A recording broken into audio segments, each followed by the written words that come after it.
Trees blurred as Caius sprinted through the forest. He thought he heard crashing behind him. The bandits were on his tail. He'd easily had a league's head start when he saw them on the top of a precarious ridgeline. One of them had been pointing at him, a thick ropey scar on the man's face. They'd closed the distance so fast. A root caught his foot, sending him stumbling. A thrown-out arm caught his fall, the bark of the oak digging in painfully. He had to get to father. They had a tracker, he knew it. Otherwise, he would have lost them. Even if they'd only just moved into this area of the forest, he'd lived in the sea since he was a boy. He could cross it better than any village hunter he'd met. There, up ahead. It was the elm with the strange split in its trunk. He'd pointed it out to father a few days ago. He was almost there. He pushed on, ignoring the way his heart slammed in his chest. How each breath felt like a knife blade on his throat. He just had to get to father. Caius came smashing through the underbrush, stumbling to a stop in front of their cooking fire. A pot of soup was bubbling away. His father looked up, green eyes wide in surprise. He wasn't supposed to be back for another good hour or two. Caius, Haster said, jumping to his feet. "What's wrong, boy? Are you all right?" he asked. Caius bent over, panting as he struggled to get the words out. "Bandits, right behind. Think they have a tracker." Haster's face went cold. He moved, blurring into their tent. A moment later, he was in front of him, shoving his pack into his hands even as he shrugged on his armored leather and chain jacket. "Go," he shouted, pointing in the opposite direction that Caius had come running from. But Caius tried to protest. "Now, fool boy," he all but screamed, shoving Caius. "This is what we prepared for. You know our legacy. You can merge the rest of the skills yourself. Go." Caius felt the panic rising. He couldn't leave. Father could handle them. He was only supposed to leave if there was no chance. They were only bandits. Haster slapped him, the stinging mark bringing tears to his eyes. "Go, if I don't find you, I'm already dead." "Go." Haster shoved him again. Reality collapsed. His father's words sinking in. He had to leave. Caius shrugged his pack on as fast as he could. He took a second to double-check he had properly secured his sword. A heavy hand slapped on his shoulder. "Fool boy." His father looked him dead in the eye. "I love you. Now go." The rough shove sent Caius stumbling. He went. Haster. Art in motion, the longsword gleaming as it caught the light.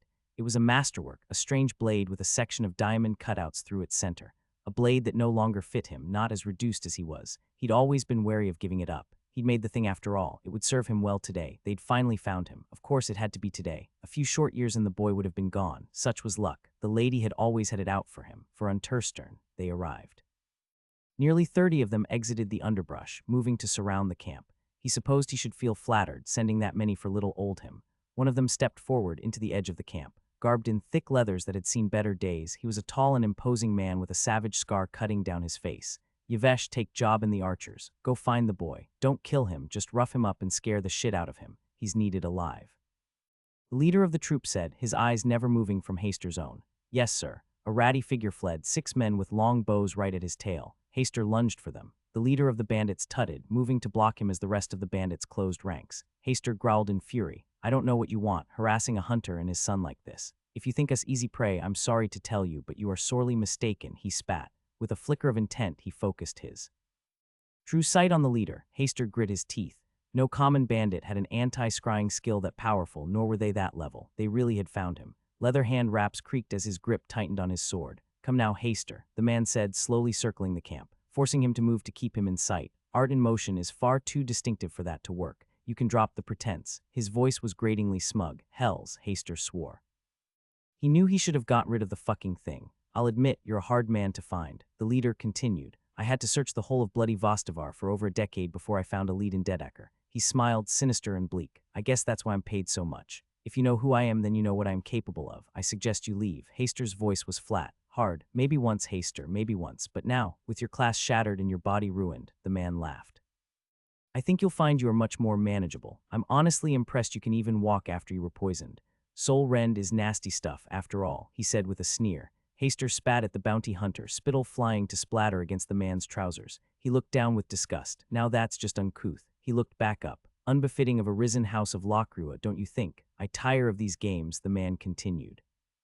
"Teach me the method for acquiring the Unterstern legacy skills, and I'll let you and the boy go. On my honor as a professional. If you don't, I'll kill you and torture it out of your boy," the man said icily. "You can fucking try." Haster ground out. He charged. Branches whipped Caius's face, stinging his tear-tracked cheeks. The depraved men at his tail hooted and hollered. He heard a cry in the distance. Was it his father or one of the bandits? Caius wanted to turn back, stand his ground and help his father defend their camp. He grit his teeth and ran faster. Duty demanded his flight. His father, Haster, had drilled him for this moment for years. The knowledge of their family's legacy skills that they held was too valuable. One of them had to survive to carry on the legacy. His father should be fine. Even crippled, locked out from the use of his class skills, Haster still had the tyranny of stats to lean on, so he ran. An arrow whistled past his head. That's it.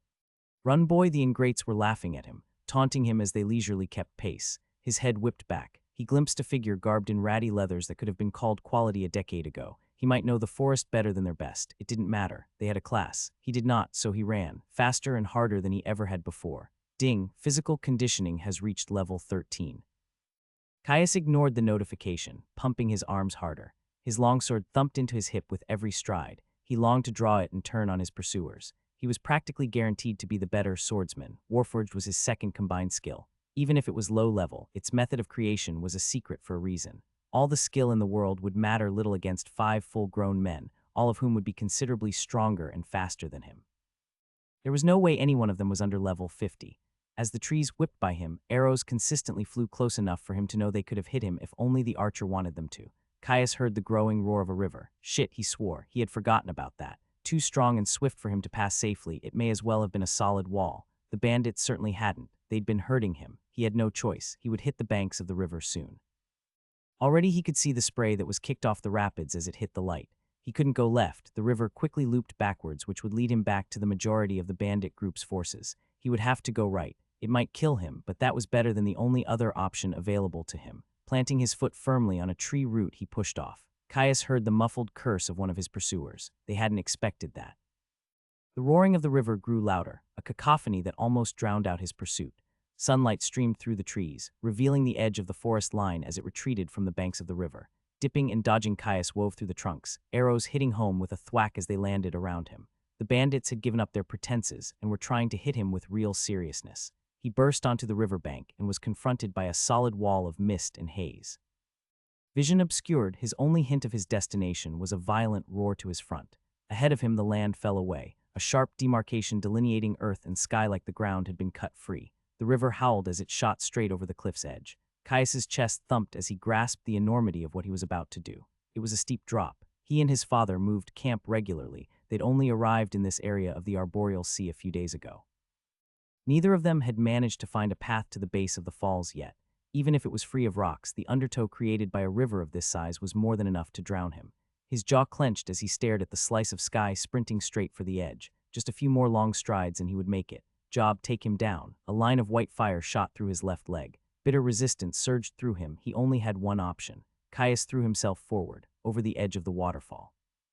The forest stretched out below him, an endless mat of green, vanishing over the horizon as the glistening snake of a river coursed its way through the wild terrain. Then gravity reasserted itself. Caius let out a scream of terror as he plunged towards the watery depths below. Bubbles swirled around him, colossal forces pulling him from every direction. Water surrounded him on all sides, stabbing with an icy chill, weighing him down, soaking his traveling clothes. He tried to kick to force his way upwards. Agonizing heat shot through his leg, the limb flapping ineffectively. It was broken. He was going to drown. Fighting to move, he tried to discern which way was up even as he was thrown and twisted around by the currents. His vision started to tunnel, a deep burning ache settling into his lungs. I'm going to drown. Still he struggled, rapid adaptation fighting to keep the fear at bay. The faintest hint of a scintillating glow rose up from the depths, too blue to be the surface, growing brighter as he was forced down by the hammer blow of water from the falls. It was forgotten in his all-consuming need for air. The black closed in. Thenothing. He was falling again. Back hit stone. Hard. His head smacked into the ground with a crack that he felt in his teeth. He heard water hit the ground with a splash, drenching his surroundings. The sharp pain rose him to full wakefulness. A cough and a splutter forced out the water in his lungs, leaving him retching. Pushing his sopping hair out of his eyes, he looked around, shocked at his continued survival. Eyes adjusted to a soft light, far dimmer than the sun he was used to, though still more than enough to see by. He was in a damp cavern, the lighting immediately explained by a thin patchy coating of phosphorescent moss.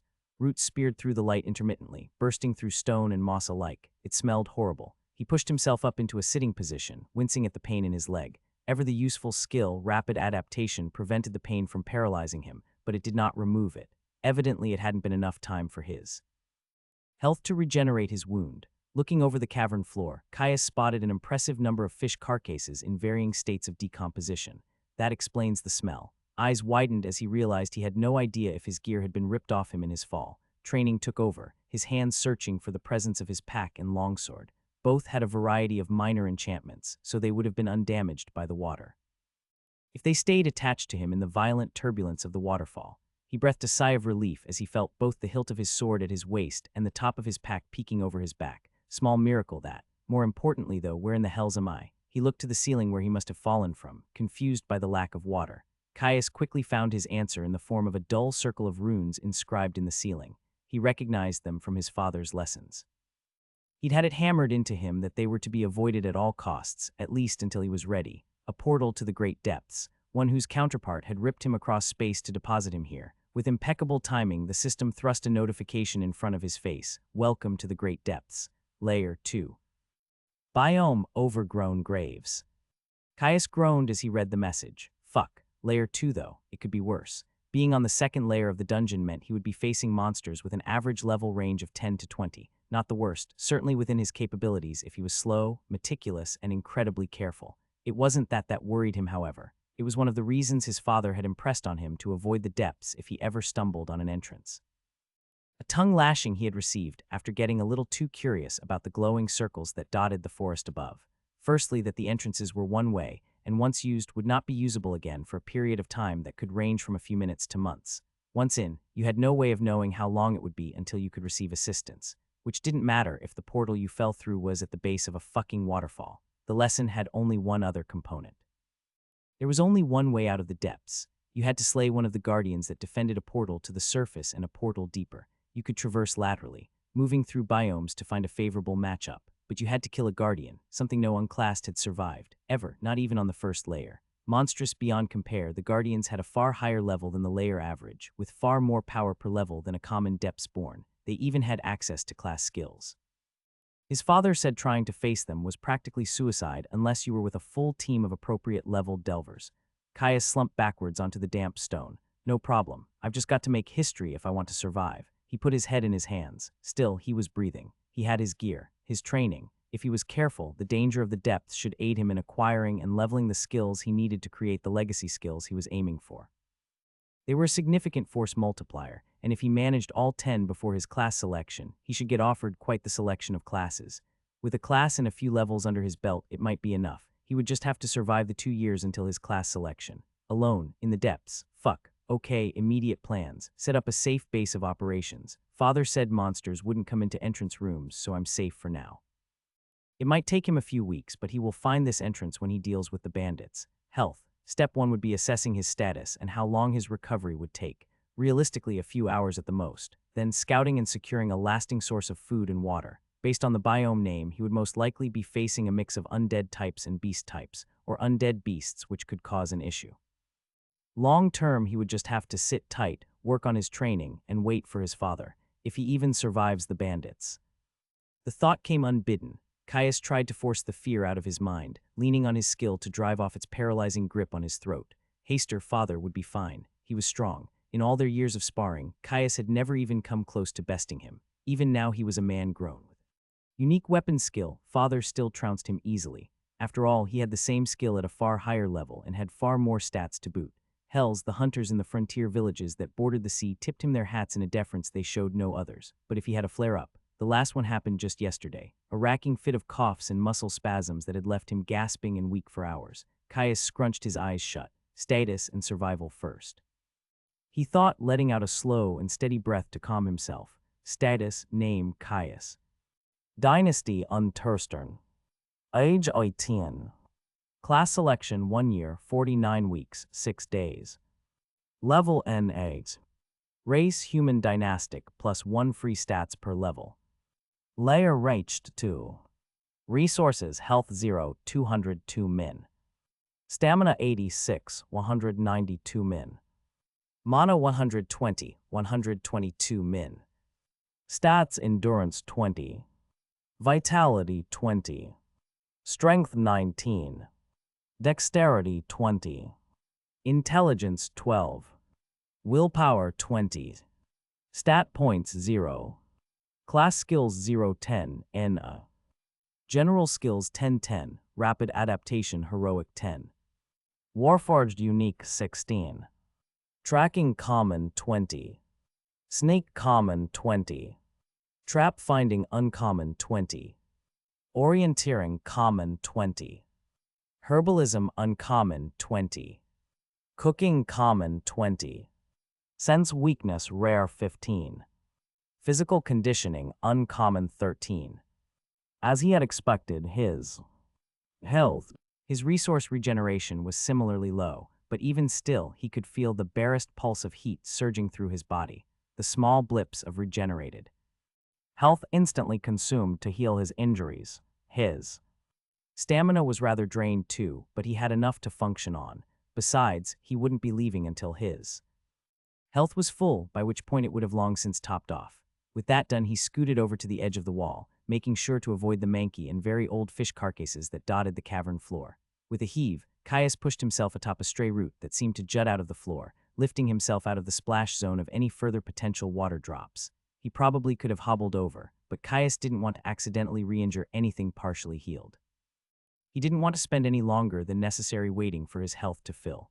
Groaning in discomfort, Caius decided to inventory his skills in order to take his mind off his leg. His third legacy skill was coming along nicely. He only had to max out sense weakness and physical conditioning at 20 in order to merge them, and the rest of his motley collection of common and uncommon skills into Explorer's Toolkit. Normally that would have taken him a few more months. They were combat-focused skills. Sense weakness was self-explanatory, and the second slightly reduced the stamina cost of physical activity. Normally he would be steadily training both in controlled hunts with his father. Down here, though, he more than expected that they would be seeing a lot of use. It was just his luck that the ambush had occurred now, before he could merge the unusual legacy skill. Far greater than the sum of its parts, it was one of the broadest survival-focused skills he had ever heard of. It would be invaluable for keeping him breathing in the world dungeon. He'd need to prioritize capping sense weakness and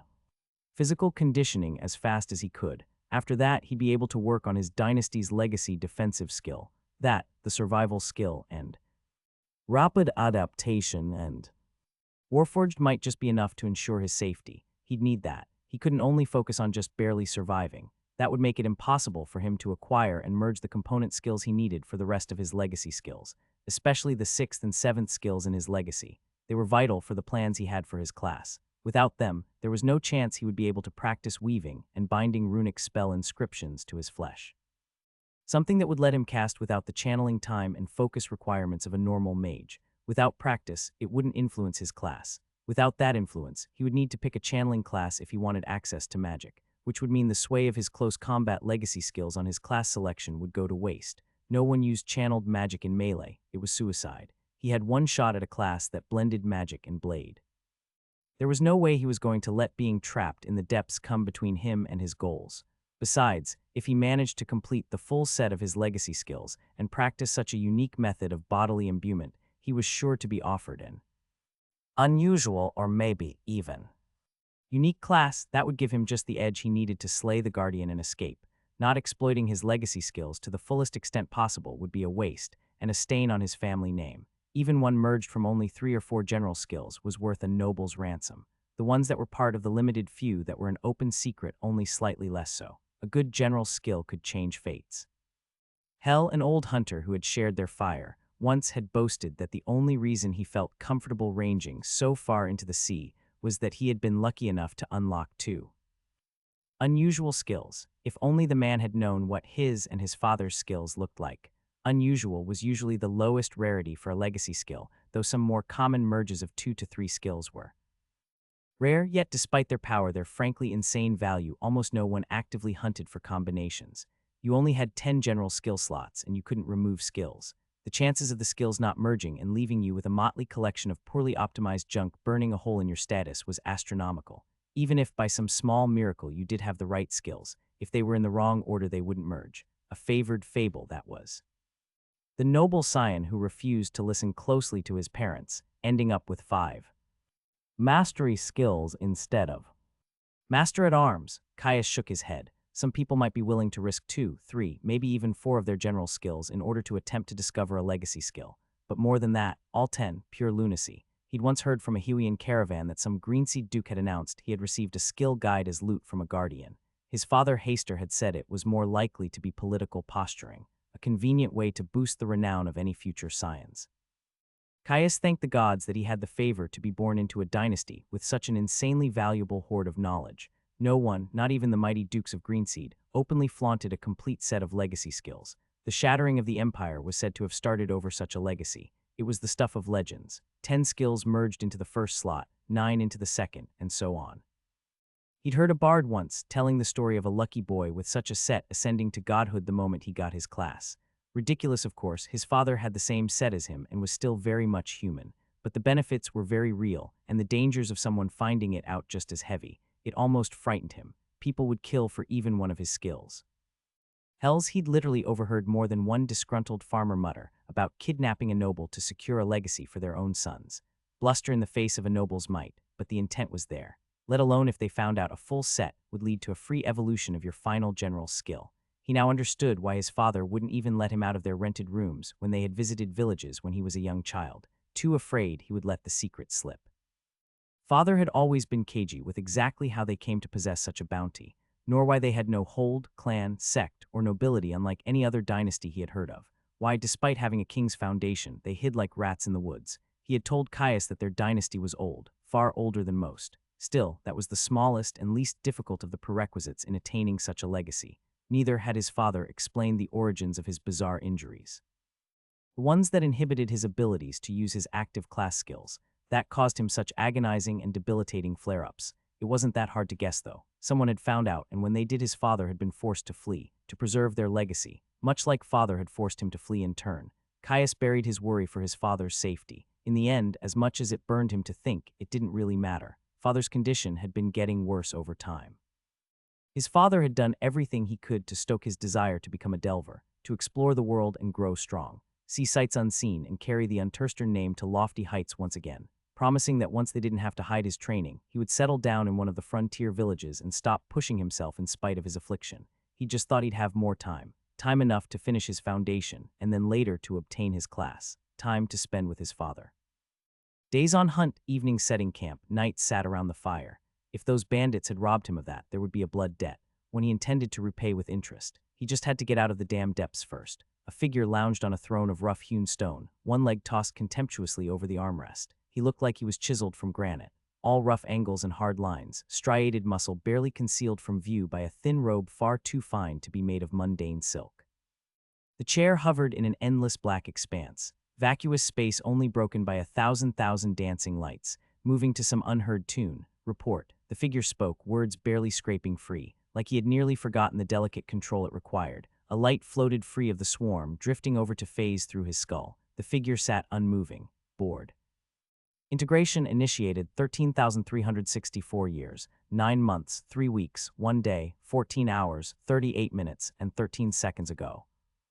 Integration stage 1 completed 13,289 years, 3 months, 4 days, 19 hours, 8 minutes, and 42 seconds ago. Integration stage 2 pending. Useless, the words were forceful, bitter, an ancient frustration sending the dancing lights into a swarm of anxious activity. Summary since last report. Another light drifted free from the swarm, pulsing as it approached the figure. The light entered their mind. They blinked, a pensive expression crossing their face. A century of history parsed in an instant, and unclassed in the depths, first time in a few decades. Probably no chance, just more dead meat. Thick fingers drummed against stone, leaving hairline cracks in their wake. They didn't have anything better to do. Full historical analysis, Caius Unterstern. Another light, another instant. The figure sat up with a start, leg crushing the stone hand rest in their haste. They frowned at the distraction. A look of intent, and the stone was whole again. They turned back to the report, digesting what they learned. Maybe he might make it. Observe the boy. Let me know of his progress. Attempt forced observation status. No, the figure hurried, but inform me if he meets the criteria. They leaned back, drumming their fingers into the stone again, dust flying free with each impact. For the first time in millennia, they felt impatient. Come on, kid. You might be my ticket back to the fold. Give me an excuse to put my finger on the scale. Caius stood in the cavern, holding his longsword out in front of him in a ready grip. His eyes coasted over its length, taking in the flawless steel decorated with a strip of sigils down the center. The sword had been a gift from father. It had taken months of brutal sparring to merge. Warforged, the second legacy skill in his dynasty's collection. There were times when he almost thought his father hated him, with how mercilessly he had beat him on the training field. He came to understand that it had been necessary, a reality of the looming date of his class selection. allegedly made from an alloy of deep essence, meteoric iron, and a minuscule amount of orichalcum. It had been forged by a master smith. Much like the rest of his father's gifts, it had been personally inscribed with enhancing runes by father while he worked with a commissioned master craftsman. Their sole trip to Dedeker was a fond memory of an overwhelming riot of people, sounds, and smells. His burning desire to get out and see the world had only grown after that. Its enchantments only served to reinforce those points, magics of an unbreaking and self-repairing nature, a honed edge that would never dull. Resistance to the elements and the passing of time. Father almost certainly could have enchanted the blade so the barest of nicks would have rent the life from his foes, at least the sort of foes that he had any business facing in the first place. That would have defeated the entire purpose of the gift. It was a tool, reliable and dependable certainly, but not something that would remove all challenges he would face. Father had sat him down on the very first day he gained the ability to learn skills, explaining it to him.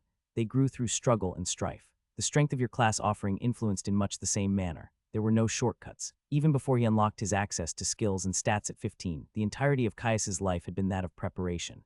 How to identify food and clean water, how to hunt and kill, 2 hours of running every morning, how to staunch an artery, and more.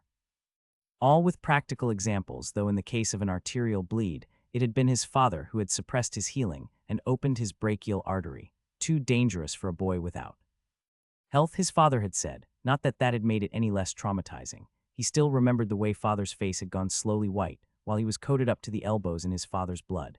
It had been, and still was, the only way he would ever complete his skill evolutions and cap them at 20 in the measly 5 years between matriculation and class selection. With a good class, he would have had a ticket out of the forest, one that his father had wholeheartedly supported him on, promising that he had something lined up in 3 fields when that happened, that they wouldn't need to hide when there was no chance of somebody spying on his training. He'd wanted to be a delver. Now he had to be one before he was ready. There was no way he was going to let being trapped in the depths come between him and that goal. Hell, given the way skill leveling responded to danger, it would probably even be a boon. He'd had a level up for Warforged in the works for weeks now, and a single level might just be the difference that would keep him alive. A little training wouldn't hurt. Besides, there was no way he was going to explore the depths without his health topped off. He raised his blade into a high guard, flowing smoothly through his stances, weaving between imaginary enemies as his sword flashed out with blurring speed. A swift parry and riposte, twirling into an overhead strike that cleaved through an enemy attempting to sneak up behind him. On and on he moved, working out his feelings of frustration and uncertainty, feeling the rhythms of his movements and the slow burn of his muscles. Between his stamina and his physical conditioning, he continued for a while, a familiar thrilling heat welling up within him. Ding! Warforged has reached level 17. Warforged level 17. Unique. The pedigree of slaughter stretches far, from fist and rock to bow and spear. The history of violence reaches to time primordial. You have steeped yourself in its arts, skill that enhances technical mastery with all weapons and improves the lethality of strikes. Novel and exotic weapons require a period of familiarization that reduces with level. Each level moderately increases proficiency with all weapons. Each level slightly increases speed, control, and power of strikes. Merged from unarmed mastery, improvised weapon mastery, throwing mastery, dagger mastery, axe mastery, pole weapon mastery, mace mastery, sword mastery, archery mastery. Caius stopped halfway through his swing, his chest heaving. Finally, he thought, despite the fact that levels slowed as skills reached closer to their cap, Caius was certain that the danger he was bound to face would only push Warforged to new heights. Walking over to a pool of displaced river water that was far away from any rotting fish, Caius rinsed the sweat off his face. A quick look at his resources told him he was nearly topped off. He was ready to scout. Looking into the dim exit out of the entrance chamber, Caius felt a mixture of dread and excitement flow through him. It would be the first time he would be entering danger without his father's watchful eye over his shoulder. Caius felt his breathing steady shadows that previously loomed to hide imagined foes now wrapping around him to hide him in their embrace. Sneak made him feel at ease, especially in unfamiliar places. Common or not, the way it eased his movements, guided him on how to reduce his presence, was a rare comfort, poking his head around the caves as he surveyed the area. Much like the entrance room, the tunnel was mostly bare rock illuminated by the odd patch of softly glowing moss, more tree roots that pushed their way free of cracks in the stone, clawing their way across the walls like creepers. If it had been anywhere else, the effect would have been pleasant, almost comely. Growing up in a forest had made Caius rather fond of natural spaces after all. Unfortunately, this was the depths, and the writhing shadows that the roots threw off in the slowly pulsing light grated at his nerves. Caius held his sword at the ready. Caius wasn't going to bet his life on depths born making their presence obvious, even if it was common. If there was one thing his father had hammered into him, it was that the depths seemed to love breaking its own rules when it would put you most at risk. His father had told him about a brush with death he himself had had when a stone elemental had phased through a wall on the 15th layer. That wasn't the only thing he had to contend with either. Tunnel sections were notorious for being littered with traps, if he hadn't had trap finding, he wouldn't even step foot out of the entrance room. Unfortunately, a level 20 uncommon skill was far from enough to ensure his safety, and he had to leave the chamber anyway. Okay, overgrown graves. Already know that probably means beast and undead types, but from the looks of it, the tunnels are following a natural theme. Probably not going to be artificial traps then, I think. Caius scrunched his brow. His father had mostly focused on identifying the depths and parsing biome themes. Any actual lessons on delving strategies had been supposed to come later, once he'd gained his class. It was supposed to be his final lesson, a long-awaited send-off before his father settled in for the easy life of a runic inscriptionist, something he could do without his class skills and without straining his old injuries. Taking a steadying breath, he took a final look at the safety of the entrance room, double-checking that his pack was nestled safely off the floor on an errant route.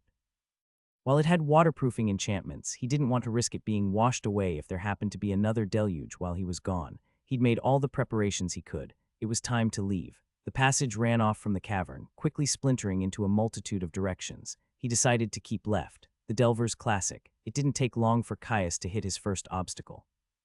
A tangled mess of spiderwebs coated the cave from floor to ceiling, thick enough to almost completely obscure his view. Something darted across, crawling deeper into the nest and out of view. Massive, hairy and black, wider than the length of his foot. Physically, probably not all that dangerous. There was no way in hell the things were not venomous, though. Of course, the first thing I come across is bloody spiders. Caius groaned to himself. He'd always thought they were unnerving. Too many legs and eyes by far. Plus, bugs had no right to have fangs. It simply wasn't right. He shook his head to throw off his nerves. Depths-born spiders or no, it wasn't like him to quake in his boots at the first sign of a fight. Crouching down, Caius scrounged up a few fist-sized chunks of stone, courtesy of the omnipresent tree roots cracking the surrounding tunnel walls. He would make them come to him.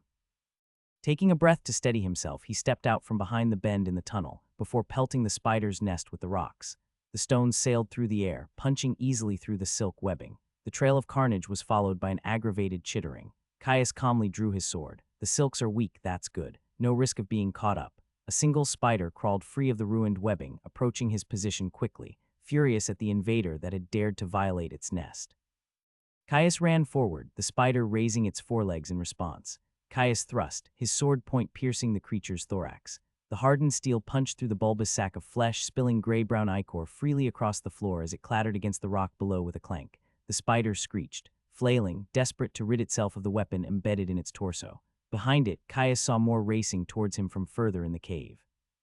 Their numbers grew until they looked like a pulsating mat of black that seemed to bleed up the walls. Caius didn't stand on ceremony. He lifted his sword, spider still firmly impaled, and slammed it against the rock wall to his side. The spider all but exploded. Ding, level 5 lesser cave spider slain.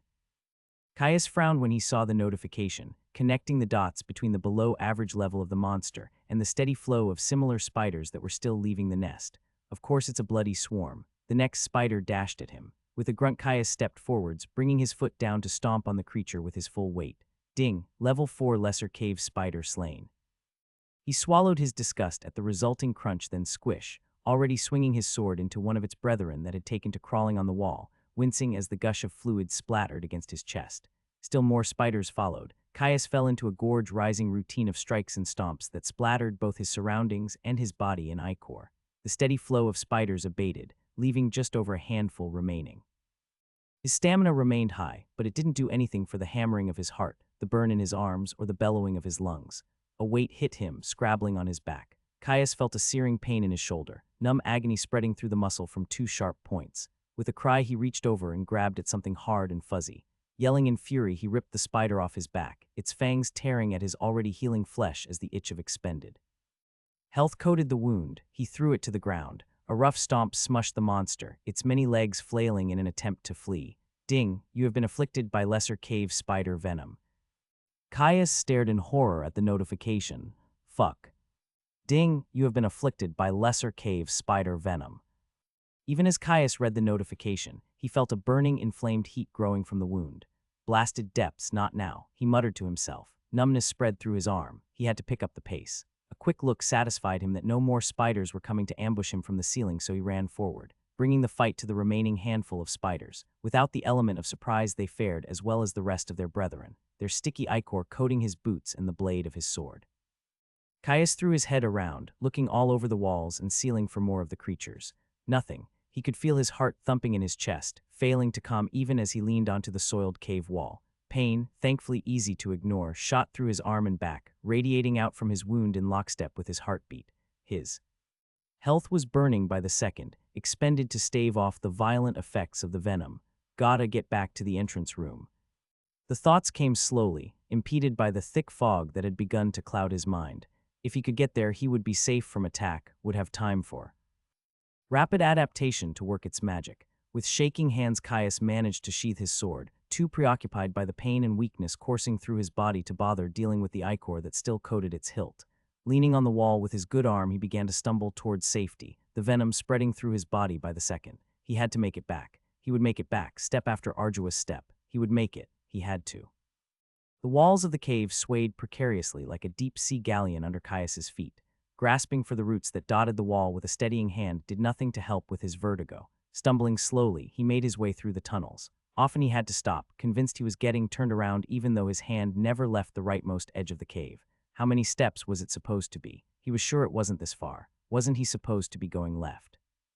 It was only the radiating ache on his shoulder that kept him grounded, the writhing tendrils of expended health had retreated from the surface of the wound, concentrating around the deep well of venom left behind, coursing through his veins with every heartbeat, insistent, heightening his pain with every throb, drawing him back from the fog. He coughed, chest shuddering, a light splatter, his eyes drawn to the red blood. Caius checked his health. The interface flickered into his eyeline a second later, the heavy weight of the poison slowing his thoughts. He watched its value drip away. It might have been slow, but it was decreasing all the same. Just need to survive long enough for rapid adaptation to do its thing. It was a trickle, slow enough he might make it. As long as there weren't any more spiders, any more venom, and his healing wouldn't be able to keep up. The entrance room, that was where he was going. He had to get to the entrance room. With a groan, Caius forced himself to take another step as he leaned heavily on the cave wall. That's all there was to it. Just one foot after another. Slumping against the wall of the cavern, he heard a splash. Something soaked through his pants. Was he sitting on the floor? Ding. Rapid adaptation has added a new resistance, venom. Rapid adaptation activated. Energy flooded out from his center, corralling and encapsulating the venom as it purged it from his system. He gasped. The leaden weight on his mind and body retreated quickly. Ding. Rapid adaptation has reached level 11. Finally, Caius thought to himself. Rapid adaptation, level 11. Heroic. Danger lurks in every corner. Adapt or die. This skill allows you to develop resistances to all damage types and afflictions. Novel dangers require a period of adaptation to develop a resistance. Certain sources of damage are harder to adapt to, such as physical harm and esoteric monotypes. Each level slightly increases resistances to dangers you have adapted to. Each level slightly reduces exposure required to adapt. Resistances: pain, fear, poison, disease, fire, water, earth, air, void, ether, venom. Merged from pain resistance, fear resistance, poison resistance, disease resistance, fire resistance, water resistance, earth resistance, air resistance, void resistance, ether resistance. With a groan, Caius pushed himself out of the puddle he collapsed into. He walked over to where he had secured his pack, retrieving a rag. That was not fun, he whispered to himself as he mopped at his slickened face. He could feel it there still. The waves of nausea and brain fog made sure he wouldn't forget it. But having added venom to his list of resistances, he was in little danger of anything more than discomfort. He clasped his hands, thanking Elenter that he had such a useful skill. When he was younger, he had often complained that it was far less flashy than the stories he had heard villagers tell. 10 skill merges were supposed to be flashy, weren't they? Like the hero Jossen's Astral Strike. Oh, how he had loved to hear how he could pierce any armor, striking at a monster's very soul. Father had shaken his head at him. Resistance skills were powerful, he said, but too specific for most to make use of. The ability to grow resistant to anything given a little time and exposure. He would appreciate it when it saved his life. It was one thing to know that Father was probably right, another entirely to have it proven in his first minutes in the depths. Caius shuddered as he thought back to the nearly 2 years of discomfort and agony it had taken to level its constituent parts. Each resistance incorporated into the skill had to be done delicately, lest his freshly integrated body give out. The final 2 skills he had to raise to their cap before he could merge. Rapid adaptation, those had been truly hellish. Advanced elemental resistances. Exposure to the effects they defended from was normally enough to easily kill someone many times stronger than him. His father had had to use specialized devices to inflict him with the barest traces of the aspected mana. Irreplaceable artifacts. Strange bronze cylinders the size of a finger, covered in runic inscriptions denser and smaller than any other enchantment he had seen. Tipped with a fierce needle to be implanted deep into his flesh. First one, later dozens. A single misplacement could have killed him. Almost did more than once. Shaking off the bad memories, Caius finished mopping his face. Taking a deep breath, he leaned back, watching the glowing moss pulse shift through blues and subtly greens, the asynchronicity warping the shadows. A short walk through the tunnels brought Caius back to the remnants of his battle with the spiders. Cracked chitin and sprays of ichor coated the floor of the cave. With a contemptuous sniff, Caius stepped over the remains of his slain foes and continued on. Taking his scabbard off his back, Caius cleared his way through the remaining dense webbing, wadding itself thick. A few turns through the tunnels later, and he spotted a slow brightening of the light, emanating from around an upcoming corner. He dropped into a crouch, feeling his sneak skill guide him into reducing his profile. Walking into the unknown was a risk that could get him killed. It was also his only option. Turning the corner, the roots that protruded from the cave wall grew dense and clustered, leaving him with only a narrow path through a bramble-like mesh. The cave brightened ahead of him, shining through the gaps, though he had yet to see why. Caius grunted in dissatisfaction. Guess I'm moving up. With each step he tested his footing with the balls of his feet, unwilling to give himself away by accidentally disturbing the increasing number of loose stones that had been torn free by the roots. As he moved, the roof of the cave slowly rose above him, the tunnel widening in much the same way. He pushed further through the snagging roots. A gap appeared ahead, light blinding him after the dimness of the cave. Rushing forwards, Caius yanked on one leg as a particularly ornery root snagged his pants. He burst through the opening. Caius found himself gazing out over an expansive cavern from a vantage point partway up its wall. Far above, the familiar shifting pulse of glowing moss absolutely coated the ceiling, providing far more light, though the cavern's edges were hidden by a haze of gloom. A gentle, if treacherous, slope of scree fell away before him, leveling out to meet the cavern floor. Caius stopped transfixed, his attention drawn away from the space's immense size to the dense blanket of foliage that obscured his view of the ground proper. The stout tree's leaves glowed a dim green, though with less potency than the moss far above. A sea of green stretching out further than he could see. A forgotten forest, potentially hundreds of long strides beneath the surface. A shadow of its cousin above, drowned in a strange fey light. Straining his eyes in the half-light, Caius drank in the sight. Was that? It was. He could barely make out a dilapidated stone structure in a gap in the trees, just close enough that it wasn't hidden in the gloom. I'd bet my sword that is where I will find some undead. Caius narrowed his eyes. In the depths, an underground forest meant hazardous wildlife. There was a small chance that he was off base, and the wildlife would be undead, but the distinctly living nature of the swarm of spiderlings suggested otherwise. With how long he was going to be trapped down here, that meant he had a food source. The undead themselves were probably the true hazard of this biome. They would be the grindstone he needed to push his skills just that little bit further. Delving was a dangerous profession. You either took every opportunity you could to eke out another iota of growth, or you died. He might have started a few years early, but he refused to fall into the second category. He dashed down the slope, anticipation urging him forward faster than was wise. After leaving the tunnel, Caius descended into the strange glowing forest that he had found so deep beneath the surface. He crept across a dense carpet of lichens, the fungus squelching underfoot as he pushed yet another dense bush out of the way. It glowed with soft illumination to match the canopy of the trees above, spores shimmering almost imperceptibly as they were kicked up with every step. The flat light draped the underbrush, the lack of shadows playing hell with his depth perception. He moved from tree to tree, making sure to hide behind their bulk as much as physically possible.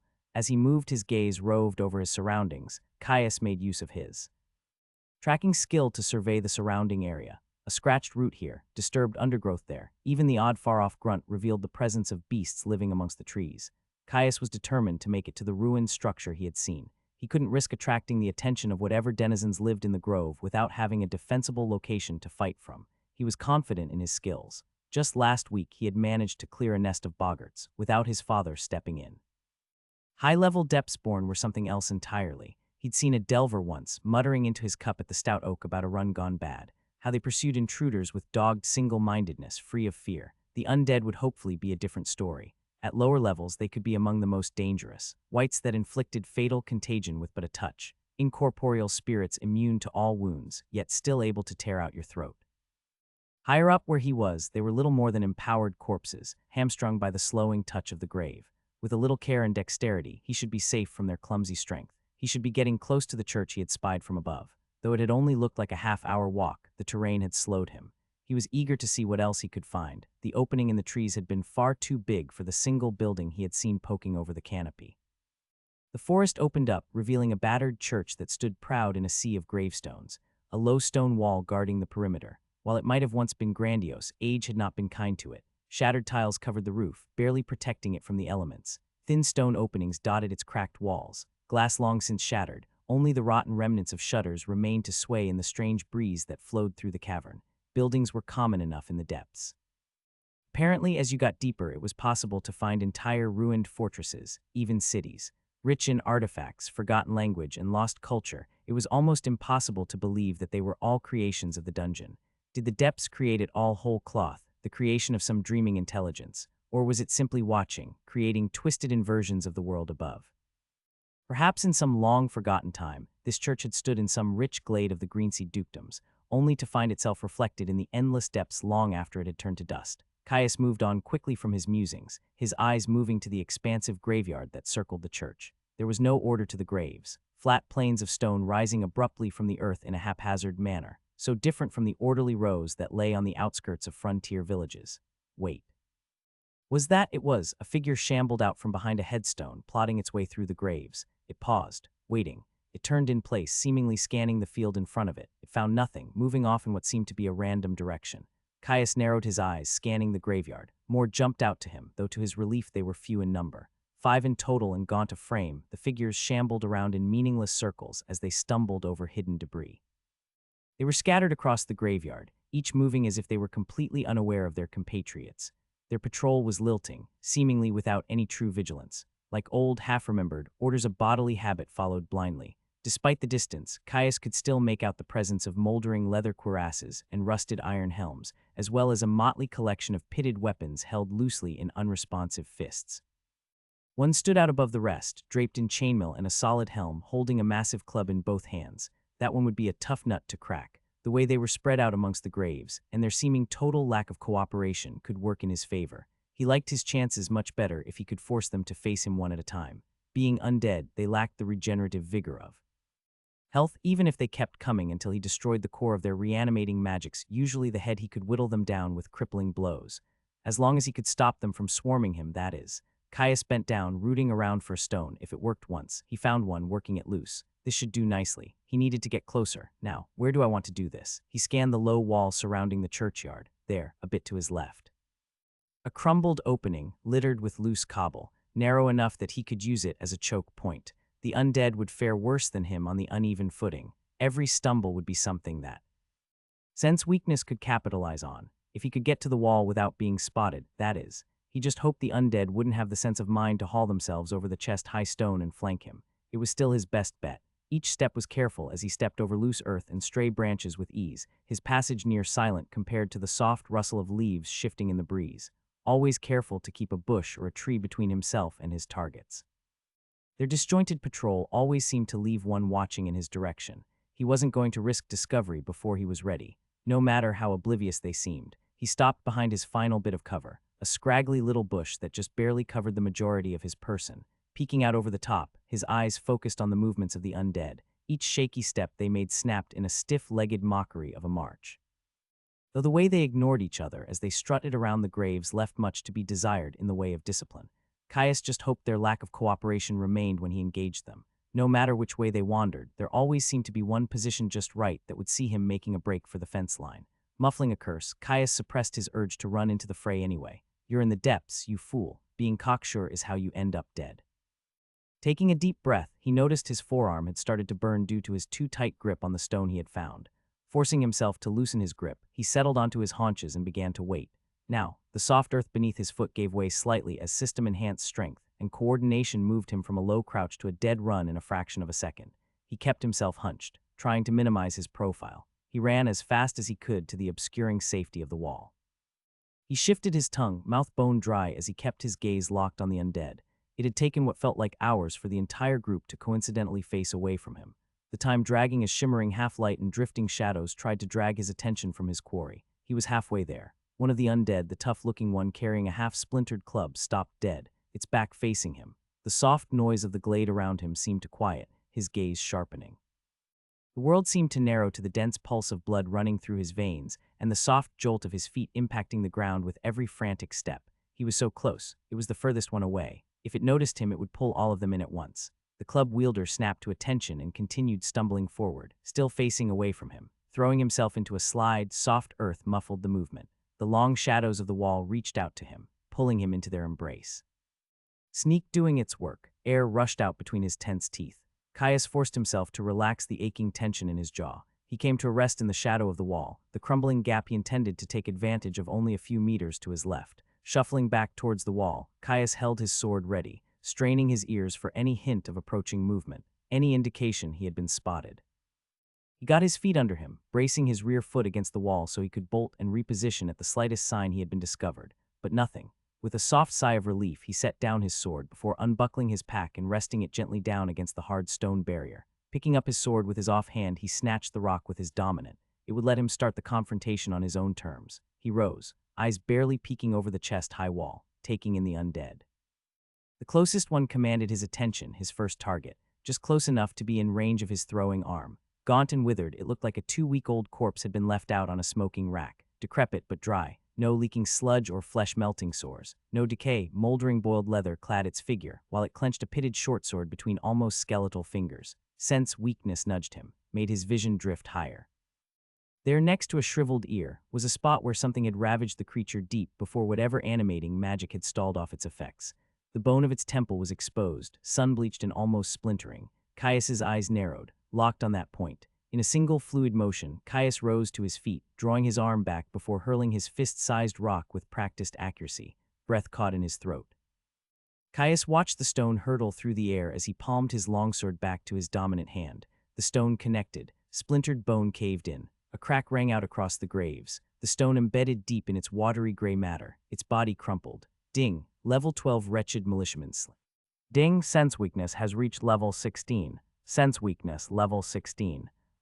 Rare. Hearts, lungs, brains, arteries, eyes, monocores, light, water, acid, or poison. Everything has a weakness. Everything. Increases awareness of exploitable vulnerabilities in foes. Each level slightly increases efficacy. Esoteric and magical vulnerabilities in foes are more resistant to this insight. The rhythmic shuffle of the undead stopped. The remaining 4, spread out across the graves, turned towards the sound. As when they locked their gazes on him, blackened orbs burning a hole in his own. His stomach dropped. Caius had to fight to keep his grip suitably relaxed for swordplay. Steeling himself, he took a few confident side steps, holding his place in the opening of the wall, ready to make his stand. As soon as he moved, whatever spell held the undead enthralled broke. With a jerky, lilting gait, they set off towards him, ready and willing to rend the flesh from his bones. Caius positioned himself with the gap in the wall to his front. The first one through the breach was draped in disintegrating mail, holding a hatchet high overhead. His eyes narrowed. Breathing kept even more through rote practice than true confidence. The undead lurched forwards, stumbling as its lacking coordination failed to keep it steady on the uneven stones that littered the gap in the wall. Its jaw hung open, almost like it was wailing, though he heard no sound. Behind it, Caius could see its compatriots closing in on his position. Quickly, fast steps closed the distance between them. The undead brought its hatchet down in a heavy chop toward Caius's head. Snapping into a hanging parry, Caius caught the blow. His blade met the hatchet edge to edge, binding the weapon even as his arms shuddered under the undead's infernal power. He knew he would lose a contest of strength. He didn't even try. A flick of his wrist moved the hatchet off-center. His blade was a lever the momentum of his foe used against them, twisting to free his sword. A slight lunge and he had run the undead through its throat. A certain death, or so he thought. The reality of what he was facing hit him with a punch. Pain exploded through his chest. Hot iron flooded his mouth as he stumbled backwards out of range. Ribs grated with the movement, cracked. They were quickly enveloped with an itching fire as he steadied his footing, his health beginning to slowly drain as it soothed bruised flesh and splintered bone. Idiot. Mistakes like that are how you end up dead. His father's voice seemed to echo in his mind. The other undead were quickly approaching the gap in the wall. If Caius wanted any chance of maintaining the favorable choke point, he had to put pressure on the one that had hit him. He brought his sword into a low guard, a flexible position to defend from. He ignored the sharp discomfort in his chest. The undead came into range, swinging its hatchet. Caius backstepped, allowing the momentum of his foe's swing to pull it off balance. He stepped forwards with a lunge, sword poised to lance the undead through its skull. It pivoted its hips, eyes burning with glee as it returned its hatchet in a spiteful reverse strike. Caius's face blanched. He could abort his strike, attempt to dodge the incoming blow. However, the only way he could do that would be to throw himself to the side, leaving him unbalanced and the initiative firmly out of his hands. No time. He had to commit. He braced his core, twisting slightly to minimize his profile. The blunt edge of the hatchet slammed into his obliques, just missing his lowest rib. Air whistled past his clenched teeth, winding him. His sword punched through the undead's nose, enchanted steel sliding through bone with ease. Ding, level 11 wretched militiaman. Stepping out of the lunge, Caius forced himself to ignore the radiating ache of his side. It was quickly joined by the crawling dull itch of his regeneration. He forced himself to take a deep breath, his diaphragm spasming. The rest of the undead had arrived. He brought his longsword up, hilt pulled in tight to his armpit, floating point trained on the head of the leading militiaman that advanced on him, this one armed with a derelict straight sword and buckler. Right behind it, a companion encased in a pitted breastplate and wielding a spear. The final one trailed behind them, still making its way across the graves. The one with the straight sword entered first, its reinforced buckler held out front to ward off blows. The one with the spear fell in behind it, hovering and ready to attack from behind its vanguard. Caius grit his teeth. I've got this. He reassured himself. He stabbed forwards. The leading undead reacted instantly with a speed that contrasted its withered body. Its buckler knocked his sword away from its head, following through with a running stab towards his chest. Sense weakness twinged, muscle memory and Warforged enhanced skill capitalized on the burst of intuition. Caius took a half step back, the dirty point of the militiaman's straight sword coming within a hair's breadth of his tunic. He pivoted his hands, borrowing the force of the buckler's parry to twirl his sword overhead. He was too far back on his rear foot to cave in the undead's brain pan, but the point of his sword ripped through the undead's ratty leather armor, cutting clean through its leading bicep. Treacle-like blood welled up from the wound, spilling slowly free. Reanimating magics or no, the creature was still primarily of flesh and blood. It needed muscles to move. Its arm fell weakly to its side, sword held in a limp-wristed grip. Immune to shock and pain, it did little to stop the undead. Stepping forwards, it twisted with its hips, throwing its whole weight into a wild haymaker. Neither did its spear-wielding companion give him a moment to breathe. Even as Caius stepped back again to avoid the vanguard's reckless attack, the rear undead thrust forward, pressuring him with its spear. Fear shot through him. He shifted his head to the side to avoid the blow. A fire split his cheek, blood spilling free to wet his neck. The pitted blade had exposed his gums to the tepid air of the underground glade. He sucked in a breath. Air stung his open cheek, mouth filling with blood. He didn't have a moment to think. Health would deal with it. He had a fight to finish. Swallowed blood coated his throat. The leading undead was still off kilter from its full body swing. Caius attempted to stab forward to finish off the foe. Its companion gave no quarter, a flurry of thrusts preventing him from finishing off its ally, forcing him to focus on parrying. They danced like this for some time. Caius narrowly dodging clumsy half-disabled swings from the leading undead as its spear-wielding companion locked down his advance.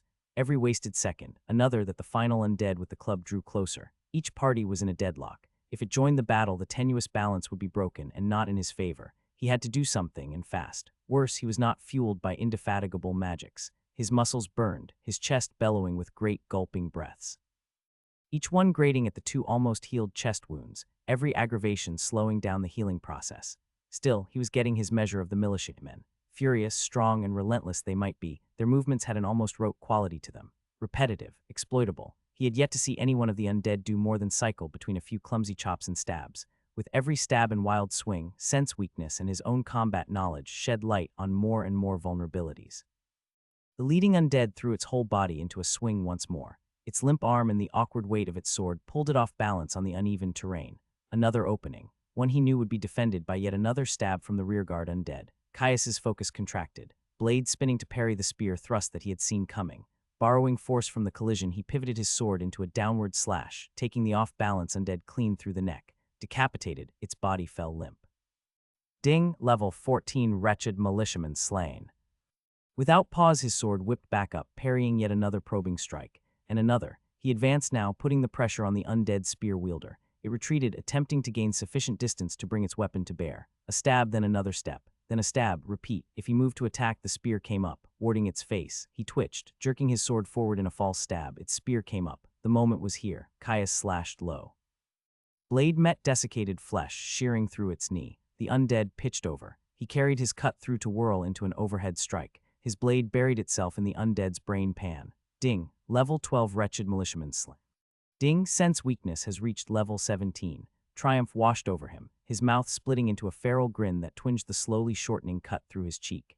His eyes stayed trained on the soul remaining undead, tonguing the rent, feeling the air as his flesh writhed as it knit itself closed. Wielding a great club in both hands, it was garbed in a long shirt of surprisingly well-preserved chain, while a dented and dirty steel helm sat on its head. This one might be a tougher nut to crack. Caius took advantage of the momentary break in battle to survey his resources. Resources: Health 94, 202 min. Stamina 0, 192 min. Mana 120, 122 min. Caius winced as he took in his drained stamina. With his frantic pace through the dungeon, he would have entered battle without it topped off. The resource drained far faster in mortal combat compared to casual exertion, something he had had to learn the hard way in his first spars with his father. He would have to rely on his bodily fitness from this point out, something luckily supported by both stats and skill. Hopefully, I get a level of physical conditioning out of this. Caius squared his shoulders and advanced on the approaching undead. Sword point was held low in a guard of false openings, hoping to bait a parryable swing. The final militiaman reached the breach. It whipped its great club towards him in an overhand blow. Caius's sword flashed up, binding the dense wood of the club and pulling it away in a sweeping parry. He disengaged with a twist to follow through with a lunge, the point of his sword lancing towards the undead's face. Its head turned at the last minute. Sparks flew as his blade ground its way across the undead's steel helm, missing its open face. Already having reset its stance, the undead returned with another wild swing. Caius stepped back, the club whistling past his chest with a draft that cooled the sweat beading on his skin. He stepped back again, stance shifting so that his sword was held diagonally behind him. More false openings. The undead stepped forwards, another swing. His breath heaved, a deep burn settling into his lungs. Another step back, another swing. He struck from low to high, enhanced muscles straining as he sought to regain the flow of battle. The point of his sword skittered against the chain that covered his foe, drawing a grunt of frustration from him. He brought his sword back up, held over one shoulder. For the first time, a great cry left his lips as he brought his sword down over his head in a furious cut. The undead brought its club up, catching his blade as its edge bit deeply into the wood. Muscle memory took over. He twisted his wrists slightly as he pushed forward, breaking the bind. His sword slid past the militiaman's guard, impaling it in the throat. His point caught on the chain covering the creature's neck. "Fucking male," he labored through clenched teeth. Soundlessly, the undead lashed out again. Caius hissed in surprise. He whipped his sword to block the blow, just barely managing to bind it as the reverb of the strike nearly lost him his grip on his blade. The undead hammered on his guard. Empowered strength and leverage working to its advantage. Caius's arms quivered, a deep ache shooting up his arms as his bones creaked from the strain. Without his stats, he would already be dead. Even a fifth stronger and more durable than baseline, he was barely holding on. Panic began to claw at him, his breath coming in shallow gasps. The undead drew back, only to smash into his blade again. Caius shook in his stance, knees nearly caving under the force of the blow. His eyes rolled in his sockets, closer to an animal's than a man's. He needed to do something. Now, the club rose again and Caius broke. Stepping back, the undead struck the ground with a small explosion of dirt before whipping its weapon towards Caius once more. He just barely managed to parry it. His thoughts turned to Haster, to his father. A memory flashed through his mind. He sat at the edge of a clearing, hot blood spewing down his face and staining his naked chest red. Practice blade lying in the dirt somewhere behind him. Haster stood over him with a hand outstretched, its knuckles bloodied. He held his own blade in his dominant hand. Dark hair with soft curls failed to cover his father's kind green eyes, smile lines standing out on the prolonged youth of his face. With a lurch, he was pulled to his feet. "Remember, son, we are not just swordsmen," Caius panted, squaring his shoulders. The undead, soundless as always, brought its club down in another heavy blow. With a sharp cry, Caius brought his blade to meet it, binding it once more. The impact shook him to his bones. Before his foe could leverage its strength, Caius pivoted his blade, turning his block into a parry. The undead, suddenly faced with a lack of resistance, swung its club away. Utilizing the momentum of the exchange, Caius spun. His leg flicked out into a scything kick. The heel of his boot impacted the undead's helmet with a clang. It stumbled, suddenly off balance. Caius planted his feet. Pulling his sword in tight to his chest, he shifted his weight onto his back foot. He lashed out with his leading leg into a push kick that unbalanced the militiaman. The undead fell, helmet clanging loudly on a stray flagstone. Lunging forwards, breath and spittle flew out from between his painfully clenched teeth. His gloved hand slid up the blade of his sword, grabbing in a firm half-sword stance. Caius dove onto the decrepit body of his foe.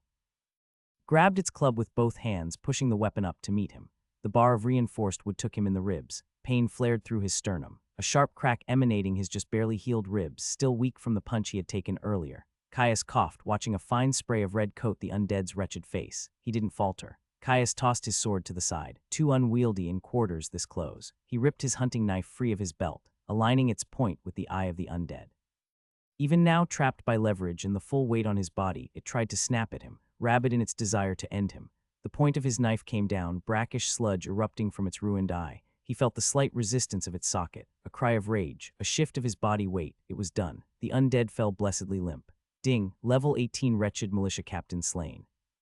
Caius rolled off the captain's body, bonelessly falling on his back as his chest heaved.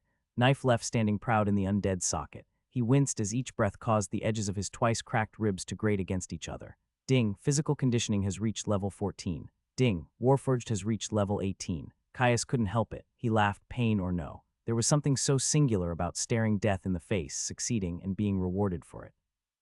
It was the sweetest ambrosia and the most decadent nectar. You were right, father, as always. He smiled as we watched the softly glowing moss throw shifting shadows on the cavern's ceiling. I'll be out as soon as I can, and then I'm coming for you. Caius slumped onto the wall of the ruined church, sliding down until he sat somewhat comfortably. His heart still pounded from the excitement of going toe-to-toe with a full party of undead.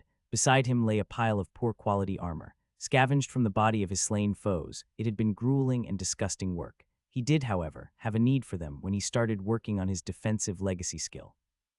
So he had grit his teeth and done his best to ignore his slowly healing wounds as he had stripped the bodies. To his great relief, the small stonework building had been empty when he had peered in through a shattered window. Its only contents some tattered tapestries, a few splintering pews, a large empty hearth, and an unadorned stone altar at the head of the church. With 4 thick stone walls, windows too narrow for most things to climb through, and a thick wooden door that seemed in relatively good shape, it was just about as good of a spot as he could hope for in the depths. Plus, while individual rooms and regions did reset in a biome, it often took weeks or even months of no human presence at this shallow of a layer to happen. Which means I will need to return here even if I go on extended explorations, since finding the exit from this layer, and being strong enough to handle its defender, will take far longer than that. Caius sighed, ignoring the slight burn of his now simply bruised ribs. His health had unfortunately burned itself out before they were fully healed, and now he had to wait for the slow trickle of his regeneration to fix the rest. He closed his eyes, lightly thumping his head into the wall behind him. To call the enormity of the problem in front of him tough would be a grievous understatement. His dance with a single small group of undead militiamen had brought him close to the brink, and it was a near certainty that encounters of that nature would be common, if not more difficult. He had to come to terms with the fact that he was going to be stuck down here for a long, long time, that if he rushed, was careless, or simply unlucky, he might not make it out alive. He didn't want to, but he had to. Back to basics, Caius. You're deep in some of the most hostile territory available. You need to make a plan. He thought to himself, if he was going to do this, he needed to be strict and smart. First step, securing a reliable source of food and water. He might have a few weeks' worth of rations, but they were non-perishable, and it would be far better if he could save them for emergencies and longer expeditions. They also weren't exactly the most pleasant things, tooth-splitting hardtack and some hyper-nutritious pemmican that coated the mouth with cloying fat. He also needed to merge his next legacy skill, Explorer's Toolkit, as soon as possible. There should, if his hearing was right, be beasts in the glade. Hunting them, truly hunting them, should both ensure his own safety and give him an opportunity to train.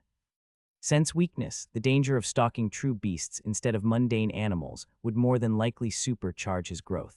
Plus the hearth that sat across the room from him seemed perfect to use as a smoker to start stockpiling jerky for longer-term storage. From there, in his downtime, he would work on physical conditioning the old-fashioned way, grueling effort, sweat, and tears. If he devoted himself to the task, he might be able to finish them off in the next week. Then it would be time to start collecting more skills all over again. He eyed the loose pile of armor next to him. The skills they represented would give him some measure of security, and once he had adamant body, he would finally feel a little more confident in truly delving the depths.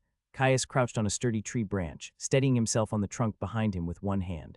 He was nestled in amongst the canopy, the long shadows cast by the soft lighting of the cave ceiling above cloaking his figure in darkness. He had left his pack behind at the church, preferring to travel light for a simple scouting expedition. With sharp eyes his gaze all but tunneled a hole into the boar-like creature that rooted in the dirt not more than a few long strides below him. It was a strange creature, strikingly dissimilar to the common boars he had seen in the forest he had grown up in, yet in many ways it was still a boar. roughly the right shape, tusks, a snout. It just had a row of spines, no hair, and almost no fat on its freakishly muscled body. It looked fucking frightening if he was entirely honest with himself. Caius frowned, suppressing a shudder. At least it doesn't seem to have the same sense of smell as a real boar. One of those would have picked me up long before it saw me. His eyes roamed over the creature, its rippling musculature and thin skin hiding little from him. They're just above and slightly behind its shoulder, in between a gap in its ribs. With each of the beast's heartbeats he watched as the spot slightly distended and pulsed. An artery, most likely a major one with its proximity to the heart. At least if the thing was built anything like a normal boar on the inside. Sense weakness twinged. Caius smiled. Perfect. Reaching over his back, Caius drew his sword with painful slowness. He'd already dulled the shine of his blade with ash from the church's hearth, so the only thing that could give him away now was if he made too much of a racket. The beast below dug its tusks into the ground surrounding the roots of the tree, flinging a soft shower of dirt into the air. Evidently, it had found something worth eating, as it lowered its head and began to snuffle, all the while unaware of the predator that stalked it from above. Sword in hand, he let go of the tree trunk behind him. Tension in his core and powerful legs kept him steady. His vision narrowed to a point. He could almost hear the thump of the creature's heart. The soft background sounds of the glade faded from his perception, the point of his sword leveling at the spot that pulsed. He leapt. As the ground rushed up to meet him, his stomach dropped away. What if he missed? Sprained his ankle and found himself sprawling in front of some hell pig that would no doubt gore him at the first opportunity. His sword pierced the thumping gap in the boar's ribs, passing cleanly through its chest before lodging itself deeply into a tree root below the beast. A sharp jolt shot through his legs as he landed. Caius dropped into a backwards roll to disperse his momentum, coming up in a crouch with his hunting knife drawn in a smooth flowing motion. Tense, ready to act at the slightest movement. The boar surged. At the sudden pain of being run through like a copper piece skewer, the boar launched into a frenzy. It found itself stuck fast, mouth opening to let out an enraged squeal, yet all that escaped was a wet gurgle as a torrent of red flowed from its mouth. A steady stream of blood trickled down his sword. The disturbed earth quickly turned into a rusty-colored mire as the beast tried and failed to free itself with rapidly weakening legs, even as its health burned. The mindless creature only continued to widen its wounds with its struggling. Soon even that preternatural vitality gave out and it collapsed to the floor limp. Caius watched the creature, tension leaving him as he recognized his success. A sense of solemn duty fell over him. He had been hunting with his father as long as he could remember, and he knew that no good hunter left a creature in pain longer than was necessary, even if his quarry was a depth-spawned beast. He approached swiftly, a firm grip on his knife. Taking one of its spines on its neck in his hand, he drew his blade across the boar thing's neck, severing the carotids and its remnants of life. Ding, level 14 dire boar slain. He took a moment to appreciate the creature's sacrifice. Its life spent to fuel his growth and its body to satiate him. The moment passed and a wide, jubilant grin split his face. With this he had secured enough food to well and truly start stockpiling. Though glancing at the lean musculature of the creature, he might need to find something with a bit more fat if he wanted to stave off protein starvation. Pemmican might have been mediocre, but it fueled the body well. Pulling his sword free with a heave, he cleaned his blade before hauling the boar's body up by its hind legs to help the meat bleed. After a few limb-burning minutes, Caius gutted the carcass before hauling it onto his shoulders and setting off for home. After all, he didn't want to stick around to wait for something else to come and investigate all the blood.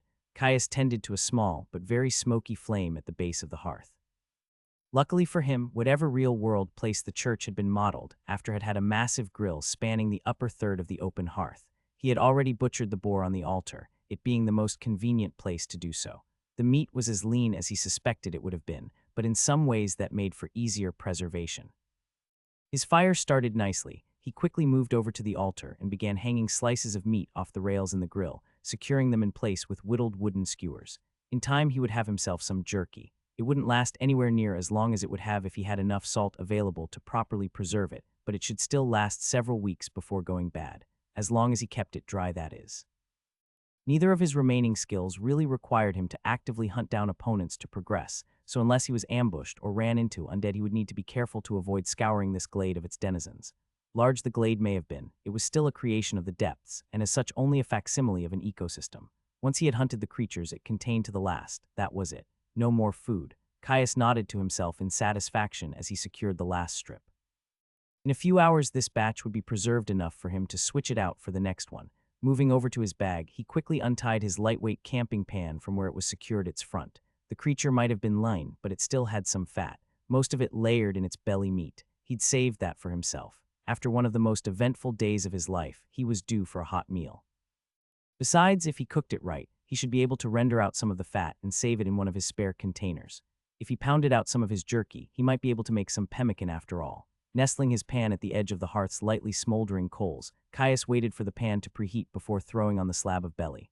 A soft sizzle entered the room, and Caius couldn't help but close his eyes and salivate as the scent of cooking pork wafted over him. He needed to refuel. After that, it was time for some hard training. He was determined to finish off physical conditioning as fast as he could. Caius squatted for what felt like the 1,000th time in front of the low heat of the hearth. Tightly held to his chest was a stray flagstone from the crumbling wall outside, large enough that its weight dug uncomfortably into his arms. Reaching the bottom of his descent, he felt his quads stretch with a deep burn that brought a grimace to his face. Another drop of sweat from his face baptized the stone, its surface turning ever more slick. Forcing him to hold the rock tighter and aggravating his already exhausted arms. Pushing himself upwards, he felt himself hit a wall, shaking as what felt like the weight of a giant pushed down on his trembling legs. Individual muscle fibers began to ping, his lower body consumed by a bone-deep agony. A low roar left his throat.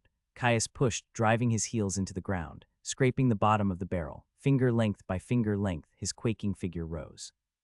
He had been at this for hours now, his stamina long since drained. Without fail, he would hit the wall, and without fail, he would push a little further. Quickly, he would reach his limit and collapse. A few moments spent bonelessly on the floor, giving liquid muscles a moment's respite, and he would rise again to switch to a new grouping. Caius squatted again, thick veins bulging in his neck. Again, here he got stuck, straining upwards, a loud crack emanating from the back of his jaw, the pain of his broken tooth cutting through his exhausted fugue. Quickly taken over by the burning itch of regeneration. Still he strained upwards, again. His legs refused, one shaking knee buckling inwards as his legs totally gave out. His mind blanked, his narrow cone of vision and the ringing in his ears subsuming all of senses for just a moment. The stone slipped from his limp hands. The jarring impact of hitting the cold stone floor brought him back, as did the crunching sensation and blaring pain as the rock landed squarely on his right foot. Fuck, Caius swore, pushing himself upright as fast as possible to roll the stone off. Ding, strength has reached level 20. Ding, physical conditioning has reached level 15. Physical conditioning, level 15. Uncommon. The thumping of a heart that outruns a predator, blood-fueling muscles that burn with the savage delight of the hunt, lungs that bellow, gaseous transfusion bringing necessary vitality. Life, it lives and dies on the basis of exertion. Each level slightly increases peak physical fitness. Each level slightly decreases the deleterious effects of exertion. Even clutching his stinging foot, Caius couldn't help but let out a loud laugh. He had done it, the unthinkable, 2 levels in the same skill and a stat point in the same day. His breath still heaving, Caius grabbed his water skin and drained it to the last with great, greedy gulps. The cool water, faintly tasting of must and leather, soothing his parched throat. Once it was done, he shook the neck of the skin over his face, encouraging the last few stray drips free. With an unsatisfied sigh, he threw the skin to the side. It landed with a dull thwack.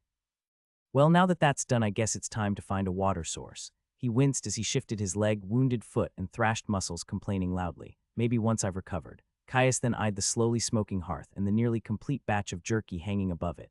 And maybe once I've tended to the fire and put on some more meat. Wouldn't want to risk it going bad after all. Ding, physical conditioning has reached level 20. Caius lay on the floor, his naked chest heaving. Each ragged gasp he made scraped uncomfortably against his bone-dry throat.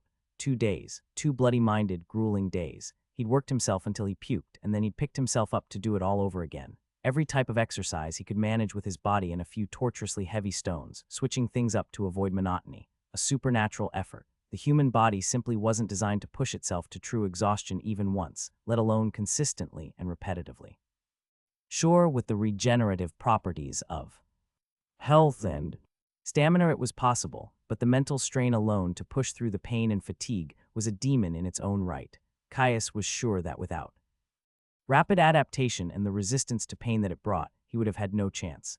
Certainly, the pain had been enough to push that skill up a level as well. Even then, even with his Herculean effort, it should have been impossible. Caius frowned. People just don't gain 5 levels in one skill, and 1 in another in 2 days. I've pushed myself to the brink for years, and it still would have been tight to keep the pace of a skill level a day that I need to fully cap myself before class selection. Father mentioned that classes increase skill leveling speed somehow, but I don't have one. It can't be the combat multiplier either, he thought. It was a conundrum, a question with an answer he had no way of discovering.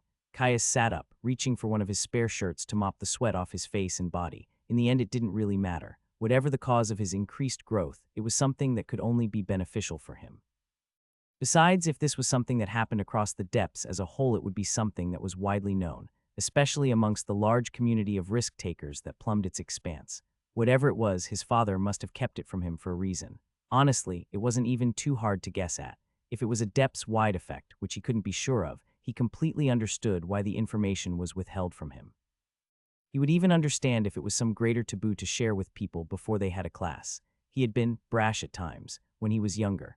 The process of planning a full stack of general skills, acquiring them, and then leveling both them and your stats was an incredibly grueling process in the 5 years between matriculation and class selection. In many ways, it was far worse for those with legacy skills, and according to his father, most people with means had at least some access to an incredibly limited selection that were more widely known. He himself would be making use of a few of those. The fact he had a complete set of legacy skills was incredibly lucky, not just because of the sheer bloody rarity and power of it, but because as a full build, it was an incredibly wide and flexible base. Not so specialized he was locked into anything, and not so disparate that he felt like he had a single tool from 10 different professions. It meant his path to classing up was relatively laid out, and he really only had to think about his final skill and the spell-casting experimentation he would have to do later. Even with all that, and a consummate prodigy of a father as a round-the-clock trainer, he had often felt like he was floundering when he was younger, that he wouldn't make it in time. If he'd known that he could accelerate it all, even if it meant he would be in immense danger, he couldn't lie and pretend he wouldn't have been tempted. And what if I was a poor peasant boy with grandiose dreams, pressured by my father to take the skills needed to have a stable life, taking over the farm, surrounded by monotony when all I really wanted was to live the life of those I heard in the Solstice Bard songs? Yeah, I can see why this would be kept secret. Overconfident young men and women would inadvertently kill themselves in droves, he thought.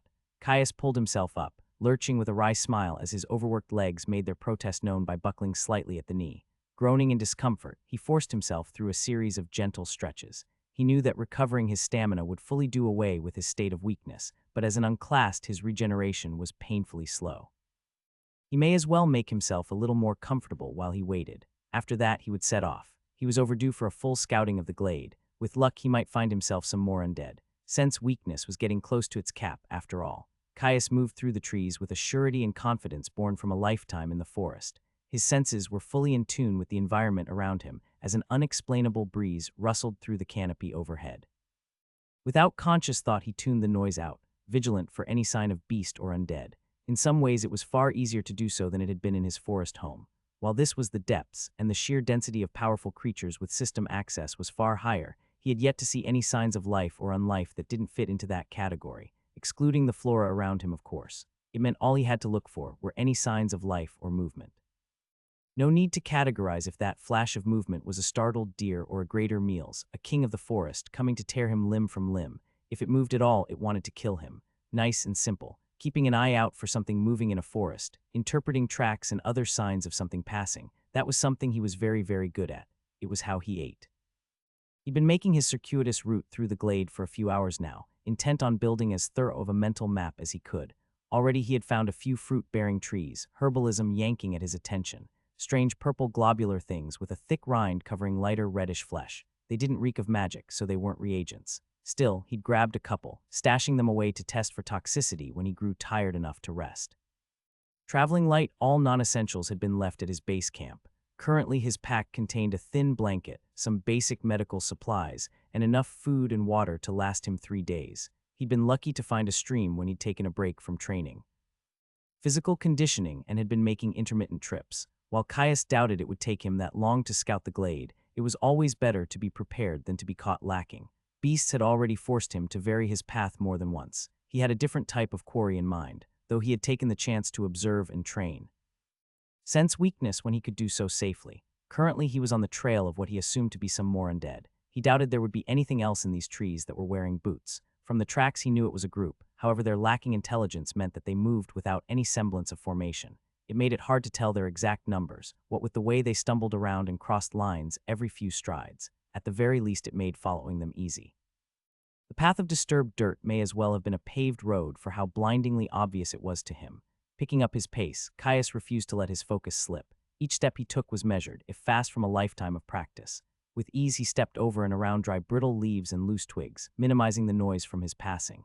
He was unsure exactly what sort of senses the undead had, whether they mirrored that of a living man or if it was something of a more arcane nature. Either way, he wasn't going to allow himself to get sloppy on the mere chance that he might be wasting the tiniest modicum of effort.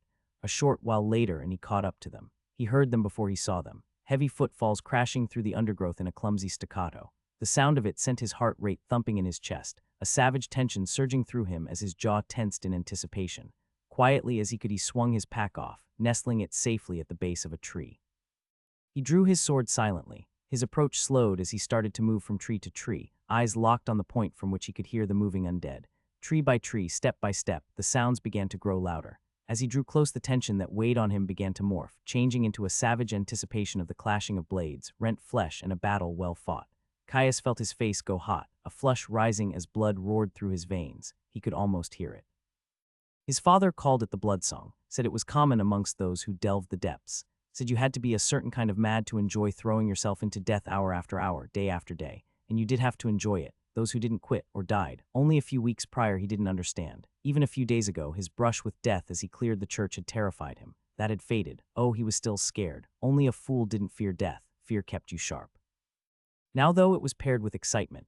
Nowhere else would he see the kinds of gains he had seen. Being trapped down here was a blessing. It might have been a blessing covered in thorns, but it was a blessing all the same. Peering out from behind a bush he was crouched behind, Caius saw them.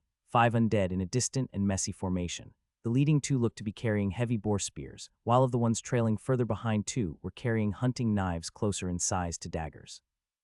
The final undead that was lingering at the center of their rough formation held what looked to be a timber axe. All, barring minor differences, were garbed in what amounted to simple clothing with a heavy leather vest. Caius smiled at the sight of that. Ratty leather would do little to stop his honed blade from cleaving through them. Still, flimsy armor and poor quality hunting instruments or no, the undead were still a threat. They were ungainly, but he knew from his previous fight that they were front-loaded with strength. A good blow could easily shatter an arm, leaving him at a severe disadvantage at best. He would have to leverage speed and flexibility to outmaneuver them, especially since this time there wouldn't be a convenient natural choke point. Though he should be able to use some of the dense underbrush to hamper them, but it would affect him too with the length of his sword. Taking out the knife wielders as fast as possible should minimize their advantage on that front, though. Caius set his eyes on the rearmost undead, one of his first targets, still brainlessly wandering forwards. Taking a sharp breath to steady any lingering nerves, he ignored the way his tongue stuck to the roof of his bone-dry mouth, choosing instead to lean into the bloodsong that bubbled away beneath the surface. With silent steps, Caius moved past the bush he had been hiding behind, his pace accelerating as fast as he could still remain silent. He brought his sword up into an inside guard, pommel pulled into his armpit as he pointed it directly towards the walking corpse he had set his eyes on. The ground flew beneath him, Caius quickly closing the gap. Soon he could make out the thin, limp hair that dotted the undead's withered scalp. With each step it let out a dry, rasping gasp, forced to make a mockery of even the most basic of life's functions. Somehow, someway it sensed him, tensing once he was within a few scant long strides of its back. It stopped, beginning to turn as it let out a rattling gasp. A facsimile of a mind knowing that it should call out to its compatriots, but its expired flesh was unable to act on the half-remembered instincts. The other undead continued on, unnoticing. It made an about-face, Caius-locking gaze with its glassy and soulless eyes. It was too slow to do anything other than that. From his inside guard, Caius's sword spun over his head, pivoting his lower body with the motion as he brought his sword down into an overhead swing. Magically honed steel cleaved through its brittle skull with a subtle crunch. Black blood and stinking gray matter coated his blade. Ding! Level 13 undead huntsman slain. He pulled his sword free, lurching into another run as he advanced on the next undead that held a knife. It was less than 10 long strides away, the gap closing fast. Behind him, the slain body of the first undead hit the ground with the sharp crack of a splintering twig. Caius winced at the sound. Almost as one, the remaining group stopped dead, slowly turning to investigate the sound. The remaining knife wielder saw him, a soft rattle of a war cry leaving its shrunken lips. It stepped towards him with its hunting knife held high. Caius didn't stop. It swung. He planted one foot solidly into the loamy soil, bringing himself up short. A sharp jolt of force shot up his leg, but the slight pain was quickly forgotten as the undead's blade sailed past his chest in a narrow miss. The failed swing left it wide open. Caius didn't hesitate. He speared it through the nose, a cold spray of jellified fluid catching him in the face. Ding! Level 13 undead huntsman slain. The heat of battle washed over him, a manic grin growing on his face as blood boiled in his veins. Spinning on his lead foot, Caius pivoted to face the rest of the undead. Slack-jawed and expressionless, they had wasted no time thinking on the death of their allies. No moments of panic or shock slowed their responses. They simply advanced on him, led by the one wielding an axe. Caius flicked his sword, rotten brain matter splattering onto a stray pile of leaf litter. The two undead holding boar spears had their points leveled at his chest, slowly advancing. The axe wielder had no such compunctions, working itself up into a stiff-legged run. Caius settled into his stance, happy to let the undead build some distance from its allies. It reached him with the fury of a runaway bull, swinging its axe in a savage horizontal swipe. Caius simply stepped back, letting the axe sail past him harmlessly. The momentum of the blow briefly pulled the undead off balance before it righted itself and quickly lashed out with an overhead. Caius parried the blow, a flick of his sword pulling the axe of center. A swift riposte cut a furrow through its chest. They were so clumsy. Caius struck for the head, eager to finish the fight quickly. The undead just barely managed to bring its axe up to block, its infernal might stopping his blow cold. Shoving back against his guard, it broke the bind, shifting its hands to bring its axe down in a short chop. Opening screamed to him. Strength and a certain awkward speed it might have, but without control, without technique, it was useless. With a flick of his wrists, Caius brought his blade back around, binding the axe once more. A slight turn of the blade and a forward push, and he slipped through the undead's guard, impaling its head on his blade. Ding, level 14 undead logger slain. Ding, sense weakness has reached level 18. The corpse dropped like a puppet with its string cut. Caius's chest rose with each deep inhale, the exertion of battle impossible to avoid. Still, the burn in his muscles felt good. Seeing the undead lie inanimate once more, shattered and broken, felt good. Knowing that each one he put down was another step closer to his goals made his blood sing. He understood it now. The blood song, how it could drive people to such maddening heights. He leveled his gaze on the final two undead, still slowly approaching with their boar spears leveled. Only two left. Caius stood on the wide trail beaten through the undergrowth of the subterranean glade, watching the two undead that slowly approached with spears leveled at his chest. Their weapons had the stout look of boar spears, leaf-shaped blades capped by lugs on a stout 6 strides in length. They were weighty, unwieldy things, more meant for planting firmly in the ground to arrest a boar's charge than true weapons of war. They still held the reach advantage, if only barely. Caius grinned, the bloodsong still running hot in his veins. Mere seconds previously, he had slain their allies. They would be joining them soon. Feinting a step forward, Caius watched the undead thrust toward him, warding off an assumed advance. Like the others, they were strong and fast, but ungainly. Their bodies lacked the smooth, flowing balance of a trained fighter, wooden fingers struggling to rearrange themselves as they adjusted their grip. Even the points of their spears wavered through the air, as if uncertain of where to strike. With each step they took forwards, Caius took a calm one backwards, holding his sword at the ready. The left one cracked first. Suddenly lunging, it drove its spear towards him with its rear hand, thrusting towards him in a great extended stab. A snarl left his lips as he flicked his sword, pushing the spear away from him. He stepped forward, bringing himself inside the first spearman's guard. He grabbed the spear haft, capitalizing on the undead's sluggish reactions to shove it upwards and knock away the second spear thrust that had been poised to take him in the chest. Yanking hard on the haft he held, he pulled it stumbling on towards him. Caius pivoted on his leading foot, scything his rear leg outwards. His shin met the side of the undead's knee with a gruesome crack. Its leg gave out and its grip slipped from the spear as it tried to arrest its fall. Its companion was not idle, their own spear already descending in a sharp cut towards Caius. His eyes widened. His kick had put him out of position, and with a sword in one hand and a spear held mid-haft in the other, he had no way to block or parry. Instead, he chose to give flesh to take bone.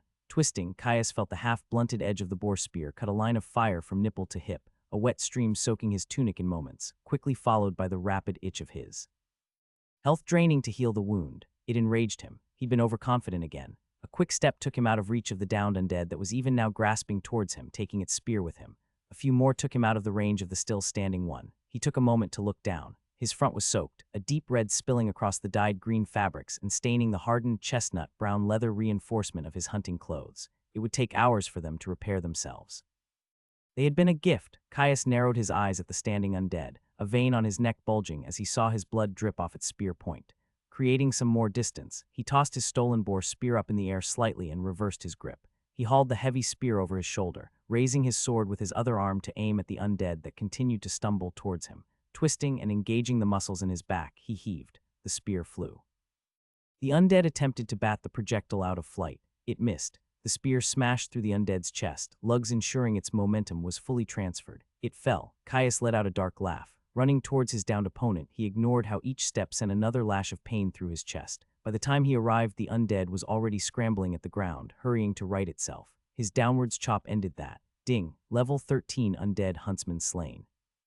He turned to the remaining undead, advancing towards it. It was actively clawing at the ground, dragging its way towards him. Its empty expression infuriated him.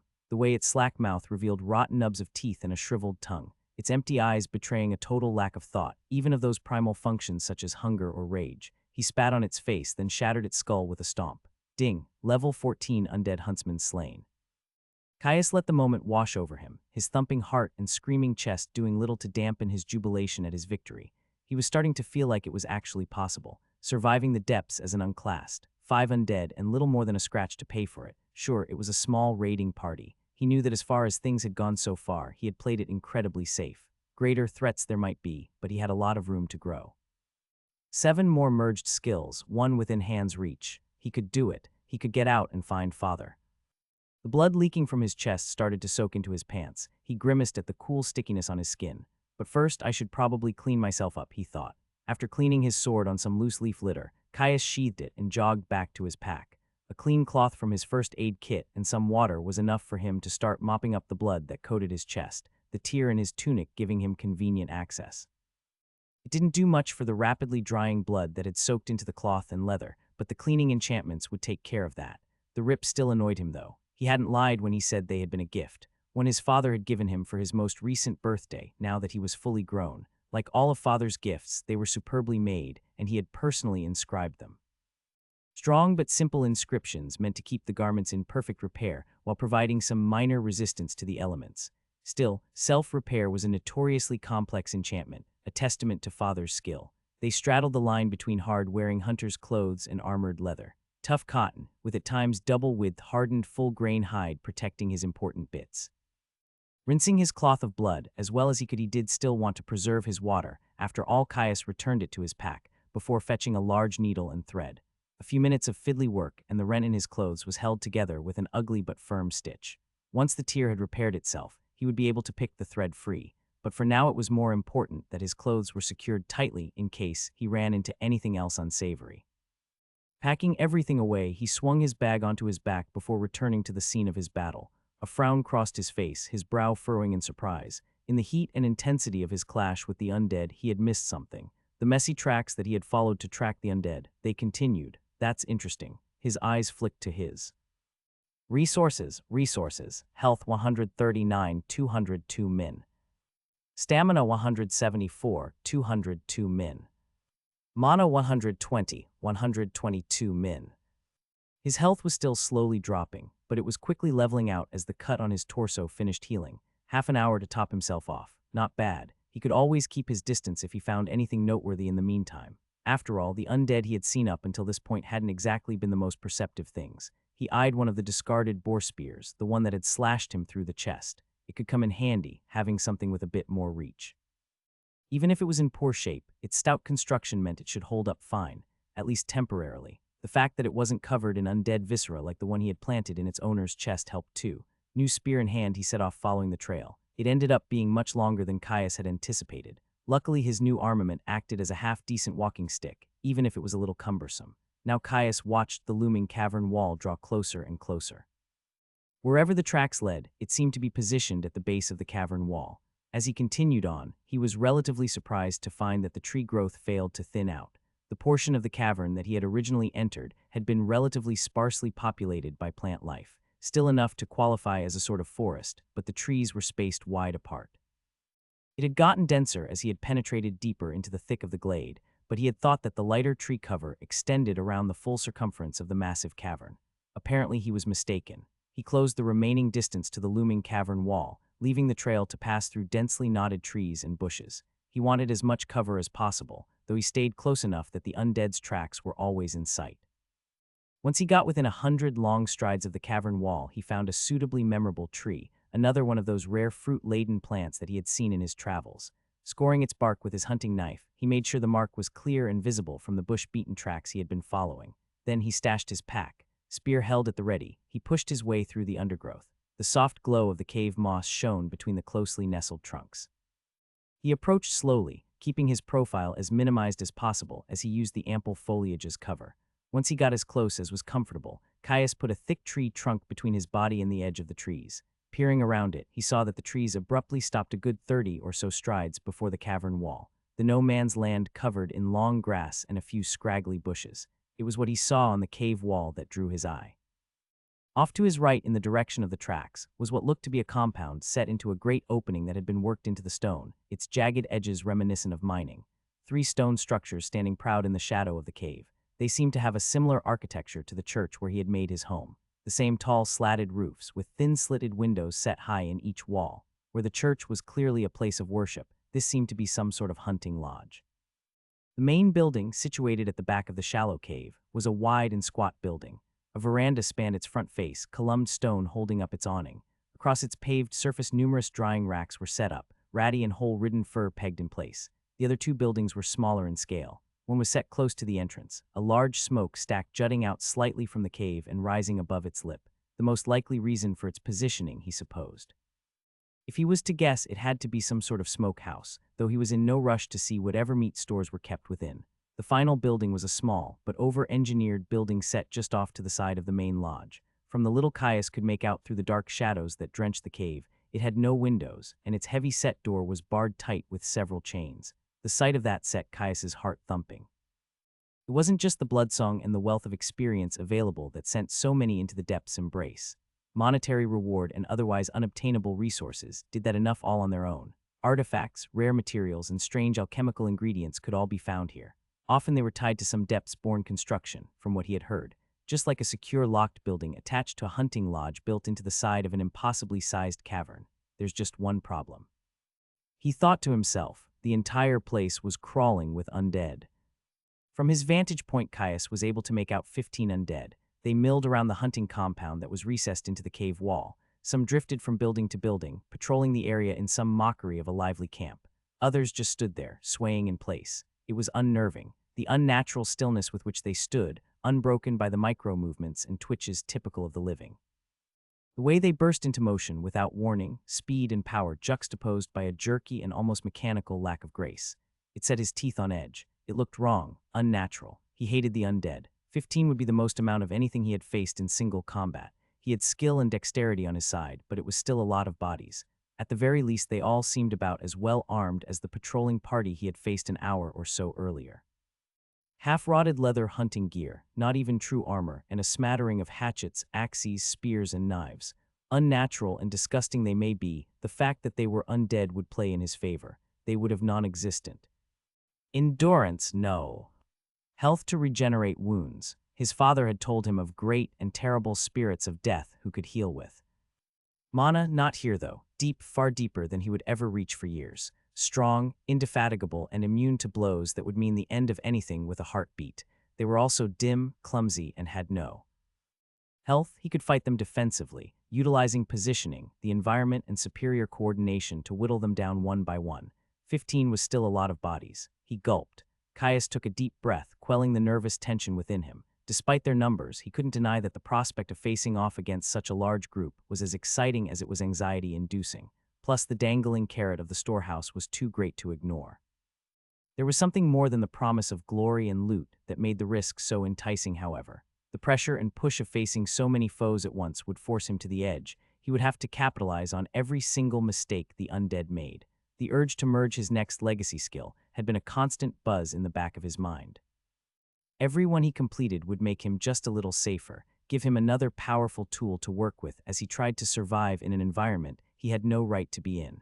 The battle ahead was sure to level. Sense weakness in all likelihood more than once. He needed that. Needed the edge his next legacy skill would bring him. Needed to start on the next one after that. That would bring him some much-needed survivability. Tightening his grip on his spear, his knuckles went white.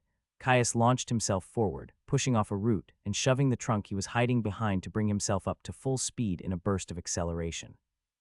The light brush standing between him and the end of the tree line whipped against his legs, quickly forgetting the stinging mark of their passage as he bent his mind to the singular goal of closing the gap between himself and the closest of the wandering undead. He brought the point of his spear up in level, turning his run into a charge. Soft breeze covered his advance, the rustling of leaves enough to drown out his heavy breaths and the soft thumping of his feet on soil. He was almost there. Some of the undead, those who just so happened to be looking in his direction, had already noticed him.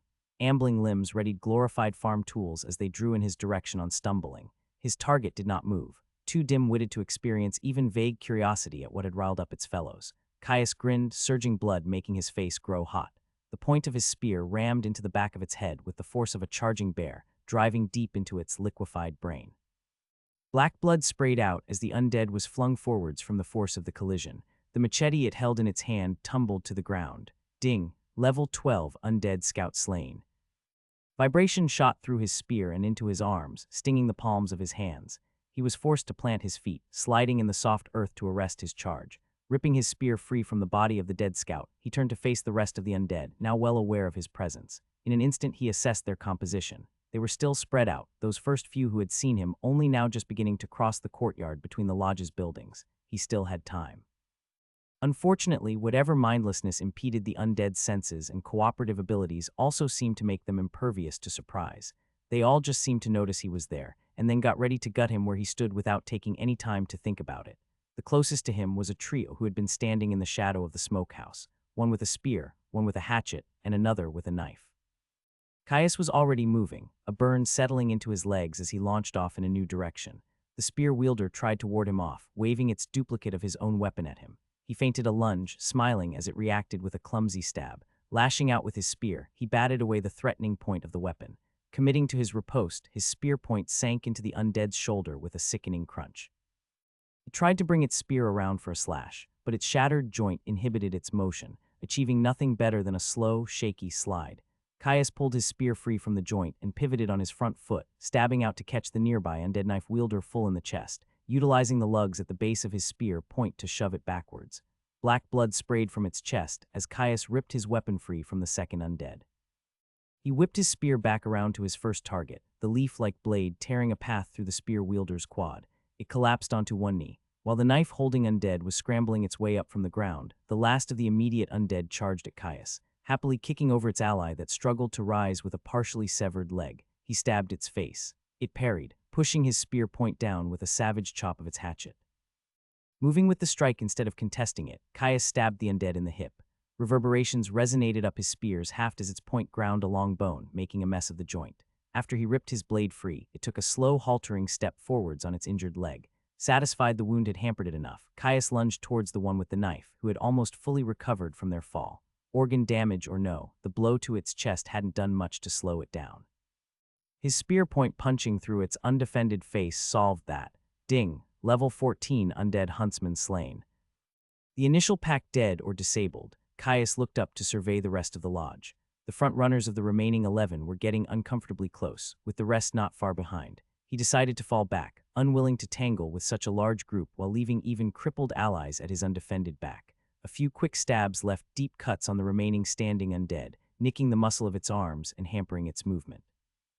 He would have liked to drop it where it stood, but it would take time to work his way through its guard. Caius jogged backwards, parallel to the cavern wall. Neither of the two still, living, undead he had engaged were able to follow him, their damaged knee and hip hampering their movement. He looked past them, focusing on the mob that rapidly reached where he had just been standing, the shambling staccato of their feet striking a discordant note with the strong and even beat of his heart hammering in his chest. The leader of the pack held an axe. Taller than most, it struck an imposing figure. Caius no longer feared them, though. Any anticipation he held as he watched from the tree line was washed away by the roaring rhythm in his blood and the savage joy of combat. Caius had gotten their measure now. Disgusting creatures they might be, but no real threat. Too clumsy, too many openings. The large undead reached him, a stumbling chop swinging wide and leaving it overextended with a simple back step. Sense weakness screamed at him. A smooth step forward, a simple thrust, another spray of black blood, another body crumpling where it stood. Ding! Level 16 undead logger slain. His compatriots quickly followed, mobbing him. Wild, uncontrolled swings were avoided with tight and efficient movements. Those he could not dodge, he pulled off center with simple bats of his spear. The undead's numbers quickly began to work to their detriment, ungainly strength and dim-witted minds turning the rabble into an unreasoning pit of aggression more than any cooperative fighting force. None tried to force him into a corner. None tried to attack in unison or create openings for a fellow. Caius feinted, an undead with an axe taking a wild swing only to elbow a fellow undead holding a knife, sending it reeling. A quick stab caught the flat-footed undead, returning it to the embrace of true death. Ding! Level 14 Undead Huntsman Slain. Caius continued to back up, making use of the strip of open space that separated the veil from the edge of the cavern. So mindlessly aggressive, he thought to himself as a spear wielder's botch swipe slapped an undead holding a machete who had committed to a thrust at the wrong moment. Unfortunately, the blunder didn't leave either of them opening for a killing stroke. Too many of the mob still standing. A committed lunge would leave him far too open to a strike from their allies. It didn't, however, mean he did nothing. A light thrust scoring a line across the offending undead's forearm, hopefully deep enough to hamper its grip. His retreat from the mob was slow, measured. All he had to do was wait. He had already seen so many openings. Sense weakness remained silent, no more than a low-level hum in the back of his mind. Too many opponents for him to capitalize on the failure of a single individual. Still, his time would come. He just had to be patient. Another avoided wild swing. The dance continued. An axe wielder struck, its terminal arc ending with a violent crunch in one of its allies' knees as Caius dodged the blow. The unfortunate undead pitched forward, mangled leg collapsing as it tried and failed to take another step. Sense weakness twitched in the back of his mind. Caius's leaf-shaped spear point arrested its fall. Ding, level 16 Undead Huntsman Slain. He stepped back burning as he wrenched his spear free in order to keep pace with the thinning crowd. Looking to the tree line off to his right, he considered if it was worth it to dive into its embrace before deciding against it. While his heart thumped and his legs burned at his continual giving of ground, nothing had yet to turn against him. Caius took his time, allowing the uncoordinated mass of limbs and flesh that pursued him to work to its own destruction. False openings were seen through as he trusted in. Sense weakness to lead him right. It wasn't perfect. He was sure if it was a higher level it might have been able to direct him to capitalize on more delicate openings instead of only the most obvious. It was still enough to stop him falling into a trap. Steadily he whittled away at the small horde of undead. A tangle of limbs here, a wild swing shoving another out of position there. At one point one enterprising undead even managed to bury its hatchet in one of its compatriots' foreheads. It wasn't easy, not by a long shot. A quick glance at his resources showed his stamina was getting uncomfortably low, closing in on half full. His legs burned something else, unused as he was to an extended jog backwards while fending off infernal corpses. The scavenged spear was also looking worse for wear, its once stout haft ragged with chips and deep scratches from warding off blows. Finally, when there were only 3 left, he received the first of the notifications he had been waiting for. Ding, sense weakness has reached level 19. Took long enough, he thought as a grin split his sweat-streaked face. Caius planted his feet. There were only 3 undead remaining from the small mob that he had stumbled upon at the hunter's lodge and led on a merry chase. More than a low enough number for him to stop running. Of the 3, the one front and center held a pitted machete, same as the one on its left, its companion to its right holding a hatchet. All 3 tried to swing as soon as Caius stopped moving. He thrust, lancing the middle undead in the shoulder, or at least he tried to. The leftmost undead whacked his spear with its machete, shunting him off target. He swung his spear sideways, pivoting to a new target and carving a line through the rightmost undead's face as he smacked away the hatchet it had raised. A spray of thick black blood coated the soft grass between them. Caius took another steady breath, the smell rotting blood mixing with the earthy tones of disturbed loam. Any disgust at the scent washed away in his bloodsong. A step back prevented his rabid foes from closing the distance. He feinted another strike at the centermost undead, before whipping his spear back into the hatchet wielder. One of the boar spear's lugs impacted the undead's skull with a savage crack, splintering the bone. The other undead tried to capitalize on his committed attack, lunging towards him with a swing and a stab. Caius leapt back out of range, his heart keeping a steady rhythm even as his tunic clung uncomfortably to his chest due to the sweat of his extended exertion. In its fervor, one of the machete wielders lunged after him, swinging its blade in an attempt to gut him where he stood. Caius pulled his haft in tight and the undead's machete swung past, leaving it flat-footed. Experience and sense weakness drove him to action, a thrust puncturing deep into the underside of the undead's jaw and erupting from the crown of its head with a crunch of shattered bone. Ding, level 15 Undead Huntsman Slain. Caius maintained his momentum, ripping his spear free to flow into a tight cut at the next closest undead. It brought its machete up in a block, catching the haft of his spear before it could cleave through its skull. Breaking the bind, he pulled back, then thrust with a rapid flurry of stabs, alternating between targets. The undead did their best to ward him off, but decrepit nervous systems hampered their attempts. One, looking almost frustrated, tried to physically chop through his haft. Caius grinned, stepping back to let the axe swing past and pull the undead off balance. The opening did not go unmissed. It fell with a weeping hole where its nose used to be. Ding, level 16 Undead Huntsman Slain. Sweat stung as it streamed down Caius's face and into his eyes. Not for a moment did he consider taking a hand from his weapon to wipe his face, nor scrunching his eyes to clear the salty irritant. He was too honed in. There was only one left. One left. Caius let out a war cry, breaking the silence he had held since springing his ambush. The savage reverberation stabbed at his throat, heightening his aggression. He swept his spear up before slamming it down into the undead's guard. Stumbled at the sudden force, before rallying itself to jump toward him in mindless fury. Switching his grip, he momentarily held his spear like a quarterstaff before slamming its butt into the undead's machete, knocking the weapon away. A reverse strike drove his spear point through the creature's neck, a torrent of black soaking its ratty leathers in moments. He carried through the strike with a push kick to the undead's chest, sending it sprawling prone. Caius planted his foot and smiled at the scrambling thing. 15 doesn't seem so bad anymore, he said, eyes cold despite his grin. He slammed his spear home, planting its leaf-bladed point in the monster's skull and leaned his full body weight into the spear. Pulling it free, he walked away from the messy pile of blood and viscera before slouching over as he gasped. That had been rough, but so much fun. As the unnatural wind cooled the sweat on his brow, Caius looked at the destruction he had left in his wake.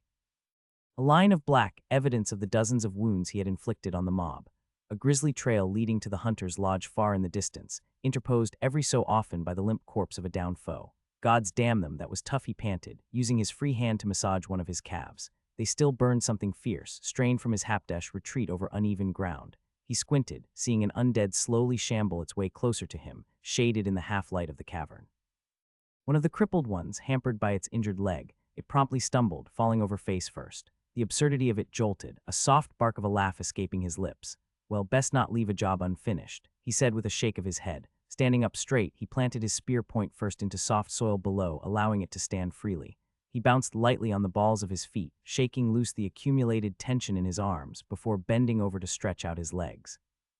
A groan slipped out as the burning ache in his legs intensified behind his knees and the back of his thighs. That's a bit better, Caius mumbled as he stood back up. He took a look at his spear, its mangled haft and blood-drenched tip. He frowned, probably best to just grab a new one. He looked back to the distant undead, now risen again and limping in his direction, patting the hilt of his longsword for reassurance.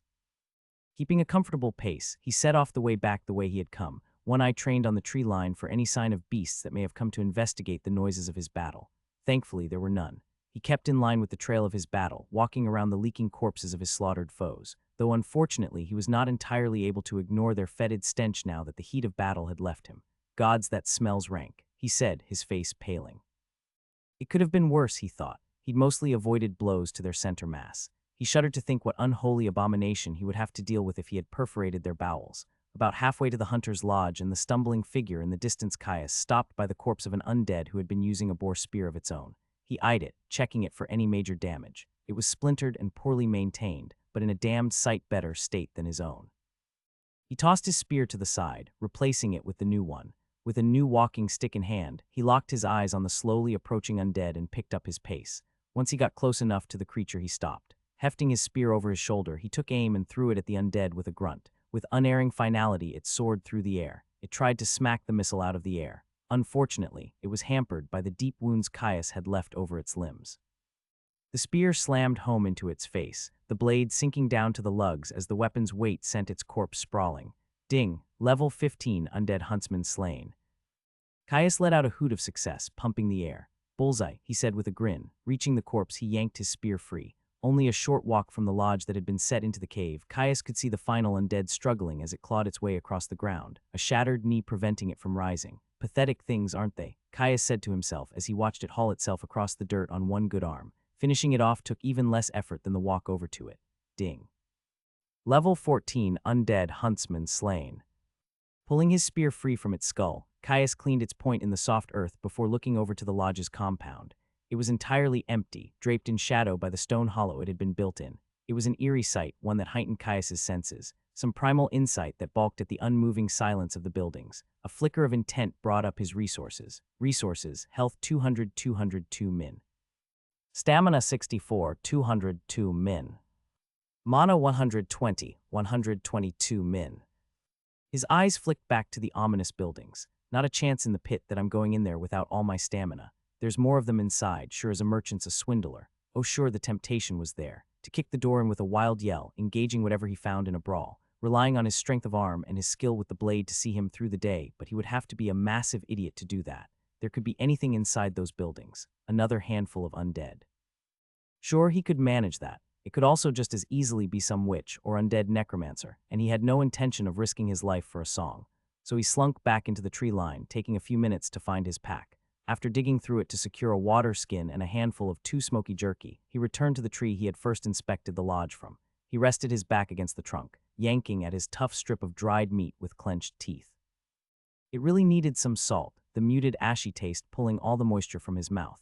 He kept his eyes on the lodge, ears tuned in to catch anything that might be approaching from within the forest. With a stout tree at his back, he wasn't too worried, but it always paid to be careful. Caius exited the trees, his stamina back to full after waiting for just over an hour. Spear in hand and sword on his hip, he made his way towards the lodge compound. His first target was the smoke house. His reasoning was simple. It was a hell of a lot smaller than the lodge itself, which meant if it was full of undead, it would most likely have less of them. The squat stone building seemed to loom over him, its tall chimney rising up just higher than the lip of the shallow cave that the compound was built into. He tried to peer through its thin slitted windows, but they were too high up for him to get a good look. Plus, it looked pretty dark in there. Circling the building, he found a door facing towards the center of the compound. It was as stout and imposing as the building itself, built of rough-hewn planks reinforced with iron, a simple wooden gravity latch holding it shut. He reached out, tense and ready to react as he gripped the wooden bar that held the door shut. He lifted the mechanism in a quick jerk, shoving the door open as he leapt backwards and leveled his spear at the now open entryway. It swung inwards, hitting the wall behind it with a clatter of wood and stone. Caius furrowed his brow, peering into the dark interior of the building. Judging by the lack of sound, it was empty. He still didn't trust it. Holding his spear at the ready, he stepped through the shadowy threshold. His mouth flattened into a tight line as he drank in the interior. Whatever strange intelligence formulated the biomes of the depths certainly did have grim sensibilities. In the center of the smokehouse, there was a burnt-out fire pit, metal butchery hooks attached to the rafters above. Humanoid limbs hung suspended, desiccation unable to hide the grisly evidence of consumption. He certainly didn't miss that some were noticeably smaller than the others. Caius spat on the floor, a hot rush of anger suffocating his disgust. He turned on his heel, marching out of the smokehouse as he pulled shut the door behind him. He knew it was a set piece. It was common knowledge that while the depths often contained some shattered mirror reflections of things that existed or once did, it twisted them to fit whatever strange logic was behind its biomes. There were a dozen campfire stories of delvers coming across some truly twisted regions. It still didn't sit right with him. He was no stranger to blood and guts, but it just wasn't right. He shook his head to clear his thoughts. He still had another building to clear. If the smokehouse was free of undead, the lodge sure as hell would have some. He approached the wide stone veranda, picking his way through the fur-tanning racks that dotted its expanse. Not that the things stretched across the frame could ever be considered so valuable a good, what with the blatant strips of dried flesh and massive holes. A few of them he moved, clearing them away from the path to the door. He winced as their brittle frames clattered against the floor, waiting for some clamoring horde to fall on his head at the noise. Thankfully, the cave and buildings within stayed blessedly silent. He approached the entrance, made of the same rough-hewn and reinforced wood as the previous one. Though no less ready than the first building, his heart stayed steady as he grabbed the latch. A final steady breath centered his mind. He flung the door open. The interior was shadowy and dark. To his surprise, the building was completely open on the inside. He entered cautiously, spear held at the ready. The moment his foot crossed the threshold, ensconced torches flared to life, throwing the interior of the building into stark relief. Caius's eyes widened, momentarily blinded. Blood pulsed, throbbing in his neck as his heart rate accelerated. A soft grunt grabbed his attention. Whipping his head around, he focused on the source of the sound. There, at the head of the hall, sat a great monstrosity. Enthroned on a seat of rotting fur and splintered bone, its black eyes drilled into him. The grotesque sneer that split its face conveying a level of contempt that chilled his blood. Its muscle-bound body had more draft than a draft horse, a complete lack of body fat revealing every single striation in its musculature, to the point it looked almost flayed. At least, the definition that wasn't marred by its diseased and pockmarked skin. Its black unblinking eyes never left his own as it slowly reached down, grabbing a blood-stained cleaver that must have been the size of his thigh. A slow and purposeful rise brought it to its full height, the overly thick leather apron that covered its front rustling with the movement. It towered over Caius, easily a stride and a half taller than him, and he towered over the villagers he had met at a strapping 6.5 strides tall. This was no mere mindless undead. It smiled, rotten teeth poking out from behind scarred lips. "Ding, you have challenged a champion, the hungry butcher." Caius all but flew backwards out of the lodge. desperate to avoid a scenario where the giant undead could box him in and bring its obvious strength to bear. Dread shot through him as he took in the size of the undead. It made him look small, and he had no doubt that its monstrous cleaver would make short work of any sort of defense he could field against it. His only chance was to rely on mobility and positioning to see him through the fight, if he even could. He blanched at the thought of the casual contempt on its face as it rose from its throne. The damned thing had moved with decidedly more grace than the other undead he had fought. As his feet touched down on the dusty rock that made up the cave floor, Caius heard great rattling thumps echo through and out of the hunting lodge, seeming to almost shake the foundation of the building itself, each thundering reverberation reaching into his chest to set a cold grip on his heart. The bloodsong was still there, keeping his blood roaring hot, but it was muted, tempered by primal feelings that screamed out, urging retreat to a long-forgotten canopy in the face of something long of teeth and strong of claw. Reaching the center of the compound, Caius took a long and slow breath, pushing the lances of ice that crept up his extremities to the back of his mind. Focusing on the battle ahead, there would be no room for mistakes, not against a true monstrosity like this. He settled into his stance, legs slightly bent and his grip on his spear firm but loose. Great, gray fingers gripped the top of the lodge's door frame, aged wood splintering as the sausage-sized digits clenched. Caius's stomach dropped as the champion stooped, bowing its head to fit through the building's entrance, its cleaver dragging along the floor with a terrible screech of tortured stone. It crossed the veranda, tanning racks shattering like kindling in the passage of its inexorable bulk. Standing at the threshold, it stared at him again, cold malevolence glimmering in its eyes as a rictus grin split its diseased face. Caius took a sharp breath, stoking the forge of battle lust that had been growing within him over every brush with death he'd had since getting trapped in the depths. Meet, it spoke. The words rumbled across the intervening space, a timbre of tortured metal rattling deep in Caius's chest. The champion lifted its oversized cleaver with a slow grace, slapping the sharpened slab of iron into its opposing palm with a great thwack. A wooden stair splintered as it kicked off the veranda, the champion charging him with the unhindered momentum of a raging bull. Caius kept his eyes locked on the undead, ready to react. Its great strides ate up the distance between them quickly. It was fast. Raising its cleaver high, the champion chopped. Caius danced to the side. The slab of iron bit deep into the cave floor, stone shards leaving stinging bites as chipped stone showered his face. He counterattacked instantly, lancing the undead in the arm with his boar spear. Caius tried to follow it up with a second stab to its exposed face, but was forced to dodge when the butcher sliced at him with casual ease. He didn't even try to parry the blow. With its obvious strength, his spear might as well have been a toothpick. The champion lashed out again, air whistling as its cleaver blurred towards him. Dipping back, Caius repositioned, trying to harry the undead with a flurry of quick strikes. It managed to ward off some with sweeping parries, but for all its strength and increased coordination, nothing could make such a weighty weapon as deft as his spear. Small cuts and shallow stabs marred the chest and arms of the undead, small rivulets of thick running blood leaking from the wounds. Caius watched the injuries intensely, relief washing through him when he saw that they didn't heal. Thank the gods for that. It would be challenging enough to whittle down the creature without having to burn through a pool of restorative energy. Lunging, the champion snatched toward him with a plate-sized hand, trying to grab him with a fatal grip. A sharp slide back just barely brought Caius out of its range. He quickly retaliated with a warding stab that ground against the bones in its palm. Roaring in frustration, it slammed its cleaver into the stone floor at an angle, showering Caius with stone shards and dust. His eyes welled up, forcing him to blink rapidly in an attempt to clear the sudden irritants. He threw himself backwards, a water-stained impression the only warning he had of the giant's follow-up slash. Landing on his side, he rolled with his momentum, rising to his feet in a single fluid movement. The champion was already charging towards him. He took the momentary reprieve to clear his eyes, dodging another cleaver strike and retaliating with a slash that carved a line of weeping black through its pustule-ridden shoulder.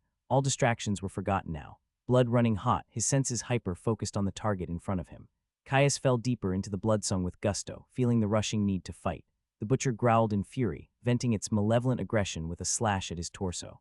Caius slipped to the side, the blow whistling past him. Before he could retaliate, it moved with the momentum of its swing, bringing its cleaver around again, and again, and again. Continuously, Caius gave ground to the depths spawn's fast flow of heaving strength and cutting iron. They moved around the natural stone courtyard, the champion unable to corner him, failing to force him into a position where he would be unable to dodge. Yet Caius was equally as unable to penetrate the whirling offense to punish the assault. Suddenly the blows stopped, the champion's face twisting into an expression of hatred that chilled the blood. Its chest heaved as it opened its rotten mouth wide, shoulders pushing back as it inhaled. A great howl left its throat, a sound of ravenous consumption. The air shimmered as the sound hit Caius like a physical wall. Something sank its way into his ears, pushing into his mind. He could feel it, stoking a primal fear. Encouraging his heart to race, his stomach to shrivel, suffusing his mind and body with a sickly, rotten terror. Calling to mind the final paralyzing moment when the beast tears into your entrails, and you know there is nothing you can do to fight or run. So you lie still, terror-drenched, and die. A sob caught in his throat, pupils dilating, and then something fought back, surging through him, rebuffing the energy with a deft familiarity, walling it off, crushing it, denying it. Faster than he could blink, the foreign-born fear was gone. Ding, you have resisted fear, call of consumption. Ding, rapid adaptation has reached level 12. The undead champion watched him with glee, expecting him to freeze. Caius pulsed with fury, incensed that the creature would dare to attack him in such a manner, to violate the sanctity of his mind, even if just for a moment. An idea came to him, reckless, almost stupidly so, but his fury at the champion's mental effect made him far more inclined to try for a decisive action. Plus, the beast had a bloody class skill. He'd heard of the guardians that defended the passages through the layers having them, but that was it. He knew nothing of champions and their abilities. If it had one, who's to say it wasn't high enough level to have more, or that next time its roar wouldn't paralyze him or send him fleeing in terror. Better to take a chance now. Caius held still, allowing a slight tremor to enter his hands, jaw quivering as he stared at the champion with a wide-eyed expression. The champion let out a slight chortle, convinced it had gotten him. Its arms fell to its side, cleaver carried with a practiced ease. It stepped forwards. Closer, you bastard, Caius thought. It took another step, strolling with the calm surety of a sadistic predator that liked to play with its food. Closer, another step brought it into range. Caius exploded into motion, hidden tension erupting through his limbs as he lunged forward. His spear hurtled towards the champion's undefended face. Its eyes widened in surprise. At the last moment it jerked its head to the side, the edge of Caius's spear carving through its cheek and down the side of its head. Loose flesh fell free, the undead's cheek flopping open to reveal the blackened nubs of its teeth. Black blood flowed from the wound, staining its gray flesh and leather apron. Caius looked in shock at the lacking result of his surprise attack and attempted to pull his spear back. With a swiftness belying its size, the butcher snatched up his spear, yanking Caius towards it as its cleaver rose up for a killing stroke. Forced to let go in order to not be pulled into the creature's reach, Caius stumbled back, palming the hilt of his inscribed sword. He drew it free of its scabbard, silver and gray ripples catching the soft light. He watched as the undead tightened its grip on his borrowed boar spear, the wooden half creaking momentarily before it shattered. It was for the best anyway. He'd always been more comfortable with the sword his father had gifted him in hand, and the more he used it, the more focused the influence Warforged would have on his class would be. Plus, nothing ever settled in his palms quite as well as his sword. The champion stepped in, trying to catch Caius with a diagonal slice. He dodged to the left, bringing his blade to bear, slicing the giant and scoring a deep cut across its shoulder and chest. While his sword might have lacked some of the reach of the boar spear, its mana-drenched alloy and supernaturally honed edge made short work of the creature's toughened hide. Whipping back around, the champion brought down its cleaver in an overhead strike. Caius's eyes widened. It had moved faster than it had before. He didn't have time to avoid the blow. His sword came up in a parry, trying to push the slab of iron away. The oversized weapon's sheer inertia shoved him back. The cleaver skittered down his sword edge, refusing to bind. The champion twisted its wrist, guiding its blade to skirt past his crossguard with ease. He tried to disengage, but was too slow to prevent the tip of the weapon from cutting deep into the flesh of his forearm. Blood welled from the wound, spilling free to land on the cold stone with a light splatter. Caius and the champion broke their engagement, stepping back to circle each other with calm steps. The undead's easy grin was made all the more grotesque by the flap of its cheek hanging down past its jaw. It shook its free arm, now dripping and stained with the fetid blood that spilled forth from the wound on its shoulder. He didn't miss the slight shudder as it tried to lift its hand to its front. He'd done some damage to the muscle. That was good.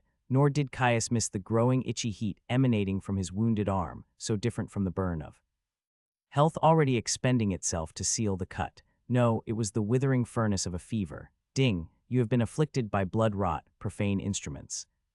Another skill, that was bad. No less because he had no idea what blood rot actually did. He could only hope that rapid adaptation would see him through and keep him in fighting shape. At the very least, he doubted the butcher had anything else left up its sleeve. If it followed any normal sense of progression, it would have to be over level 40 to have another skill. He would already be dead if that was the case. Even as it stood, it was a lethal foe. Without his legacy skills, he would be dead a dozen times over. Not for the first time, he thanked the gods for the luck of his birth, even if it did mean he grew up in the wilderness, hiding from unknown enemies. He could feel Rapid adaptation working, its bolstering energy flowing through his body to taste and sample the new threat, devising the best way to adapt and neutralize the deleterious force. He just had to hold on long enough for it to get there. His arm hot and swollen, Caius leapt towards the butcher, stabbing towards its face. It raised its cleaver to slap away his thrust, only to roar in frustration as he twirled his blade and cut deep into its shoulder. Its blade arm this time. Caius stepped through with his blow, aiming to circle behind the butcher and cut off its avenues of attack. The undead whirled on him, lashing out with a cut that ripped another line of hot fire through the thin layer of fat that covered his belly. Ding! Affliction blood rot, profane instrument strengthens. An explosion of pain that radiated out from the cut, followed by a welting and sickly heat. His abdominals tensed uncontrollably, and Caius felt his skill start to probe the new location. Continuing to taste the flavor of the energy, trying to take its measure, he could already feel the tendrils of rot seeping up his arm from the previous cut. Snake-like, using his veins as highways to ravage his body, he had to finish this, fast. The butcher's cleaver followed its terminal arc, wounded arm unable to control the momentum of the monstrous weapon with as much ease as it had before. The wild swing left it open. Caius was remiss to let the opportunity go to waste. Every second was another that his afflictions would continue to weaken him. Stepping forwards, he brought his sword down in a heavy overhead strike. The butcher lashed out with its free hand, trying to ward off his strike. It was successful, partially at least. Knocked off center, his blade bit deep into its clavicle with a spray of rotten black blood. The undead howled, infuriated by the injury. It lashed out with its fist, trying to leverage its size and strength to crush him. Caius flicked his sword, biting deep into the butcher's forearm as he turned the blow, grating against the bone. He didn't fully escape unscathed, his wounded arm surging with agony from the force of the collision. A hiss escaping his throat, Caius disengaged. Health had already sealed his cuts, but whatever the undead's skill-enhanced cleaver had inflicted him with was fighting against the purifying energy, forcing a constant expenditure to keep the wounds closed. Something he couldn't afford, he barely had a pittance with the cap on his. Endurance, drawing in another great breath, the champion released another fearsome roar. This time the ability washed over him as pure, hateful noise, rapid adaptation working quickly to rebuke the power before it could get its hooks into him. Ding, you have resisted fear, call of consumption. Caius moved through the wall of sound, swiftly engaging the creature while it was enraptured in the execution of its natural magics. He needed to cripple the beast, slow it down. He needed to go for its legs. Before it could snap its jaws shut, he lunged. The tip of his sword lanced straight the thick rope of muscle above its knee. He withdrew and disengaged, watching as its leg buckled slightly under its prodigious weight. The champion's roar petered out with a squeal of pain and anger. It lunged, trying to sever him at the waist. The blow was still fast, still backed up by monstrous strength, but it was slower, more manageable. He watched the heavy blade waver slightly as damaged muscles failed to work as they should. He saw an opening, his skill twinging. Side-stepping the swing, he cut. His blade deepened the cut on the butcher's shoulder, parting flesh to grate against bone. He dragged the cut, stepping through to lengthen the incision and wrap it around the meat of the joint. Ding. Sense weakness has reached level 20. Caius ignored the notification. All his attention focused on the battle. The ruined remnants of its shoulder tore and the butcher's swing collapsed, arm slapping weakly against its chest before dropping to its side. The massive iron cleaver clattered against the ground, the champion no longer able to lift its arm effectively despite keeping a firm grip on its weapon. With a howl of frustration, it swung at him with its free arm, stumbling slightly on its wounded leg. Caius turned the strike with the edge of his blade, allowing the undead's own strength to carry through the cut, biting deep into its forearm. He danced back to disengage, watching the champion's fingers on its grow lax. He must have severed the ligaments. Rapid adaptation surged, finally stalling the creeping affliction in his veins, getting its measure and stopping it dead. Slowly it pushed back, consuming and destroying the corruption hairsbreadth by hairsbreadth. Finally, the battle had turned in his favor. Caius turned his attention to his resources, more than aware that the corruption instilled by the butcher's contagion had wreaked havoc on his health, forcing the energy to expend itself to ward off its deleterious effects. Resources: health 48, 202 min. Stamina 109, 202 min. Mana 120, 122 min. His eyes widened, shocked at how low it had gotten. It was well and truly a race now, with how quickly the blood rot had drained his pool of regenerative energy. It would wreak havoc on his body as soon as his health ran out. He could only hope that rapid adaptation would be able to purge the disease before that happened. The butcher scowled at him, thick hairless brows scrunching over its unnatural black eyes. "Gonna eat you," it ground out, straining as if each word was a challenge. The champion lurched towards him, decidedly slower on its wounded leg. Caius slipped around a clumsy swing of its cleaver, the undead leaning into the momentum of its body to attack. He cut into the calf of its uninjured leg as he pressed an opening in its guard. More black blood joined the growing pool covering the stone floor. The butcher was unfazed. "Gonna flay you." Throwing its whole weight into a heaving swing, the undead's weakened leg slipped on the blood-slickened stone. It stumbled. Caius darted in, ducking under an outstretched arm poised to pull him into a deadly embrace. As he passed, he sliced with his sword, severing its hamstring. The champion fell. Tried to push itself up, only for its leg to buckle under its weight, returning it once more to the cold stone. "Crack your bones, drink your marrow," it hissed, staring at him in open hatred. Caius watched the creature, face twisted with rage at the sick fantasies it had lost itself in. Abandoning its cleaver, it hauled its bulk forward on wounded arms, lame legs kicking weakly in an attempt to assist the movement.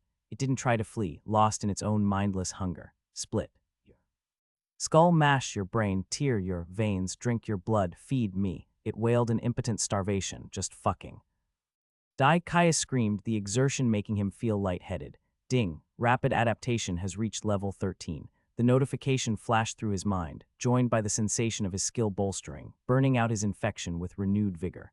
It was almost there, close enough that he knew he would purge the effects of the champion's skill before the last vapors of his health dissipated. It didn't make the process comfortable. He could still feel the noxious power curdling in his veins, a feverish red heat radiating from the site of his almost healed wounds. Breaths came heavier than they should, and his limbs felt leaden. Each swing, every parry and dodge drained him, made his vision close it, like he had run a dozen miles without stamina. He shook off the cloying lethargy, squaring his stance against the crawling champion that left a trail of black in its wake. "Maito," it said, staring into his eyes. Caius took a steadying breath and walked towards the butcher, careful to keep the point of his sword trained on the monster. The champion came closer, closer still, close enough. Caius threw himself into a lunge, his battle cry echoing through the cave as he dived into a fencer's thrust. The butcher heaved itself forward, uncaring of the sliver of steel that raced for its head. Its hand lashed out with a speed that could only come from a final, desperate attack. Shocked, Caius only had a moment to register the suicidal attack before one of its meaty paws clenched around his leading leg. Bones shattered. Inscribed steel slipped cleanly through boil-ridden flesh and mutated bone. "Ding, you have slain a champion, the hungry butcher level 21 miasmic slaughterer." Caius collapsed with a scream, his calf slipping from the undead's slacked fingers and folded. Shards of bone cut through his flesh, agony setting its grip on his throat. He gasped. Noxious impulse surged through his nerves, hammering into him with an overwhelming cacophony of sensation. The pain seemed to concentrate on his eyes and ears, narrowing his senses until all he could see was a thin pinprick of hazy gray accompanied by a high-pitched whine. He collapsed on his back, chest heaving as he tried to suck in air. His vision blurred further, tears welling in his eyes, the final vapors of his health burned free, trying to set what it could of his shattered shin bone. It brought momentary relief from the initial stab of agony that accompanied an unexpected wound, a relief quickly followed by a terror-filled realization. The blood rot. His attention dove inwards as he pushed himself up onto his elbows with a start. He relied on the innate awareness that every thinking creature had of its soul space to search his body for the champion's magical disease. He found nothing. Rapid adaptation had cleared the inflection. Caius slumped back down with a sigh of relief, yelping as his jostling moved his still shattered leg. He looked at the twisted limb and winced. While he could just leave it to heal on its own, at least partially setting the break would drastically reduce the amount of health required to recover. Eyes drifting past his ruined leg, his attention settled on the limp form of the champion. His sword was still stuck fast in its head. A growing pool of black blood seeped forth from the corpse. He needed his sword. Injured as he was fucked if something came across him in this state, and he had no way of defending himself. Caius growled, staring at his weapon. "This is going to suck," he sighed. "Nothing for it, I suppose." Balling up the hem of his tunic with resignation, he pulled on the material until he could comfortably bite down on the wad of fabric and leather. A few sharp breaths to steady his nerves, and he shoved himself upright. A hoarse yell escaped him as the movement shifted his leg. Refusing to give up the momentum, he gasped and snatched the handle of his sword, falling back to the floor to pull the blade with him. It slipped free with a wet squelch, clattering loudly onto the stone floor beside him. "Just a little more, you can do this," he thought. He pulled himself up into a seated position and shuffled backwards, biting his wadded tunic so hard he half expected to hear the crack of a breaking tooth. Finger length by agonizing finger length, he hauled himself away from the growing puddle of blood that expanded from the butcher's corpse. Once he had made it a couple of long strides away, Caius collapsed back down with tears streaking down his cheeks. He let go of his sword, preparing himself for what he had to do next. He sat back up, staring at his twisted leg with dread. He reached out towards it before freezing halfway. A frustrated growl was dampened by the fabric in his mouth. Last bit, then you're done. A sharp breath brought him focus, and he lunged towards his foot, twisting it back into position. A half-strangled scream sounded in his ears as if from a great distance, agony coursing up through his leg and shorting out his mind. Caius collapsed back down with a whimper. He spat out his tunic. "Fuck me," he ground out, panting between words. Despite the agony, he couldn't help the low, rumbling chuckle that started from deep within his chest. Even if he did wince every time the movement jostled his slowly healing break, he had no right to have come out on top. The bastard even had a class. What the fuck was that? He'd never heard of champions in his life. He'd killed it. Killed something with a class, something that was supposed to be as close to impossible as you could get, the advantage of stats and skills too high to overcome. Oh sure, he knew that the guardian he was eventually doomed to face would have won and would be exponentially harder than this battle. However, he had only planned on that with all of his skills in place. Even then he had mostly planned on waiting until he had his own. Yet here he was, broken, bleeding, but well and truly alive. After facing something with a class, unbelievable, he whispered. The encounter had shown him something, that the depths held hidden dangers far beyond what he was taught. For the first time in his life, Caius felt dissatisfied with father's traditional methods. Sure, if all had gone as expected, he would have never in a million years stepped anywhere close to the depths before his father had given him sufficient lessons on its hazards. Lessons that were supposed to happen in the final months before his class selection, with practical training following it. Yet here he was, nearly 2 years early. Of all people, father should have known to plan for the unexpected. Or was it a simple coincidence that they lived deep in the forest, weeks' journey from the closest small frontier villages, while having a perfect set of legacy skills? Caius snorted at the thought. Father had always been cagey, but he supposed the knowledge of exactly what had happened to their dynasty was another lesson that had been left until he was older. It hurt to think of his father's failings, after all he had done for him, but it was just so frustrating to think how different his approach would have been if he had known that champions existed. For one, he probably would have waited until he had merged his fourth skill. He might not have gotten so injured with. Adamant body, Caius's eyes widened suddenly. His skills he'd leveled. Sense weakness, he was finally ready to merge the skills. A wide smile split his face. He couldn't do it here, of course. It required a centered mind and a period of meditation in his soul space to feel how all the pieces flowed together, something he felt very little confidence in doing here. For one, it would be impossible to do while dealing with a broken leg. He was also a little worried about beasts coming to investigate the blood and noise. No, it would need to wait until he was in the relative safety of his base camp. He also had something a little more pressing on his mind, other than healing his leg. Caius turned his head, twinkling eyes landing on the stout stone building that sat to the right of the lodge proper. Loot. Caius stood up from the cold stone floor of the hunting compound, wincing as his leg protested at the movement. After nearly an hour and a half of waiting, it had mostly healed, and hopefully it wouldn't take more than another quarter hour or so until it was done. Still, he didn't exactly plan on sitting on his ass if he could walk around fine now. He would just have to be a little gentle with it in the meantime. The offending limb still itched terribly. No matter the incredible benefits of the natural healing, it was a decidedly uncomfortable process, especially when you could feel each individual shard of bone realigning and fusing. Shaking off the memories, he walked over to the cold corpse of the butcher and nudged it with his foot, nodding in satisfaction as the limp meat stayed dead, just in case. Wiping his sword on its ratty clothes, he sheathed it at his hip.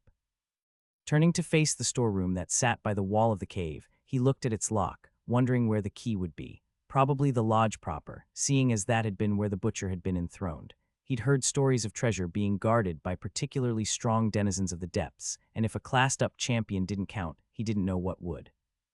He limped towards the large stone and wood building where he had first encountered the massive undead, the torches inside filling its hall with an orange flickering light. As he crossed the threshold, he inspected the seat where the butcher had sat. Up close it was even worse than the quick glance he had gotten earlier. Nearly as tall as he was, it was perhaps more accurately described as a throne than a chair. Though if it was to be a throne, its monarch had been a gruesome one indeed.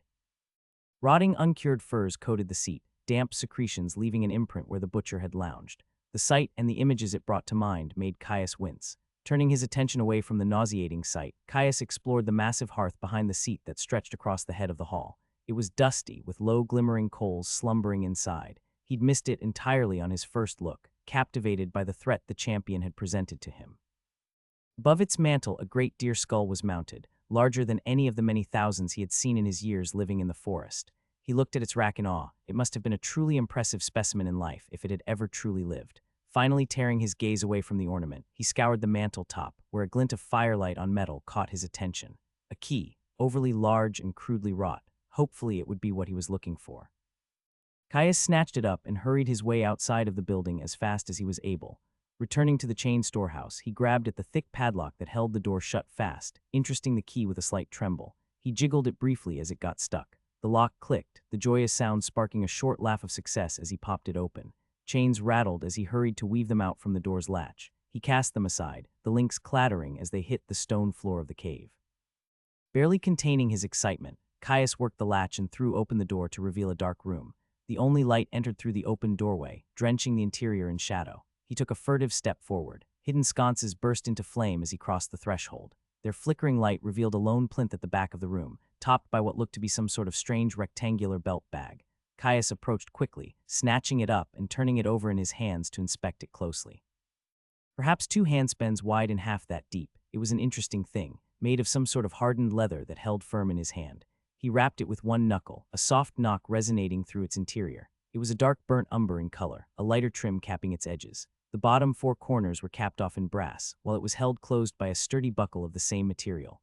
Caius turned it over, revealing a back with 3 loops along its top edge to thread it onto his belt. He furrowed his brow quizzically. All in all, Caius was a little disappointed. A bag wasn't exactly what you expected when you risked life and limb for a reward. He shrugged. In the end, at least it was something. He fumbled with the buckle for a moment before pulling it open. A glitter of yellow and silver metal immediately caught his attention. There, to the left of the bag, was 5 pieces of silver, and a single yellow disc sat in a jumbled pile. Impossibly round, each face was embossed with an incredibly complex swirling pattern. He pulled them out, feeling the cold metal as he rolled them around his hands. Caius grinned. A much more satisfying reward, he thought. He just found room and board for a year, if what he remembered of the prices that Haster had paid at the Stout Oak was correct. Though he supposed that with 3 fields being a frontier village, it was probably more reasonably priced than most. He dropped the coins back into the waist pouch one by one, enjoying the satisfying clink as the coins impacted each other. His attention turned to the other contents of the bag. The coins, nice as they were to find, were clearly not the intended goods to be stored. The interior of the bag was divided into 8 rectangular segments, one of which had held the coins. The others 4 were occupied by tight-fitting squarish glass bottles, their clear exteriors revealing a softly shimmering burnt orange liquid. Potions in a conveniently standard bottle shape from what he could see at a quick inspection. He pulled one free, surprised at how easily it slid out despite how firmly wedged it had looked. Unfortunately, much like the bag itself, he had no real way of knowing what these did. At least not yet. Luckily, he did have something he could do. Uncorking the potion, Caius brought the bottle to his nose and breathed in deep. It smelled of spicy lilacs and sunshine. Somehow that was possible bloody alchemy. Herbalism, something he hadn't had much chance to use in the depths, came to life. The notes and scents of the potion swirled through his mind, bringing with it notions of growth, of life surviving despite the efforts of an uncaring world, of a stubborn weed handing on a destitute cliff. Probably some kind of restorative, though of what type and function I have no idea, most likely not. Mana, he mumbled to himself before corking the bottle again and returning it to the waist pouch. He planned on holding them in reserve, unwilling to potentially waste a powerful brew when he did not need to. If there was an emergency, he would risk it, but otherwise they would stay locked tight. Caius buckled the potion bag closed, before taking the time to thread it onto his belt. It sat on his right hip, opposite his sword. It was surprisingly comfortable. Despite its hardened exterior, he could barely tell it was there outside of a comfortable and balanced weight. It was time for him to return to camp. Excitement bubbled in him at the thought of his next merge. It was always something he had celebrated with his father, another successful step on his preparations for a class. Caius left the shadowed hunter's lodge, his almost healing leg not enough to hamper the pep in his step.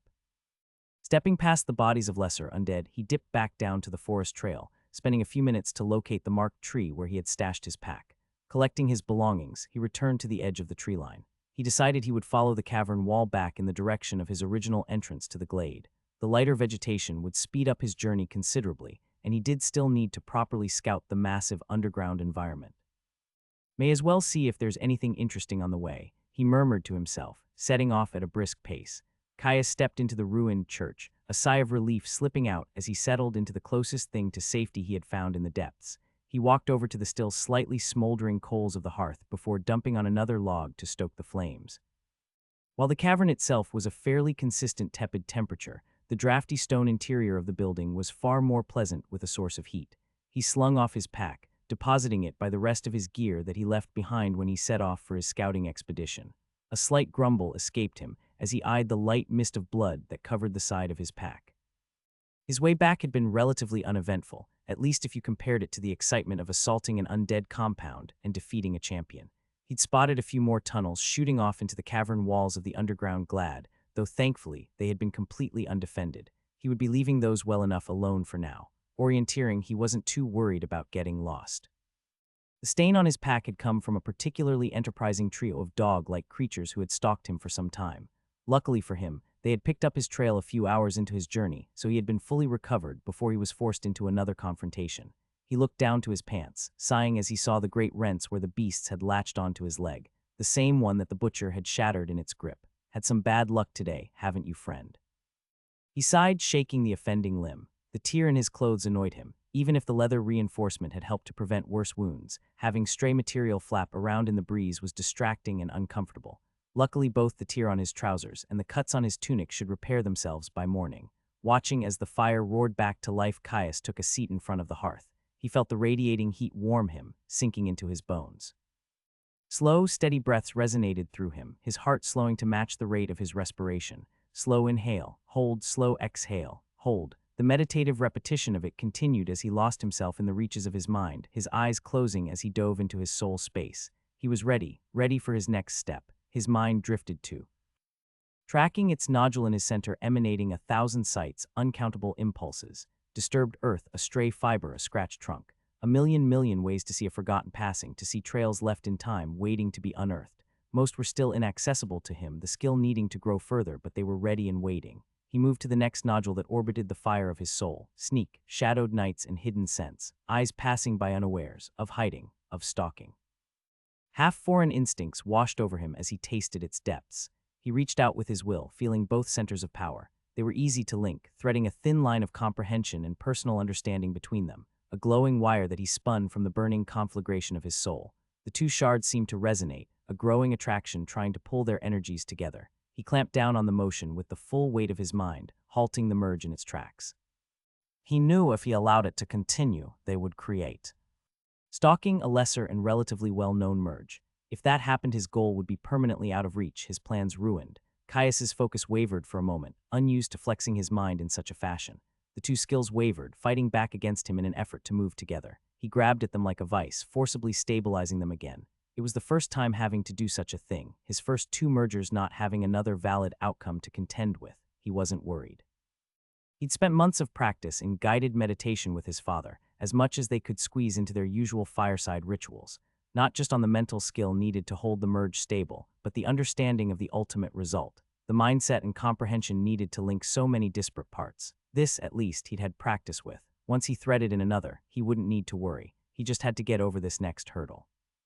His metered breaths continued as he settled into the measured tension of holding the skills in place. Once he felt ready, he reached for the next one. As soon as he split his focus, tracking end.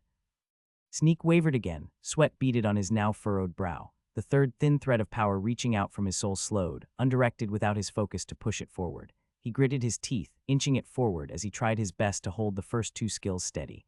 They rattled precipitously, screaming against his hold on them, professing their desire to merge into a new form. His soul touched the third skill. Caius just managed to prevent tracking end. Sneak from merging, the skills rattling against his control as his soul touched. Trap finding, instantly the previous two skills settled down, no longer having an easy route to merge their energies through the conduit of his soul. Trap finding tasted of tension and exploration, the joy of exploring new mechanisms and the fear of the deadly payload they held. 1,000 sights washed through his mind, most of them hidden deep within the depths, but not all. Bank vaults, siege defenses, mechanisms, physical, magical, and biological, how to identify likely placements. A suspicious mound of disturbed earth or a flagstone not quite flush, a necessary skill for those who would delve where they were unwelcome, those who sought to survive and thrive where others dared not to tread. His soul threaded his comprehension into the previous two. However, the link felt incomplete, a kit with missing tools. Next, he reached out to orienteering, something for one to feel at home in the depths and the vast wilds that coated the world above it. The stars above, the way water flowed, distant scents carried on the air, and an ever-growing mental map.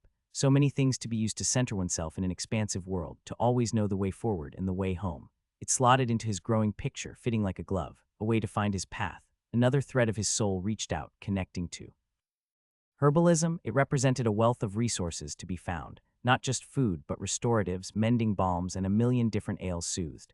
A way to keep the journey going, and a reward in addition to the simple beauty of the journey itself.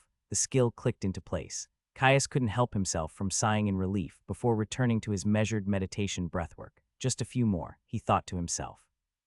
The burning fire of his soul sent out its sixth flickering thread, connecting with cooking, the smell of roasting meat over a campfire, freshly baked bread steaming as it left the oven, the roaring cacophony of an overworked kitchen as hands blurred, layering a dish of exquisite beauty. Cooking was something universal, something that the poorest beggar and the richest king relied on every day of their life.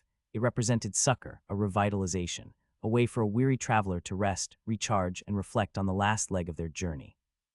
It tasted of exotic spices discovered in the furthest reaches, of comfort, of experimentation, something that brought a little bit of home with you on a long expedition. The skill snapped in place, flaring as it joined the growing chain of power. Sense weakness felt different from the rest, a ruthless edge and undercurrent, a quality of violence, eyes that sought the rhythmic pulse of an artery, that spotted the idle strap that left a gap in the armor. No journey was free of danger, Caius thought.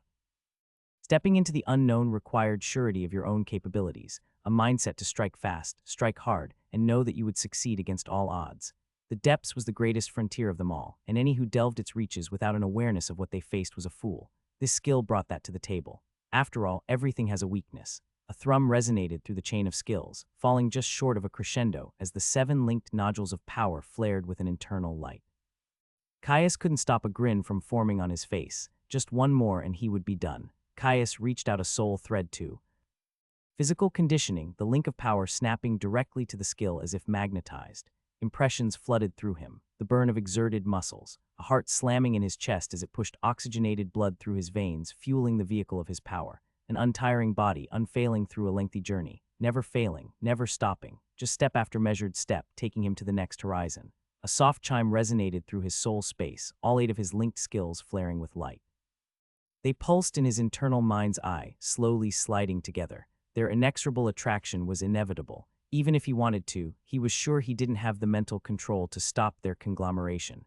And Explorer's Toolkit, ding, skill merge detected. Would you like to proceed? Caius's eyes flashed open, his cheeks aching as his smile spread even wider. Yes.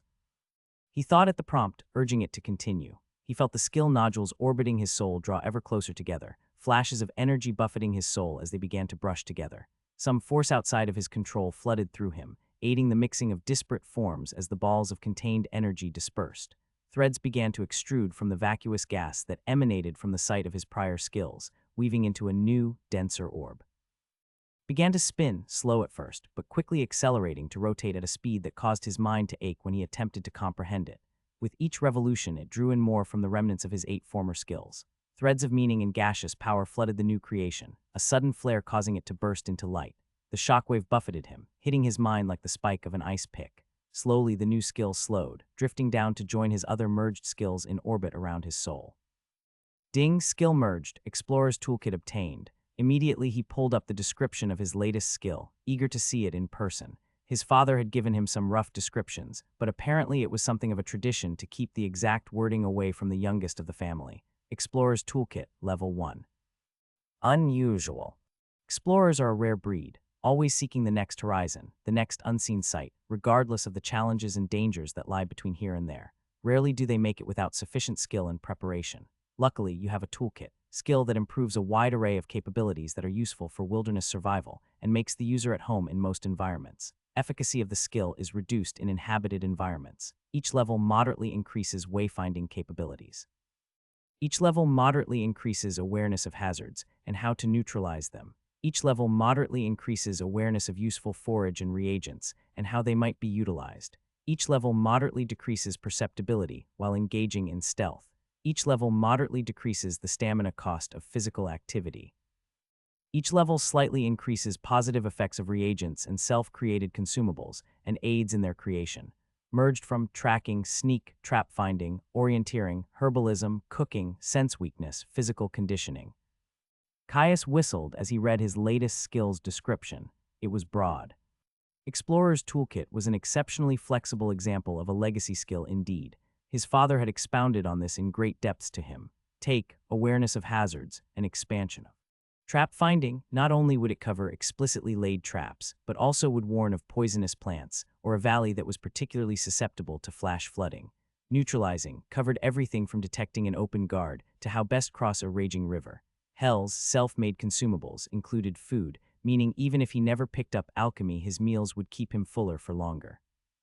Eventually, with magically active ingredients and a high enough skill level, it would let him make meals that would provide long-lasting buffs. Individually, they would be lackluster, a poor man's alchemistry or wayfinding. Together, they represented a flexibility and breadth that was a vital addition to his limited skill slots. After all, general skills were usually best used in a supportive function. This single skill alone would help him cover a dozen different bases without stretching his foundation too thin, and while inevitably flavoring his class with a certain level of self-sufficiency. All in all, he couldn't have been more happy with the result. Practically fizzing with excitement, Caius opened his status for the first time in over a week. Status, name, Caius. Dynasty, Unterstern. Age, 18. Class selection, 1 year, 48 weeks, 4 days. Race, human dynastic, +1 free stats per level. Layer reached 2. Resources, health 200, 202 min. Stamina 200, 202 min. Mana 120, 122 min. Stats, endurance 20.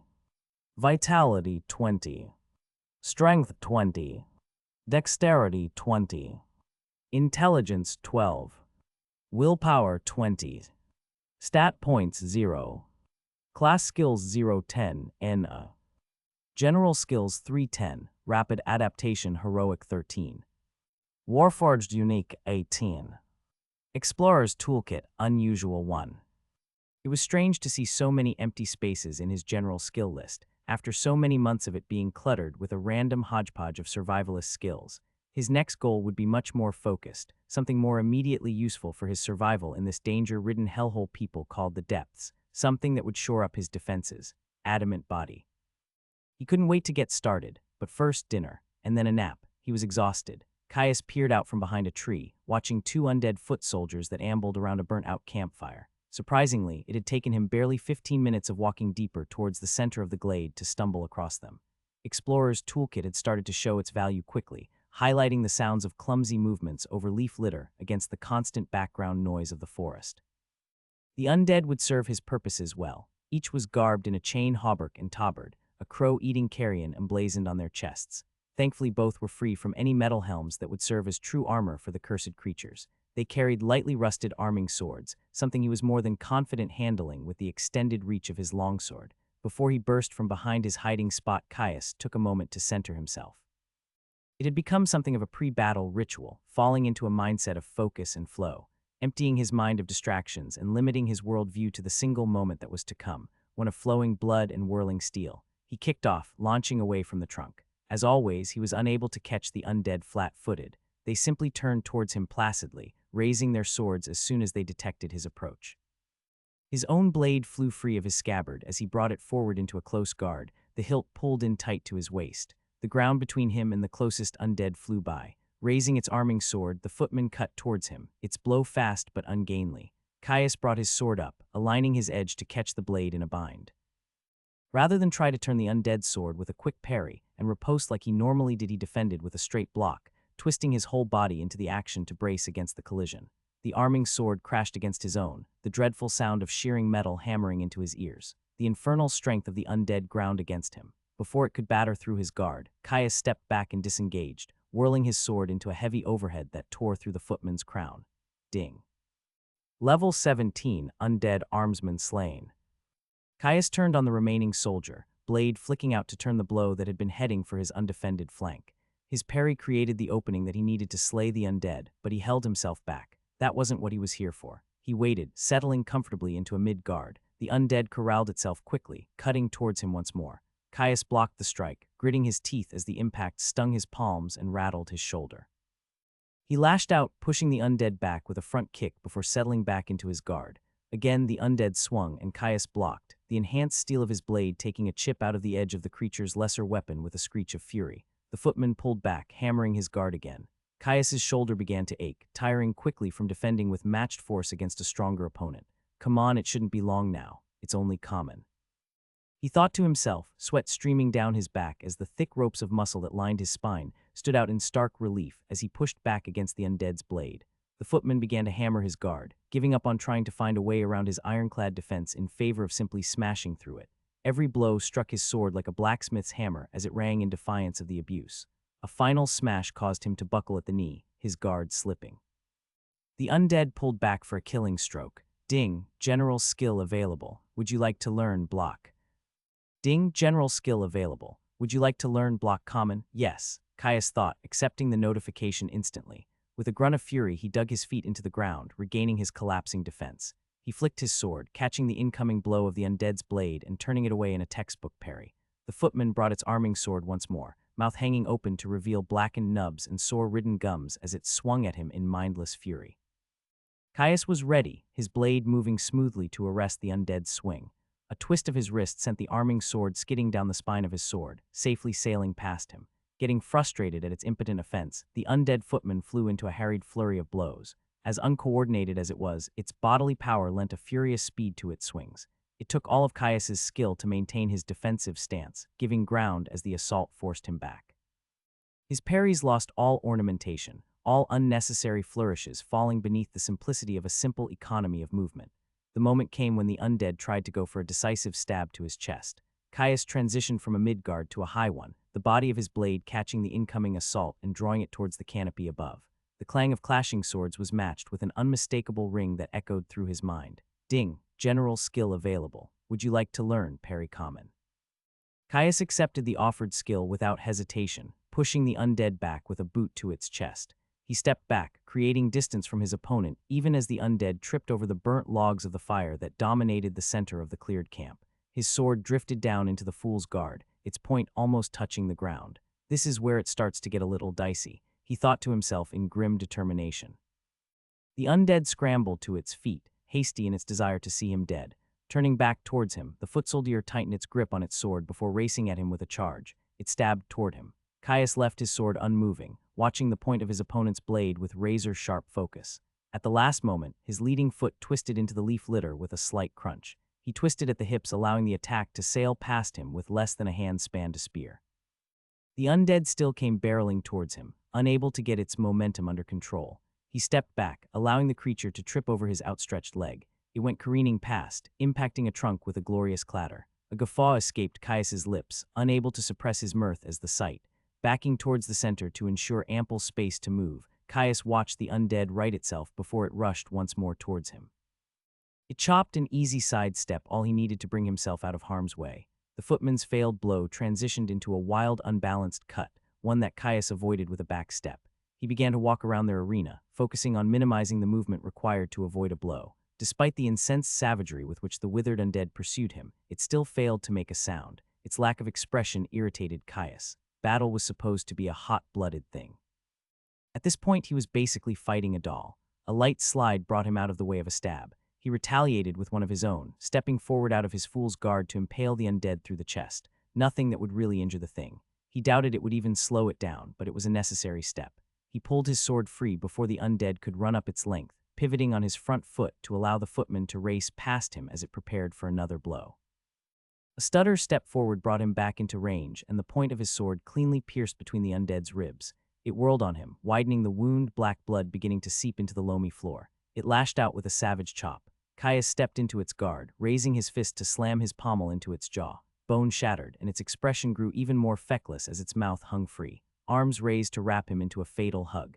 Caius danced back, escaping the attempted grapple.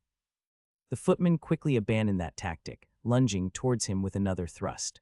Calm movements avoided the blow, carrying him forwards to deliver another heavy pommel strike to the creature's skull. A chime resounded through his mind as he danced back out of reach. Ding, general skill available. Would you like to learn footwork uncommon? A wild grin split Caius's focused expression, and he took a moment to mop at the sweat that had been beading at his brow with his offhand. Just one more now, though probably the most dangerous. He was not looking forward to the wash he would need after this. Things were about to get messy. He let the undead charge towards him once more, watching the savage cut that scythed towards his midsection. Caius turned with the blow, allowing the undead sword to part his flesh, cutting a line of leaking fire across his ribs. He hissed at the pain, an uncomfortable itch already spreading across the wound. His turn had saved him from true injury, yet even minor flesh wounds still hurt. A stab was deflected with a warding forearm, the flat off the blade leaving a stinging welt as it smacked it with his exposed flesh. The undead brought its sword back around, swinging it over its head into a heavy chop. Caius danced backwards, another shallow cut on his chest welling up with blood, painting him red and revealing where he had allowed the undead blade to strike him. Individually, each wound was a minor thing, but slowly they stacked up. A dozen shallow flesh wounds staining his pale skin a bright carmine. His health leaked free, surging into the wounds to seal flesh. Sweat mixed with congealed blood, pale pink rivulets cutting tracks through the gory veneer. The undead seemed to notice the change in the battle, its swings coming faster and more wild with every stroke. Second by second, Caius's minuscule health pool dipped lower. His body moved with every strike that the undead made, twisting and pulling, only ever allowing its sword the slightest purchase on his flesh, minimizing wounds so that they left him unhampered, the only danger a slow creeping risk of blood loss. Even without his health he would be able to fight unhampered, which was a lucky thing, as he had to keep this up beyond what his pool could sustain. Finally, the dreadful full-body itch of his regeneration abated, its store of power fully spent. Caius continued his macabre dance with the undead. A quick cut nicked his shoulder, followed closely by another to his palm as he slapped away a stab. His chest was riddled with the evidence of a dozen close calls. He could feel the exhaustion creeping up on him, more than the physical exertion his stamina could fuel. Each slow drip of red from his body felt like another hour he had gone without sleep, another hour spent running at a full clip. Finally, it happened. Finally, he got the notification he had been waiting for. Ding, general skill available. Would you like to learn? Toughened physique rare. Yes. His breath came in great heaving gasps, but it did not stop him from drawing in a breath and screaming at the undead full in the face. He was so goddamn tired of letting the monster wail on him like he was a training doll, regardless if it was of his own volition. He had been watching the undead for what felt like hours, dissecting the way it moved, the mindless swordplay it leveraged against him, everything. It may as well have been as undefended as a freestanding stick. Ding. Explorer's Toolkit has reached level 2. For the first time in a long time his sword flew from the fool's guard, circling up before he sliced towards the undead's undefended knee with his full body weight behind the blow. Enchanted steel cut through desiccated skin and brittle cartilage, separating the extremity from its body. The undead pitched forwards, unresponsive to the grievous wound it had just endured. Even as it fell, it tried to get one last clumsy slash in. Caius batted the blade out of the undead's weakened grip, sending it spinning off into the undergrowth. The footman hit the ground with a dull thump. Without standing on ceremony, he drove his sword point clean through the back of its skull. Ding, level 17 undead armsman sling. Caius stood over the corpse, chest rising and falling rhythmically with his heavy breaths.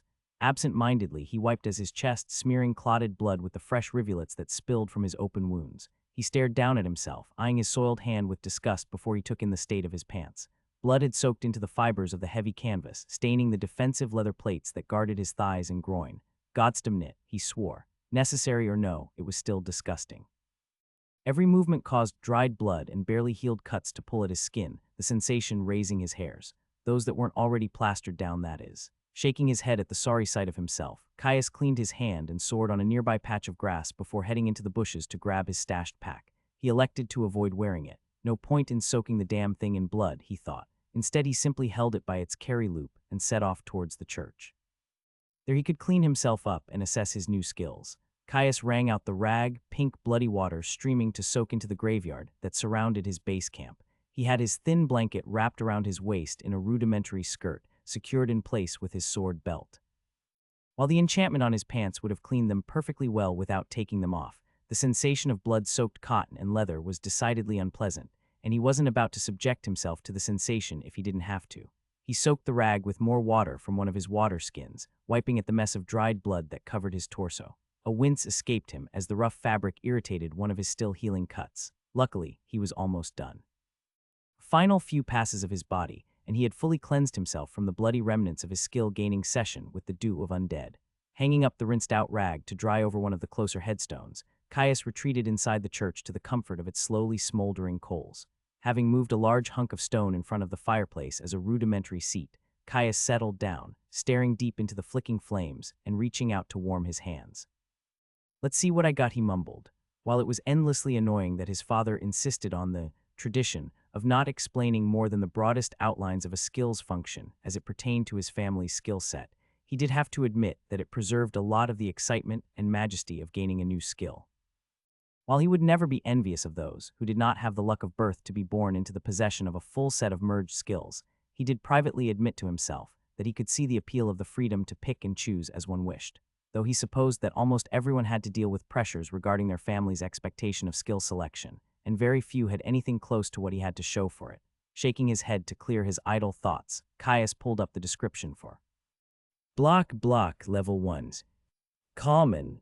The art of defense is as old as the art of war. With enough skill, might, and courage, even the most overwhelming onslaught can be endured. Skill that improves technical mastery of blocking and aids in negating the physical forces of your opponent's attack during a block. Each level slightly increases blocking proficiency. Each level minutely decreases forces opposing a block. He nodded as he read the skill. It was simple and direct, but that was what was expected from common skills, even. Uncommon ones were still basic and straightforward. It was only when you got to rare, but mostly unusual, and above that, skills truly started to get interesting. Not that he had heard of anyone getting a skill higher than unusual without a class. Even getting offered one was about as rare as having legacy skills, the well-known ones at least. Still, that didn't mean it. Common skill was useless, anything but, if he had had block at a high enough level, he wouldn't have had to be so reactive against the butcher. If what he thought about the skill decreasing the force of collisions was correct, it would be a helpful tool, but he had more to explore. Parry. Level 1. Common. Why endure a strike when you can guide it? Control of the enemy's weapon is control of the battlefield, and those who dictate win. Skill that improves technical mastery of parrying and aids in controlling the physical forces of your opponent's attack during a parry. Each level slightly increases parrying proficiency. Each level minutely increases control over opponent momentum during a parry. Another straightforward inclusion to his skill set. It wouldn't change anything about the way he approached fights, as it wasn't truly transformative, but every level would make him slightly more effective in combat. Though capped to 20, the influence wouldn't be all that much until he merged the skill. He brought up the next skill, Footwork Level 1. Uncommon. The difference between life and death can be thinner than a hair. The wrong twist, the slightest flinch, a leg slightly out of place, all can spell your doom. Watch your footing. Skill that improves reaction, bodily control, and speed when repositioning during combat. Each level slightly increases capabilities when tactically repositioning. He only had one more skill, and then he could get to planning his next move. Caius sat on his rather uncomfortable seat in front of the hearth, enjoying the radiating warmth that slowly dried him from his earlier clean. His skill list had been growing nicely, though he still had 2 more components to add to his list before he could relax. It was always impressed upon him that the first thing he should do after merging a skill was collect the requirements for his next one as fast as possible. Technically, the system wouldn't add a skill to your list without asking. However, in practice, it was unfortunately possible to accept a skill that you didn't want. Spending so much effort to not think about accepting an unwanted skill could potentially generate enough of a mental impulse for it to occur. That was not something he was interested in letting happen. Even if it was just a folk myth, there was no reason to risk it when all it cost to avoid was a slight inconvenience. With that in mind, once he had gone over the last of his recent gains, Caius planned on getting light, medium, and heavy armor mastery as soon as he could, though maybe not by hunting through the center of the glade, he thought to himself. He hadn't missed that as soon as he had pressed towards the center he had seen undead that were stronger than the others he had fought, and better equipped too. He was still a little nervous of running into something like the butcher again, after all. Better to wait until he had all the pieces in place before he went off gallivanting and taunting death directly to its face again. Caius nodded to himself, happy with his rough plan, and brought up the last of his most recent skills, Toughened Physique Level 1. Rare. Sometimes you are forced to take a hit. Those of weak will flinch, allowing the attacker to land where they may. Others lean into the blow, a heart strike skittering across hardened ribs. Flesh is given, but death is avoided. Skill that increases the body's resistance to injury and increases speed and control when the user is unable to avoid injury, aiding them in receiving the injury to non-fatal locations. Each level slightly increases the chance to divert attacks to non-fatal areas.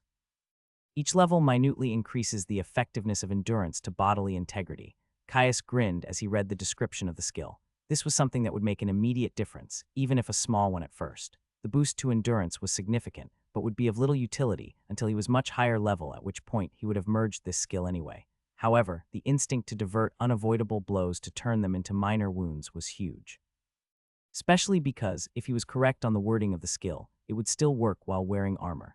Standing with a smile, Caius stood up and retrieved his pack, as well as the slightly rusted chain shirt that he had scavenged from one of the undead guards that had originally surrounded the church. He returned to his seat, facing away from the fire to dry his still damp back. Fumbling with the buckle, he eventually opened his bag before pulling out his folded reinforced tunic and laying it out by the fire. He was going to put it back on shortly anyway, so he wouldn't hold himself back from small creature comforts like pleasantly warmed clothes. He then moved to the chain shirt, folding it up as best he could. It was big enough to fit over his tunic, and he needed it for medium armor mastery. He wouldn't be able to wear it straight away. First, he needed light armor mastery. His jacket should be enough for that. Unfortunately, the final skill he needed for adamant body was heavy armor mastery. He'd scavenged a breastplate, but it would be too unwieldy to take with him. There was no way in hell he was going to wear the heavy chest armor on his trip either. Taking it off would be too slow, and if he was ambushed with it on, he was likely to get offered the skill and be forced to turn it down. It'd make requiring it difficult, the system more unforgiving when you had already rejected its gifts once. Unfortunately, even just bringing the chainmail would be a challenge. Didn't fold quite as easily as canvas and leather. Caius cocked his eye at the sizable lump of metal. Now how am I going to make you fit? He muttered. The weight wasn't much of an issue. At most, it would be a stone and a half. It was his pack that was the issue. It was a big bag, large enough for him to carry all he needed for an ongoing journey. He still needed to empty it a bit first. Caius reached into the bag. The first thing he decided to leave behind was his bulky medical kit. While it was a vital resource, he ultimately still had his natural health regeneration. Plus, he thought that in a true bind he could always gamble on one of the potions he had gotten for defeating the butcher. Next was a redundant water skin. While he was definitely bringing it with him, he could always string it to his belt. As Caius pulled the water skin from his bag, something rolled free with a soft thunk. Peering in curiosity, Caius spied one of the strange purple fruits he had found in the glade. Pulling it out of the bag, he tossed it in the air, appreciating its solid weight as it impacted his palm with a satisfying thwack. I'd forgotten about these, he thought to himself. In all the excitement of clearing an undead encampment and slaying a champion, it had completely slipped his mind. Setting the fruit down in front of him, he reached back into the bag, rummaging for its compatriots. 4 more of the almost fist-sized orbs joined the first one. They certainly didn't look dangerous. A thick, almost scaly exterior showed a virulent purple through the cracks. Caius tore at one with his hand, a light and almost bready flesh bleeding a soft violet juice as it revealed a cluster of slimy seeds at its center. He sniffed. It smelled sweet, almost like an apple, but more floral with a strong, robust, earthy undercurrent. Explorer's toolkit tickled at the back of his mind, pulsing a low and lazy warning about the fruit. Caius eyed the fruit with suspicion, normally at least with herbalism. A truly dangerous fruit or berry almost screamed out at you. This story is posted elsewhere by the author. Help them out by reading the authentic version. He licked at a thin trail of juice that had rolled down his arm, an indescribable sweetness radiating across his tongue. Explorer's toolkit pulsed another warning, almost lazily. Caius decided to risk it. He bit into the soft interior of the fruit, a trail of sticky juice streaming down his jaw. As the soft, delicate flesh of the fruit hit his tongue, his eyes widened. It was delicious, like jellied stone fruit, like a summer orchard in full bloom. Ding, you have been afflicted by gladeplum lethargy. His jaw half distended. Halfway through his next bite, Caius stopped dead. He sent his focus inwards, surveilling his inner realm. The poison seemed to be doing nothing. He pulled up his resources. Health 11, 202 min. Stamina 84, 202 min. Mana 120, 122 min. His health ticked up before his eyes. Whatever the poison was doing, it wasn't damaging his body at all. Even something as indirect as slowing his breathing would expend the resource in an effort to fight it off. His stamina, however, was dropping prodigiously. That was fine. His attention turned to the surge of rapid adaptation, already racing to contain the strange poison of the fruit. It seemed to have it well in hand. Caius had a stupid idea, a grin spilling across his purple-stained face. He took another massive bite of the gladeplum, moaning as its floral and sweet juices rolled across his tongue. Barely chewing, he swallowed the bite and took another, and another. Quickly, all that was left of the fruit was a pile of slimy seeds. He snatched up another, devouring it with similar gusto. After weeks of dried jerky, the succulent gladeplums may as well have been godly ambrosia for how their sweetness enveloped his mouth. After a few minutes, he moved to the next one. The growing well of mild toxin built up in his stomach, slowly overwhelming the containment that rapid adaptation had created. His stamina bottomed out, and by his third fruit his eyes began to droop. By the fourth every limb felt like it was weighed down by a particularly hefty oxen. Even chewing became a struggle. Caius could help but let out a large yawn. Slumping off his seat, he sprawled out in front of the hearth, the fire-warmed stone feeling as soft as a fleece-filled pillow. As his eyes drooped closed, Caius's thoughts wandered. I hope this works. Ding, rapid adaptation has reached level 14. Ding, you have resisted Gladeplum lethargy. Caius groaned, rising to wakefulness with agonizing slowness. His eyelids felt like they had been cast from lead. His whole body did really. Forced to squint, he blinked rapidly in an attempt to clear the indistinct blur that coated his vision. He lifted his head, straining against the weakness that held him stuck to the floor. Slowly, control of his body returned to him as his skill eliminated the last remnants of the poison that had incapacitated him. He shook his head to clear the drowsiness, clicking his tongue against the bone-dry roof of his mouth. Need water, the thought was basic, primal, but his remaining lethargy wasn't exactly conducive to higher thought. A few minutes later he stood, empty water skin in hand, and rubbed at his eyes. Well, it worked, he thought with a grin. It was a massive find, the biggest struggle with rapid adaptation was that most methods of leveling it by their very nature carried a deadly risk, especially since most things capable of afflicting him also had a vested interest in turning him into a corpse through significantly more active efforts. It was far too dangerous to infect himself with unknown afflictions in combat. If the worst had come to pass, and he had still not capped the skill as his class selection closed in, he would have been forced to take drastic measures. He was no masochist, but pain would have served to level the skill in a controlled manner, as gruesome as it was. The plums represented another avenue, something that he thought he would never get access to in the depths, a poison that didn't physically harm the body. That was the original plan up in the forest below. If in the months preceding his class, he hadn't capped the skill naturally, they had planned to travel to one of the larger frontier cities and enlist the skills of an alchemist. Though completely disabling myself for who knows how long is not exactly what I would consider safe, Caius thought, looking at the aging barred door that secured the church. The plums were too useful, too plentiful, and too plain delicious to ignore, but next time he would have to make some preparations to ensure his safety. Quietly, with more than a little abashment, Caius admitted he might have been a little hasty. In his defense, he didn't think that they would have quite so potent of an effect.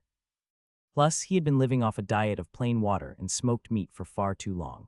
Fresh fruit was too much of a tempter. With a sigh, Caius adjusted the blanket he was using as a skirt, before unbarring the church door to check on his pants and boots that he had left outside to let his cleaning enchantments work their magic. Pulling the clothing off the headstone they were draped over, he inspected them before nodding in satisfaction at their reasonable level of cleanliness. A few minutes of getting changed and he was all suited up, pack rearranged to fit his scavenged chain shirt. He only had a few more skills to gain, and he still had more scouting to do. Pushing deeper into the glade was an option, but he hadn't missed that as soon as he had made tracks for the center he had quickly ran into stronger and better geared undead. If that was an indicator of growing danger, he wanted no part in it, at least not yet. On the other hand, the thin clear strip that separated the glade from the cavern walls would give him good sight lines, allowing him to spot any more camps similar to the Hunter's Lodge from a distance far enough to avoid significant danger. Scouting out the various exits tangling deeper into the biome was something he would need to do anyway, so a circumnavigation served as good a goal as any in his opinion. He decided to bring his empty water skins with him. It had been a few days since his last trek to the stream, and he was down to a single one, half empty at that. Rolled tight, he managed to squeeze them under the flap of his pack. May as well start where I came in. It's close to home and as recognizable a spot as any, he mumbled, leaving the church and vaulting over the small stone wall that surrounded its boundaries. Caius strode along the thin stretch of grass that existed between the glade proper and the walls of the immense cavern that held the glowing forest deep beneath the earth. He kept close to the tree line, happy to let the canopy and endless wall of trunks break up his figure as his feet ate up the distance beneath his feet. He'd been walking for some time now, moving counterclockwise from his start, and already he had passed a couple of exits from the immense space. Much like the tunnel he had entered from, these passageways were relatively small, maybe big enough for 3 men to walk abreast. They were covered in rooty vines. Barely lit by the luminescent moss that was omnipresent in this biome of the depths, they quickly turned off, barring him from deeper insights into their destination. He had simply noted them and moved on. He'd already decided that he wasn't going to leave the glade until he had at least acquired his next merged skill. It would shore up his defenses nicely, and for all the glade's danger, it was still far better than ambush-ridden passageways that were no doubt covered in traps. Fighting was always more fraught in confined spaces, and he had no intention of taking unnecessary risks, not when he still had another 2 years stuck with almost no chance of rescue. Somehow he doubted that some high-level delving team would just so happen to take a swim at the bottom of a remote waterfall deep in the foothills of the mountains that sealed off his home from the rest of the arboreal sea. Soon he would come across the spring that breached the wall of the cavern, supplying the small stream that he had been using as a water source. He was pretty sure he could already see it, the distinct spray of water refracting the soft light of the cavern as it erupted from the stone. He hoped he would find something there to fight, if he didn't before. His hunting clothes weren't quite light armor, but they were pretty bloody close with all the leather reinforcement that covered the almost jacket that was built over his tunic. It should be enough for his needs at least. The ground continued to fall away beneath the measured pace of his strides, the spray of spring water getting ever closer. The faintest hint of rustling undergrowth was the only warning Caius got before a gray blur streaked towards him through the undergrowth. Caius reacted instantly to the sound of something crashing through the undergrowth. Explorer's toolkit screamed in his mind, but only an idiot needed a skill to tell them that unexpected movement in the depths was dangerous. He backpedaled as fast as he could into the open grass as he ripped his sword free from his scabbard. A mottled gray feline figure blurred out of the undergrowth, launching itself towards him with outstretched claws. Caius twisted, shifting to the side to avoid the pounce. One of the beast's paws scythed out to catch him, forcing him to pivot on his feet. He rolled his shoulder, preferring to take the blow on the thick leather that covered the joint. The claws skittered on the pseudo-pauldron, cutting a deep line into the thickened material but saving his flesh from a worse wound. The force of the impact knocked him back, forcing him to adjust his footing lest he get knocked prone. The beast landed softly, quickly spinning as it hunched down, its muscles rippling under its fur as it readied itself for another confrontation. Caius brought his longsword up into a mid-guard, ready for the beast's next charge as he quickly slung off his pack and tossed it to the side. He stared hard at the beast. It was far less twisted than he expected considering all the hellish-seeming dire beasts he had seen so far. Roughly the size of a wolf, it was big enough to nearly reach his hips. A short mottled coat barely served to hide the thick muscle that stood out in stark relief under its skin, almost like one of the mountain lions that he rarely saw in the forest above. The lion's chops drew back, revealing sharpened canines as a deep threatening rumble echoed from deep in its chest. In an instant it went from motionless to a dead sprint, claws driving deep into the earth to launch itself towards him. It reared up once more, batting towards him with lethal intent. Caius brought his sword up, blocking the first swing with the edge of his sword. A thin line of red trickled down his blade as it cut deep into the beast's pad. Its other paw hit him with the weight of a fully laden cart. Its claws tore across the leather of his chest, biting into the material and drawing blood. Caius gasped, forcing himself to inhale after the weight of the blow drove the air from his chest. Ignoring his aching ribs, he twisted into his block and carried his sword through to cut heavily into the beast's shoulder. His blade bit deep, the lion hissing in fury as it jumped back. The creature eyed him warily, padding around him in a circle that forced him to keep turning to match its pace. The wound on the lion's shoulder sealed shut, muscle and skin rippling as it forced itself back into position. He missed fighting undead. It was so much more convenient when your opponents couldn't heal. Caius lunged towards the beast, pressuring it with a false charge. It leapt back with nimble grace before slowly approaching to circle him once more when he failed to commit to the attack. As soon as its wound was fully healed, it rushed in, this time its jaw yawning open in an effort to sink its fangs into his flesh. Caius sidestepped, returning the charge with a slash to the creature's flank, its dark gray fur staining a darkened red. Incensed, the lion hissed in fury before wheeling towards him once again. A claw-ridden paw lashed out, Caius turning the strike with a flick of his wrist. Ding, parry has reached level 2. He was forced to abort his riposte. The first paw strike followed up as it tried to claw him with its other arm. Slamming his sword into the offending limb to block, Caius was unable to react as its first paw returned to rake him across the thigh. Ding, block has reached level 2. Claws sized through the thickened leather that covered the front of his legs, digging through his fat to nick the surface of the muscle below. Hot blood flowed down his leg, quickly joined by the burn of health as it started to seal the wood. Caius roared in frustration, forcing the lion back with a stab that nicked its cheek. The lion stepped back, hissing at him threateningly before it charged into the fray once more. He tried to maneuver around the beast's approach, but its nimble agility allowed it to keep the pressure on him. Swinging his sword to meet muscle-bound limbs, he tried his best to ward off the flurry of blows that sought to overwhelm his defense. He got a series of parallel cuts across his shoulder and chest for his troubles.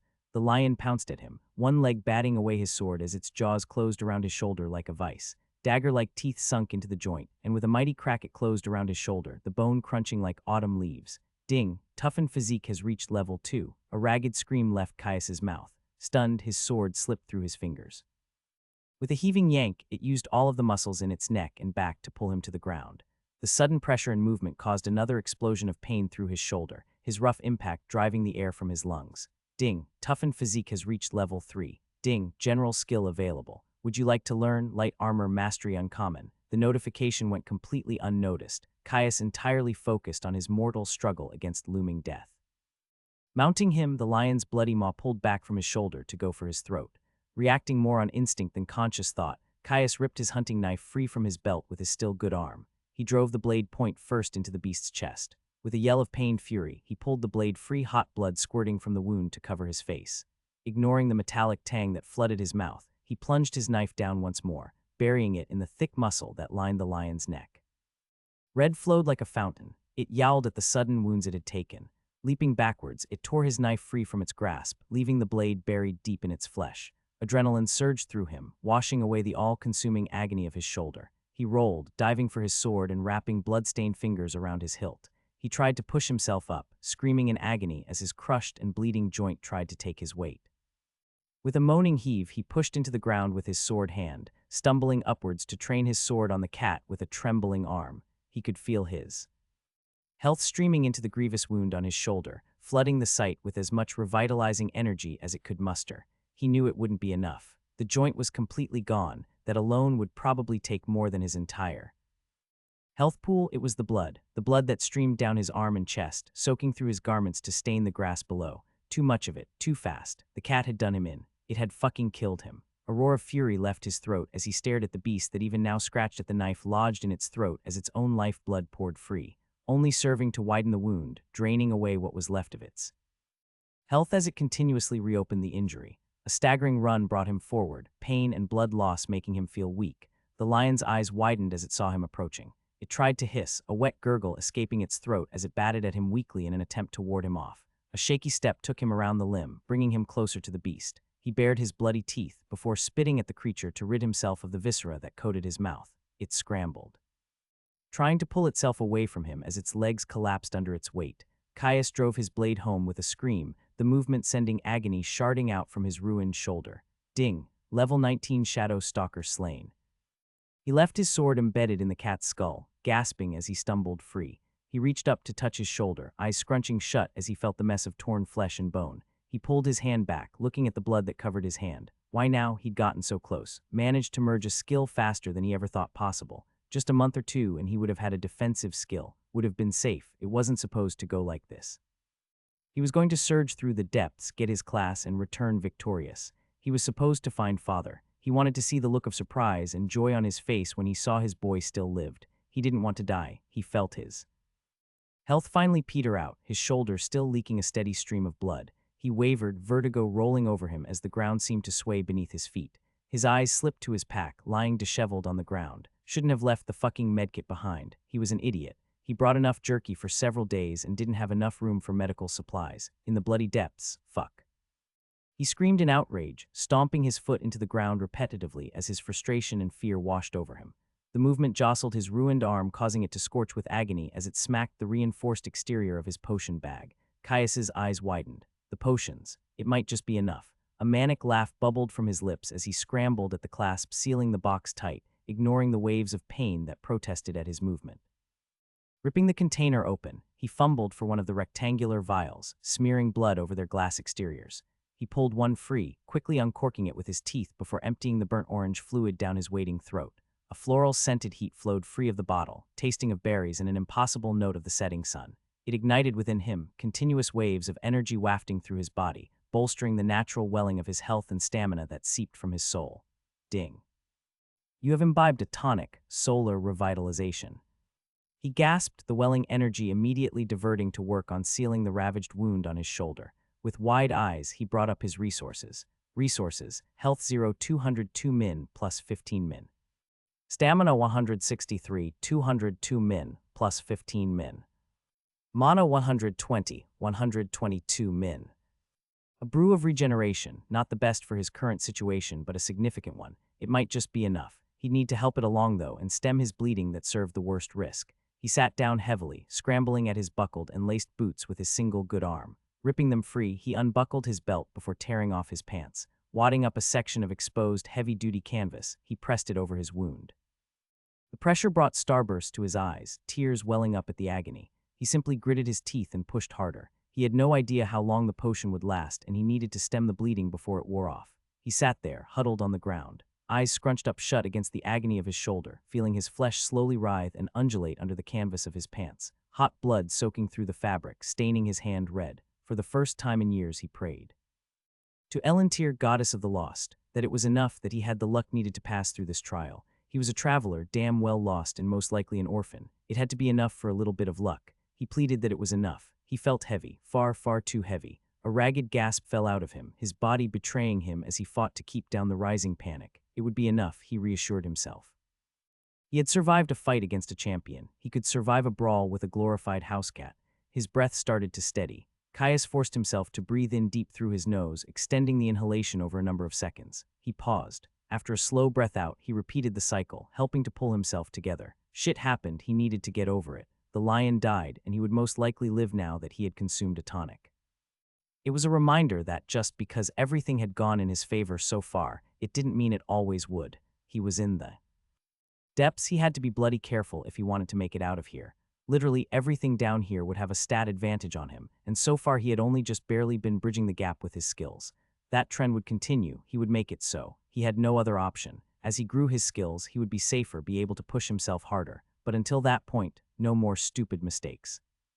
As his breathing slowed and his panic slowly withdrew its claws from his chest, his heartbeat steadied to a measured pace, slowing the pace of his bleed. After nearly 10 minutes of quiet contemplation, Caius stopped feeling the slowly stemming stream of blood that had been leaking free of his wounded shoulder.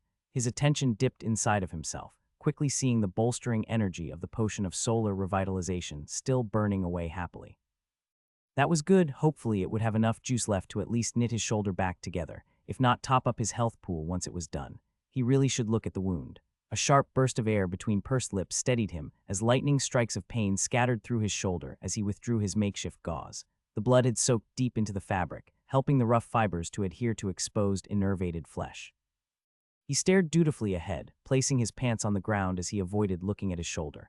A slight turn of the head and a flick of his eyes let him know all he needed. His face blanched, flicking away from the wound. He'd somehow missed it in the struggle, but the lion hadn't just crushed his shoulder, it had torn a chunk out.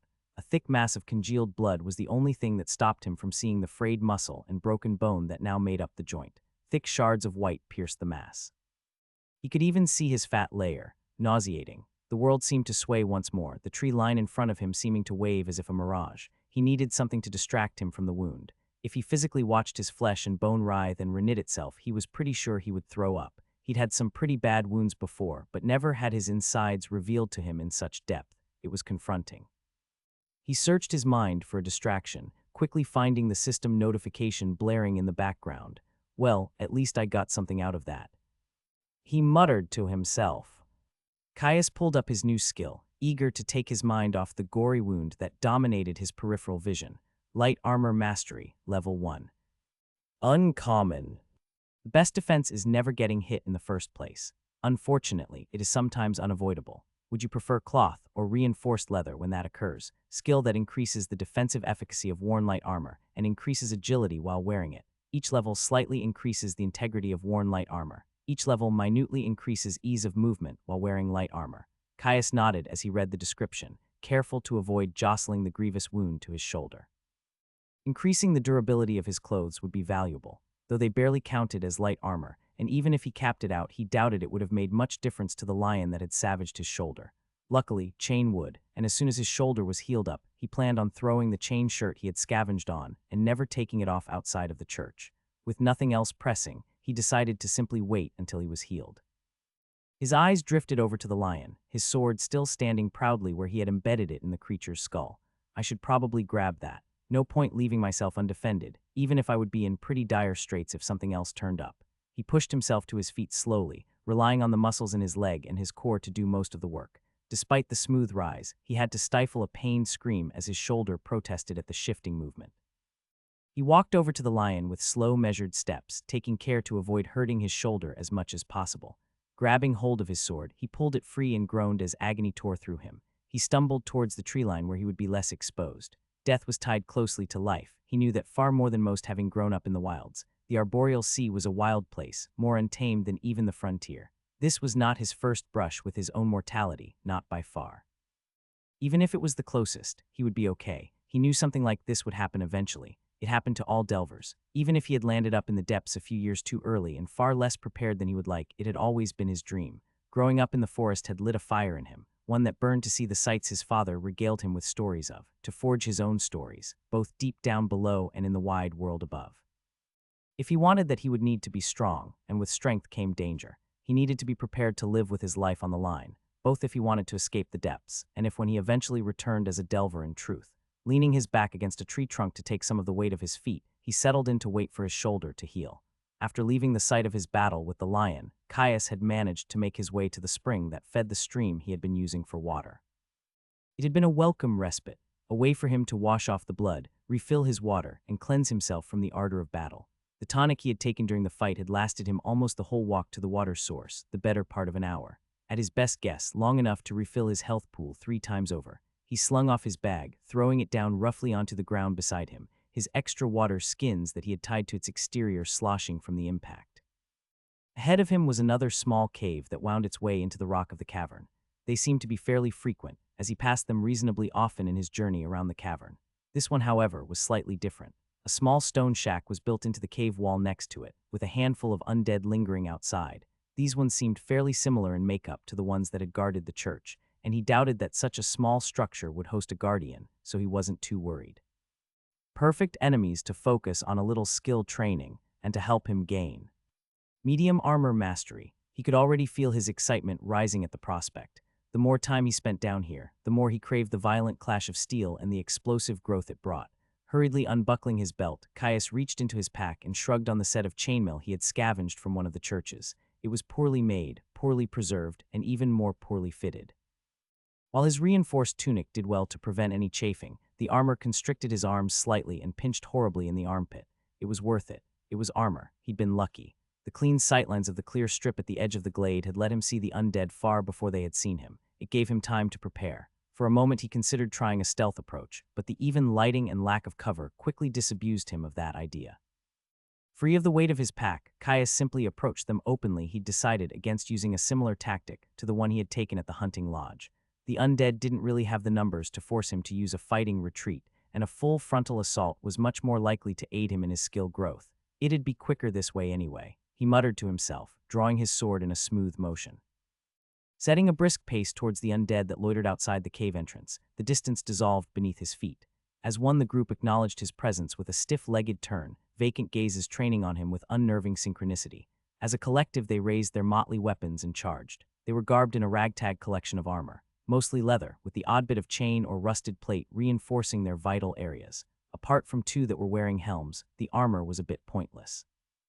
Even a blow through the heart wouldn't slow them down. None of them had anything longer than an arming sword, either further satisfying Caius that a frontal confrontation would not put him at too much risk. They met his charge with a haphazard run of their own, weapons rising in mindless violence to meet him in a crash of cacophonous steel and whirling blades. Caius parried one of the undead, turning away its pitted mace and returning the favor by driving his sword through its face. Ding. Level 12 wretched militiaman slain. He stepped back quickly, trying to avoid being gutted by an arming sword. Swift footwork saved him from the full force of the blow, but he was unable to avoid it completely as the tip of the sword skittered along his chest. The dull blade screeched horribly as it skittered along his chain shirt. Though the chain saved him from the worst of the injury, the sheer strength of the blow still caused him to wince as it bruised his flesh. He retaliated with a stab that was quickly batted away by an undead holding a short sword. Barring the momentum of the parry, he twirled his blade over his head before cleaving into the leftmost undead's unguarded head. Ding. Level 11 wretched militiaman slain. There were only 3 undead left now, including both of the ones who were wearing helmets. The focused his attention on the third undead, holding an ancient-looking battle axe. Both of the helmeted undead stabbed towards him with their arming swords in a surprising display of unity. He parried the first thrust, but was forced to twist around the second blow, unable to bring his sword to bear in time. Its rust-spotted edge crashed along his ribs, his chainmail saving him once again from suffering anything worse than a deep bruise. Ding, parry has reached level 3. Ding, footwork has reached level 2. I fucking love armor. He thought to himself with a grin, spinning away from the advancing sword-wielding undead to engage the remaining monster, already bringing its axe down in a savage chop. Caius' back stepped out of range, allowing the weight of the swing to pull the undead out of position. With its head unguarded, he slew it with ease. Ding! Level 11 Wretched Militiaman slain. He pulled his blade free of the creature's skull to intercept a slash from one of the remaining militiamen, the sudden movement causing a spray of black blood to trail from his sword point. Pivoting into the movement, he avoided yet another thrust from its compatriot. He lunged forwards, the failed stab having left the undead open. He took it through the eye, the open-faced helmet doing nothing to protect it from a frontal lunge. Ding! Level 13 Wretched Militiaman slain. Caius settled in. With only one undead remaining, it was time for him to enact his plan. He had a skill to earn, and he intended to get it without another unnecessary brush with death. The last undead charged him, raising its sword before bringing it down towards his unguarded head. With a flick of his sword, Caius turned the blow. Instead of flowing smoothly into a riposte, he simply reset his stance with a backstep, falling into a flexible mid-guard. Re-engaging him with a wild diagonal swing, the undead tried to cut him through the shoulder. Caius's pupils narrowed to points, still shaken from the previous injury he had taken to the joint. He clamped down on the rising feeling of concern, discarding the unhelpful panic. A smooth step took him into position and he shifted, allowing the sword through his guard. Its point skittered harmlessly across his mail. The strike still stung, small amounts of health siphoning away to heal the quickly forming contusion the arming sword left in its wake. Ding! Footwork has reached level 3. Another slash he allowed to glance off his shoulder, while the undead's follow-up thrust cut harmlessly against the chain that defended his ribs. It tried to go for his head again, but Caius simply parried the blow with the extra reach and power a two-handed sword gave him. Immediately, the undead tried to follow up with another heavy overhand chop. Caius decided to try something a little different. After all, he still needed to level his newest skills as often as he could. He stepped into the swing, bringing his sword up to catch the weak of the undead's blade with his strong. The edge of his blade bit into the mundane metal of his opponents, binding their blades. The force of the collision caused Caius to grunt, engaging the muscles in his legs and back to keep himself stable. His legs started to quiver, feet digging deep into the soft earth. Even holding a position of greatly favorable leverage, with two arms to the undead's one, the creature's infernal strength was undeniable. It pushed down harder, Caius clenching his teeth as he fought to keep himself steady. He was at his limit. Caius's legs shook as the undead pressed down on his sword. Leverage or not, it was a bad matchup. Even at such a relatively low level, its strength clearly exceeded his own. Regardless if he needed to train his skills or not, there had to be a better way than going toe-to-toe with undead in an avenue where he held none of the advantages. A flick of his wrist disengaged their bind. Caius pivoted his blade, sending the undead's arming sword skittering down its length and away from his body. Ding. Block has reached level 3, still a bit too risky, I think, he thought to himself as he stepped back to create some distance from the undead. Still, he would need to do it at some point, and blocking higher-level creatures with a significant strength advantage would do wonders for his skill growth. The undead charged back in, sword held ready to slash him. The dance continued unabated. He relied on his footwork, allowing a few more stinging glancing blows that failed to penetrate his chainmail. He was careful to avoid anything that looked like it would allow the undead to connect with the full might of its strength. A simple sidestep or parry took care of those. Even if the chain held up and protected him from being eviscerated, a full force blow would be enough to splinter bone. He'd had enough grievous injuries for one day. Finally, with a last glancing slash across his stomach, Caius got the notification he had been waiting for. Ding, general skill available. Would you like to learn Medium Armor Mastery Uncommon? A satisfied smile crossed his face as he saw that he had achieved his intended result from this unorthodox spar. The final militiaman tried to capitalize on his momentary distraction, sword lashing out in a heavy chop. Its last attempt. Caius parried the blow, lunging forwards as his sword screeched up the length of his opponent's blade. The tip of his sword took it cleanly through its face, joined by a wet crunch as it pierced the bone. Ding. Level 13 Wretched Militiaman slain. Caius rose from his lunge, flicking his sword to clear off the worst of the excess viscera. He wiped it briefly on one of the undead's shirts, before returning it to its sheath. As he walked back to his pack, he pulled up his latest skills description. Medium Armor Mastery, Level 1. Uncommon. If you're too slow, too encumbered, you will get surrounded, overwhelmed. If you forego all but the slightest defense, you cannot avoid a horde, you die. Find the balance and you might just survive. Skill that increases the defensive efficacy and maneuverability of worn medium armor. Each level slightly increases the integrity of worn medium armor. Each level minutely decreases medium armor's impact on range of motion. Caius nodded as he read the skill, much like Light Armor Mastery. The gains were small at first, but they added up quickly. Oh sure, it would take plenty of levels for something like soft copper to become as tough as steel, but that didn't mean it was unnoticeable. Already he could feel the undersized chain chafing less at the pit of his arms, freeing up his movement, even if only slightly. He made a mental note of the small watch house that was adjacent to the cave entrance that carved a path away from the glade. It was a notable point of difference from its cousins that he had walked past on his circumnavigation. If he had come to know anything about the depths, points of interest such as this served as a warning and an indicator that it was worth a closer look. A short walk and a quick investigation showed nothing of note in the building itself. A small table and a shattered chair sat in front of an opening facing towards the cave, but he found no great treasures or empowered opponents to cross blades with. Whatever secrets were hiding, they were probably to be found further into the cave's depths. He burned to explore it further, the familiar itch to poke around in unusual places rearing its head again. Still, he had set himself a goal: merge his next skill to guarantee a better degree of safety, and then go gallivanting around the depths. He added the spot to his growing mental map of the underground glade and moved on. If he found nothing else of note in his exploration of the rim, it would be the first place he returned to when he was ready to move on. As Caius walked, he finally had a moment to think. He had spent a few weeks in the depths now, time enough for the omnipresent anxiety that its dangerous confines induced to lull somewhat. There was only so much he could endure before the stress of it all simply muted, hyper-awareness simply becoming his new normal. He needed to find out the fate of his father. That fact was as solid as adamant in his mind.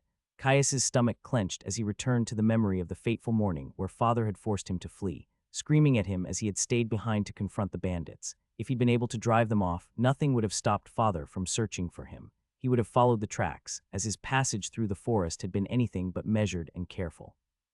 When the trail led clear to the edge of the plateau, he would have taken the long journey down, to confirm his death at the very least. With his father's skill, it wouldn't have taken him long to discover the entrance he had fallen through. There was a chance that the portal was still simply closed, and father was merely waiting for his time. A deep frown crossed Caius's face as he considered it. Unlikely. It had been weeks, and while plenty of the various fish carcasses that had littered the ground had been fully decomposed, a few were relatively fresh. As much as it pained him to admit, the chances of his father swooping to his rescue was already razor thin and growing more unlikely by the hour. With how vital it was that he push himself into confrontation after confrontation to fuel his growth, he couldn't waste time hyper-analyzing it. It was something that he'd have plenty of time to process when he escaped the depths. At the very least, if a bandit group moved into this area of the sea, there was no way they wouldn't try to raid the nearby villagers. That is what bandits did after all. That gave him an avenue to look into. The people of the frontier were a rough sort. Without kingdom guards, roaming knights, or patrolled roads, they had a tendency towards their own kind of justice. No one would take bandit attacks lying down. Hell, he could already see the apoplectic rage on Holt's face if Three Fields was attacked. Caius couldn't help but smile as he remembered some of his own interactions with the short-tempered man. The head of the constabulary was harsh, and had given him more than a few choice words when he was younger. In his defense, he hadn't been quite used to the social mores expected from him when in town. They still considered him one of their own, even if he and his father only visited any given village a few times a year. They'd help him, even if just sharing what they knew.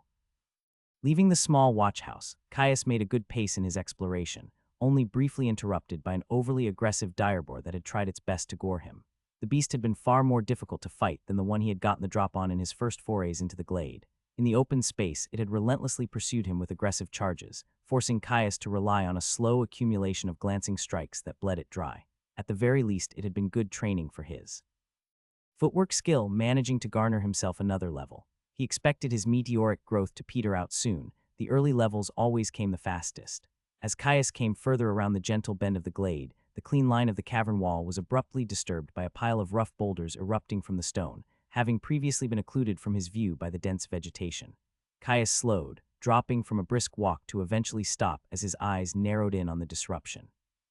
He palmed the hilt of his sword, loosening it so that he could draw it at a moment's notice. He was still a good way off, but he had learnt more than once that a moment of carelessness was all it took in the depths. Stepping deeper into the tree line, Caius dropped into an easy stalk as he approached the disruption to the monotony of his surroundings. As he approached, the boulders parted to reveal a massive cave entrance, easily 3 times his height. He flexed his fingers, hand instinctively drifting closer to his sword as he stopped dead once more. There was only one other breach in the cavern that he had seen of a similar size, the hunter's lodge on the other side of the glade, where he had faced a champion, where he had almost died. Unlike the lodge, this opening seemed to penetrate far deeper as the passage shot away from the glade. A poor angle and shadowy interior prevented him from peering deep into its contents. His eyes scanned the boulders, their nooks and crannies providing a perfect spot for an ambush. He found nothing, without any evidence of hostiles, and with Explorer's toolkit being notably silent, Caius forced himself to approach, ready for a horde to come barreling towards him at the slightest hint of movement. Dipping slightly deeper into the trees for greater cover, Caius brought himself closer with agonizing caution. Now positioned front and center before the opening, he crouched behind a bush and peered deep into the side passage. Running deep into the rock, a sharp bend obscured its depths. Its interior was bare, only the rare stalagmite and stalactite breaking up the rough stone that formed its edges. Even in the cave proper, he saw no sign of anything living or undead. There was one thing that jumped out at him.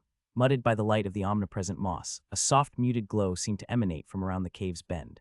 The only reason he even noticed it in the first place was its soft yellow color, standing out in contrast with the pale blue tint that he had grown so used to. Whatever it was, there was something down the cave. Still, with such a large opening, he doubted it was undefended. He'd be back, but for now he wanted to put a league or two behind him and make a better pace back to his camp. He readied himself to move on, still keeping himself hidden in the dense brush of the tree line in case something was watching. The wind changed. A soft, warm gust washed over him from deep within the cave. It brought with it a scent of power, electrifying and filled with notes of growth, springtime, and the breaching of roots through fertile spring soil. The scent of magic, alchemy, and natural wonders. His skin puckered, hairs rising as a cascade of sparks ran up his spine. Ding! Explorer's Toolkit has reached level 3. Explorer's Toolkit screamed at him to investigate, the tantalizing smell causing his skill to fire with mad abandon at the allure of the bait. His foot paused halfway through his next step as he stopped fast. It was bait, sure as a demon lives in the hells. Nothing that could set off a treasure sense skill with that much power would be undefended, let alone in the depths. I really shouldn't, he thought. He would have to be a moron to go in there. Even if there was something good, it wasn't going anywhere. He could return, stronger and more prepared to face down whatever horrible creature waited to rip his throat out. On the other hand, a powerful reward could change everything, even the kinds that you would find on the second layer. Fuck it. Caius turned back to the cave. Caius slowly approached the cave entrance, relying on Explorer's Toolkit to aid his furtive movements as shadows subtly bent to hide his form. He had his sword drawn and ready, expecting something to jump out at him at any moment. He watched the boulders that crowded its entrance. Piled in a rough, haphazard manner, they presented plenty of nooks and crannies for any number of beasts to hide and make their dens in. Thankfully, they seemed uninhabited, and provided a perfect spot for him to hide his pack as he pushed on with his reckless exploration. Caius sniffed deeply as another gust emanated from the cave. It still carried with it the indescribable scent of magic, a wave-bolstering growth washing over him. More than anything, it was suffused with a sense of power. It set his heart racing, a frantic pulse that sent shooting currents of anticipation right to his fingertips. He adjusted his grip on his sword. His only other example of such blatant bait had ended up with him facing down a champion. Conventionally, he knew a pattern of one was not enough to go on. The deep tension he felt down to his bones protested otherwise. Whatever I find in here, I'm not getting it without a fight, he thought. As he approached the rear of the tunnel, it started to curve gently away from him. With his back to the soft radiance of the glade outside, a resplendent yellow glow washed over the far reaches of the cave. With each creeping step into the cavern, the scent of magic grew stronger, stoking the rising urge that emanated from his skill. The passage opened up before him, his eyes widening as he dropped deeper into his crouch and slunk closer to the cave wall. Peering around the edge, Caius looked into a sizable cavern. Compared to the truly immense one that held the glade, outside, this one was admittedly tiny. Maybe 100 or 200 strides in diameter, made up of craggy and jagged rock. Unlike most of the other tunnels and caves he had seen, this one was not lit up by the moss he had grown so used to. Instead, towering out of a small pool at the center of the room, there was a towering oak glowing with an internal golden light. Breath held in wonder, Caius's eyes traced up its stout trunk where shifting geometrics danced. At its crown, flat and broad leaves soaked the surrounding stone in a warm radiance. From a single branch, a gleaming fruit sat heavy, weighing the limb down until it was deeply bowed. Its glistening skin seemed to shimmer, colors shifting as it swirled between the brightest vermilion and the most resplendent yellow. As soon as he laid his eyes on the treasure, his heart rate quickened, mouth drying as his focus sharpened. It was only the quiet insistence of Explorer's Toolkit that stopped him from rushing out to snatch the fruit. Barely a moment later, frigid fingers of ice shot up his nerves as he heard a slow, rumbling exhalation from inside the cavern. Revealing itself with the noise, Caius's gaze instantly trained on the occupant of the chamber. There, half hidden behind the bulk of the oak's trunk, was a truly momentous bear. It was nestled on its stomach, resting by the small pond that held the tree. Every few seconds he watched its chest rise and fall, the hard stone catching and amplifying the sound of its breaths. Easily outweighing even the largest of mortal bears that he had seen, the creature was clearly a beast. For one, its large size was bolstered by an excessive degree of muscularity, one poorly hidden by its dense gray and gold-tipped fur. Caius stopped fast, staring at the creature with an equal mixture of awe and trepidation. That is a big boy, he thought, palms growing slightly slick. Sleep or no, Caius knew fighting a mundane bear with a longsword would be a struggle, let alone what was likely to be a system-enhanced champion. Even with the element of surprise in his favor, it would be a hard battle. For a moment he considered backing out, leaving the cave to return when he was better prepared. It would be the smart thing to do, the safe thing. He had more than enough challenge to satiate his growth in the glade proper. With a few more skills under his belt and higher levels, he could return and slay the tree's defender with far less risk to his person. His eyes drifted back to the shining fruit. He didn't want to take the safe route. In all likelihood, the fruit was simply some sort of alchemical reagent. There was, however, a slim chance it could be a natural treasure. They were vanishingly rare, more something whispered about over a flagon of ale as someone regaled stories about a friend of a friend of a friend, who had once shared a meal with someone who had caught a mere glimpse of the things. They were a unique reward of the depths and could be found nowhere else. Objects of empowerment that worked directly through the system, divvying out boosts to skills, improved constitutions, and stat points galore. If it was a natural treasure, something he was inclined to believe by the way. Explorer's toolkit screamed at him to retrieve the fruit. It would be invaluable to him. At only the second layer, it would be a slight boost. At least it would if he was a normal delver. He was an unclassed, one stuck in a hostile environment. A couple of stat points could let him increase his health by a significant fraction of his total, and for my class. He thought, staring longingly at the swirling fruit. He couldn't even imagine what such a boost would do for his selection. He'd asked after them before, when he himself first heard of them whispered over a drink at the Stout Oak, on a trip to collect some extra supplies before winter. Father had thumped his way down the stairs, finished with storing their supplies for their journey back. When he sat down at the table, Caius had asked him about the treasures, asked why they weren't funneled to science before they gained their class. After all, Haster had never stopped going on about how it was a pivotal moment in life, how the next generation always represented the foundation of a dynasty.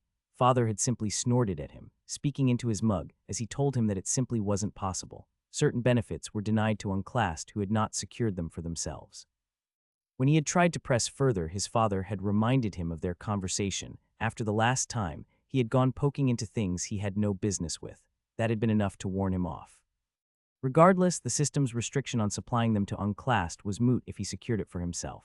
Mind set on his course of action, Caius forced himself to breathe evenly. A clench of his fist steadied the slight tremble that had settled into his arms. He could do this. It was a worthy risk. Caius crept into the cavern, each step taken with agonizing slowness as he forced himself to roll his weight across the ball of his foot and onto his heel. The silent intensity of the cavern ate at him, only broken by the occasional sighing breath of the sleeping champion.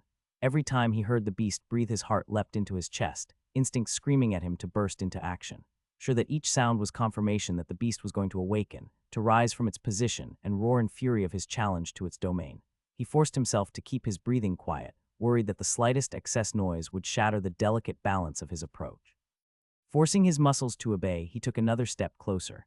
Slowly, stride by stride, he circled around the cavern. The constant soft pulse of luminance from the oak to his left dragged at his attention, almost begging him to look away from his target. He ignored it, his focus locked in, the pressure of his slow approach inuring him from the slightest distraction. He slackened his grip on his sword, too tight, and it would impact his sword play.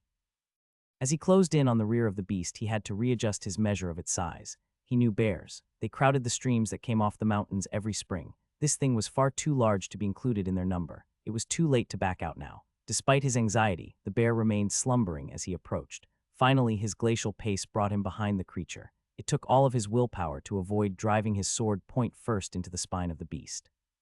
It would be a grievous blow, and would no doubt do much to disable the beast. However, it was no undead. Even a mortal blow could be healed with the powers of health, something the creature no doubt had in abundance. I need to go for a killing stroke, he thought, something that will disable it, even if it survives. Health could let you survive many things, but it wouldn't make you move if your spinal cord was severed. His blade trembling slightly in anticipation, Caius crept up the bear's side to approach where its head rested on two plate-sized paws. He got into position, lining up next to the beast's thick neck.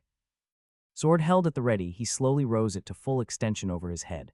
The bear snorted, shifting slightly. Caius panicked. Muscles in his arms and back contracted, aching at the sudden intensity of tension. Enchanted steel came down with a blur of flashing silver. The edge of his blade cut through the thickened hide with ease, deep red blood spraying as he cut through the chunky muscle that supported its massive head. The blade hit the spine of the beast and stopped fast. The bear's eyes snapped open, howling in fury and pain at the violent interruption to its slumber.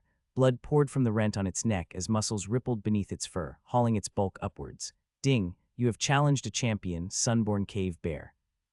Caius stared in horror at the failed strike, yanking on his sword to free it as he backed away from the rising creature. Lifeblood that poured from the rent in the champion's neck slowed, flesh rippling as its health was consumed at a prodigious rate to heal the wound. Should have stabbed it in the bloody back, he thought as the creature wheeled towards him clumsily, still disoriented from its abrupt and violent awakening. Explorer's toolkit pounced on the weakness, highlighting its cloudy eyes and disoriented manner with razor-sharp precision.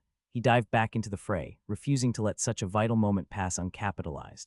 The bear batted towards him, a twisting sidestep letting him dance past the powerful blow. The rising dread of anticipation was gone. All that was left was the rush of battle that heated the blood. He brought his blade up in a rising strike, cutting a deep furrow across the champion's ribs. Razor-sharp steel skittered across the surface of empowered bone, preventing access to the vulnerable organs in its chest. He followed through with the strike, pivoting into a heavy cut that severed more of the thick muscle that lined the creature's spine. The bear howled in fury, incensed by his repeated strikes, rapidly coming to full wakefulness in the face of an intense assault. It spun towards him, snaking one massive limb out to smash him flat. Caius was forced to jump back, skillful footwork forgotten in the face of overwhelming speed and power. The bear reared back, rising to its full height. Caius punished the opening, a deep stab to its midsection only serving to infuriate the champion further. Dropping towards him, it slammed its front feet down in an attempt to squash him flat. Caius sidestepped, savaging its features and ruining one eye with a draw cut. Reacting to the pain of his strike instantly, a deep, bassy growl echoed from deep in the champion's chest. The gray and gold bear lunged towards him. Its shoulder hit him like a falling log. His guard collapsed against his chest, the pommel of his sword rapping painfully against his sternum, chain and leather unable to fully blunt the brute force of the impact.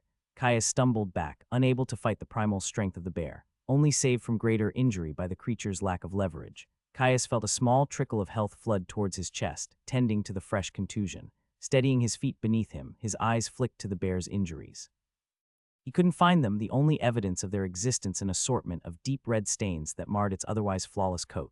He had to keep the pressure on, prevent the creature from getting its bearings. With a growl of his own, Caius launched back into the fray. His first attempt at a stab was batted away, nearly sending his blade flinging free of his grip. Moving with the momentum, he stepped into the collision, whirling his blade overhead to hew into the bear's shoulder. Caius was forced back by a snap of the beast's oversized jaws. As the beast lunged out to bite him, he felt his gaze drawn to the side of its face, there where he had cut it earlier. While the wound had healed, a mess of blood and stuck fur covered its eye, marring its senses. Ding, Explorer's toolkit has reached level 4. A pivoting sidestep took him around the head, bringing him into its blind spot. He thrust, burying 2 strides of steel deep into the cavity between its neck and its shoulder. Without bone to guard its internals, Caius's sword sank halfway to the hilt. Ding, footwork has reached level 4. A gargle left the bear's throat, blood foaming from its mouth. Caius pulled back, trying to put distance between himself and the already moving champion. As he retreated, the bear lashed out for him once more. Unable to escape in time, the bear's claws skittered across the chain covering his torso, nearly sending him flying as its claws caught in the ringed joints of the armor.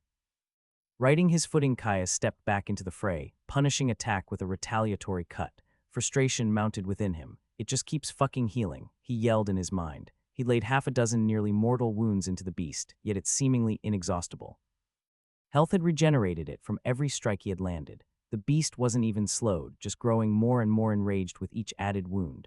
Gritting his teeth, Caius sidestepped another snap of its jaws to pressure it with a low-flowing cut to its underside.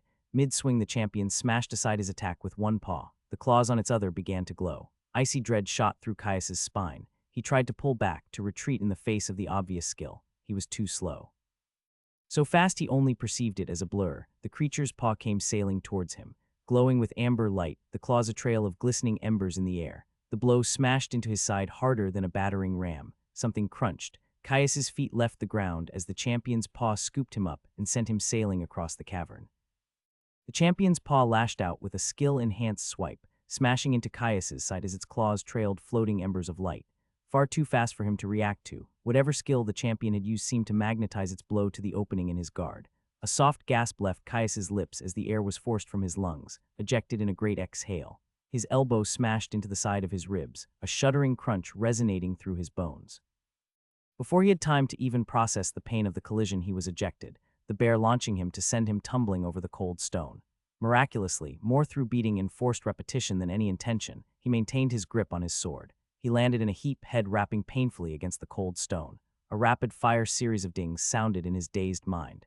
He struggled to focus, a deep burning ache ratcheting through his torso as he tried and failed to get his lungs to take a breath in. Time seemed to hang. Ding, toughened physique has reached level 4. Ding, toughened physique has reached level 5. Ding, light armor mastery has reached level 2. Ding, light armor mastery has reached level 3. Ding, medium armor mastery has reached level 2. Ding, general skill available. Would you like to learn Rooted Iron Stance Unusual? A cold sweat broke out as he took in his final notification, adrenaline dumping to skyrocket his heart and bring him slamming straight back into the present. No, he all but screamed in his mind, rejecting the offered skill. He coughed, tasting blood. Health smoldered in his chest, the resource expending itself rapidly as it worked to heal broken ribs and bleeding organs. Caius grit his teeth, the heat of battle and adrenaline filled veins allowing him to push the pain to the back of his mind. He rose to his feet. Across the cavern the champion roared in victory, rising on its hind legs as its massive jaw hung open, a chest-rattling roar pouring forth. Caius settled back into his stance, wincing as his ribs ground together at the movement. With his free hand he dropped to his potion pouch. They were a valuable and limited resource, but if now wasn't an appropriate time to use one, he didn't know when was. The buckle opened smoothly, and in one motion he pulled free a tonic. Uncorking it with his teeth, he poured it down his throat, the taste of sunshine forgotten in his locked focus on his opponent. Ding, you have imbibed a tonic solar revitalization.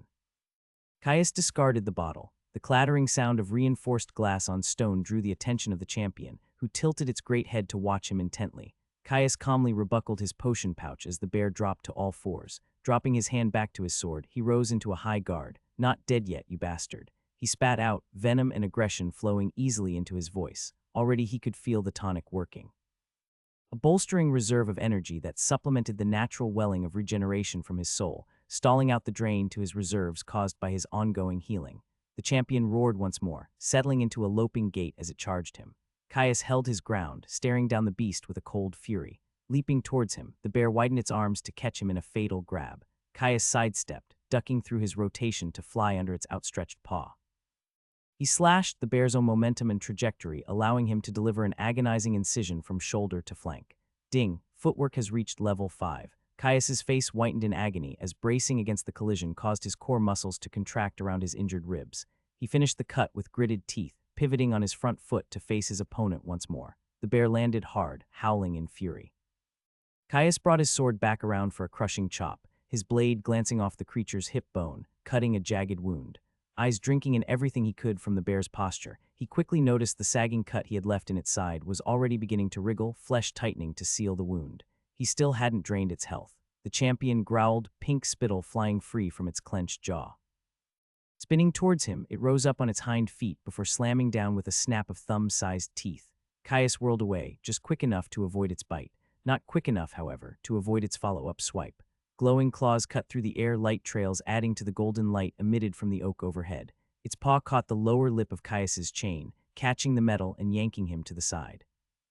Luck was partially on his side. The poorly wrought metal failed under the stress of the collision, the caught ring snapping free. Ding, medium armor mastery has reached level 3. Landing heavily on his wounded side, Caius cried out in agony as a lightning strike of pain coursed through his chest. With a pallid face and a sweat-streaked brow, he rolled to his feet, unable to take a single moment to collect himself lest the champion capitalize on his weakness. He leapt to the side, just barely avoiding the bear's charge as it rushed to finish off its downed opponent.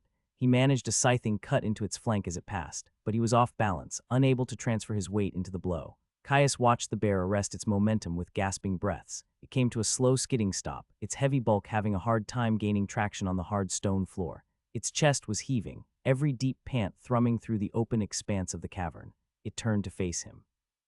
Caius drank in the sight of his opponent, even as it stared him down with violent intensity, lips retracted to show its bloodied teeth in all their glory. Caius took the moment to flick his awareness to his resources momentarily.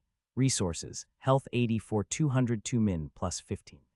Stamina 140, 202 min, plus 15 min.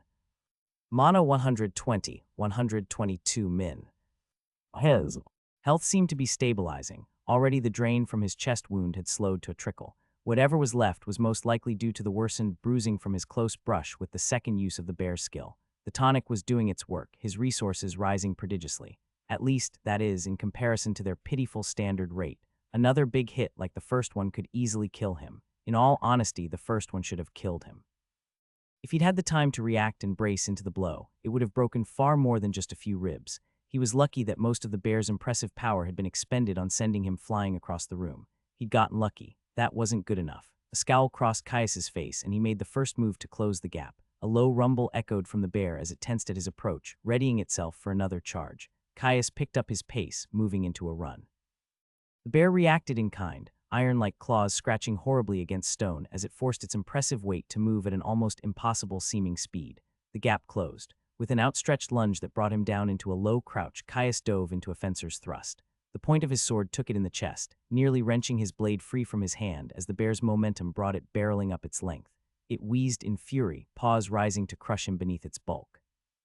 Caius dove to the side, rolling away from the slam to come to his feet by its side. Before he could follow up on his initial move, the champion spun towards him with an outstretched paw, claws once again glowing with skill-infused might. Bringing his sword up with a twist to guard his shoulder, Caius just barely managed to interpose his blade with the incoming blow. Skill-enhanced claws met Rune's scribed steel in a shower of sparks. He hauled against the claw. Rather than making a futile attempt to divert the blow, Caius tried to divert himself, letting his feet slide against rough stone as he pushed himself back. The blow still rattled him, every joint and bone in his arm aching from the force of the collision. Ding, parry has reached level 4. Ding, parry has reached level 5. Refusing to let something as mundane as stinging pain and numbing reverberation steal the moment to retaliate, Caius pivoted in his slide. His blade slipped free from the bear's paw, the deadly limb continuing its light show past his torso. A twist of his hips and he cut deep into the neck of his opponent, a great torrent of blood falling free to join the growing pools that littered the gray stone. The bear huffed in agony, attempting to ward off another strike by rearing up to slam, the gushing wound on its neck drenching the fur on its belly. Caius rewarded the attempt with another probing stab to its undefended midsection. The thrust caused the champion to abort its slam early, yelping in pain as it snapped at him.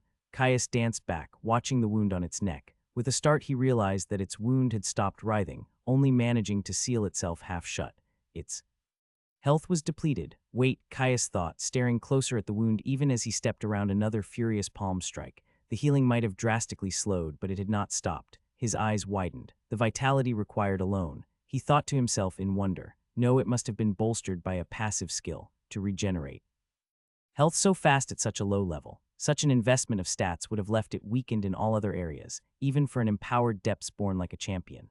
Something that was clearly not the case. The bear roared, voice coming through strong and pure as its voice box recovered. Whatever the reason, it meant he could not rely on his usual tactic of whittling down an otherwise stronger foe, depleting their resources until they were bled dry. He needed to press the attack.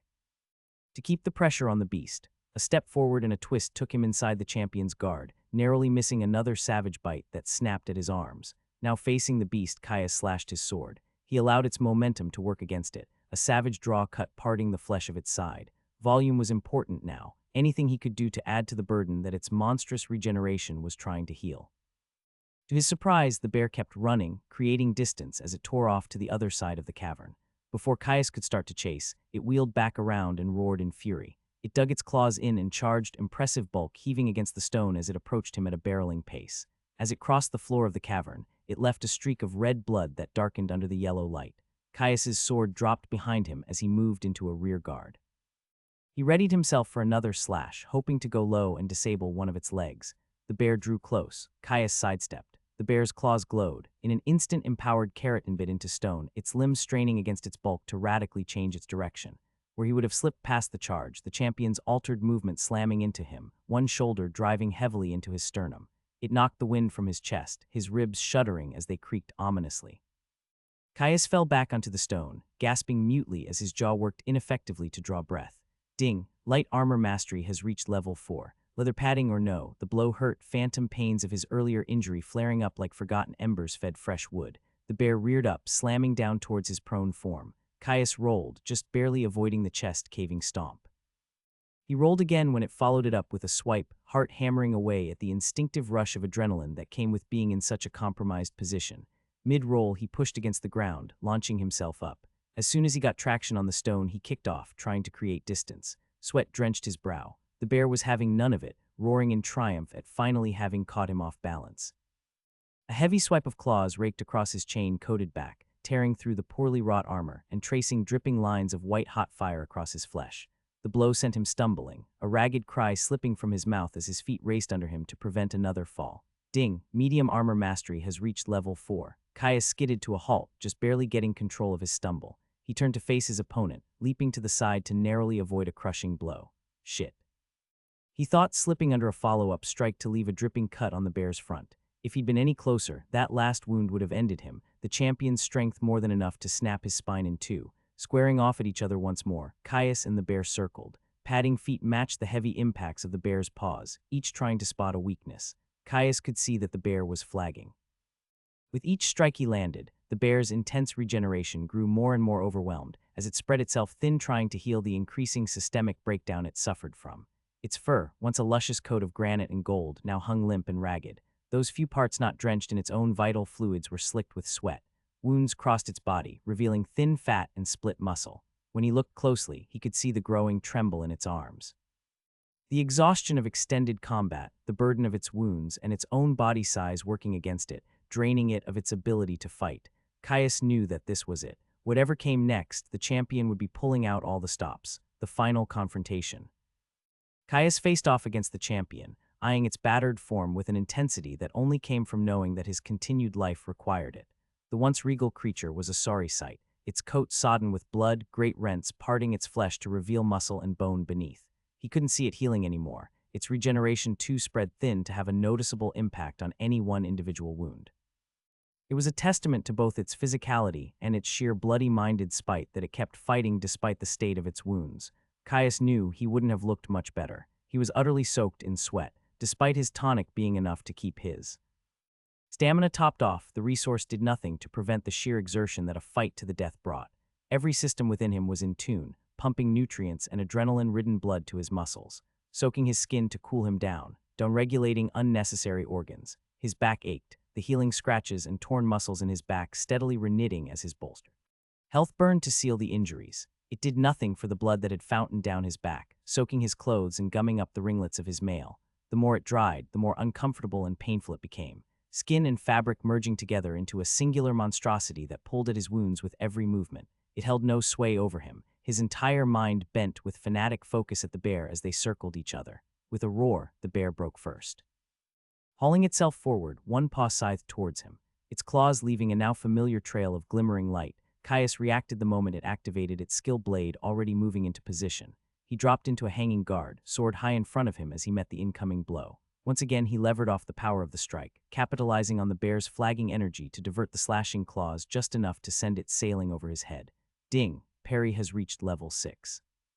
The system notification did little to distract him. He swept through the parry and landed a devastating chop against the bear's shoulder, savaging the joint to its core. Once again, his blade glanced off the bone, the bear's empowered body too reinforced for even runic steel to contend with.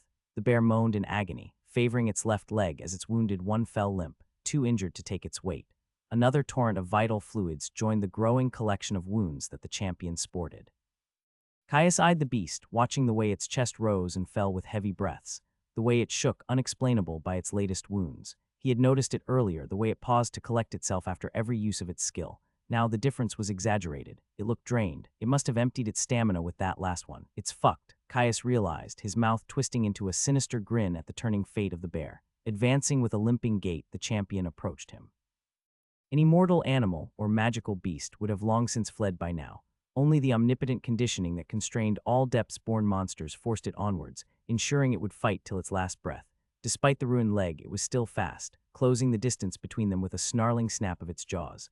A slide of his back foot had its teeth chomping at empty air, Caius using the close distance to drive his sword home into its chest.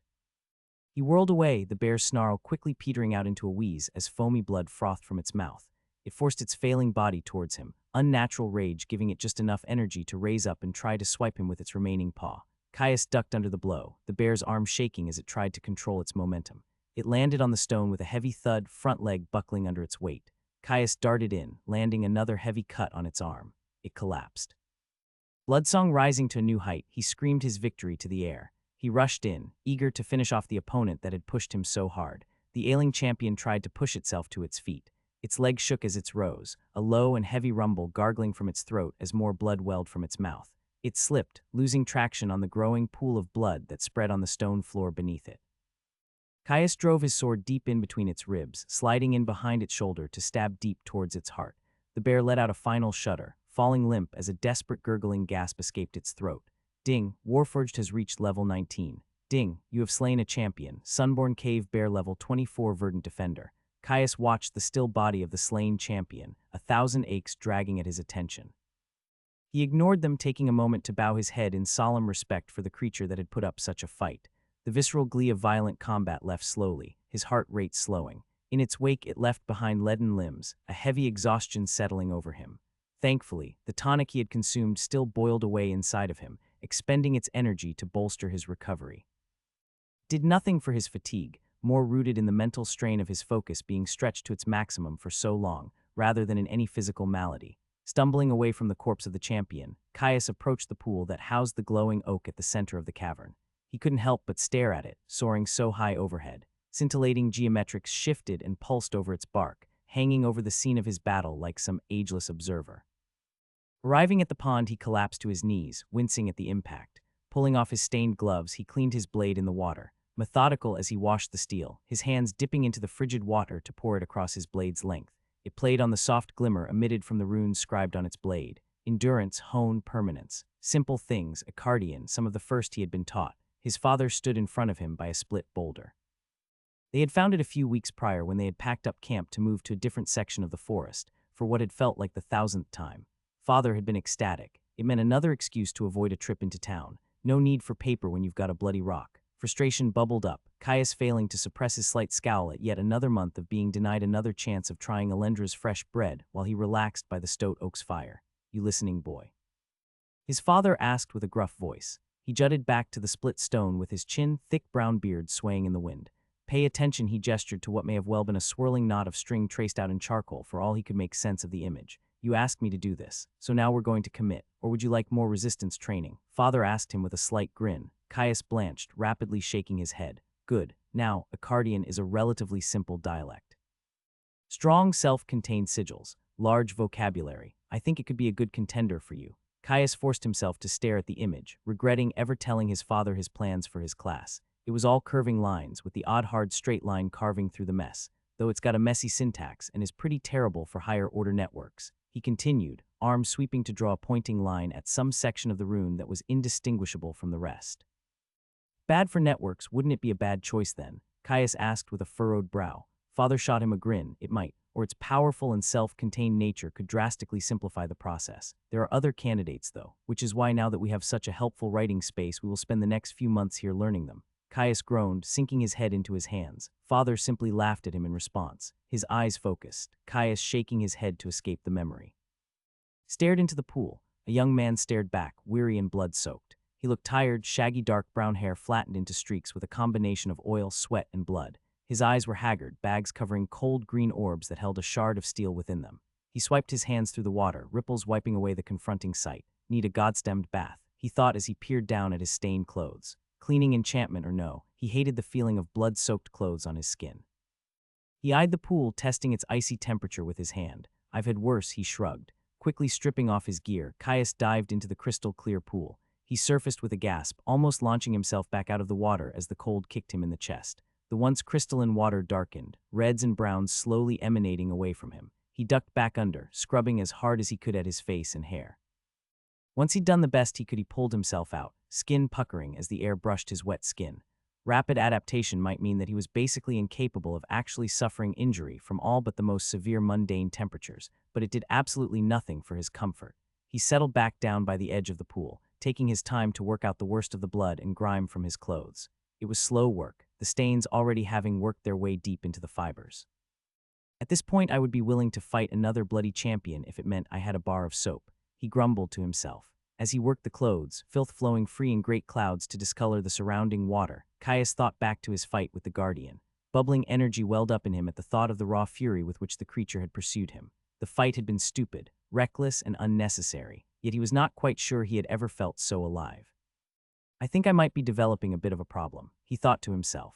Pretty sure most people don't feel like they've had won too many cups of Japa after a fight like that. Yet even if he disregarded the simple joy of testing himself, it was hard to deny the sheer results of the fight. 14 skill levels from a single fight. It was frankly ridiculous. If he made a habit of it, he might need to reassess his timelines on how long it would take him to get his next skill.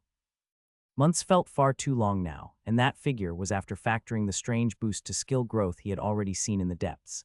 Emptying his last boot, he got dressed quickly. The wet clothes were disgusting, but as he drew them close to his skin, they rapidly warmed. Simple enchantments, but more than welcome at times like these. Thankfully, they would be dry soon. He held up his chain shirt, shaking it out to eye the tear on its front edge and mid-back. Not exactly what I would call ideal, he thought to himself. With no blacksmiths available and no way of repairing the chain himself, he would have to make do with the way it was now until he could find a replacement. The tear in the back, at least, I could thread together with some twine, not that that would do much to stop a sword. A swirl of colorful movement caught his eye, the reflection of the fruit that had dragged him into this cave in the first place. It pulled his attention away from his thoughts. He hastily threw on his chain, hopping slightly on the spot as he shrugged it over his head. Wriggling his arms through the sleeves, he looked up at the fruit hanging overhead with gleaming eyes, the silent nudging from. Explorer's toolkit redoubled, waking from the recesses of his mind where it had lain dormant during his battle with the bear. It was time to collect his reward. Caius stood with his hands on his hips, starting at the wide trunk of the oak tree that rose out of the pond. While a mundane oak would never be seen growing out of a pool of water, they also didn't glow gold, and nor were they covered in a bark that roiled with shifting geometric patterns. No, he doubted that the depths cared about such things. The tree was shaped like an oak, so it was close enough to be one in his opinion. A very large oak tree indeed. Currently, that was his issue. While its main arterial branches were more than thick and dense enough for him to easily climb, the lowest one was still out of his reach. That meant scaling its trunk, the same one that was hovering over an icy cold pool of water. Caius threw his head back in defeat with a groan. Circling the tree a few times, he found a spot where the distance from pond edge to trunk was slightly shorter, maybe 10 strides at most. Backing up from the water's edge, he hopped up and down, shaking his limbs to loosen them. Setting his feet into a wide stance, he kicked off, racing to the pond's edge. Arms pumping, he planted his foot on the pool's edge, driving his heel hard into the ground to send himself up and over. A yell of excitement slipped out as he wheeled his arms, trying to stay upright as he rushed over the water below. The trunk rushed to meet him. Caius hit the tree chest first with a heavy exhale, air forced out of his lungs from the collision.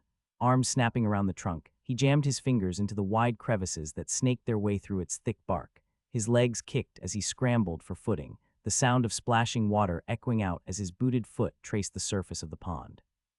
He dug his toes in, forcing himself upwards with a grunt. He shimmied his handhold a little higher. He squinted. This close to the tree, the thin patterns that glowed on its surface were almost blinding. After a moment, he gave up, closing them completely as their unpredictable shifting grew nauseating. Shifting his grip higher, he hauled himself up a little more. Stride by stride, he ascended the tree, until one of its thick branches tapped him lightly on the top of his head. He forced himself to open his eyes, doing his best to ignore the way the room swayed in time with the morphing shapes on the trunk. He looped his hand over the branch, his back burning pleasantly as he hauled himself up onto the limb. From there, it was simple for him to clamber from branch to branch, finally reaching the one that held what he hoped was a natural treasure. He crawled outwards, keeping himself low and centered. Caius savored the feel of the bark, enjoying the slight crumbly give it had under his fingers. He'd always liked climbing. Finally, he reached it. A single thick stalk held it fast to the branch from where it hung. It was even more mesmerizing up close. Glistening from internal radiance, the fruit was almost impossibly round a dozen shades of reds and yellow swirling across its surface. This close it was impossible to block out its scent. The smell of spring growth was almost palpable. Even without Explorer's toolkit screaming in his mind, he would have found it almost impossible to ignore the urge to snatch it up and claim it for his own. A wide grin split his face as he stared into its swirling form. I can't wait to see what it tastes like. Caius sat on the branch of a massive oak tree. Yellow leaves adorned its reaching branches, nearly scraping the ceiling of the cavern in which it grew. All over its bark, shifting geometrics glowed with a pulsing light. Now that he found him so close, he couldn't help but squint through the distracting light. He leaned over the branch, peering down at the swirling red and yellow orb that held his attention so closely. This close, the waves of palpable magic that wafted from the fruit were almost overwhelming.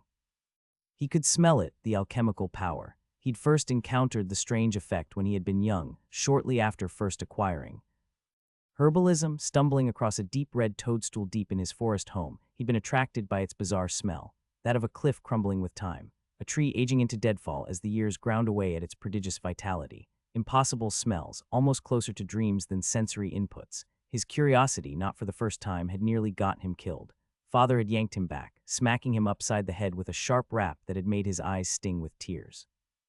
Magic, he had said, something that young boys shouldn't trifle with. Grandchild's lament, he had called it, storming away from the mushroom with a tense back and a too firm grip on his arm, a reagent prized by certain alchemists for the poisonous tonics that it could be used to produce. After that, little stunt father had them pack up camp, dragging him on a hike that lasted weeks, refusing to pause no matter how much he felt like his legs were going to fall off. Each time they stopped, it was only to inspect another alchemical oddity, forcing Caius to hone his understanding of their emanating magic until he could identify which ones were dangerous by scent alone. It was imperfect, but until he had an observational skill, it was enough to stop him from killing himself. The fruit below him absolutely stank of new growth, incomparable to anything he had seen before. If he was lucky, it would be a natural treasure. That alone was enough to stoke his excitement to unbearable heights. Caius pushed himself up, scooting his legs underneath him to lie across the top of the branch. Leaning over the edge, he stretched out to grab the fruit. His hands touched its skin, glossy and almost slick. The size of two of his fists and slightly slippery, he had to use both hands to secure it. A tingle shot through his palms, magical potency enough to send a charge racing up his limbs. The sudden jolt made him flinch, but he held his grip firm. He was not willing to damage the fruit by accidentally dropping it twice his height onto a cavern floor. He hauled himself up, grabbing the branch with his thighs to give himself leverage. Swirling in his hands, the fruit popped free with ease, its stalk disconnecting from the slight indentation at its top. The stem shook slightly as the thin branch it was connected to sprung back into position. Caius eyed the fruit, before flicking back to the sheer trunk he had climbed. That wasn't going to work. He looked over the branch to the hard rock below him. It was pretty far, but he should be all right. The worst that could happen is he would sprain his ankle. He shrugged to himself, swinging one leg over the branch to sit on its side saddle. Slipping off with a hop, he fell, the edges of his tunic fluttering in the breeze. He hit the ground hard, a painful stab of shock shooting up his heels as he fell into a low crouch, thighs burning as they worked to bleed off his momentum. He winced, falling back onto his ass with a thud. He looked up at the branch he had jumped from. No broken legs, strange magical fruit secured, everything went perfect. Hugging the fruit under one arm, Caius pushed himself to his feet. He headed to the back of the cavern, taking a seat against its rear wall so that the tree covered the entrance to the room, hopefully hiding his figure from any curious interlopers. He'd yet to have that happen. The creatures in the depths seemed unnaturally incurious from what he had experienced so far, but it never hurt to be careful, especially if he was going to be eating unknown fruit from a magical tree. It might have been a risk, but it was a calculated one. He'd spent more than enough time around magically active ingredients to know that at the very least this one did not smell of danger. He didn't stand on ceremony, bringing the fruit to his mouth and sinking his teeth into its shifting exterior. Thin skin parted beneath his bite, juice welling up to run down his chin. Its flavor exploded. Every facet of magic he had picked up from its scent was intensified, swirling around his mouth and down his throat. Cramming more of the fruit into his mouth with abandon, Caius barely chewed before he reached for more. The more he ate, the more the magic intensified within him. Strange visions came to mind, carried on the verdant currents of power that coursed into him. A strange cat-like creature bounded across tree branches, eyes locked on a brown blur streaking across the ground far below. Pupils dilated, the creature pounced. Claws dug deep into thick hide, strong jaws wrapped around the back of a neck. A snap, that same cat-like creature eating its fill. Muscles rippled, the creature growing larger with a yowl as its joints contorted. Seed dropping from a high burrow to bounce on stone, rolling before it came to rest in a small tributary. The stream washed away the seed before it joined a river. The river merging to become a raging torrent, volatile water kicked up in a spray, catching the light. The same seed flying free from a waterfall that raged over the edge of a cliff, falling just right to be caught in a crack, suspended high above the nurturing soil below, spraying water and roaring sun. A shoot, lancing out, striving to take hold. Roots burying themselves deep into stone, cracking them with persistence and time when they could not find the space required on their own. The tree growing, ever growing, jutting prominently from a cracked cliff, defiant in the rising sun. A great fire sweeping across an endless plain of yellow. Grasses and shrubs consumed in the face of a growing inferno, howling winds of smoke and fire driving a million lives into a furor of terror. Heat, oh the heat, consuming all in its path. Barren land baked and ashen, a home of charcoal and scorched bone. The first rains washing away the black, new life bursting free, soaking in a graveyard of fertile soil, breaching the earth, striving, ever striving to bring green back to the land. On and on the visions continued, washing over him as he continued to tear bites from the fruit's flesh, only half aware of his rote actions. Every mouthful suffused him with more magical energy, the power soaking deep into the well of his soul to condense as a cloudy gas. A final bite. The collection of power within him combusted, surging to the farthest reaches of his body and soul. It shook him from his reverie, a gasp escaping him. The shock wave buffeted his metaphysical center, ringing the light of his soul like a gong. If he had to put a name to the feeling, it was closest to the time he had snuck into the stout oak stables. He'd wanted to pet the horse there. It had been friendly enough. Unfortunately, in his desire to not be caught, he had managed to sneak up on the beast and gotten a hoof to the chest for his troubles. The pain had been bad enough, but the way it caused his heart to skip a beat had been terrifying. Father had laughed at his misfortune, telling him he might know better now that he had gotten a knock to take the soul out of his body. Now that he knew what that actually felt like, he could confidently say this was much, much worse. His soul quaked, and for a moment everything felt wrong. He switched rapidly from feeling like he was observing himself from a distance to feeling like he was puppeting a stranger's body with an uncomfortable intimacy. The roiling energy breached the shell that protected his soul. For a moment it stilled, and everything went muted. Then a roaring sensation of suction started, his innermost center clawing at the energy, drawing it deep into the confines of his soul. In seconds it was over, every scrap of the foreign influence was consumed. As the last trail of vapor entered his well of power, his soul snapped shut. At that very instant Caius slammed back into full awareness of his body. Once damp clothes were soaked with sweat, fabric sticking to his skin with uncomfortable intimacy. He felt hot, the glowing oak before him swaying in his vision while his heart hammered an uncomfortable rhythm in his chest. His throat spasmed and he forced down a heave. What the fuck was that? He moaned softly, slumping over to press his face against the cold stone of the cavern floor. The pleasant pressure of the hard surface on his face helped to stabilize him, to slow the spinning of the room as he breathed deep. Time passed, and his gorge slowly subsided as his nausea faded away. He pushed himself back up, turning his attention to the urgent prodding that accompanied a waiting system notification. Ding, natural treasure consumed. Ding, unclassed detected, scanning for external interference. Ding, no external interference detected, assisting with absorption. Ding, you have consumed a natural treasure. Rune forced apple of change 10 stat points gained. Achievement noted, you are being observed. Caius sat up like a rod of iron had been rammed into his spine. He ignored the confirmation that access to natural treasures was restricted to unclassed by the system, glossed over the fact that he was monumentally lucky enough that the fruit even was a natural treasure, even the fact that he had gained a prodigious 10 stat points for the risk he had taken. His entire attention zeroed in on his last notification. That was impossible. He thought back to some of the first lessons he'd had with his father, when he was still too young to travel regularly, when they broke camp only once or twice a season to avoid depleting their food supply. On one of their many evenings around a fire, they had been laying on their backs, watching the distant stars. He had been young then, young enough that the only thing his system displayed was his name and time until he unlocked partial access to the full interface.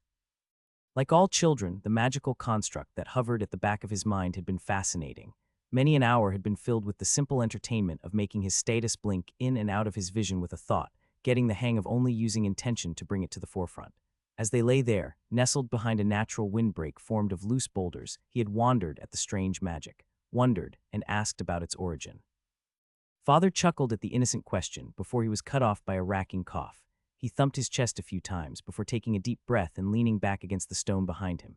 He stared up into the stars high above. That's a tricky question, that, he answered with a deep, gravelly tone. Nobody truly knows, not really. What, how, wouldn't someone remember? Father smiled. Not necessarily, it was a very long time ago. All we know is that mana density was far less stable. Smarter men than me have measured that. Whatever happened, it was enough that there are only a few scraps of shattered ruins left. Caius rolled over on his bedroll to face his father, the fire warming his front. Mana density, like what keeps us safe from the monsters, he asked. Father turned his head to face him, shooting him a smile that hid something else. Yes, like that, though there are some stories, more myths of myths than anything else. Father raised an eyebrow in his direction. Excitement surged through Caius. He loved stories. Really, would you tell me? Father grinned, shuffling to lean closer to him, reaching out his hands to warm them by the fire. Well, all right then. Back when everything was still all higgledy-piggledy, there used to be wanderers, heroes who traveled the land, finding secrets in the great depths that no one had ever seen before. It is said that one and all were observed by the system, destined to do great things.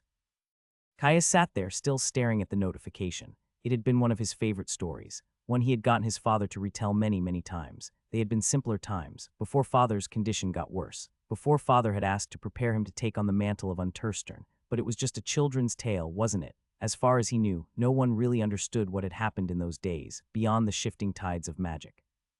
Hells he had asked again barely a few years ago, and father had told him that all scholars had was a best guess, that the shifting mana density had caused unpredictable waves of migrating monsters that had overwhelmed whatever civilization existed at the time.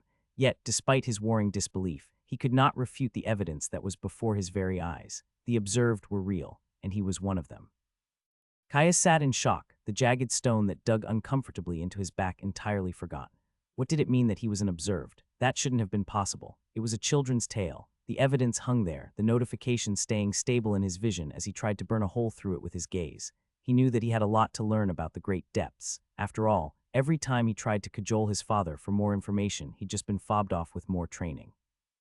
Yes, that was probably his fault. After he'd been caught reaching out to one of the glimmering runic circles that acted as portals to the depths, he hadn't been able to sit right for a week. In his defense, what sort of teen wouldn't be fascinated with the world dungeon after umpteen stories about how that was where the strongest were forged? He had thought that he would learn things that were mostly common knowledge, like the existence of champions. Not massive discoveries, like the fact that an ancient set of legends were secretly accurate, and society at large had simply forgotten how to trigger the attention of the system.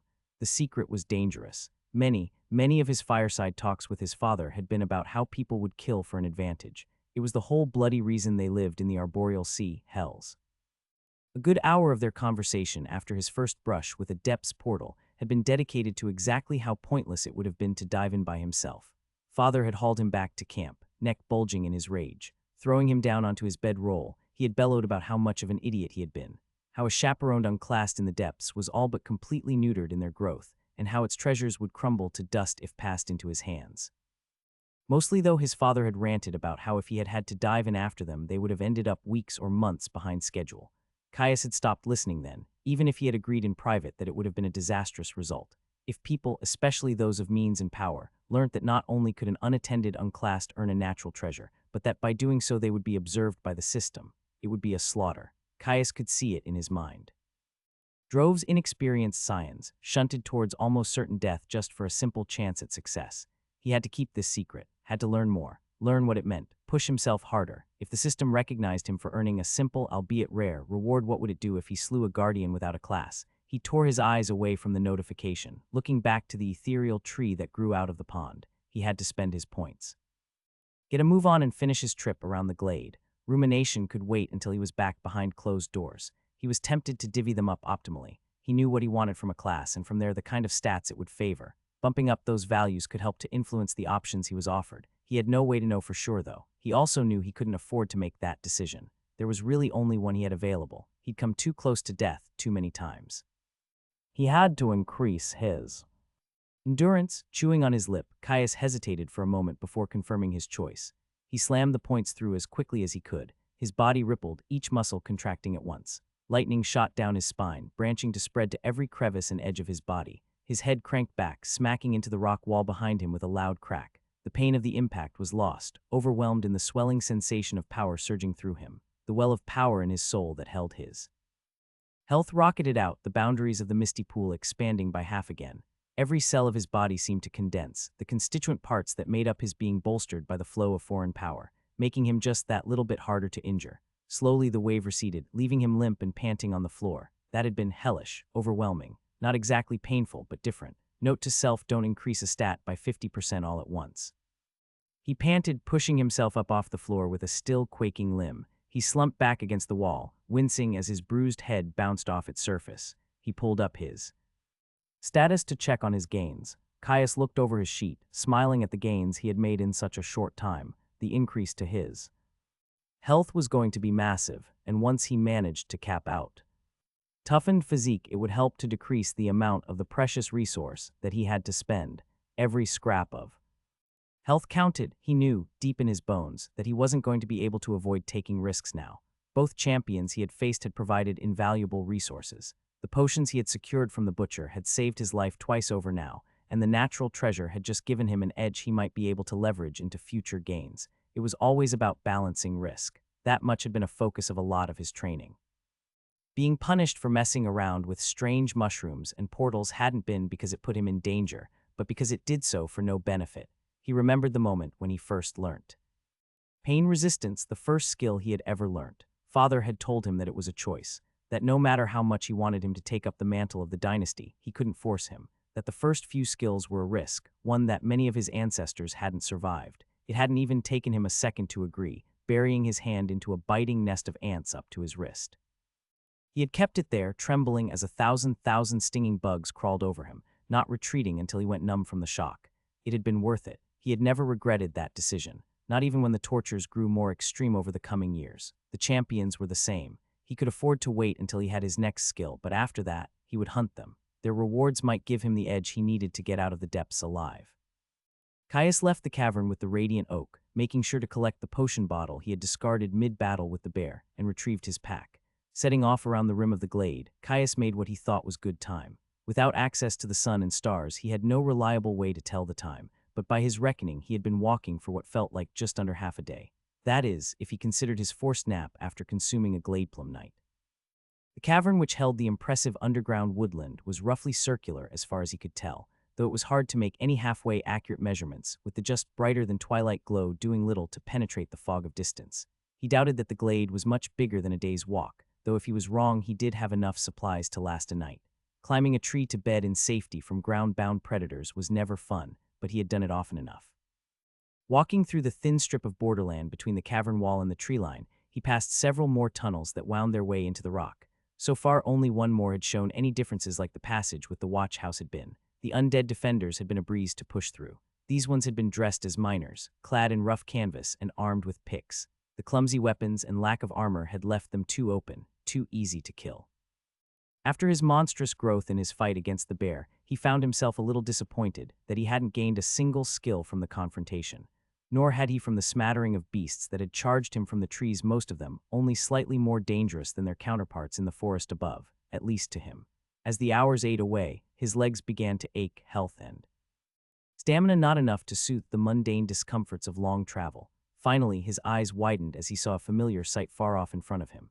A yawning opening in the cavern wall, a squat building made from stacked stone poking out of its entrance. The butcher's lodge. He picked up his pace, glad to be back in familiar territory. He should be back safe and sound in a few hours now. Luckily, he had been right on the money. By the time he arrived, it should be just about time for him to get some rest. He was exhausted. The lodge opened up to his right. The shadow-cloaked stone buildings, rotting furs, and general disrepair of the place cooled his enthusiasm. He stared at the corpse of the butcher, still laying where he had put it down in the center of the space between the buildings. Its gray, boil-ridden flesh had decayed further, undead body quickly collapsing in the preceding days without its animating magics. An unidentifiable soup of liquid seemed to melt between its starkly white ribs, the sweet scent of rot rolling over him to raise the hair on his arms.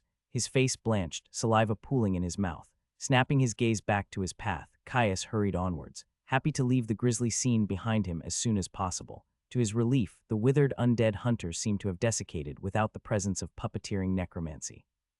The trail of their corpses looked years old, yet still oddly preserved, more a mummification than active decomposition. He left the trail of bodies behind, putting distance between himself and the carnage he had previously wrought.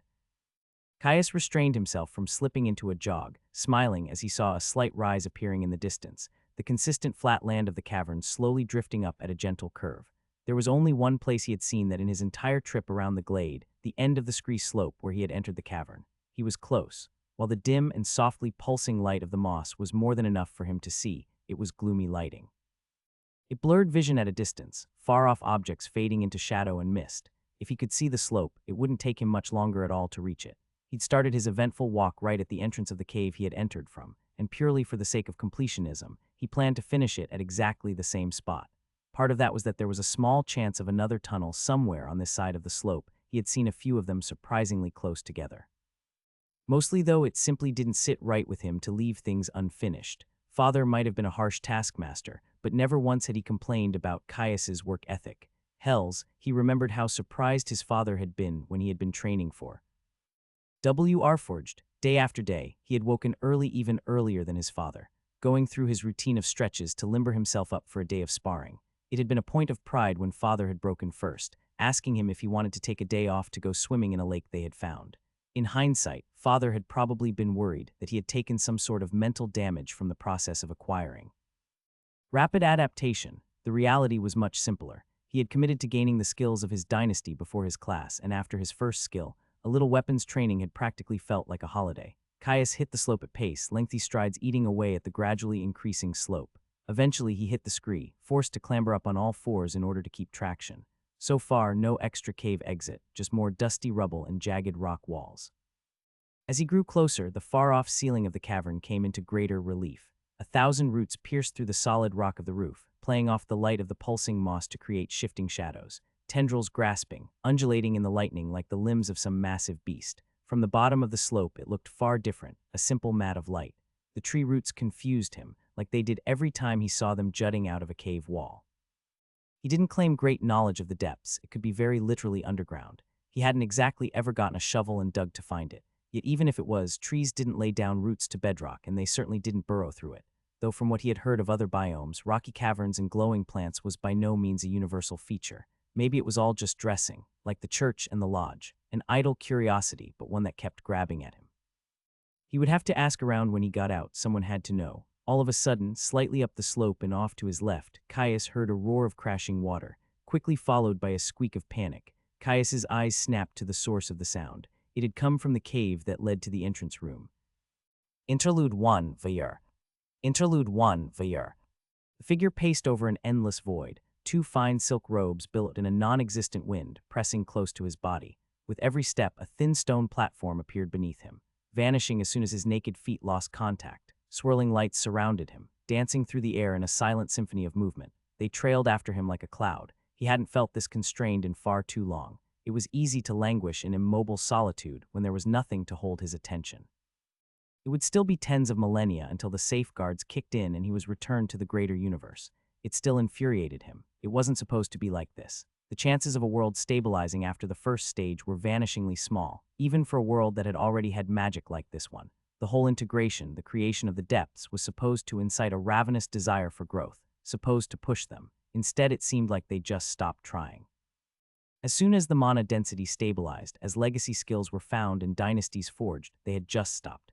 Space started to ripple, the very fabric of reality beginning to boil. It was enraging, an affront to the system. Where were the people pushing themselves to the brink, forcing themselves to adapt? They were supposed to advance to the second stage far before mana stabilized. There were 11 triggers, and not one had been activated in over 12,000 years. Astounding. It should have taken a millennium at most for the integration to run its course.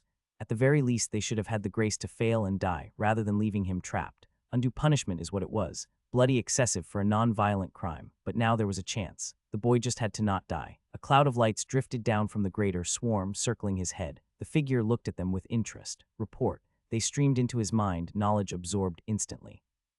A system notification pinged. Caius Unterstern is under observation. A wide grin split his face, individual jaw muscles rippling under translucent white skin. With a thought, he returned to his throne, falling back into it with languishing ease. Good, let's have a look then. His mind pierced through the space out of time, surveying all of Vostivar in its gaze, focus zeroing in on one small section of the great depths. Oh, a natural treasure while unclassed. That's a lucky criteria to meet for observation. I had my bet on 3 champions solo, the figure said happily. It was a boon, something that would greatly assist the subject of his interest with his defeat of a guardian. That was the key. He had to ensure it happened. It was a pity that the feat didn't come with an honor, but the fruit was reward enough in its own right.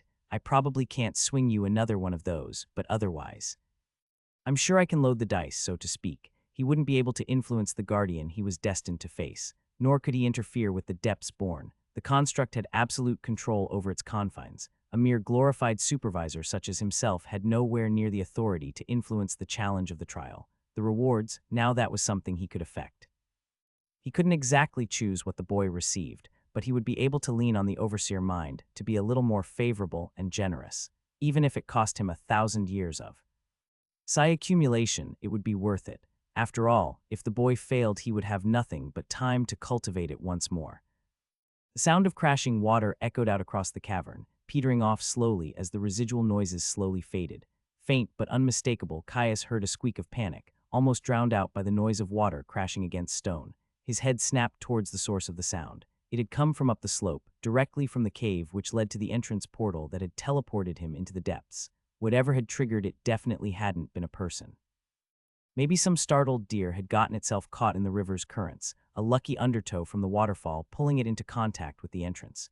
Deer meant venison. His stomach gurgled at the idea of something different to his poor attempt at boar jerky. He started salivating, imagining the gamey taste that he was so fond of. In the forest above it was a major staple, but even with its abundance, he had never grown tired of it. He redoubled his pace, turning to scramble in the direction of the cave. The scree gave way under his overeager movement, sending him a half-step back for every stride he climbed. He growled in frustration. This close to a change in the menu, he wasn't going to let a bloody scree hill beat him. Reaching the top, Caius bent over and panted. His pace had been exhausting, the gravel fighting him every step of the way. Catching his breath, he mopped at his sweat-streaked brow. Another panicked squeak drifted from the cave. Caius's eyes narrowed. It didn't sound like a deer, not now that he was closer. He drew his sword blade twinkling in the soft light and stepped into the cave. He moved slowly, ears straining to catch any further hints of what might have found itself trapped in the entrance chamber. While he lived far from the frontier, the arboreal sea was enormous. The region that he and his father had staked a claim on was still thoroughly considered the outskirts, a region of lower mana and comparatively few truly magical creatures. Chances were it was something mundane, perhaps a young bear. He couldn't think of any beasts that lived in the outskirts that would squeak. Roots erupted from the cave's edge, curling around him like the finger bones of some covetous giant as he pushed deeper. There it was again, definitely not a bear. At least it wasn't a noise that he had ever heard come from one. Too loud, too forceful for something small, and with a strange timbre that gave it an almost gravelly texture. Caius passed where he had fought the swarm of spiders, gingerly stepping around the dried pools of ichor, eyes staying dutifully ahead, avoiding looking at their cooking pot-sized bodies, legs curled in close to their thorax. He wouldn't say he was afraid of the creatures, but they definitely unnerved him. Bugs were not supposed to be hairy. Still, the sight of his battle meant he was close. Slowing his pace, Caius started to roll the weight on his feet, softening his steps to suppress any noise of his approach. He could hear it. Claws scrabbled at stone, raking across the surface again and again as the dull scratching sound rolled through the cave. Its breathing, deep and heavy, hastened to the edge of a pant in the ways he had only heard from a snared meal. The entrance room came into view, an opening in the cave up to his right. He crept forwards, keeping his breathing low and even so as not to give away his position, despite his growing curiosity and excitement. Approaching with care, Caius pressed himself close to the edge of the wall where it turned inwards into the portal room. He held his sword to his side in a sort of half-fool's guard, out of sight, but ready to be used in a moment's notice. The sounds of panicked movement continued unabated. Craning his neck, Caius poked his head around the cave wall. The portal room looked much like he had left it. A deluge had flowed through, stray water captured with the unwilling subject of the magical transportation. It had flooded the room with a thin film of water, pushing old fish carcasses to the edge of the room. The object of his curiosity stood at the rear of the room. Wet and bedraggled, it faced away from him, rearing up on its hind legs to claw at jagged stone as its tapered snout reached for the now deactivated circle of runes a full body length above it on the ceiling. Shaped closest to a common badger, a little meals, it was stout of leg and long of tail. Standing on its hind legs as it was easily as tall as him. A thick and dark red coat covered its hide, tapered in a gradient that deepened to a red so deep it looked black. Its brush with the falls far above had left the hair plastered to its body, revealing the rippling musculature that was normally hidden within.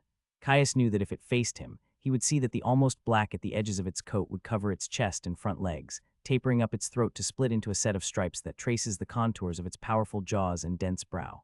Jaw dropping open with sheer disbelief, his fingers slackened on his blade.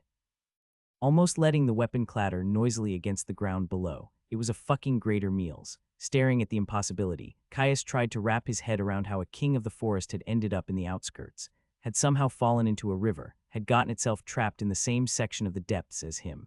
It was small too, far smaller than he had expected from the stories. Obviously, he had never seen one in person. They were supposed to be the single most magically potent creature of the sea. Intelligent, powerful, and with a placid demeanor that hid a fury that could level cities. They never left the core regions of the forest, at least that is what Haster had told him. Was it a child? The greater meals, apparently accepting that it wouldn't be able to climb the sheer rock wall, let out a huff and dropped to all fours. Shaking its head, it started to turn. Caius's eyebrows shot upwards, the movement jolting him out of his shock as a spike of dread that shot down his spine.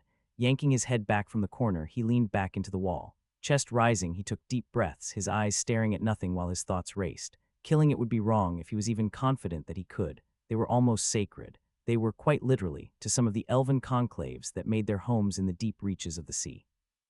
He forced his breathing to slow, lest the noise give him away. Greater meals weren't supposed to be bloodthirsty. It wasn't a dumb animal, no greater beast was, even the young ones. He could just try to talk to it. He focused on his breathing, heart slowly slowing to make the pace of the slow rise and fall of his chest. Talking to it was probably the best idea. If it was simply a lost young one, he doubted it would be able to make it free of the depths by itself. There were rumors of greater meals rewarding travelers that had aided them in some way. Stories of strange blessings and valuable reagents handed out in abundance. Mostly stories he had heard from aging hunters in the rare times he and his father had shared their fire.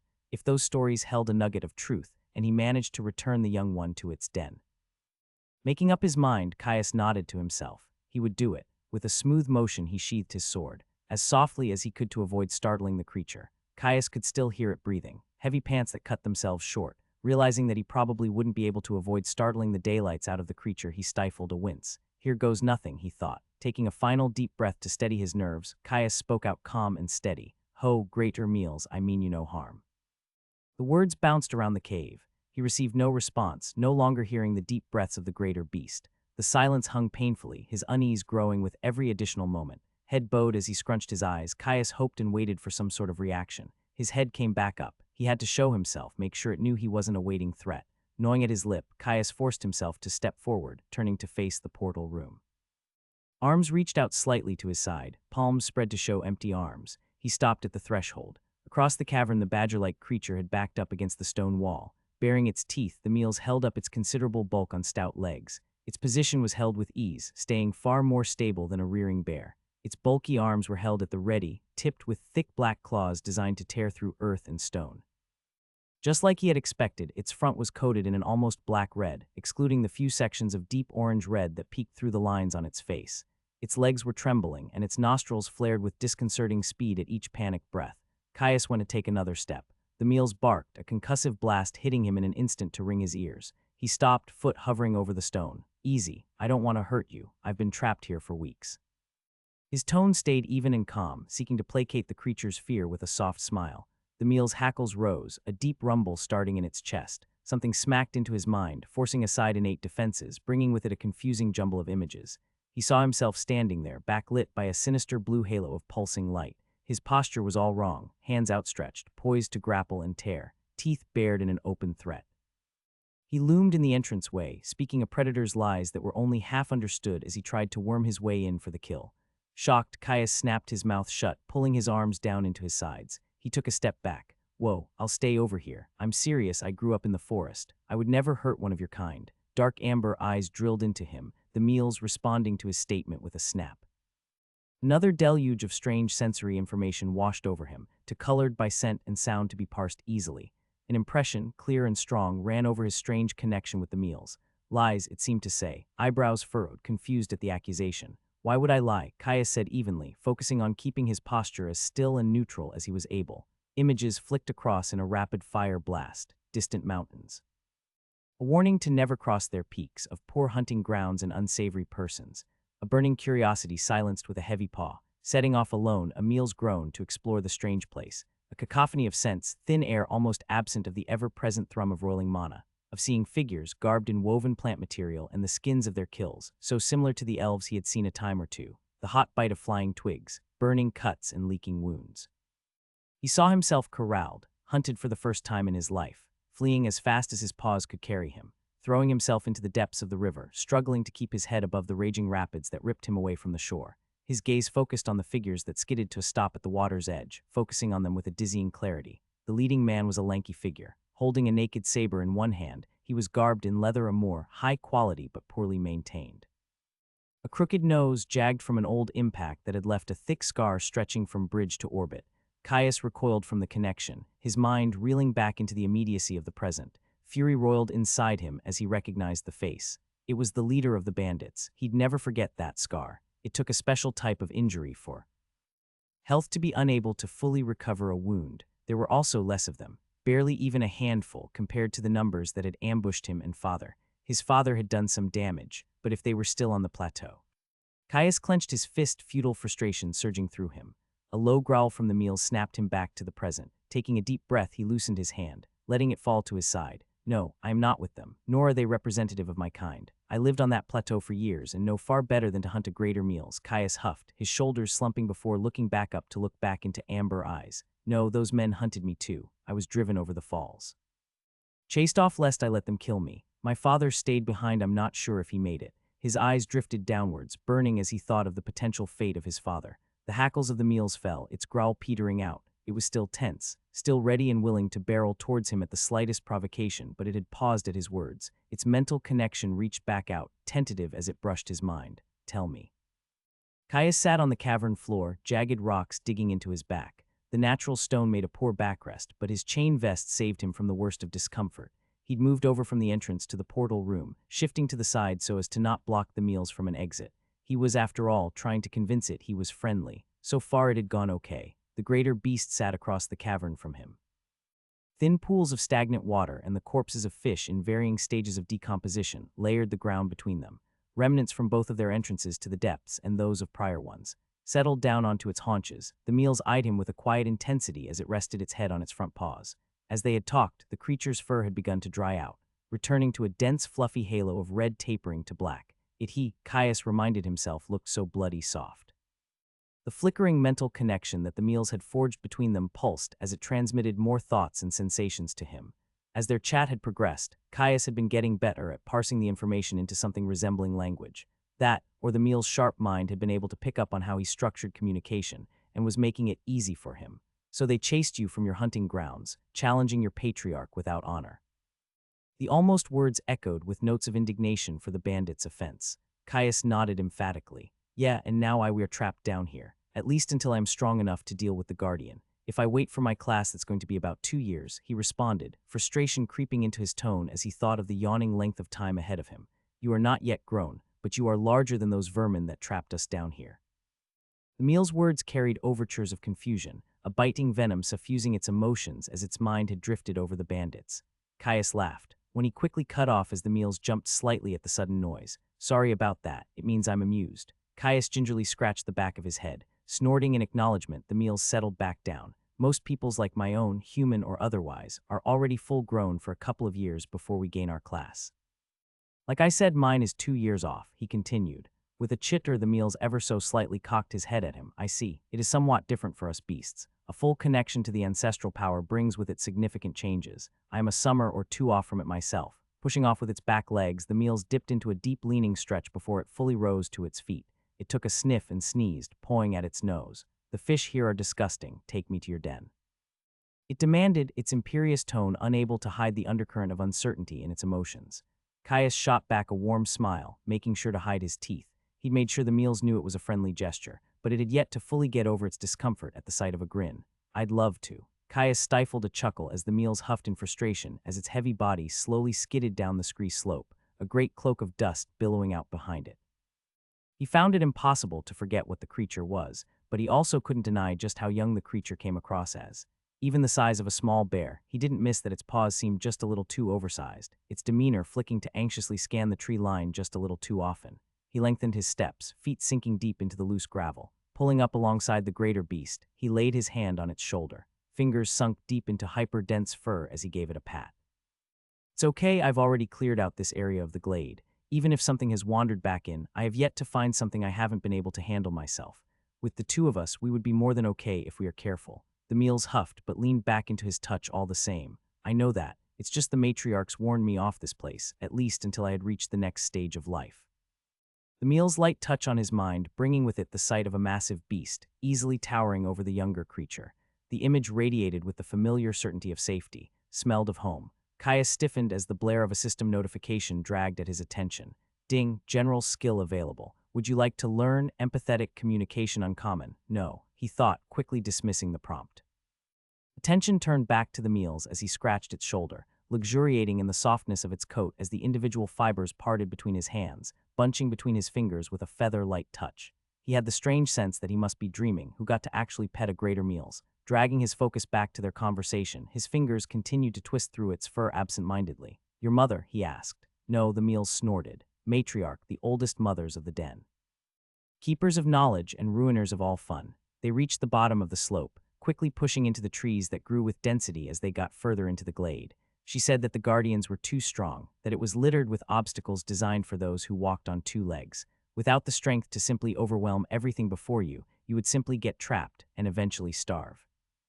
The meals tried to hide it, but Caius caught the undercurrent of fear that thrummed across the connection the creature had forged with him. The guardian is going to be a problem, but it is one that we do not need to rush into. They stay in their chambers, and we can wait until we have a surety of success before we challenge it, Caius said reassuringly. As for obstacles, I assume your matriarch was talking about traps. I haven't seen any yet, but if we come across them, I have a skill to both detect and disarm them. We should be fine. The meals huffed in response, an image of a stable and secure burrow with thick walls flicking across, an undercurrent of gratitude and resolve shining through. Up ahead, Caius spied another one of the gladeplum trees. He stopped for a moment, taking the opportunity to fill up his pack with several of the delicious fruits. The meals approached, sniffing one of the cracked, almost scaly exteriors of the purple fruit. Its eyes widened, backing up as it batted at its nose with one paw. Poison, it said with suspicion, eyeing Caius as its lips peeled back to reveal a hint of teeth as the hair on its hackles stood on end. Whoa, buddy, I know, he said, arms rising placatingly. It's not for you. The poison only puts you to sleep, and it's a useful way for me to train one of my skills without too much danger. You will not make me eat this. Teeth were still revealed, but the hair on its neck and back flattened again. Nope, though it would be good if you could watch over me when I eat them. All right, though eating poison seems silly. Trust me, it's better than the alternative. A hint of grim certainty entered his voice. The meals dropped the matter, simply watching as Caius threw on his pack. The pair walked on, deeper into the glade. After walking for a while longer, softly glowing foliage parted ahead of the pair. The break in the tree line revealed the edge of the wall that circled the church and its accompanying graveyard. It was a sight for sore eyes, Caius breaking out into a wide smile as he took in the sight of his base camp. He jogged forward, waving to the startled meals to follow him. Come on, we're here. I'll get the fire started, he said, jogging backwards for a few steps as he called out to his new companion. Caius sat on his cloak, facing the flickering warmth of the hearth. The meals laid below the fire, stretched out to full extension as it tried its best to absorb every scrap of the radiant heat. A pile of jerky sat in front of the greater beast, its tongue snaking out to snatch it up one morsel at a time. Glad that his new companion was enjoying the fare, Caius felt relieved that he had been so overzealous with turning as many of the beasts he hunted into storable food that he could. An apex predator ate a lot. Caius chewed on some of his own jerky, chasing it down with some water from one of the skins. So how exactly do you plan on getting through the Guardian? The meals asked. Well, I'm not sure how it works for beasts, but I have 10 general skills that I need to cap before I get my class. If we are lucky, that might be enough. Unfortunately, I have extra things to work on, so it will be a tight deadline. You are merging then? That is good. My matriarch had said that it was rare amongst the two-legged. You know of legacy skills. Yes, the meals looked up from the pile to cock its head at him. Beasts have general skills too, though unlike you, we are born with access to the system. I merged my set years ago. I have just been waiting to find the right skill for my final slot. Caius sat dead silent, shocked at the revelation, but also disconcerted with how easily his secret had been revealed. Do you have a full set? I don't think most of mine would work for a two-legged, but I am happy to try if you do not. The meals continued, unnoticing of Caius's surprise. Do not share that with anyone else, Caius blurted out, the intensity of his words causing the meal's ears to flick back. Caius sighed, softening his voice. I appreciate the trust, but that is dangerous knowledge. Merged skills are jealously guarded amongst my people. There's a chance that the whole reason those men were looking for me and my father was for our skills. His shoulders slumped. The meals pushed itself up, plodding over to lie by next to him as it set its massive head in his lap. I am sorry. I did not know that. It makes little sense to me, but we are den mates now. I will keep your secret. Caius scratched the creature behind the ears, watching as its eyelids half closed. He had only known the meals for a handful of hours, but it had no reason to lie to him. He wasn't even sure if its mind worked that way. He supposed in many ways that the creature was as starved for company as he was. Lesser meals, the black and white critters, were intensely social beings. From the memories the greater beast had shown him, it was much the same for their distant regal cousins. He decided to trust him. It is strange to say this out loud. Caius's voice faltered, admitting his deepest secret felt wrong. I do have a full set, but I am only working on my fourth. The meal's communication was faltering, a sense of trepidation and uncertainty emanating from across the link. You're not used to names, are you? He said with a half grin. The meals huffed. It is not my fault. I am me, you are you. Names only make sense if you try to talk through air. Mind connection is so much easier. Frustration bled through the link. His laugh belted out across the interior of the church, causing the meals to look up at him affronted. Well, as someone who does have to speak through the air, I'm going to have to give you a name. I can't keep calling you the meals in my head, he said. Do as you wish. The meals said, settling back down. All right, Moody, may as well call you Porkchop if you care that little. He muttered the words barely making it past his lips. The meals flicked its ears. Heard that. Porkchop works, it will make people underestimate my might, Porkchop said with a flash of enthusiasm. Caius laughed. Somehow I think it won't work quite as well as you would hope, but Porkchop it is. He thought back to what the meals had said earlier. How on earth have you already merged 9 full skills? I already told you, us greater beasts gain access at birth. I have had them for years. Most of the time it took me was spent on deciding which ones I wanted. Wait, you got to pick. His voice was incredulous. The idea of merged skills being in such abundance that choice was a valid concern was entirely foreign. Of course, the den is old, and the matriarchs often trade them like choice hunting grounds during meets. You did not? Porkchop asked. Caius spluttered, shocked at Porkchop's unknowing privilege. It took him several tries to eventually get across that. Yes, he really did just have one set. And no, he really could not just trade his knowledge with others. According to Porkchop, trading skill knowledge was common amongst the greater meals. Every few springs, dens would meet in a great congregation. Apparently during these meets, the matriarchs of the various dens liked to trade merged skills like they were housewives swapping recipes. The idea of that was as foreign to Caius as the idea of kidnapping someone for their knowledge was to Porkchop. The meals simply could not wrap his head around the fact that without enough power to back you, there was nothing you could do to stop someone taking what they wanted by force. It just simply wasn't done amongst his kind. I still think that is ridiculous. You would all benefit so much more if the information was traded. It makes it much easier to find new ones when you have lots of points of comparison, Porkchop said, still struggling to accept his explanation. Yeah, well, it is what it is. People don't really think about how to make sure everyone benefits, just how to ensure they have more. Caius sighed, putting his hands behind him to slump backwards. That's sad, yeah it is, Caius agreed. Life certainly would have been easier without such a monumental secret hanging over his head. He would never feel guilty for making the most of his birthright, but if he could, it would have been nice to share it with someone and have something shared in turn. Well, on the topic of skills, you might be able to help me with my next one, he said. Porkchop sat up quickly, ears flicking forwards to train on him. Do tell. I'm still working on a defensive skill, and if we were able to spar, I would be able to merge it a lot faster. I'm not really confident in properly exploring this biome until I do. His voice was calm, testing the waters. For all Porkchop's friendliness, the meals was still a greater beast, and as he had found, had a far different culture than he was used to. He had no idea how the request would go down. Porkchop surged to his feet, ears flicking. You want to wrestle? Palpable joy bubbled across their connection, Porkchop visibly vibrating with excitement as he hopped up and down on its front feet. Caius sighed in relief, smiling at the creature. Yeah, I guess I do. Tomorrow, though I only just got back from walking around this entire glade. I should probably take a nap. Porkchop drooped. Okay. I will watch while you rest, he said, his voice bordering on despondent. Thankful, Caius reached over to his bag and retrieved the glade plums he had secured earlier. Great, because once I eat these I will most likely not wake up until the poison has just worn off. Porkchop flicked his ears in acknowledgement, still sulking at the delay to their spar. Laying down his cloak and getting comfortable, Caius scarfed down the fruits, enjoying their succulent sweetness. Ding, you have been afflicted by gladeplum lethargy. The heavy weight of cloying sleep dragged him down quickly. Caius didn't even try to resist, not with how exhausted he was.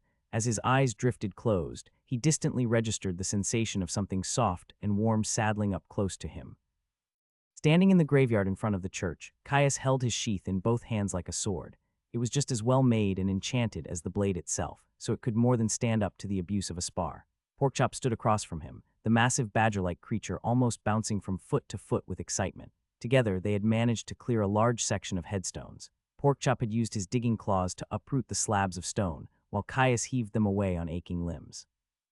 He'd managed to squeeze into the old breastplate he had scavenged from one of the undead guards of the church. Much like his chain, it didn't fit well at all, pinching and scrapping at his chest. He wouldn't want to use it in an actual fight, but he should be able to gain his skill fine in a spar.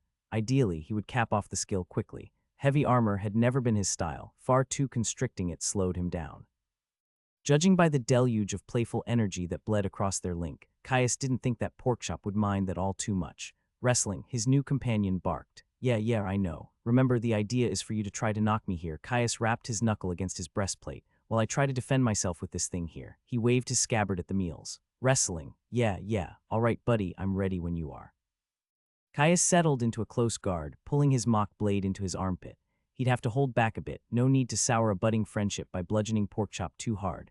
Porkchop hoofed in excitement, rising onto his rear legs to quickly slam back into the ground. Claws dug in. The meals blurred, something hit him in the chest, hard. His breastplate clanged, driving into his sternum with a winding force. Caius sailed backwards, shoulder catching the dirt, sending him into an uncontrolled rolling flail. His arm caught under him, wrenching at his shoulder terribly as his scabbard flew free of his grip.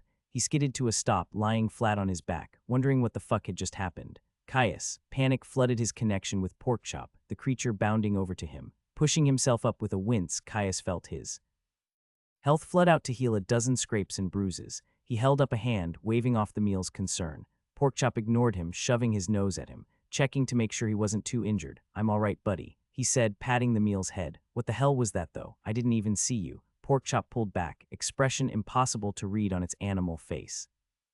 Wrestling the connection made the emotion clear. He was bloody embarrassed. Caius couldn't help but laugh. "That is what you call wrestling. Hells, I'm so screwed. Do you want to stop?" Porkchop asked anxiously. "No," he shook his head. "I need this. Need to cap these skills as fast as I can. It's for the best you can push me this hard, though you should probably slow down enough that I can bloody react." Ears perking up, Porkchop bounced to his feet.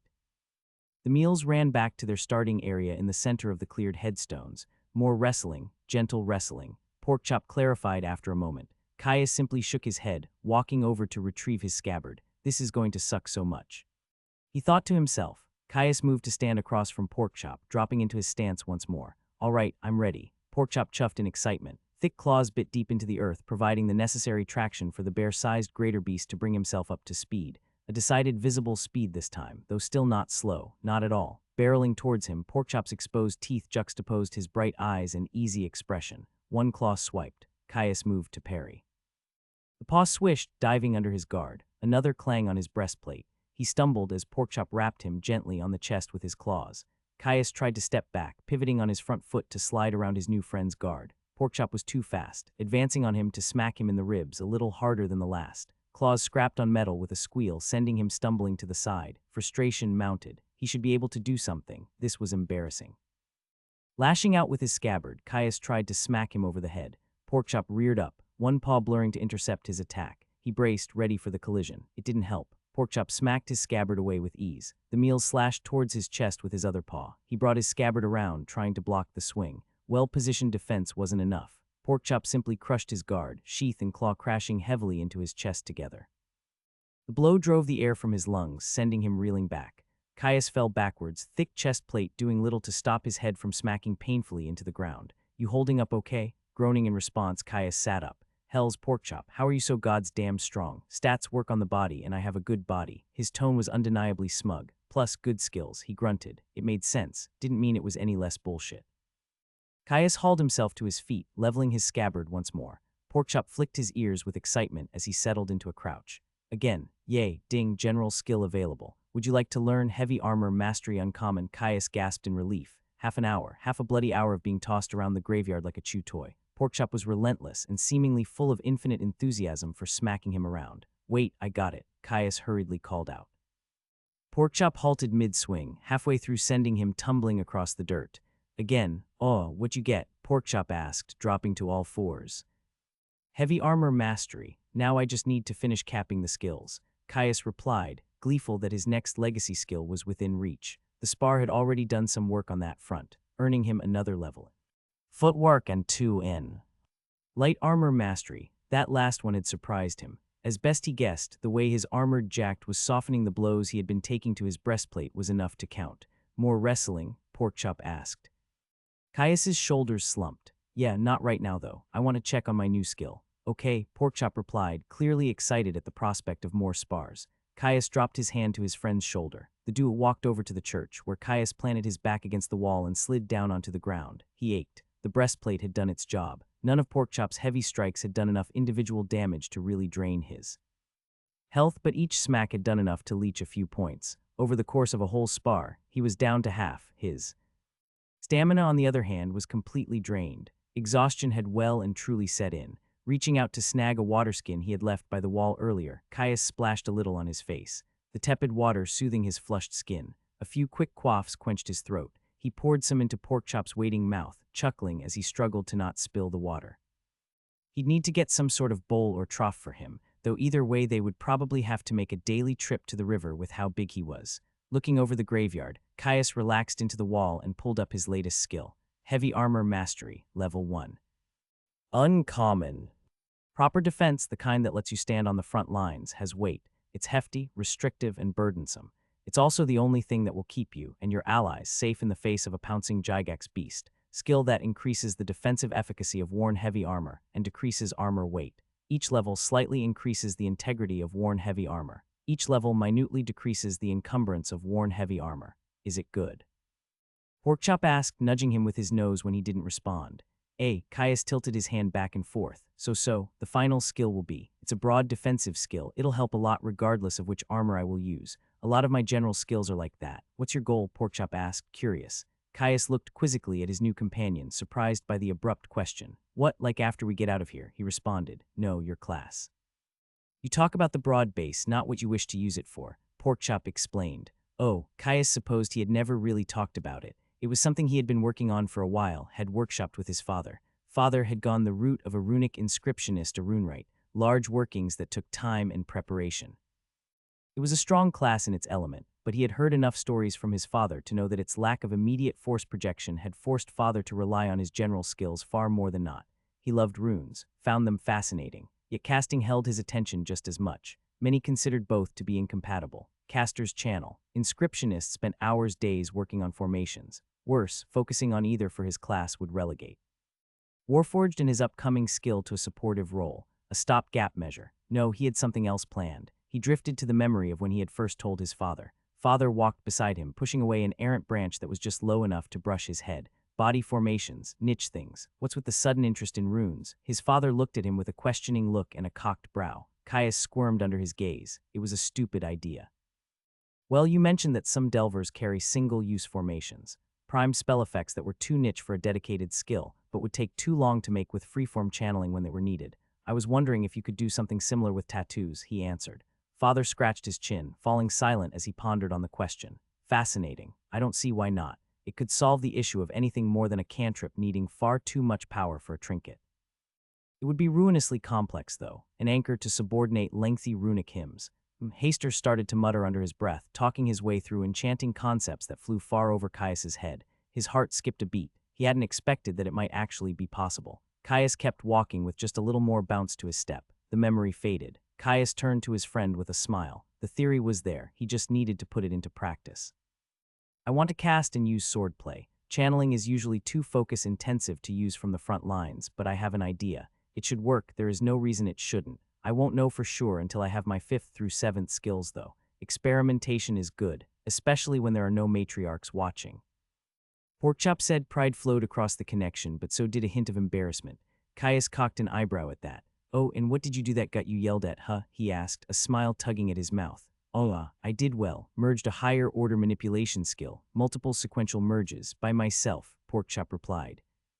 You got in trouble for merging a skill. I thought you basically got a free choice. That, Porkchop said, a little embarrassed. I may have not asked the matriarch, and we had already known how to merge crystal. I thought she might eat me. Caius laughed deep from his belly. You didn't think to ask, he said in disbelief. No, in my defense I had already picked metal, and crystal is pretty close to metal, only one step higher. Reckless, Caius said, shaking his head. Porkchop huffed, nudging him roughly enough that he had to stick his arm out to stop from toppling over. You sound like the matriarchs. Chuckling, Caius pushed himself back up, playfully shoving Porkchop's head off him before he asked what was on his mind.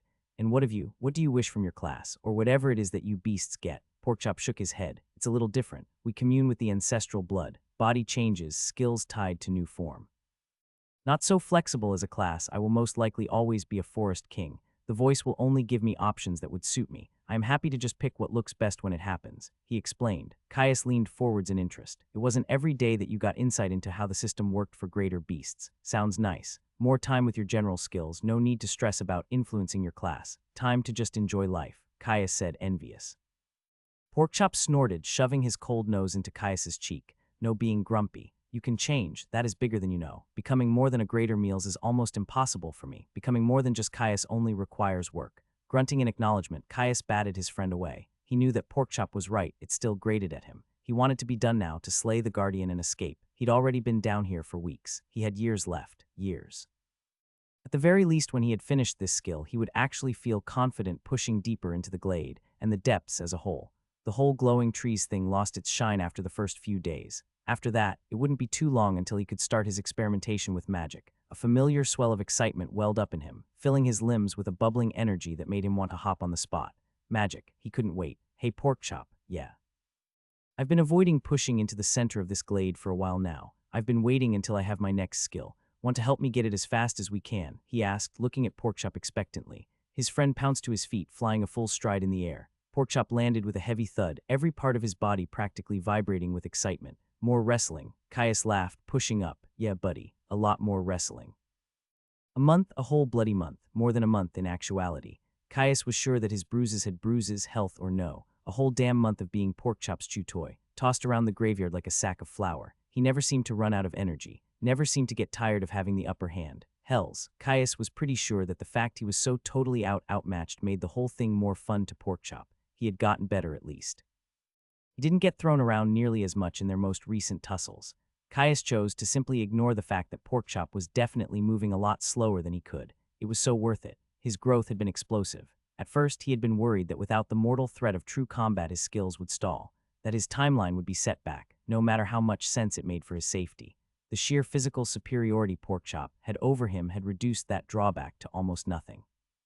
The Meals was seemingly a prodigy at controlling his strength.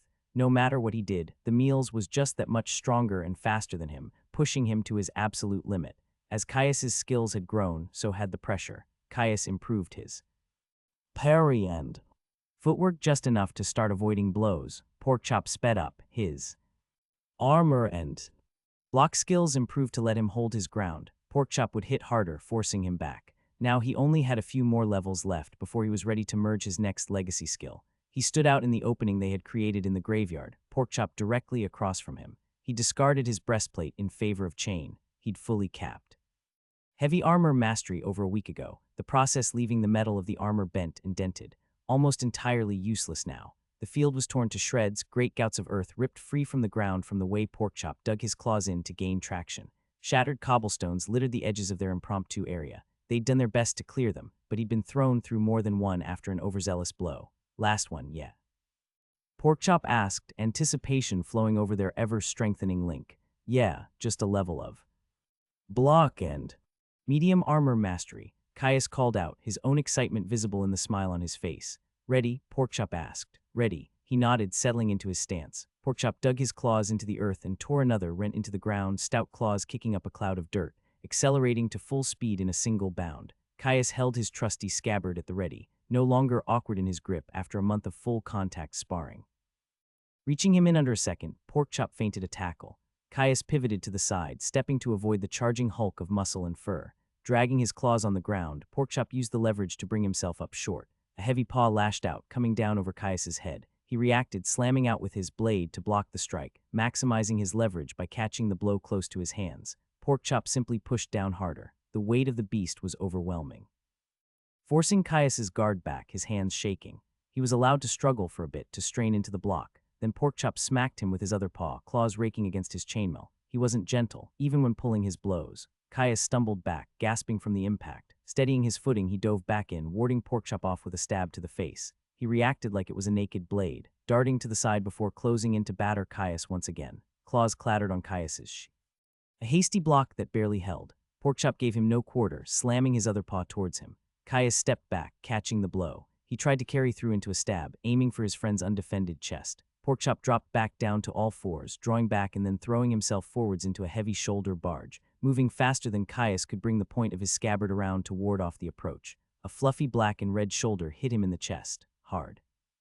Wind exploded from his chest. He gasped, stumbling to the ground. Porkchop dove forwards, massive jaws clamping over his shoulder. Gently, well, gentle enough not to pierce the chain or crack his bones at least. Porkchop heaved, throwing Caius across the field with casual ease. A panicked yell left his throat as Caius sailed through the air, dazed at the sudden rough treatment. He landed on a stray tombstone with a crash, stone cracking painfully against his spine. Heat flushed through his body as a trickle of health was consumed to recover from the impact. Porkchop was already approaching, charging him with manic glee. Shit, Caius just barely managed to roll to the side before the oversized ball of fluffy murder pounced on his chest. He rolled to his feet, bringing his scabbard up just in time to block a heavy swipe of the Meal's claws. A clack echoed through the yard. The scabbard reverberating painfully in his hands, Caius stepped back, thwacking Porkchop over the head as he disengaged from their bind. Huffing in annoyance, his friend redoubled his assault. Caius gave ground. Every step back was a struggle, his strength barely enough to hold up a semblance of defense in the face of Porkchop's animalistic aggression. A standing headstone bumped into his rear. No more retreat. Porkchop reared up, paws descending towards him in an overhand slam. Caius blanched. His hand slid down his scabbard as he quickly shifted his grip closer to hold it like a quarterstaff. He all but threw his scabbard upwards, holding it like a horizontal bar to block the blow. Heavy claws hit Caius's defense. He bucked, falling down to one knee, arms trembling overhead as they burned with the strain of holding the meals back. Caius grunted, straining against the overwhelming weight, transitioning to a roar as he drove his feet into the ground, forcing himself to stand. He shoved against Porkchop's claws, trying to get the meals off him. He dropped his left arm, suddenly pushing sideways rather than up. With a yelp, Porkchop fell to the side, landing roughly on all fours. Caius let out a victorious yell. He adjusted his grip on his scabbard, readying himself to rap Porkchop over the head. Ding, Warforged has reached level 20. Ding, Block has reached level 20. He stopped fast, scabbard hovering a handspin from the meal's head. I got it, and Warforged 2, Porkchop span on him, hoofing in excitement as he butted his head against Caius's chest. Yay, why did Warforged take so long? We have done so much fighting. Caius laughed, still thrilled at the unexpected gain. It's a skill for multiple weapons. I've just been using sword styles for a long time now. Not really enough to really stretch the skill. Blocking like I had a quarterstaff must have been enough. He explained, grabbing Porkchop in a playful headlock as they walked back to the center of the clearing. Just the armor skill now, right? Porkchop asked, their connection strangely absent of contextualizing emotion. Yes, why? Porkchop roared, nearly causing Caius to jump out of his skin. A paw smashed into the back of his knees. Joints creaked painfully. He collapsed to the ground. One heavy foot planted itself on his chest, holding him down. Porkchop leaned down, jaw hanging open to reveal massive teeth. Leaning over his face, icy cold shot through him. He was pinned, had no clue what was going on. The teeth grew closer, hovering over his neck, primal terror, and closed over the lip of his chain mail. Porkchop tore backwards, claws and teeth popping riveted steel with the ease of tearing paper. Caius lurched forwards, only to stop fast as a heavy slap pushed him back down. Screaming metal gave way in seconds, his armor tearing free of his chest. Ding, medium armor mastery has reached level 20. Porkchop huffed, throwing the section of chain to the side. The meals trotted over to his prize, batting the ruined metal around with flicking sweeps of his claws. Caius sat up, chest and back aching from the strain of having chainmail ripped off him like it was threadbare cotton. What the fuck was that, Porkchop? He demanded, his heart racing in his chest. Did it work? Porkchop asked, smug. I mean, yeah, but like, warn a guy. What if it hadn't? Much more effective without a warning. If it didn't work, we could always get you more chain from one of the undead. His friend replied, looking at him with a cocked head, confusion spilling across their bond. Caius just sighed. Shaking his head, he guessed it had worked, though for a moment there he had wondered if his new friend had perhaps been a little less friendly than he thought. Shrugging himself out of the remnants of his armor, Caius hauled himself to his feet and grabbed his scabbard from where it had been knocked free of his grip. I'm gonna go inside and merge. You have fun, he said, a little tension creeping into his voice at the thought of how easily Porkchop could have ended him. Okay, I'll keep quiet, Porkchop said. If he picked up on his discomfort, he didn't show it, seemingly more than entertained with throwing a scrap of chain around than following him inside. Caius huffed and walked toward the church. Caius sat on the floor of the church, legs crossed with his arms held comfortably in his lap. The slow rush of his own breathing rang in his ears, helping to drown out the sounds of the overly energetic Forest King tossing around scraps of metal outside. For the second time in less than 2 months, Caius dived deep into his center. The light of his soul became clear in his mind's eye, looking as real and tangible as if it were hovering in front of him. Hung in an empty space, burning with multi-hued golden vigor, 3 pools of gas orbited his soul, equidistant, 1 blue, 1 green, and 1 red. Each was a different size, blue the smallest, almost half the size of green, while red was half again as big as that, his resources. Watching silently, he could see faint gossamers of colored energy fly free from the clouds, falling inwards to join the fire. Excess regeneration vented to be safely discarded. Further out, he could see his skills. Bundles of pure energy, orbits in sync as they rotated his inner fire without a care for sticking to a consistent plane. 3 shone with platinum auras of vibrancy, all but 1 smaller than the remaining 7, but no less potent for their lacking size. 1 a riotous mix of colors without end, endlessly contesting dominion over the orb. When 1 color seemed like it might be victorious, it was suppressed viciously, subsumed by another. 1 the color of steel and blood. Always warring, always shifting, the orb seemed to physically pulse, as if disdainful of being locked to a single shape. The final of the 3 was more peaceful, shining greens and blues calling out in the joy of freedom, rapid adaptation, warforged and Explorer's Toolkit, his 3 legacy skills. Another would be joining them shortly. His attention drifted to their less glamorous siblings, honing in on the first one to require his touch. A thin tendril of energy stretched from his soul, looking like flowing golden amber. It quested, wavering around the empty space. Reaching for the first skill, it connected. Sensations slammed through him. A mighty blow aimed for the head, impossible to avoid. A shield interposed, reverberations stinging from the impact. Stream of magical energy, sent with intention to injure and kill, absorbed and rebuffed. At first, the smallest force was almost impossible struggle to endure, before later earth-shattering impacts were shaken off with ease. The surety and simplicity of a pure defense, withstanding the mightiest of blows, block, simple but powerful. Caius felt the flavor of the skill, submerging himself in its essence. It was a good tool, one that was a central skill of many soldiers, but it could be so much more. Another thread stretched from his soul. Impressions followed quickly, almost a brother to block, so often used in tandem, so complementary, where block held fast, this skill diverted with fluid movement and guile. A shattering blow, firmly guided to safety. A gaping opening left behind in its wake. Less brute strength, more smooth action and control. Control of yourself and of your opponent. Steel flashing, clanking together, guided on a merry dance that left you whole. Parry, the skills thrummed, resonating as threads of soul fire linked them to his center. On to the next one, another burning thread cutting through the void, pure mastery of self. The simple joy and pleasure that you are always exactly where you meant to be, just out of reach, inside their guard, slipping past a hasty thrust, just in range to get access to their throat, wherever you must, where. Block and Harry relied on furious confrontation. This skill was mastery over the terms of engagement. It was not about avoiding blows, nor about ensuring your own. It was about being the general of your own body, of being the conductor of a tune that you and your opponents both danced to. Footwork. Caius was starting to feel the strain of it now. A dull throb pulsing just a finger length behind his eyes. The intimate connection to the skills drained him. The act of splitting his attention, of absorbing the totality of a skill's function before adding yet more to the load, slowly wearing away at his mental focus. His trio of already completed skills seemed to beat down on him, sucking at his attention, demanding that they too should be the object of his focus. He blocked them out, focusing on the task at hand. Their burden on the process would only grow as he added to their number. If he couldn't push them out of his mind, he would fail. There was no way he was going to let that happen. He clenched his jaw, spinning a thread of gold from his soul towards. Toughened physique, the connection snapped into place, skin thickening like tough leather, bones growing tough and dense like iron, flesh hardening like wood, the rhythmic forging of bone and muscle under 1,000 repetitive blows, a body reborn under the fires of adversity, every wound more difficult to inflict than the last, the most basic tenet of a living body adapting under pressure. Footwork was mastery of the external world and one's place in it. Toughened physique was the certainty that the only true cause of injury was lacking will and applied effort. Caius gasped as he felt the weight of the fourth skill on his mind, his very soul vibrating under the strain of holding all four skills in hand, of finding the thread that linked them. He took a moment to just breathe, mopping at his brow. He exhaled, slow and steady, just 3 more. Caius quaked where he sat, his skin growing increasingly clammy. The strain on his mind from holding 4 skills, from linking them with the light of his soul, was immense. It weighed heavily upon him. He had to fight to keep his awareness from drifting to the blaring light of his legacy skills. They beckoned to him, inviting him in to survey their potent depths. It was a trap. They wouldn't synchronize, weren't right for what he was trying to create. That didn't stop them from calling him.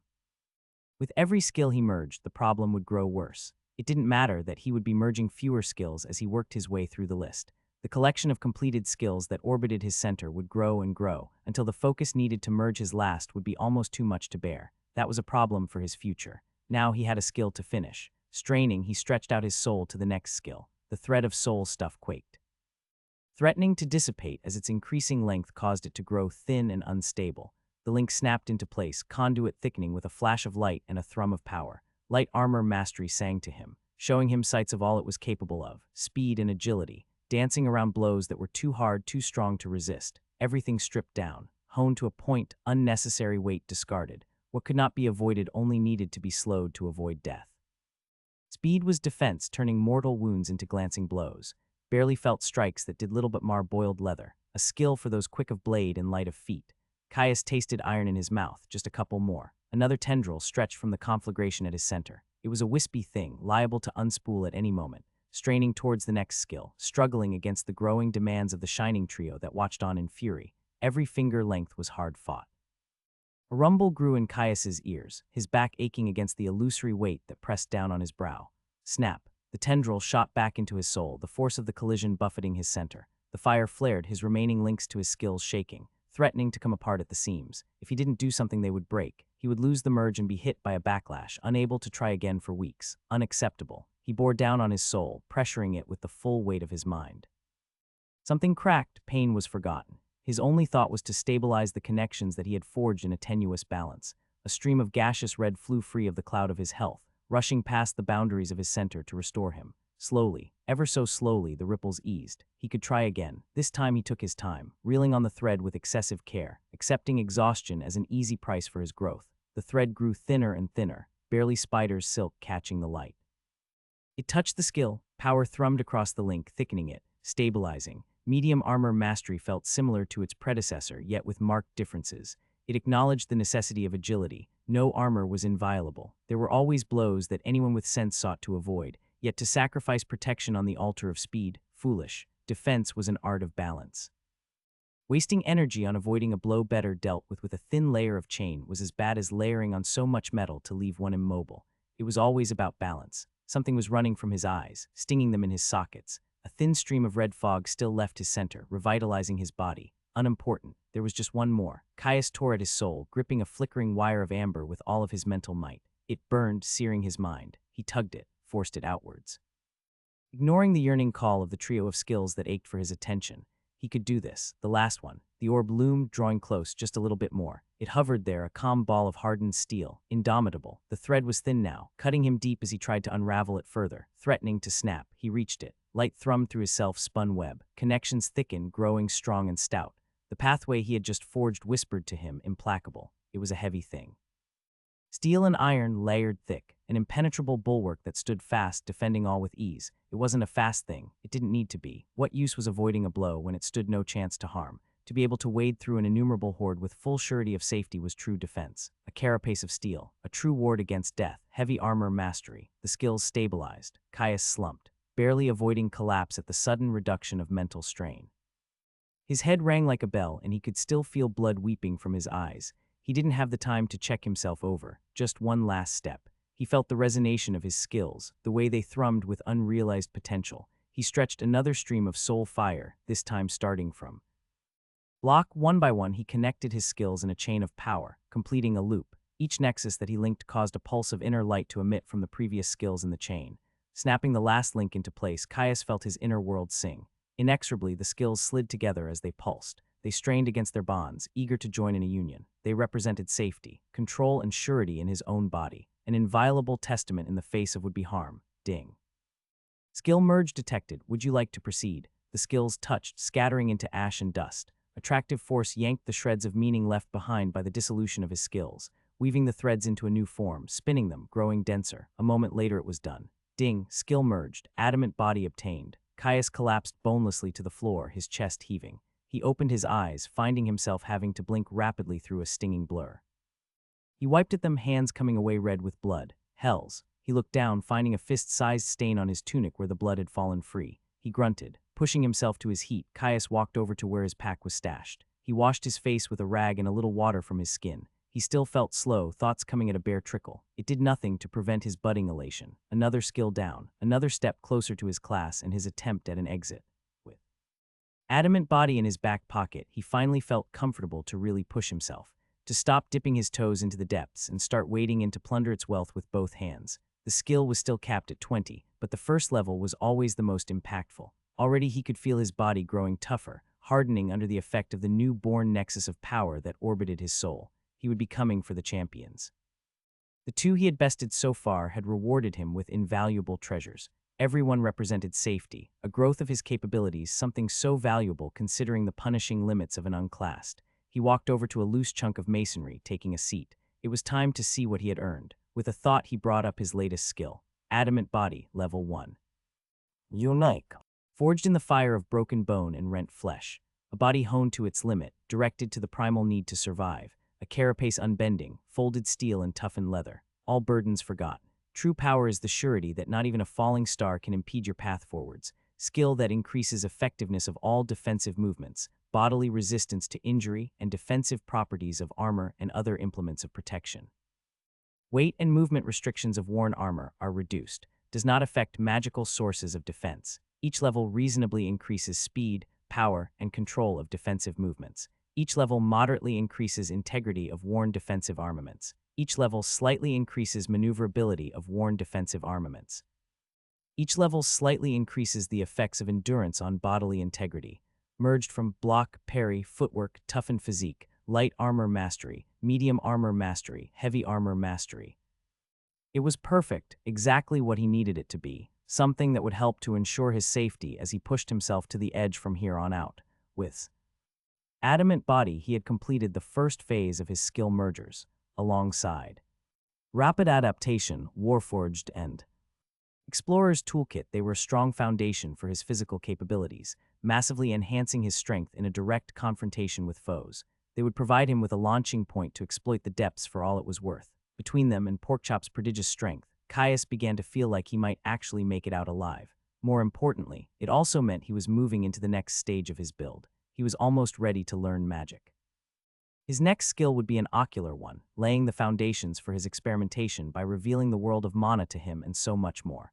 After that, runes and manipulation. Each one would bring him a step closer to his goal, binding runic incantations to his very flesh. He itched to leap to his feet, to grab Porkchop and push deeper into the glade. He'd spent far too long here. Once he had explored its center, it would be time to move on. First, though, it was time to survey his status. Status: name Caius. Dynasty Unterstern. Age 18. Class selection 1 year, 42 weeks, 5 days. Race human dynastic plus 1 free stats per level. Layer reached 2. Resources: health 291, 302 min. Stamina 180 for 202 min. Mana 120, 122 min. Stats: endurance 30. Vitality 20. Strength 20. Dexterity 20. Intelligence 12. Willpower 20. Stat points 0. Class skills 0-10, NA. General skills 4-10, rapid adaptation heroic 14-15. Warforged unique 19-20. Explorer's toolkit unusual 4-6. Adamant body unique 0-1. Caius smiled as he saw the change to his status, the simple pleasure of seeing. Common and uncommon skills subsumed by something far greater than the sum of its parts. Having so much of his recent skills be reliant on combat was hard. You had to risk mortal injury collecting barely helpful building blocks before spending weeks training them to the cap. He would have far more freedom with collecting the skills needed for his next fusion, though for the next one he would need to find somewhere dark, almost too dark to see by. Unfortunately, the dim flickering blue of the cavern was still far too bright. It might have been a half-light, but you could still see with perfect clarity, albeit at a reduced distance. A sound scratched at the door, causing Caius to jolt. Porkchop done with his playing. Caius hurried over to the door, undoing the latch. With his intelligence, he sometimes forgot that his companion didn't have thumbs. Whoops. As soon as it swung open, Porkchop shoved his head through, butting up against Caius's chest. Done sulking yet? What? Caius spluttered. I wasn't sulking. Yes, you were, Porkchop said with amusement. It's okay. Sulking is completely normal when you lose to a better wrestler. Caius stared at the meals with an open jaw, astounded at the audacity of the greater beast. The cheek of it, though he accepted it for the olive branch it was. He wrapped his arms around Porkchop's thick neck, grabbing him in a rough headlock and dragging him inside. See, Mir, I'll show you the better wrestler, he said, ineffectively trying to shove his friend back. Porkchop chortled, hitting him with a light shoulder barge that nearly sent him flying over the edge of the thankfully dead hearth. Told you, better wrestler, Porkchop said with smug finality. Caius sighed, accepting his defeat. Patting over, Porkchop nosed at his hand, encouraging Caius to scratch his ears. You ready to explore? I'm getting bored. Caius grinned. Porkchop had a burning curiosity that matched his own. Despite his enthusiasm for their sparring, the greater beast had been growing restless. Unsatisfied with their only forays to the stream to gather water. Here I am, Caius responded. After we check out the center, I want to investigate some of the tunnels. Some of them look like they might get dark enough for the first of my next skills. Let's go then, Porkchop said, bounding out the door. Caius chuckled, taking a moment to grab his pack and buckle his sword to his waist before following. Caius pushed past a fern, feeling the way.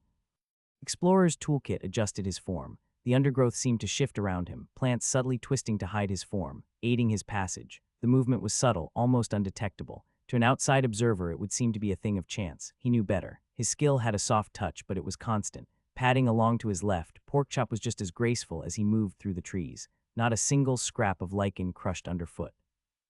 At first it had surprised Caius. After all, he was as large as a bear and twice as mean. It made sense once he thought about it. His friend was a creature of the deep sea. It was obvious he would be at home in the glade. Stop. The message passed through their connection. What? Caius called back, his voice low. Smell them. Rot and death. Porkchop replied. When he'd first arrived in the glade, he had been scared of the undead. Now Caius could only sense a dark anticipation through their link. It seemed like all their sparring hadn't been good for only his skills.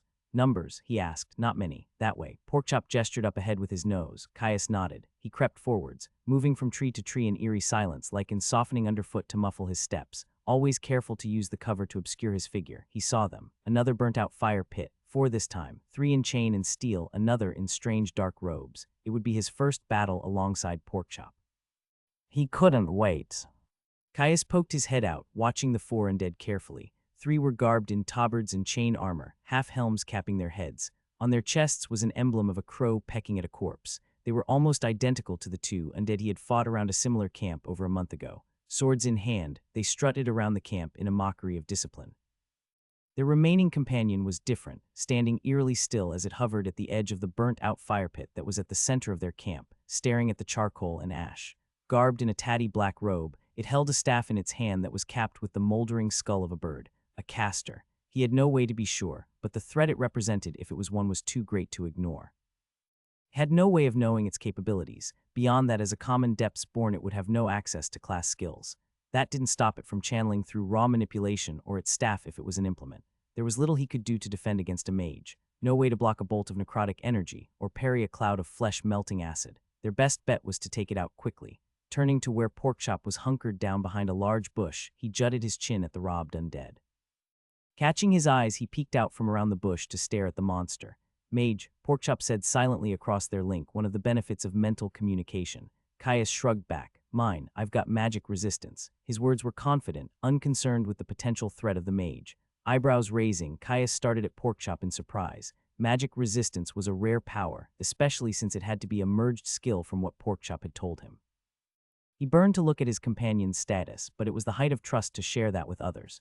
It would be rude to ask before it was offered. Ready? His friend asked. Nodding, Caius slowly pulled his longsword free from his scabbard. 1. Porkchop tensed, digging his claws into the ground. 2. Caius braced his foot against the tree, ready to kick off. 3. Caius sprinted out, raising his sword into an easy guard as he raced towards the closest of the foot soldiers. To his left, Porkchop roared. Sound echoed around the forest, leaving dead silence in its wake. His friend dug his claws in, launching himself towards the potential mage at a speed that Caius found almost impossible to track. The undead turned to face the coming threat. Swords held high in their hands, the undead charged. Still standing by the fire, the robed one started to mouth a chant, a sickly green glow alighting the tip of its staff at its silent words. A mage after all. Caius smashed into the first foot soldier, parrying its chop. Even at level 1, Caius could feel adamant body putting in the work, giving him the power to finally contest the undead's strength. To his left, his fluffy companion smashed into the undead who readied a spell, sending it to the ground. Hard. Its noxious magic discharged prematurely, showering Porkchop's shoulder in a haze of riotous green, sizzling against his fur. Caius looked to his friend in alarm even as he followed through with his parry, spinning into a riposte. His blade cut deep into the foot soldier's jaw. Not quite deep enough to kill. Porkchop, I'm fine, just kill the others, he said with aggressive delight. Caius turned his attention back to his opponent, already trying to gut him with a heavy slash. Behind it, its companions drew closer. Ripping his sword free, Caius met the blow blade to blade. He locked the undead sword fast, grinning as he felt the lack of strain. A push kick shoved it back. Diving forward into a thrust, Caius stabbed the foot soldier through the gap in its open-faced helm. Ding, level 16 undead armsman. He took the opportunity to check on Porkchop, who had sunk his teeth into the mage's chest, whipping it through the air as he savaged it. The mage ineffectively battered him over the head with its staff, failing spectacularly as Porkchop sent it sailing to hit a tree with a crunch. Caius watched as his companion bounded after the mage, intent on finishing the job. A swing of a sword ripped him back to his own engagement, the other 2-foot soldiers closing in on him. Catching the incoming blade with a blurring parry, a quick step back took him out of range. He slashed, cutting a line through the leftmost undead's tabard, revealing the chain underneath. It was enough to knock the undead back, giving him space. The rightmost footman lunged, sword thrusting for his chest. Adamant body or no, the skill was nowhere near high enough level for cloth and leather to protect from a sword thrust. It would be enough for active defense. He parried. Ding. Adamant body has reached level 2. He followed up with a boot to the undead's chest, sending it stumbling back. Caius wheeled on the foot soldier that was recovering from his attack, hammering on its guard. The undead just barely managed to raise its sword to block his overhead chop. Caius raised his blade once more. It came down, swinging past the undead's guard, a feint, one he capitalized on quickly. Flowing into a thrust, he impaled the foot soldier on his blade point. Ding! Level 17 undead armsman slain. He heard a crunch behind him. Caius jolted, whirling around, sword at the ready. He found Porkchop standing over the crumpled body of the last foot soldier. He was retching, rubbing one paw repeatedly into the dirt. Caius ran over to him, concerned. "Hey, you okay? Was it the mage?" he asked, hand on Porkchop's back. "No." He whined. "They taste horrible. No more biting," Porkchop wailed. Caius went green. He hadn't considered that. He ran to fetch one of his water skins from his pack, helping to wash out his friend's mouth. He didn't dare to think about what kind of plagues and contagions the undead might hold in their flesh and blood. "I think no more biting is a good idea, you big dumb idiot," Caius said, watching as his friend resorted to chewing on leaves to rid himself of the taste in his mouth. Blah. "You want their armor?" Porkchop asked once he had thoroughly cleansed his palate. Caius inspected the bodies of the foot soldiers. They were withered, almost bone-thin, and their chains sat tight against their frames. Curious, but something to consider later. "I don't think it'll fit, bud. Let's just keep moving," he replied, dismissing the option. Caius retrieved his pack, and the pair set off, pushing deeper towards the center of the glade. Caius and Porkchop pushed deeper into the glade.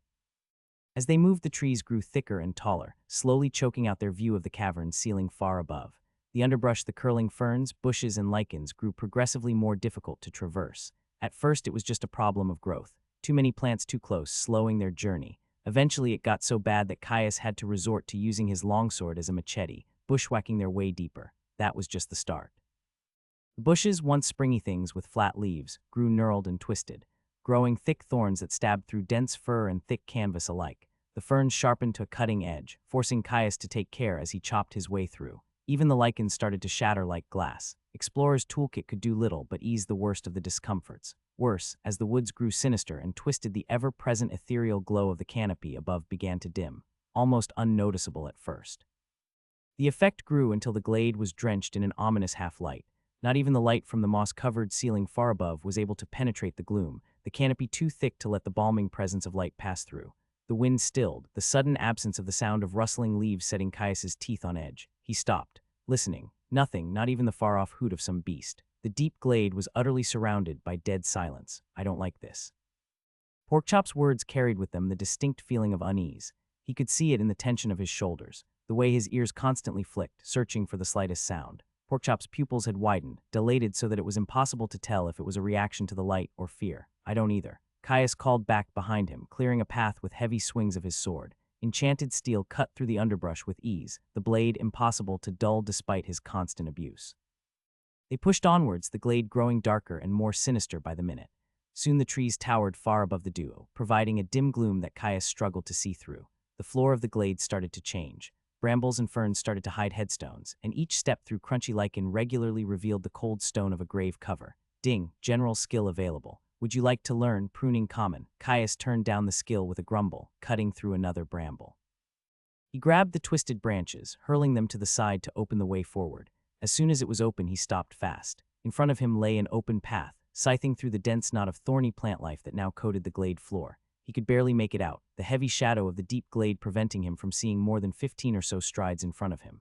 Flagstones lined the gap in the brambles, a walkway rapidly splitting off in both directions. "I found something, be careful," he said, creeping forward with his sword held at the ready. Porkchop huffed from behind him, stepping in close to cover the rear. "Don't smell anything. Can't see anything either. Stand up and check, would you?" "Can barely see my hand in front of my face, it's so dark," Caius asked. Porkchop had far better night vision than him, at least for now. Any hint of where the path led would help them immensely. Porkchop huffed. Rearing on his back legs, he strained to look through the darkness, swinging his head left and right. Caius saw his head snap to something, to their front and left before he dropped back to all fours. "Saw something, a building," Porkchop explained. "I can't see the path there though, too many bushes. Want to let me go first? Don't need you to clear the way anymore." Caius nodded, stepping forwards onto the mossy flagstones to let his companion pass. Porkchop took point, leading them left down the trail they had found. Grumbling at the lacking light, Caius scanned the area around them, watching for threats. So far there had been nothing, but now that they were heading for a structure, they were bound to run into obstacles he hoped he could unlock. Low light vision before then, there was only one problem. Putting in enough effort to get the system to offer you a skill without there being any threat or challenge was slow. That went double for skills that had no knowledge-based requirements and had no associated action. If he didn't have Porkchop whose eyes could easily pierce the darkness, he would have turned back far earlier. If he didn't get the skill soon, he was bound to get it in their first fight. The sheer pressure of having to fight while seeing so little would ensure it. Though he was glad it wasn't completely pitch black, he needed some light to get offered the right skill. "Caius, up ahead," his companion said, slowing down his pace. He snapped his attention to the front, peering through the murky shadow, trying to spot movement. "Enemies?" Caius asked. "No," Porkchop said, flicking his ears. "The path, it splits." Caius urged them onwards. After a short distance, he saw what he meant. The section of path they had followed diverged. It shot off to the left and right, while their path forwards continued for a bare dozen strides before suddenly terminating in a tangled wall of vines and needle-like thorns the length of his finger. Explorer's toolkit started to tingle. Mouth pressing into a thin line, Caius considered their options. He had suspicions. "Let's go right. It's in the direction of the structure you saw." Porkchop grunted, setting off. Caius followed close behind. Barely a minute later and they hit another split. Right, a dead end. Fuck, Caius's mind raced. He couldn't be sure, not yet. They backtracked, taking the other turn in the path. They hit more branching paths. "Direction?" Porkchop asked. Caius shook his head. "Keep following this one." They hit another wall of the bramble. Explorer's toolkit was all but screaming to him. He was right. It was a maze. Caius tapped Porkchop on the hip, gesturing for the meals to stop when he looked back.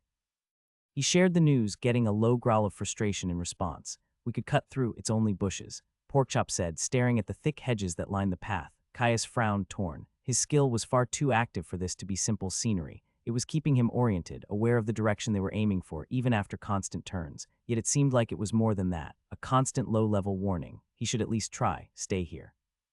He walked a little down the path, making sure he stayed close enough that Porkchop was still in his vision. Turning to one of the bramble walls, he drew his sword back, slashing at the tangled thorns. His sword cut through the first branch. The hedge flailed. Thorn-ridden vines unraveled, thrashing through the air like tentacles, lashing in the direction of the biting steel. With a curse, Caius leapt back, eyes wide as he watched the living whips tear across where he had been standing. Some vines crept out, crawling along the path as they searched for the interlocutor. Caius backed up, avoiding the questing limbs. After a few moments, the writhing brambles slowed, retracting back into the hedge. Caius stared at the spot, brow furrowed. "No way we are cutting through," he whispered. They were trapped in the maze. Caius watched the brambles that lined the path of the maze with suspicion, waiting to see if they would lash out in violence once again. He crept forward, getting closer to the spot where he had cut into the branches, tense, ready to leap back at the slightest sign of movement. Nothing, the bramble was as still as it had been the rest of their journey. Sighing in relief, Caius looked back and found Porkchop staring at the patch of hedge with wide eyes. "Think we might have to stay on the path," Caius said with grim resignation. "Agreed," Porkchop replied, nerves evident across their connection. His friend pushed past him, taking the lead once more. They hit another crossroads. Caius tapped his companion to signal a halt. He reached for Explorer's toolkit, seeing if the skill would give him any inclination of a direction to take. Despite spending minutes inspecting the various paths, it remained silent, no more than a low-level hum that had been present since they had entered the maze. He had no doubt that given enough levels the skill would have done something. Exploration and orientation was part of its domain after all. Yet whatever obstacle the depths had created for him, it was far too large in scale for his skill to handle at its current level. They would have to do it the hard way. "We'll follow the left wall. If we hit a dead end, just turn around and keep holding the left." Caius spoke softly. "How will that help?" Porkchop asked, tilting his head at him in confusion. "It'll take a while, but doing that will get us out, even if we have to map the entire maze in the process," Caius explained. Porkchop grumbled in response, unhappy with his answer. He kept left all the same, taking the next branching path. They continued, time blurring together in the strange monotony of the maze. The darkness grated on Caius, every looming shadowy shape hiding a potential threat. Every minute his tension grew, a winding spring growing close to breaking point. Suddenly Porkchop yelped, struggling against something in the darkness ahead. Caius started, the noise shattering his dread like glass. "Porkchop." He shot forwards, sword at the ready. Thorny vines lashed around his friend, twining themselves around his back as a section of the hedge loomed over him like a hungry beast. Caius saw finger-length barbs dig into his companion's hide, staining his fur with blood. With every second, the plant wrapped itself tighter around Porkchop. He flailed, yanking back against the ensnaring grasp of the hedge. It only caused the thorns to work their way deeper. Caius hacked at the plant. Despite their firm grip on his companion, the wood split easily under his blade, slowly freeing the meals. "Back up. Get back down the path," he called. The hedge didn't take his interruption silently. More vines came spooling out of the tangle, lashing through the air to ward him off. They raked against him, cutting deep furrows through his chest. Porkchop roared, struggling against his confinement.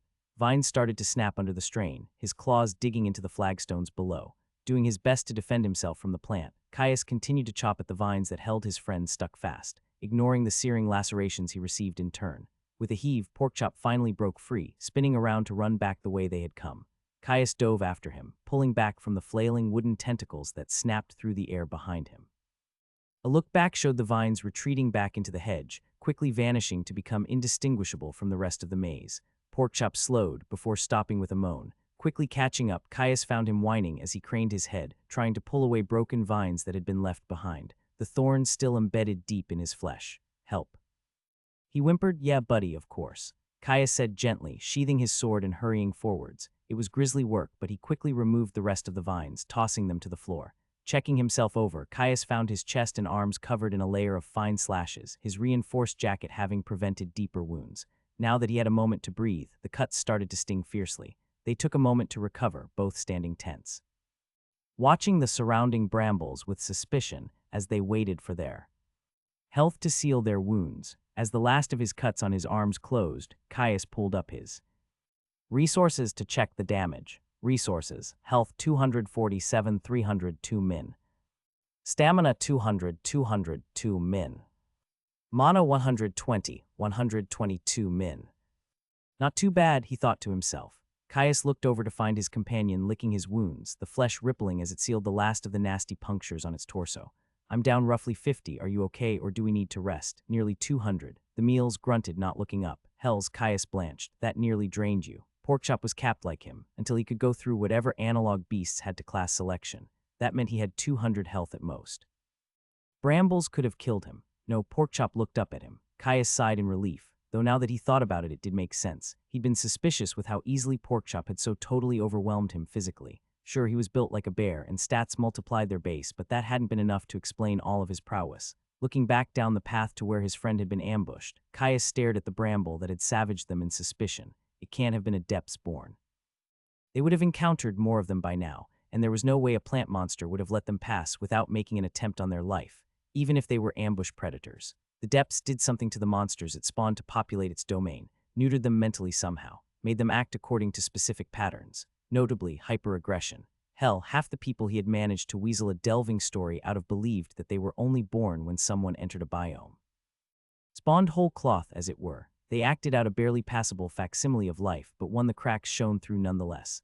The way the butcher had simply waited in the lodge for him to enter jumped to mind. No, it couldn't be a monster. They would have run into others by now. He took a step in the direction they had fled from. "Caius," Porkchop asked with concern. "Don't worry, just checking something." He called back, creeping forward. He strained his eyes in the half-light to catch the sign of anything Ami's.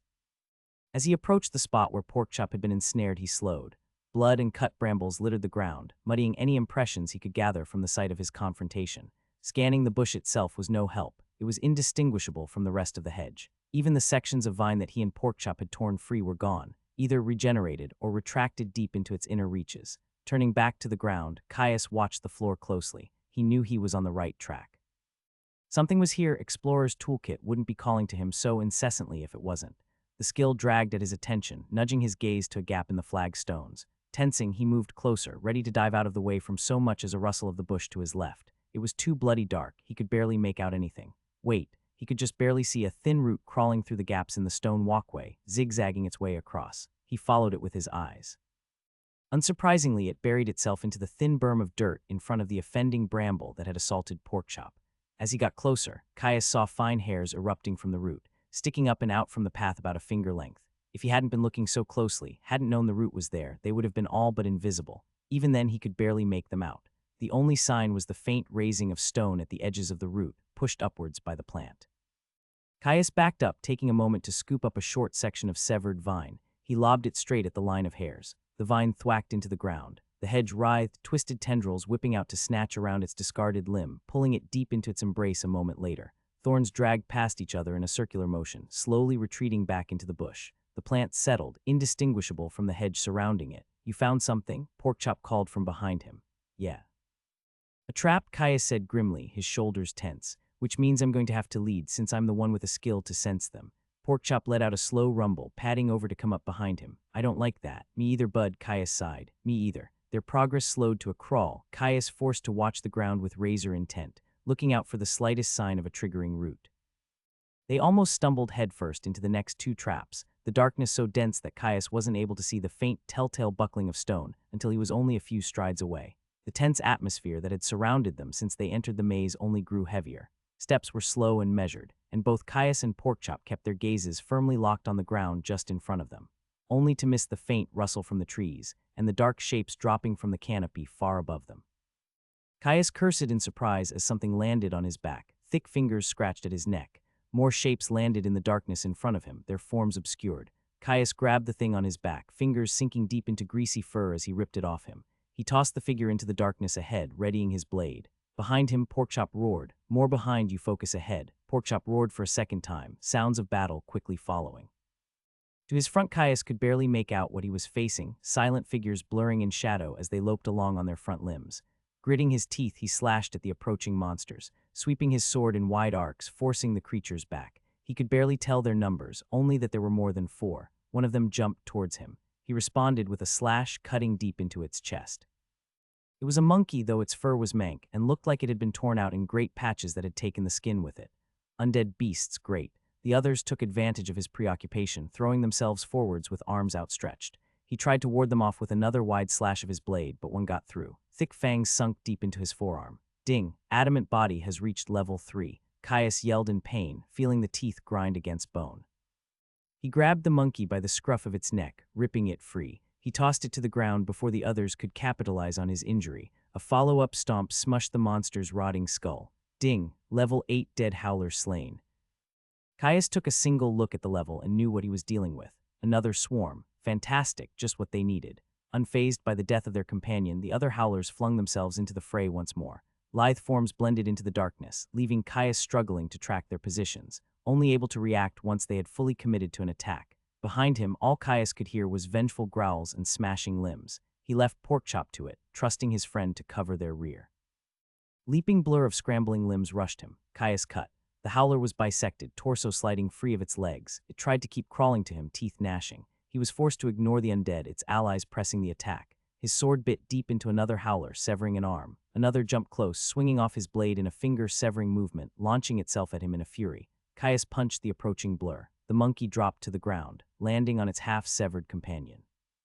Caius brought his sword down. It cleaved through the howler from crown to groin, cutting into the struggling torso below. Ding! Level 8 dead howler slain. Ding! Level 8 dead howler slain.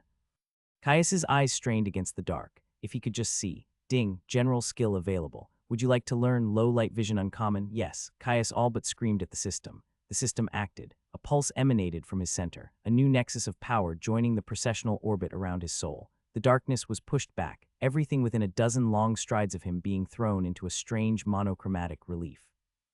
His full faculties of sight, returning at least within the sphere of his skill's influence, revealed the forms of 4 more of the swarming howlers. They lurked back near the edge of his vision, beyond where he could previously see. Caius kept himself steady, trying not to give away that they had been exposed. 2 of the undead beasts charged him, alternating between short hops and long ambling swings on their 2 long arms. Caius paused, turning his head back and forth like he was looking for them. They entered his range, throwing themselves airborne in an attempt to cling to him. A silver flash. He caught the first one through the ribs. Twirling his blade, he stepped back out of range of the second monkey. Bringing his sword came back around in a heavy overhand chop, shearing through the howler's skull. Ding! Level 8 dead howler slain. Half crippled, the other howler dragged itself along the ground in an attempt to reach him. Its 2 remaining companions charged. 2 quick cuts were all he needed. A final stab for the one on the ground. Ding! Level 8 dead howler slain. Ding! Level 8 dead howler slain. Ding! Level 8 dead howler slain. Whirling around, Caius was treated to the sight of a massacre. The howlers had clearly identified Porkchop as the greater threat. Easily 15 crushed bodies littered the narrow strip of flagstones. Most were pulped, but a few still twitched, trying to claw themselves along the ground even if they were more mush than threat. Porkchop was still furiously engaged in battle. 2 howlers had managed to latch themselves onto his back. Grimy fingers gripping his red and black fur as the undead sank rotting teeth deep into his friend's flesh. Caius cursed, running over to cut the final swarmlings off his friend with 2 deft flicks of his blade. Ding! Level 8 dead howler slain.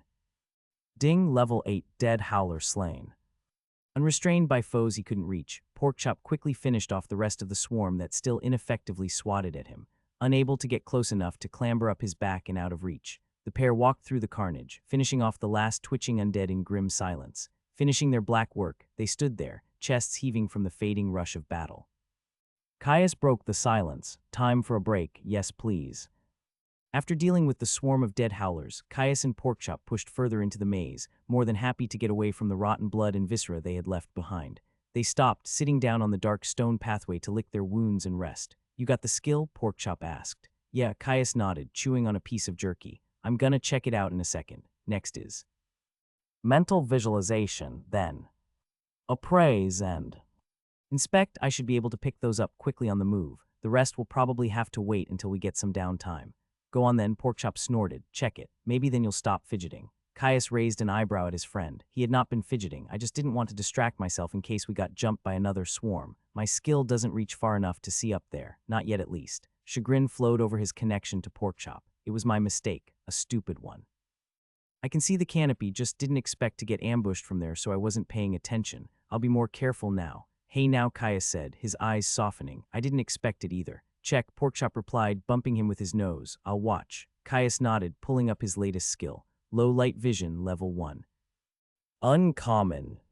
Pierce the shadows with radiant clarity. Unlock the secrets cloaked in the warm embrace of darkness. Skill that enables perfect sight in low light levels. Ineffective against pitch blackness and magical darkness. Each level slightly increases the range at which you can see in low light. A situationally useful skill, but one he had need of right now. It was often like that with new skills. The system seemed to use some arcane method of weighting practice, effort, and necessity.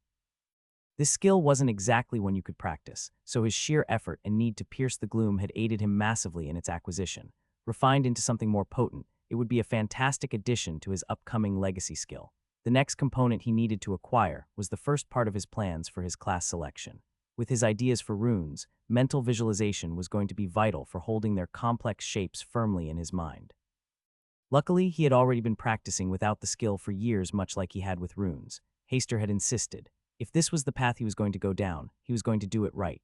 That meant having a firm grasp of the fundamentals before he acquired the needed skills and started experimenting with imprinting runic spell formations directly onto his flesh. Whenever his skill slots were full, Father had changed up their nighttime routines.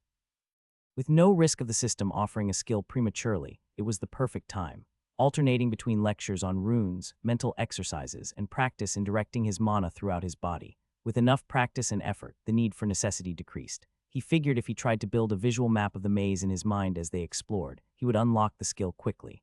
After that, the rest of the skills for his next merge would require him to start using his mana actively. His father had made him spend hours practicing moving the resource through his body, how to reach down into his center to wrap the nebulous cloud of blue in a mental grip. It was similar to how he directed threads of soulfire during a skill merge, except he had to direct the resource out of his center, visualizing the energy flowing through channels as he directed it through his body. His first few attempts had been slow. It was all he could do to stop it from dissipating the second it left the nexus of his control, with how difficult it was to hold the required image in mind. Now, he was competent, not a master by any means, but he could direct mana through his body with a little effort. Appraise, and all that came after would require him to suffuse his eyes with the magical force. It would be the first time he had actively used it in skill acquisition. Tough, but also something he looked forward to. Finally starting his journey into magic, even if he would only be dipping his toes in for now. Caius bubbled with the anticipation of taking another step towards his class, towards the power necessary to defeat the Guardian. It was something he could control, could change with his own power. After getting separated from his father and being at the mercy of the fates, he finally felt like he was forging his own path. Though thinking of his future, the notification he had received after eating the natural treasure still scratched at him. What did it mean to be observed? Truly, even when he escaped, he would only be able to ask Father, if he was alive. Anyone else, and he risked being branded as a madman. Or worse, snatched up by someone too powerful to resist to be plumbed for what he knew. Even if he ignored the risk to his own safety, he didn't want the news to get out. If people started shoving unclassed into the depths in an attempt to find natural treasures, hundreds would die at best. No, better if he went to one of the larger cities and looked through their libraries on his own terms. Maybe Mistral. It was the home of the academies. If anyone had recorded anything concrete, it would be there. Something to think about when he had escaped and found out Father's fate. His eyes flicked over to Porkchop. The meals were knowledgeable, far more than he had expected for beasts. Their matriarchs were something else. He might know something. On the other hand, he knew so little of what it meant. What if Porkchop thought it was something dangerous, made him dangerous? He'd only known him for a few months. Maybe he should keep it to himself, at least for now. Porkchop opened his eyes, noticing Caius's gaze. Yes, nothing, just thinking. The two returned to silence, waiting for their resources to recover before they set off further into the maze once more. As the pair descended deeper into the maze, Caius relied heavily on his new low-light vision. It made identifying the thin snaking roots that triggered the grasping brambles far less painstaking. No longer required to slow down to a crawl just to ensure he didn't miss a hint in the darkness, their pace picked up, though that didn't mean they rushed. Not all of the trigger roots were so easy to catch. Some barely shifted the flagstones on the path at all, forcing him to lean on the warning pings of Explorer's Toolkit. The pressure did wonders for his skill growth though. Ding, low light vision has reached level 2. Ding, low light vision has reached level 3. Ding, Explorer's Toolkit has reached level 7. Ding, low light vision has reached level 4. The bubble of monochromatic sight pushed further out with each level, adding a dozen or so strides to the range of his vision. With every increase, identifying further traps became just that little bit easier as he was able to survey more and more of the path they took. Explorer's Toolkit absorbing. Orienteering, Caius never lost their sense of direction. No matter how many times they were forced to double back and take a new route, he could feel that they were getting closer, slowly closing the distance to the far-off structure that Porkchop had spotted before they entered the maze. He could also tell that they were spiraling inwards, gradually but inevitably. It seemed that wherever they were heading, the maze surrounded it as a thick wall of bramble. The entire time, Caius made the effort to start creating a visualized map of the path they had taken. It was ruinously complex. Every few minutes it felt like he hit a wall in how many details he could keep track of, not the least because he had to split his attention with the far more important task of identifying the traps that laced the maze. Every time the image collapsed in his mind, when he forgot if a path turned left or right, or he couldn't remember the exact placement of a trap, he would start again, tracing a new route through the brambles in his mind. Inevitably, the system rewarded his effort, though at first not in the way Caius wanted. Ding, general skill available. Would you like to learn split focus unusual? He declined the skill in an instant. Hey, Porkchop, Caius said as he nodded appreciatively at the skill's rarity. I just got offered an unusual skill when you needed. Nah, it's just the first skill I've been offered that high. It's pretty rare, might be able to sell the method. Sell, humans are weird. Not that weird, Caius shrugged. It's pretty similar to what you said your matriarchs do. Just trading for things other than different skills and better hunting grounds. Still weird, Porkchop sent across their connection with a sense that it was as true as a fresh rabbit was tasty. Should just share all the ways to unlock basic skills. Much easier to find merges that way. They are much more fun to trade. Caius smiled at Porkchop's persistence, before thinking more on the possibility of selling the unlock, though as he thought about it more, it was probably pretty unlikely. Its requirements seemed like the type to be pretty easy to stumble across, especially if it simply required enough of a push when multitasking with two complex tasks. Hell, any would-be mage would probably stumble across it if they had any open slots if they practiced channeling while staying focused and mobile during battle, which he assumed was all of them, especially if they were at all serious about joining dangerous professions like soldiering or delving. It's probably not worth anything anyway, Caius shrugged. The chances that it hasn't already been sold off to a broker already are probably nil. It was still a nice find, and he would definitely be silly not to try. But he wasn't going to hold his hopes up. Luckily, after another 15 minutes or so, and another close brush with a trap that threatened to make the image he held in his mind collapse, he got the skill he was looking for. Ding, general skill available. Would you like to learn mental visualization uncommon? Caius called for them to halt, grinning at his success. Porkchop padded over to him, bumping him as a tentative question flowed across their connection. I assume you got the right one this time. Yeah, Caius nodded. I'll just check it quickly and then we can keep moving. I'll probably be able to speed up some more now that the skill will be doing some of the heavy lifting. As the skill settled into his center, he felt the most recent map he had been building of the maze settle deeper into his mind. It no longer took all of his focus just to remember the most recent turns, and when he looked at the image, he could almost see the individual flagstones themselves in his imagination. It became almost second nature to keep adding details. He pulled up the skill. Mental Visualization, Level 1. Uncommon. The mind makes the master, skill that aids in holding complex mental images in the mind. Each level slightly improves memory, attention to detail, and complexity of mental visualizations. Reading the notification, Caius decided he may as well keep up his attempts at tracking their passage. It was an easy way for him to level the skill as they walked, even if he was likely to cap the skill when he made the necessary runic formation for Sense illusion, he wasn't about to turn down some easy training. It wasn't his way. Pondering his plan for his next skills, Caius gestured to Porkchop that they should continue. The skills had to wait. Inspect would be easiest to acquire against a hostile depths born, and until he had that he couldn't move on to. Praise, he made a goal to acquire both before they left the center of the glade. If they found a champion like he suspected they would, the rewards they received would be perfect for working towards the second skill. They continued on, pace measured as they split the task of looking for more traps and swarms. Ding, mental visualization has reached level 2. Ding, mental visualization has reached level 3. The end of the maze was close, he could feel it. As they'd grown closer to the center, the bramble hedges had grown taller. Even standing on Porkchop's shoulders, he doubted he would be able to see over them. Still, Explorer's toolkit said they were near. He doubted there were more than a dozen lines of hedges between them and their goal. After walking for a couple of hours, they had to be close. Caius. Porkchop let out a low, warning rumble from behind him. Another swarm. Turning back to his ally with a start, Caius pulled his blade free of its sheath. Porkchop was growling up into the tree burrows far above them, outside the range of his low light vision. The canopy was completely drenched in heavy shadow, far too dark for him to make out the small figures of dead howlers. He just barely made out indistinct shapes dropping from the branches, falling to land on the path to their front. He readied his guard. They'd only been an issue last time because he couldn't see. It was time for payback. He dashed forwards, Porkchop hot on his heels.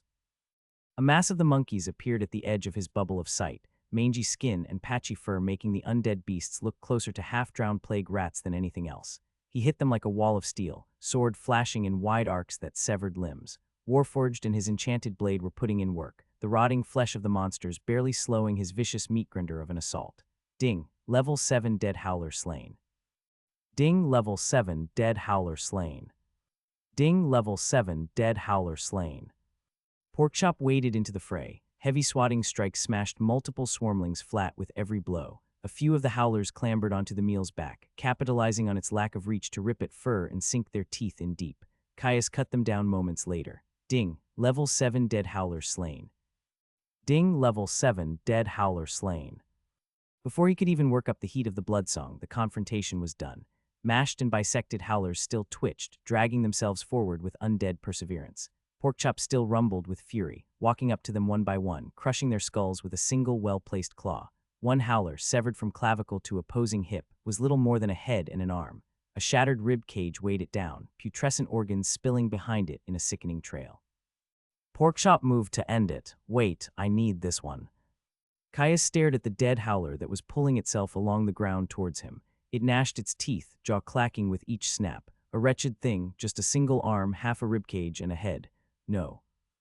Health burned in an attempt to seal its injuries. Undead didn't have any. They also didn't need it. They just kept going until you destroyed whatever was the locus of their animating magics. In most cases, the head. It reached out with its arm, clawing itself just a little bit closer. Caius cut it off. The howler switched to digging its fangs into the stone path, trying to haul itself forwards on the strength of its neck alone. It wasn't getting anywhere fast. Feels a little distasteful.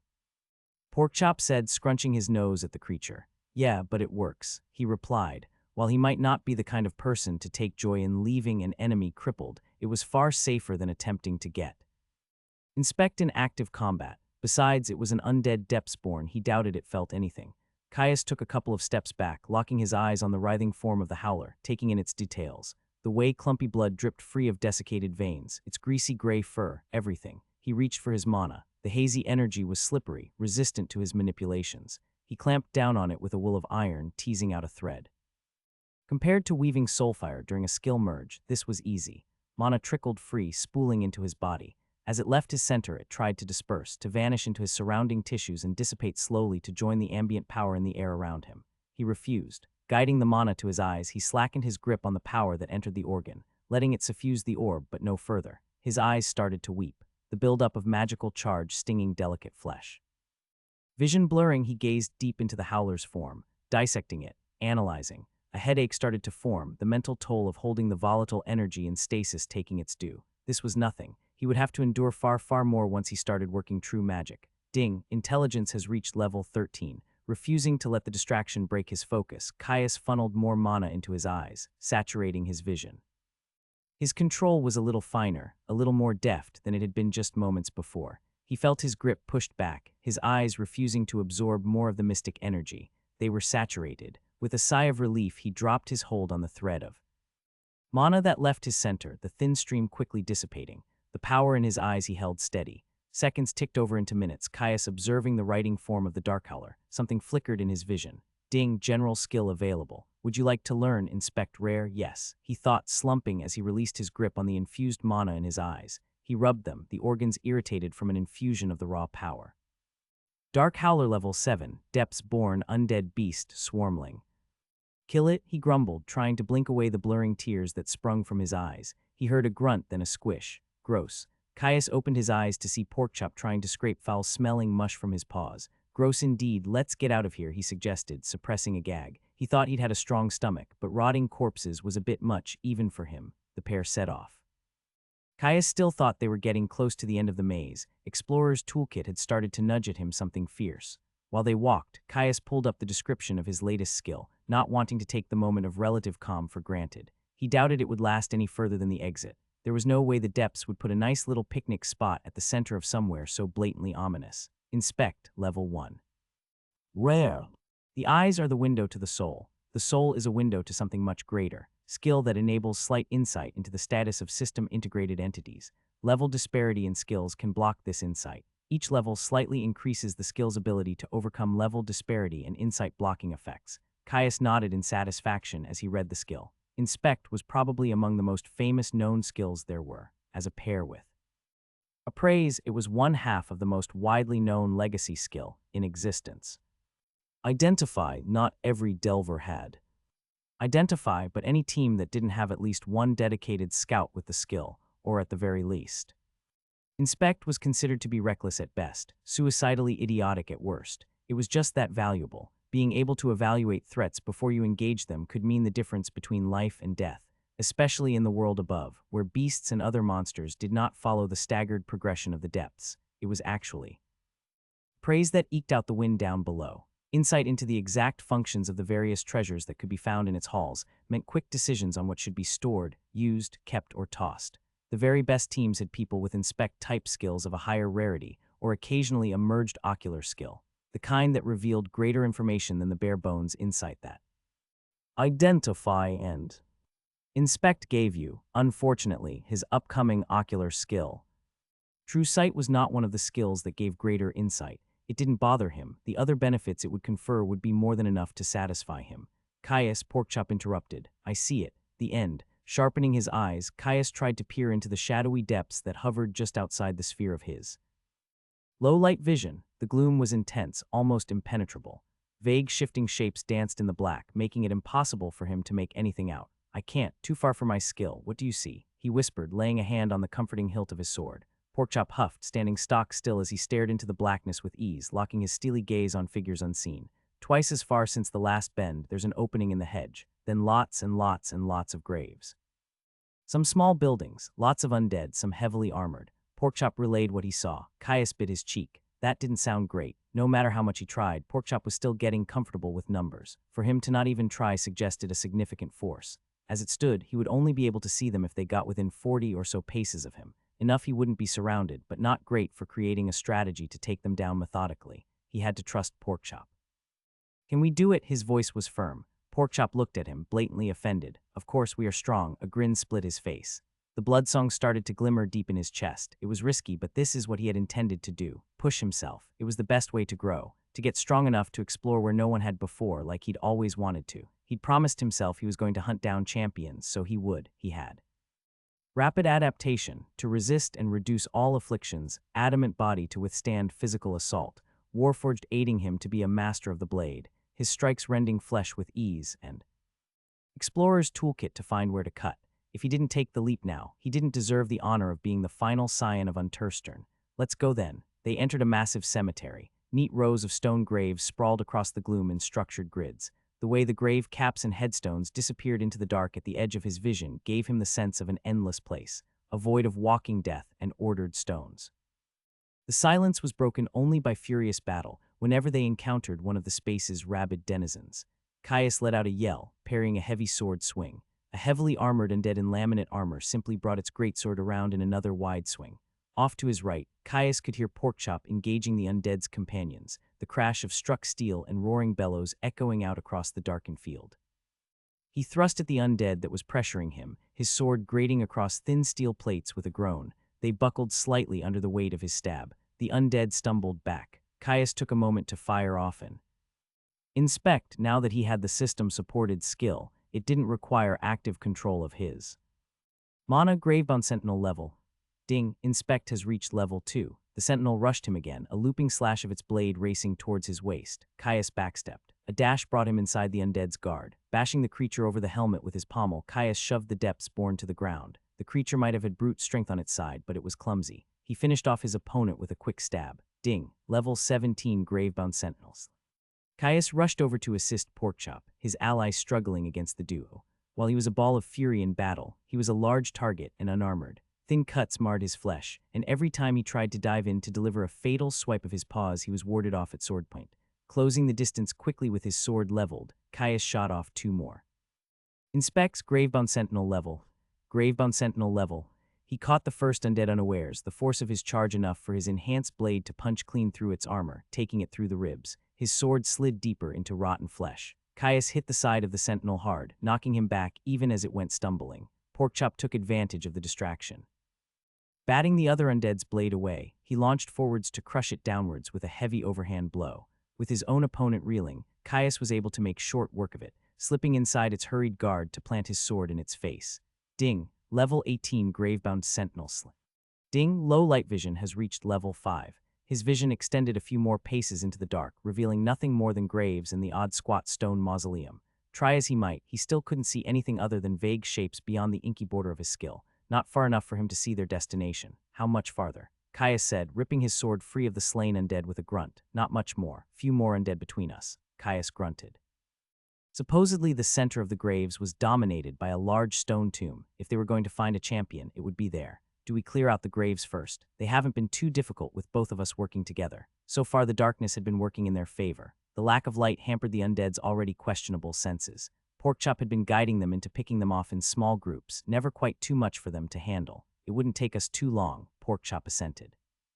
And it would stop them clawing our backs like weasels. Caius nodded. He had thought the same thing. He assumed there was a champion waiting for them in the center. If it somehow pulled the depths born in from the graves and they were surrounded, it would be the end of them.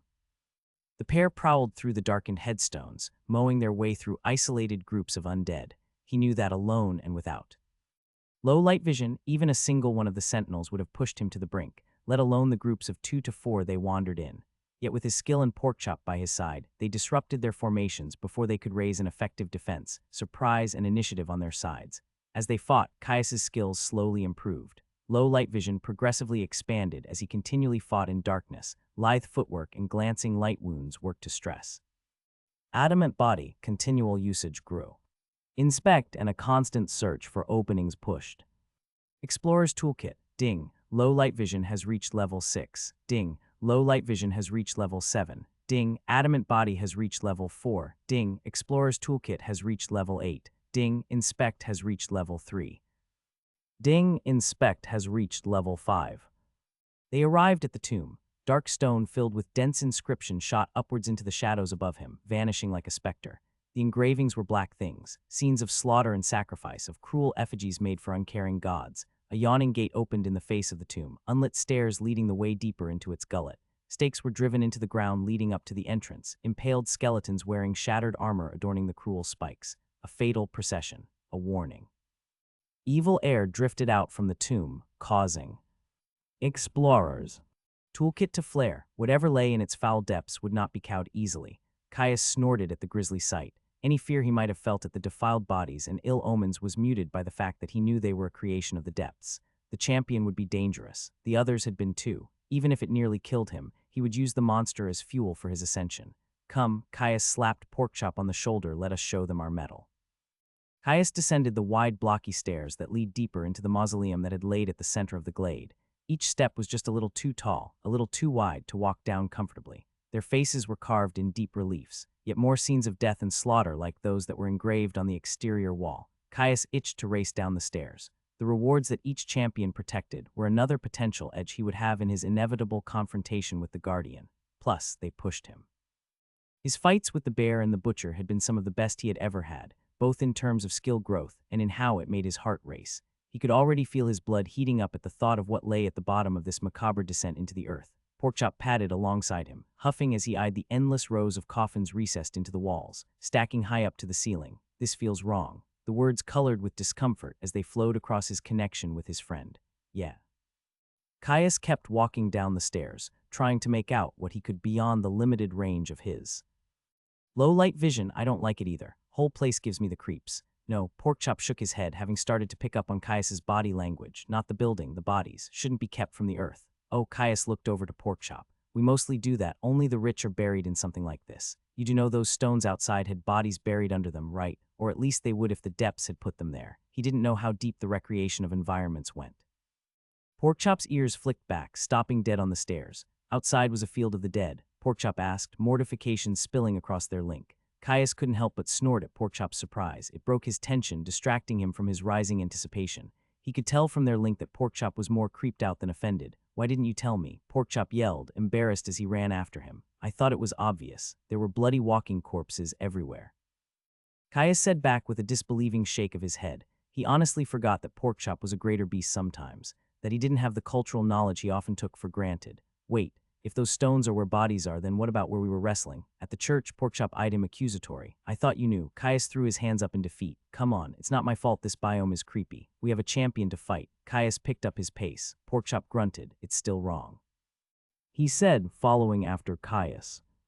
They reached the bottom of the stairs. A massive iron door barred their passage further into the catacombs. On its front face, a raised engraving of a man being sacrificed on an altar. A cloaked figure loomed over the man, a withered hand plunging deep into his chest. Stopping in front of the door, Caius inspected the engraving before slipping down to take in the heavy bar that held the door shut. All right, Caius turned to Porkchop. We need a plan. I'm confident that whatever we find in there we'll be able to handle, but strolling in like we're going to the spring fair is just stupid. He wanted to just throw open the door and hurl a challenge at the beast that no doubt waited within. But bloodsong or no, he wasn't going to be reckless. I'm thinking that I should put the pressure on whatever is in there, try to hold its attention. Caius explained. I'm a bit more mobile than you, and with a sword I can actually parry and block without getting cut up. I'll try to flank, Porkchop asked enthusiastically, clearly getting excited for the battle ahead. He gave Porkchop one sharp nod. What of your crystal manipulation? You've mentioned you have it, but I haven't seen you use it. Maybe. Porkchop tilted his head. Caius nodded again, chest expanding as he took a slow breath to ready himself for what was to come. Even if he did find clashing blades invigorating, nobody could completely get rid of all of their pre-battle jitters. It was a little loose to be truly considered a plan, but at the very least it gave them clearly defined roles. Without knowing what they would face, it wasn't as if they could strategize in depth. With a grunt, Caius hauled the lockbar off the door, tossing it to the side to clatter to the ground. He dug in, yanking on the heavy iron gate that slowly creaked open. The open portal revealed a room too far for his low-light vision to pierce completely. Caius stepped through, Porkchop close behind. Embedded sconces on the wall flashed to light, highlighting the room in a soft orange light. Skill or no, after so long in the dark, the illumination was blinding. Caius threw his hands up, shading his eyes. He heard Porkchop growling in frustration next to him. He must have been similarly affected. Eyes adjusting quickly, Caius returned his hand back to his blade and took his first good look at the room. Wide and high-ceilinged, it was easily large enough that it must have stretched under a good chunk of the graveyard above. A raised plinth dominated its center. A large golden sarcophagus glimmered in the firelight on its top. Otherwise, the space was completely empty. It was where the champion would be. It had to. Let's go. Caius gestured to Porkchop, directing him to circle around. They spread out, slowly approaching the grave. As he drew near, Caius could make out that the sarcophagus was clearly fashioned after the creature that had been set into the doors to the chamber. A heavy grind sound started to emanate from the coffin. Shit. Caius started to run. The lid of the sarcophagus slid open, defying gravity as it inched its way out over open air. A figure rose out of its confines. Flat as a board, the black-garbed undead floated straight up. Caius kept running, flicking often. Inspect Tomb Lord Zerk's level. Definitely the champion. To his left, Caius saw Porkchop sprinting, trying to circle around the raising figure. After it had reached a few long strides in height, the Tomb Lord snapped upright, still stiff, with its hands crossed over its chest. Decrepit eyelids opened to reveal empty orbits. They ignited in a green balefire a moment later. Caius's skin prickled under its gaze. Ding, you have challenged a champion, Tomb Lord Zerks. Caius watched Zerk slide through the air faster than he could run, darting away from both him and Porkchop. The undead's body stayed rigid, only tilting slightly in the direction it moved. It stopped halfway across the room. One gnarled hand snapped out from its chest. Hovering unmoving, a ghastly green light started to grow in intensity in the palm of its hand. It was a caster. He had nothing to deflect magic. Porkchop, he screamed to his friend, still sprinting towards the Tomb Lord. Magic. You try to get its attention, Porkchop roared, the sound biting deep into Caius's ears as his friend redoubled his pace. Charging the undead, green grew in intensity. They were almost there. A green shard appeared, rocketing away from the Tomb Lord to lance towards Caius, far faster than he expected. Shit, he thought, throwing himself to the side. The bolt clipped his shoulder, sizzling his leathers and eating its way into the flesh below. Caius let out a ragged cry. He could feel his flesh roil and twist. The strange magics grabbing onto him, expending themselves to morph his flesh. Pain screamed out from the site of the wound as skin and fat began to break down. Rapid adaptation reacted, flooding the wound with questing vigor, the skill tasting the flavor of the new mana he had been exposed to. He hit the ground roughly, looking up to see the Tomb Lord glide away from the rapidly approaching form of Porkchop. Reaching the other side of the room, the undead floated higher, firmly out of both of their reach. Stopping fast, its hand snapped out towards Porkchop, glowing green once more. It was channeling again. Caius's stomach sank. If they couldn't even hit it, how were they supposed to win? They needed to flee. We need to run. Caius pushed himself to his feet. There's nothing we can do. Porkchop roared a challenge at the undead, standing his ground. No, Crystal can do it. Original plan. Fury burned over the link. Fuck, fine. He sprinted towards the undead. Look here, you gangrenous bastard. He yelled, trying to grab the champion's attention. Caius ripped his hunting knife from his belt, sending it hurling end over end towards the Tomb Lord. It hit home with a thunk, sinking deep into its stomach with a trickle of black blood. The Tomb Lord's aim snapped to him, another bolt of vomitous green lacing towards him. Caius didn't try to block or parry. While some blades had enchantments to interact directly with raw magic, his did not. He dove, rolling across the ground, wincing as his injured shoulder flared in pain. Ding, rapid adaptation has added a new resistance, corruption. Ding, rapid adaptation has reached level 16. Seeing the notification, Caius felt a flood of relief. At the very least, he now had some defense against the Tomb Lord's hostile magics. At his feet once more, Caius held his blade at the ready, staring at the floating undead. It had returned its hand to its chest, staring at him with unvarnished hatred as one lip curled back to reveal blackened teeth. Out of the corner of his eye, Caius spied Porkchop doing something. He had hunkered down, some sort of glittering dust wafting up from the ground around him.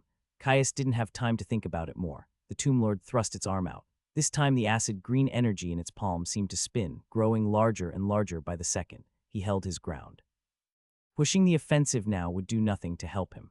More space meant more time to react. The ball of light grew and grew, until it was twice the size of the undead's head. With a crackle and a blinding flash of light, the orb condensed. With a snap, it erupted into a glistening shard that seemed to bend the light that passed over it. More than thrice the size of the previous incantation, the spear of corrupting energy hummed with an ominous buzz. Watching Tomb Lord Zerks tighten their grip on their new spear, Caius adjusted his grip on his sword, ready to leap to safety at the first sign of the new spell being launched at him. Zerk swished its spear in a flourish, and moved. The undead shot straight for him. Caius shifted his grip on his sword, bringing it up high over his head. Strafing past him, the undead mage scythed at him with its spell, leaving trails of sparking energy in its wake.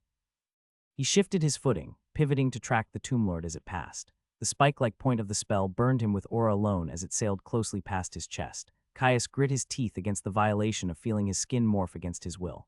Rapid adaptation reduced some of its influence, but it was nowhere near able to negate it entirely. He cut. Enchanted steel cut cleanly through the flowing tail of the champion's robe, but only managed to scrape the edge of its hip.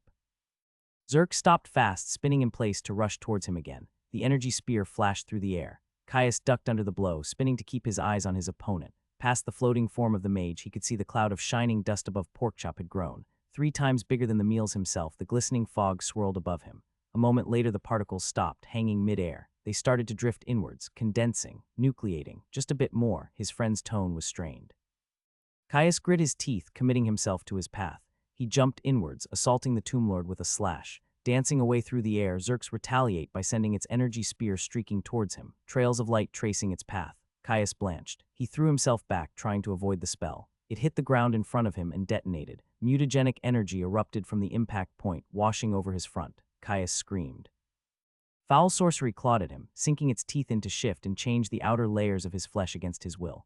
Boils erupted with fervor, popping to morph into sores, only for another growth to occur a moment later. He snapped his jaw shut, feeling his teeth crack as he forced himself to open his eyes. Rapid adaptation flooded his system, fighting the corruption even as it cordoned off his agony and his fear. The first resistances, the first skills he had ever gained. Pain wouldn't stop him.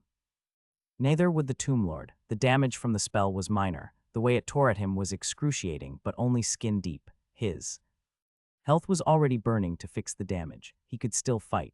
Ding, rapid adaptation has reached level 17. He locked his gaze on Zerx and felt hate. The mage hovered there, staring at him a few paces away, staring contemptuously. He dashed in, sword flashing over and over. The undead glided around the strikes, retaliating with casual swipes of his claw-like nails, gossamer threads of green trails behind, forcing him into a frantic waltz of sword and sorcery.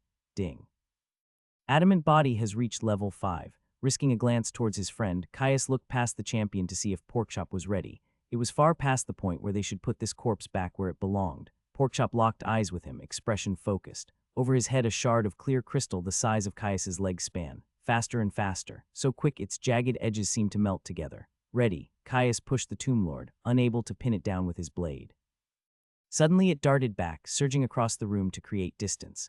For the fourth time it stopped fast, unmoving. Another pool of green began to spark in its palm. It was channeling. It couldn't move while it was channeling. Now Porkchop. Caius was already sprinting for the undead, blade held at the ready. Porkchop roared in victory. There was a crack. A glistening blur shot across the room. Shards erupted from the far stone wall, crystal and masonry both. The Tomb Lord dropped, the lower half of its body falling in a different direction from its torso.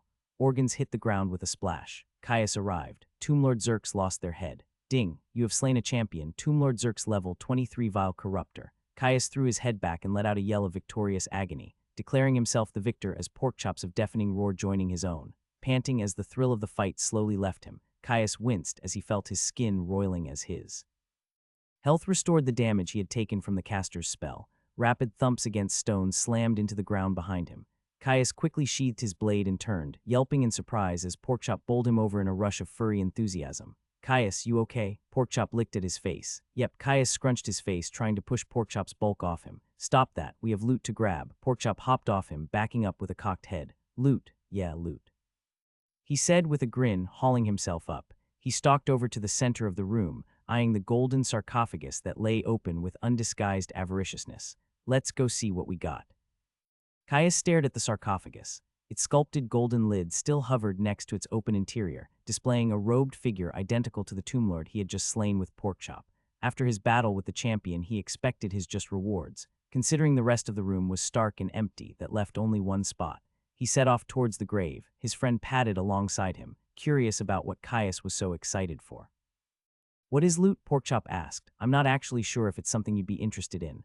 Caius scratched his head. It's like gear, clothes, weapons, tonics, and useful items, though I'm not really sure how it works. For all I know, the depths might spawn something for you. Porkchop huffed at Caius's explanation. Bah, tools, two-legged things. Let me know if there is something to eat.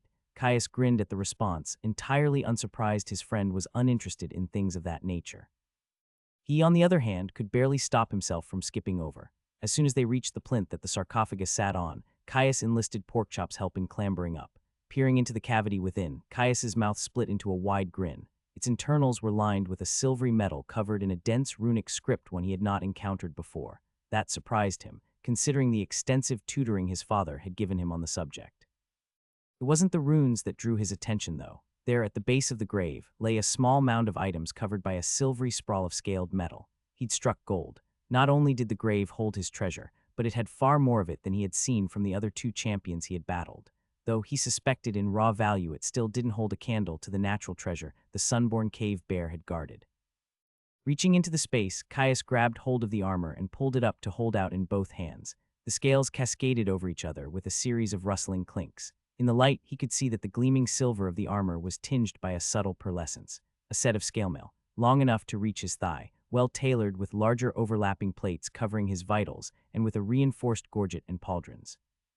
It even had sleeves that cut off just below the elbow, rather than the cheaper variants that left the arms exposed. Every single one of its scales was etched with fine runes along the edges, a single large anchor rune at the center. He felt the weight of it in his arms. Sturdy, but not so heavy it would weigh him down once distributed over his body. It was a fine addition to his arsenal, a perfect blend of defense and maneuverability. He'd always preferred the measured approach of medium armor. Grinning in satisfaction, he tossed it down to Porkchop.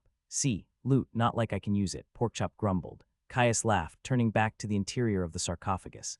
In his focus on his new set of armor, he had entirely missed what had been lying underneath. His joy only grew. The scale mill had been hiding plenty more. 2 tonics sat on the silvery floor, liquid a roiling angry red that seemed to be at a constant boil. He'd gotten lucky. They were in bottles the exact same shape to his.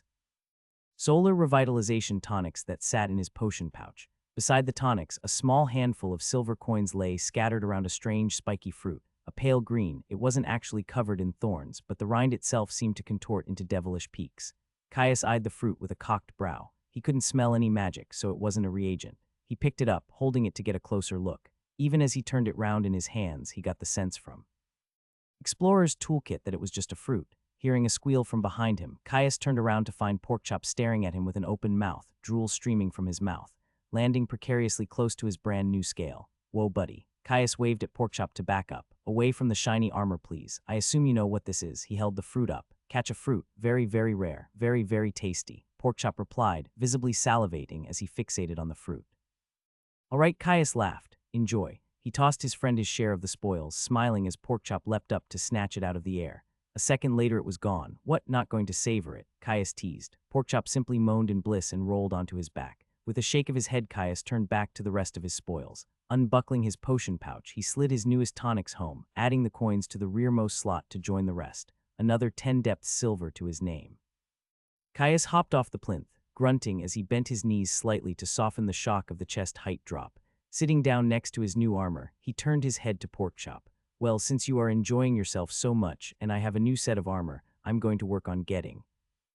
"Praise, I'll keep watch," Porkchop groaned, rolling onto his stomach to face the entrance to the catacombs. Turning his attention back to his prize, Caius began the burdensome process of saturating his eyes with mana. It wasn't exactly comfortable, but it was something he would have to grow used to. He'd have to do it for every other skill he needed for true sight from here on out. His head started to ache, eyes watering as the volatile energy he siphoned from his soul saturated the delicate flesh. He stared at the scale mill with the desire the need to learn more, to peer into the secrets the system kept hidden. He got the notification. Ding, general skill available. Would you like to learn appraise rare? With a whoop of success, Caius used his new skill on the scale mill. Cerulean scale mill cuirass, uncommon tier I.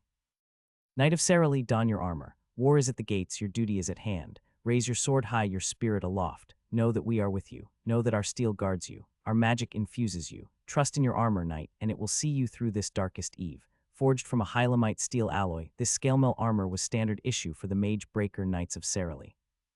Designed to be light and mobile even for medium armor, it provides significant physical and arcane protection without unduly hampering movement. Depths wrought artifact. Medium armor cuirass. Durability II, magic resistance I, self-repair I. Caius grinned as he read the description. An uncommon item. Unlike skills, items didn't have a level, just a rarity and tier, at his stage of growth even. Common items were a boon. Even before taking into account its enchantments, the armor would be supernaturally tough, far more durable than the rusted chain that Porkchop had torn off him so easily. Durability II and magic resistance I, he would be far safer than he had been before, though it wasn't rigid plate, so he would still have to be careful of powerful blows, though it would be more resistant than loose chain. The mention of Cerelia intrigued him. He'd never heard of a nation with that name before. It was another curiosity of the system, the way it referred to places that no one could find in a history book. He supposed that it could have been a place in one of the far-off lands over the seas. People rarely travel between the continents, the distance too far, the seas too treacherous for it to be considered worth it. Caius thought it was just as likely that the place was a simple fiction, a spun-off dream of the slumbering intelligence that must control the depths. His eyes slid away from the armor, drifting to the reinforced leather and cloth of his pants. He'd been waiting to see what the statuses of his father's gifts were for years. Appraise pulled up the description of his traveling clothes. Hunter's garb, common tier I. The wilds are a rough place ill, suited to fine silks and crushed velvet. The well-prepared know that the best investment is something that will withstand the rigors of hard leagues and ornery beasts. Artisan wrought artifact, light armor clothing full set. Weather resistance I, self-clean I, self-repair I. Ding, appraise has reached level 2. Caius smiled. The notification held no new information for him, yet it was nice to see it confirmed that his father had seen it worthy to gift him a common set of clothes. For all the description had mentioned fine silks, the cost of this set would have been far more than even a richly dyed and tailored formal suit, especially with the tricky self-repair enchantment. His sword was next. Caius had an inkling it was most likely common as well. The blade's enchantments might have been minor, but there were several of them. Plus, with the materials and quality that it had been forged with, it was surely enough to push the weapon to the border of uncommon using. Appraised on his most prized possession, Caius pulled up the status page of his sword, a father's gift, common tirai. Forged in the dying days of Unterstern, quenched in the fading light of prosperity, the final work of a master, birthright of the last scion, a two-handed longsword, forged from meteoric iron, orichalcum, and deep essence, this sword hides a sliver of morphic crixia crystal in its hilt. If the right conditions are met, this shard of potential may bloom. The complex network of a binding ritual is hidden under its hilt wrap, artisan-wrought artifact. Growth item. Bindable. Longsword. Honed Eye Self-Repair Eye, Durability Eye, Bloodline Veil V. Caius's mouth fell open in shock, disbelieving of the simple facts in front of his eyes. His gaze tore away from the screen, falling back to the hilt of his sword. Pulling it free of his sheath, he laid it flat across his lap, eyes tracing the ripples of darkened metal that wove their way through the blade's edge, dancing in the soft light of the ensconced walls. A growth item. It was hard to believe. There was no way his father had this forged on their trip to Dedeker. His clothes, sure, but not this sword. Father had been cagey about what they were there for, and he never actually received his gifts until they were well and truly back in the forest. At the time, he had just thought that it was because his father had wanted the presents to be a surprise. He'd failed on that front. There was no way they would ever take a trip to an actual city unless something major was happening. Yet, he'd never seen where father had gone off to whenever he was left alone to explore the markets and eateries with a pouch full of copper. No, a growth item was a treasure, one that no smith in Bloody Dedeker would have 1/100th of the skill or resources to forge. The description, it made it sound as if father had forged it himself. But that was impossible, wasn't it? His father had always implied he was an inscriptionist, though, with his injuries preventing him from using his class skills, he'd never actually seen. Father's chosen profession. He well could have been a runesmith. It wouldn't be close to the first thing he'd held to his chest. Father must have forged it when he was only a babe, before he was crippled, before whatever fate that had sundered the Unterstern dynasty had forced him to flee. But for him to be strong enough, skilled enough to forge a growth item, they were as rare as dragon teeth. Caius had only heard of them as rare drops from deep within the depths, with only a prized few being artisan-wrought magnum opuses, one and all, the culmination of a body of work for once in a century crafters. For father to be among their number, he would have had to be far stronger than he had let on, at least late in the second tier, if not the third, far stronger than Caius had ever seen evidence of. He'd always assumed that Haster had been roughly at the 100th level, not triple or quadruple that. Whatever affliction that had disabled him so thoroughly must have been potent indeed. He remembered the strange, frustrated expressions that slipped out on the few occasions he had ever seen father truly move. No, he doubted that whatever curse had been laid on him hadn't solely affected his class. Father must have been hamstrung, cut off from the full effect of his stats. To be reduced so thoroughly must have eaten at him. Gratitude washed over Caius. The sacrifices his father must have made in order to ensure their safety would have been immense.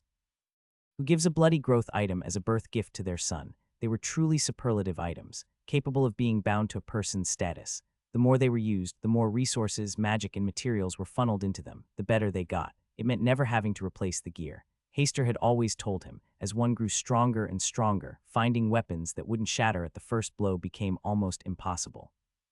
Suitable drops were rare and dangerous to pursue, and powerful enough smiths had wait lists decades long, let alone the cost. Such artisans were practically celebrities. Hell, even living in the sea and only visiting isolated frontier villages a few times a year, he had still heard of some. Uriel the Black, Iron Hand of Mount Dian. Caius's focus returned to the description of his sword, chewing on his lip. How could father be amongst their number? If father had been a grandmaster runesmith, why had he not heard the name of Unterstern whispered anywhere? To have such an artisan assaulted, his dynasty vanquished, there would have been an uproar. It would have been the subject of talk and speculation for decades. Yet Caius had not heard a peep. Too many questions, not enough answers. Hands ran over the blade. A father's gift, a fitting name. A weapon that would be with him always, matching his pace step by step. A strangling wave of emotion surged up through him. Excitement, gratitude, grief. His throat quivered, eyelids scrunching shut as they threatened to spill over. Caius, he heard Porkchop move. A second later, a heavy weight settled on his shoulder. You okay? He turned, burying his face deep into the dense fluff of his friend's neck, letting his riot of emotions wash through him. Yeah, the sword my father gifted to me just had a little bit more history to it than I thought. It's okay, Porkchop said, comforting him with a nuzzle. Caius took a deep breath, swallowing down the hitch in his throat. It was a princely gift, one he did not intend to let go to waste. He leaned back to his sword. Bloodline Veil. It was an interesting enchantment, one that blocked appraisal of an item unless the person in question was of an intended familial line. Normally, it required a sample of blood from the one an artifact was being made for. In this case, his father simply could have used his own. Binding the sword was imperative. He had to do it now. It would link it to his status, letting him know its location on an instinctual level. The connection to his soul would also bolster the enchantments, not enough to raise them a grade, but each would be more effective, hopefully enough to prevent the sword's enchantments from ever being used against him.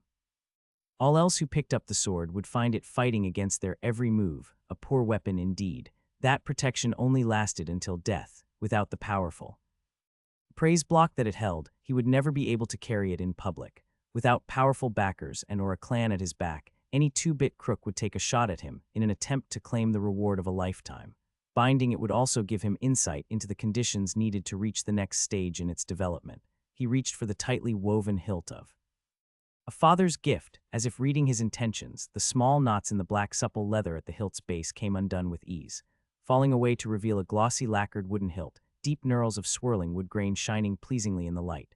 The wooden hilt was inlaid in gold, the yellow lines wrapping and spiraling into one of the densest runic formations he had ever seen. He recognized the script, Vhaxanish, one of the handful of candidates for his experiments with body formations and imbuement. Complex, overly lengthy, and with an outright contradictory syntax filled with counter-arguments and superseding clauses, it was a nightmare to use correctly. It was also amazing for complex, highly variable effects, like a soul-binding formation, or to link binding sigils to runic hymns that used two different scripts.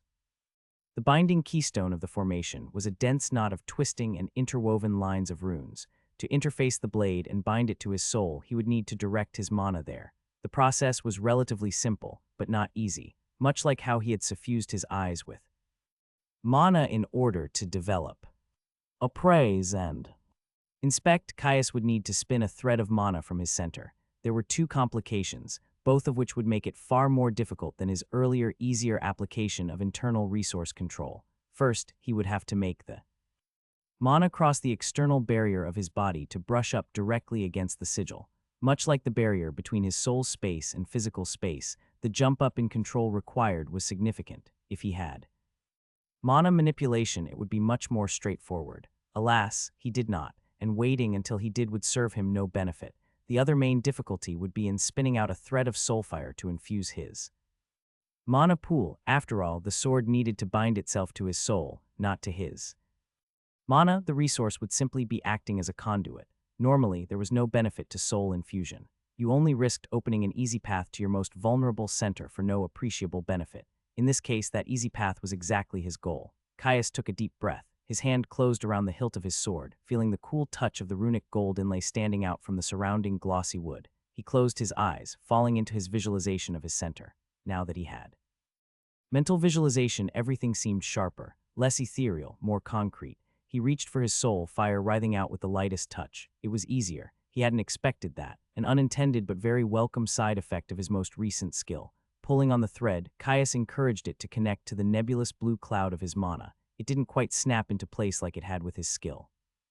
He had to focus to keep it flowing there, drifting in the blue gas like some wind-caught streamer. He encouraged his soul to flare, a great outpouring of his very essence flowing through his conduit to color the blue with a radiant, ghostly tinge. Sweat dripped from his brow, even with the assistance of mental visualization. It was far harder than he expected, the exertion of directly expending some of his soul weighing heavily on every aspect of his being. His head throbbed, bones ached, muscles wilted. He'd have to move quickly. He wasn't quite sure if this was healthy. Ding, mental visualization has reached level 4. His father hadn't told him of any risks surrounding this niche skill, but he doubted the man had ever seen it used by someone so early. Every other use he knew of for soul infusion, hell, even binding an artifact, was almost entirely the purview of the high-leveled. Binding, class evolution, grand rituals. He knew there were more, but those were the only ones father had deigned to teach him of, the only ones he was likely to make use of himself. Leveling strengthened the soul. Without that reinforcement, he might injure himself. Certainly, he had never been told of it, feeling like his very essence was being depleted. He had to hurry. Hearing a deep rumble from somewhere behind him, Caius ignored the distraction and pushed on. Reaching for the mana next, he quickly yanked a thread past the outer barrier of his soul space. He traced it through his body, running parallel to nerves and vessels. Ding, mental visualization has reached level 5. He felt so heavy. Caius wasn't sure if he had the mental focus to keep control of his mana outside of his body. A different tactic was required. Force. the resource flooded his hands. Grunting in strain, he locked down his skin, forcing his mana to flood the area, saturating it like he had done to his eyes. Once full, he was forced to bear down on the barrier he had created, mana attempting to push its way free. He didn't let it. The pressure built. Tingling grew in his hand, quickly rising to feel like stabbing needles in his skin. He bit down on his lip, tasting iron, just a bit more. He only needed a bit more. Health left his soul, rushing to heal his hand as tiny droplets of blood welled up from his pores. The mana was too much, breaking down his flesh. His skin started to split, drenching the handle of his blade in a slick crimson wash. Something bumped him. He growled in frustration. He had to do this. Now, he released his mental grip, creating a hole in the barrier he had made around his hand. Soul-infused mana shot free, hitting the center of the binding sigil with a deep thrum. Gold inlay began to glow, scintillating blue and yellow. A deep thrum pulsed from the runic inscription, shooting through his arm and the tenuous pathway of mana he was only just maintaining.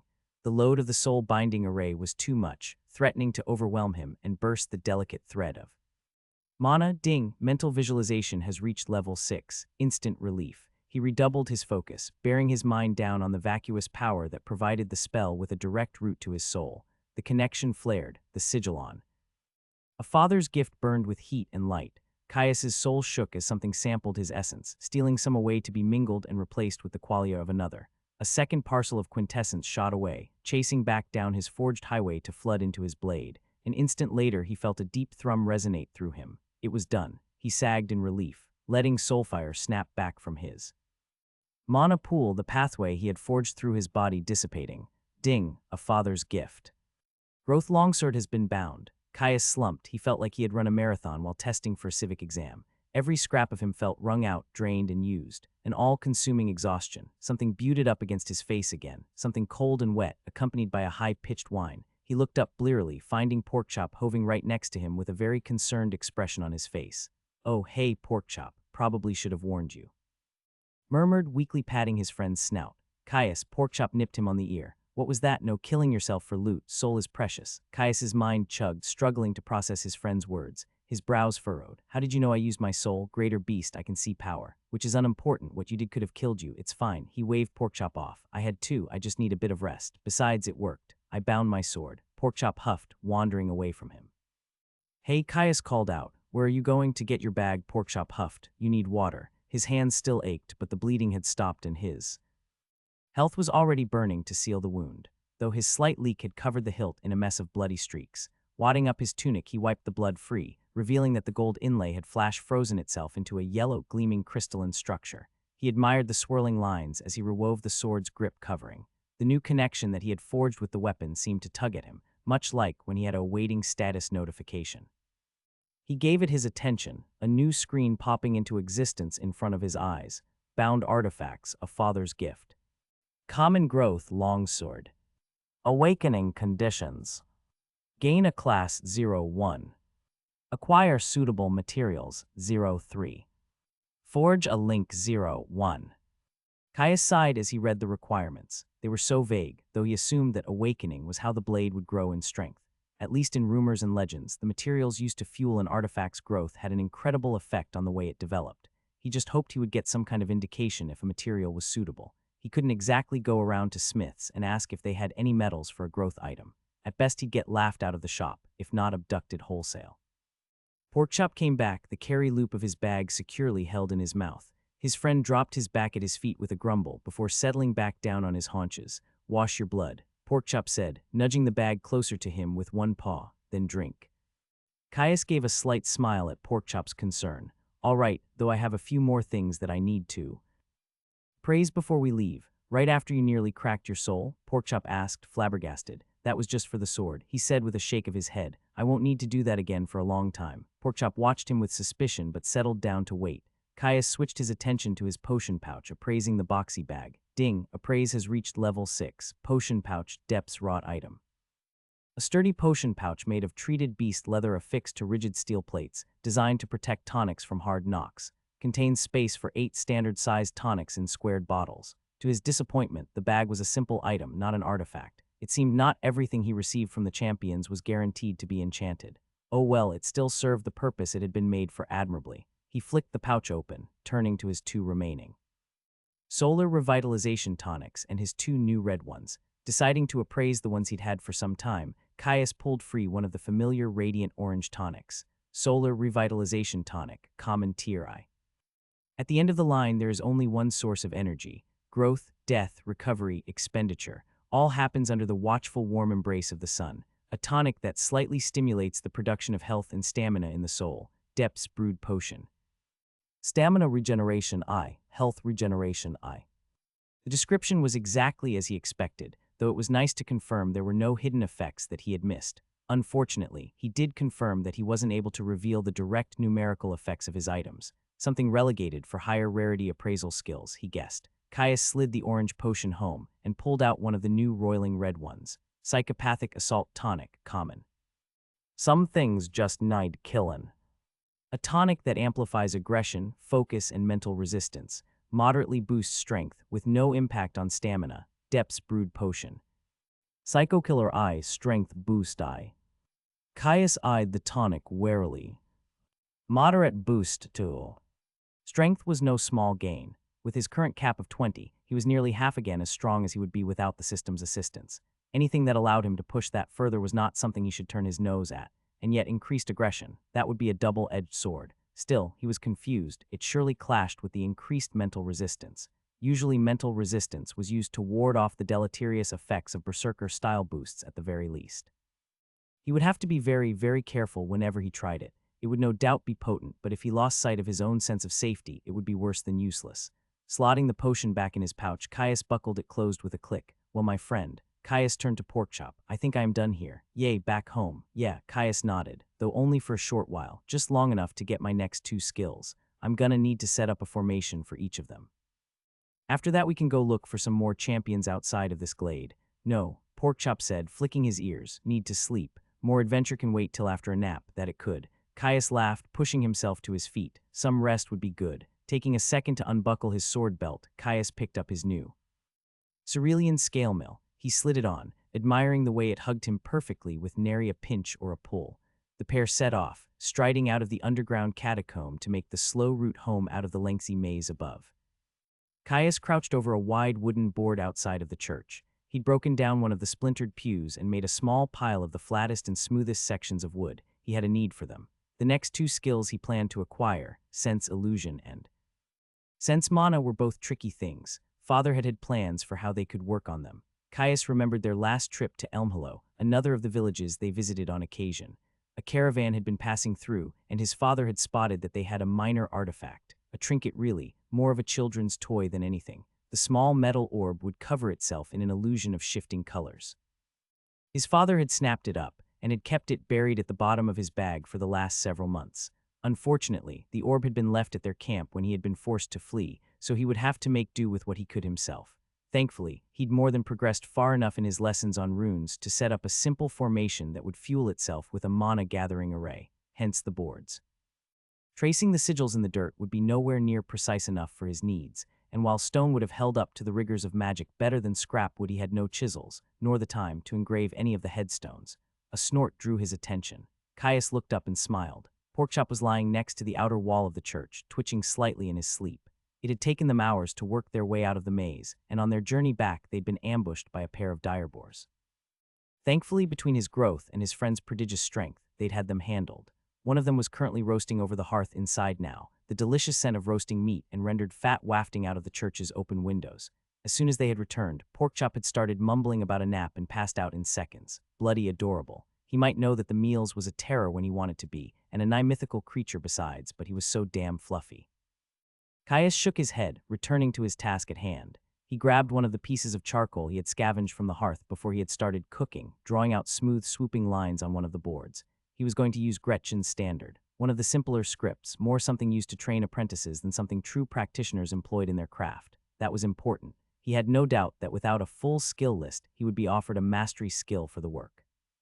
That meant he had to avoid using any of his 5 favored scripts. They were the ones he had narrowed down with Father, each offering a potential use for his plans for his class. They were also the scripts that he planned to use to forge his next legacy skill after.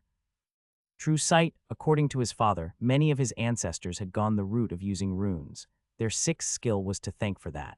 It was unique amongst legacy skills, at least those he had heard of, in that it could be merged from any 5 runic Masteries instead, the process of merging required a specific mental intent and image to be held in the mind, making it a far harder process than normal. It would be the linchpin of his spellcasting formation, and had been for the classes of his father and many others in his dynasty.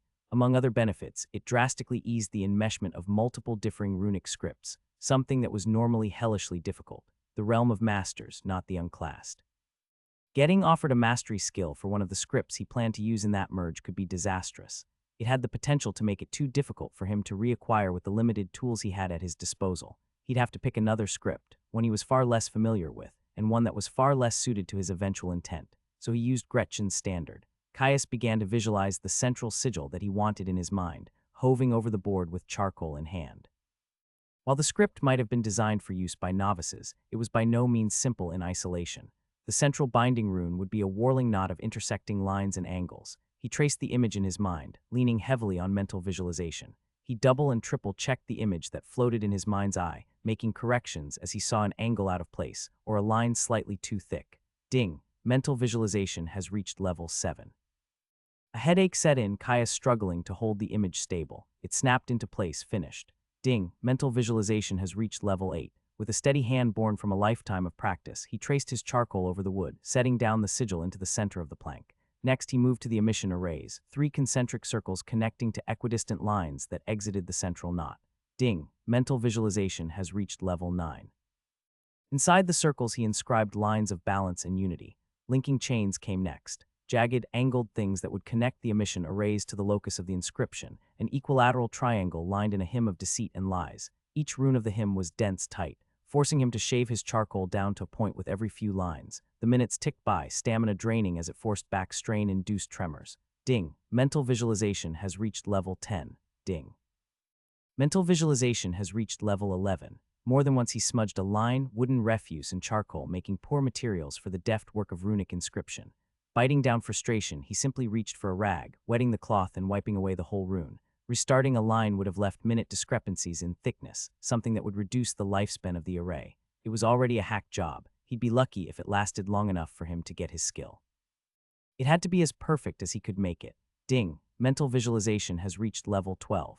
Caius moved to the final set of runes he needed for the glyph, a shaping array to influence what his sigil actually did. He scribed another line of hymns, this time on the interior of the triangle that surrounded the formation. These would serve to hold the illusion mana in stasis. If he did it well enough, it should project an illusory orb a handspan above the binding rune.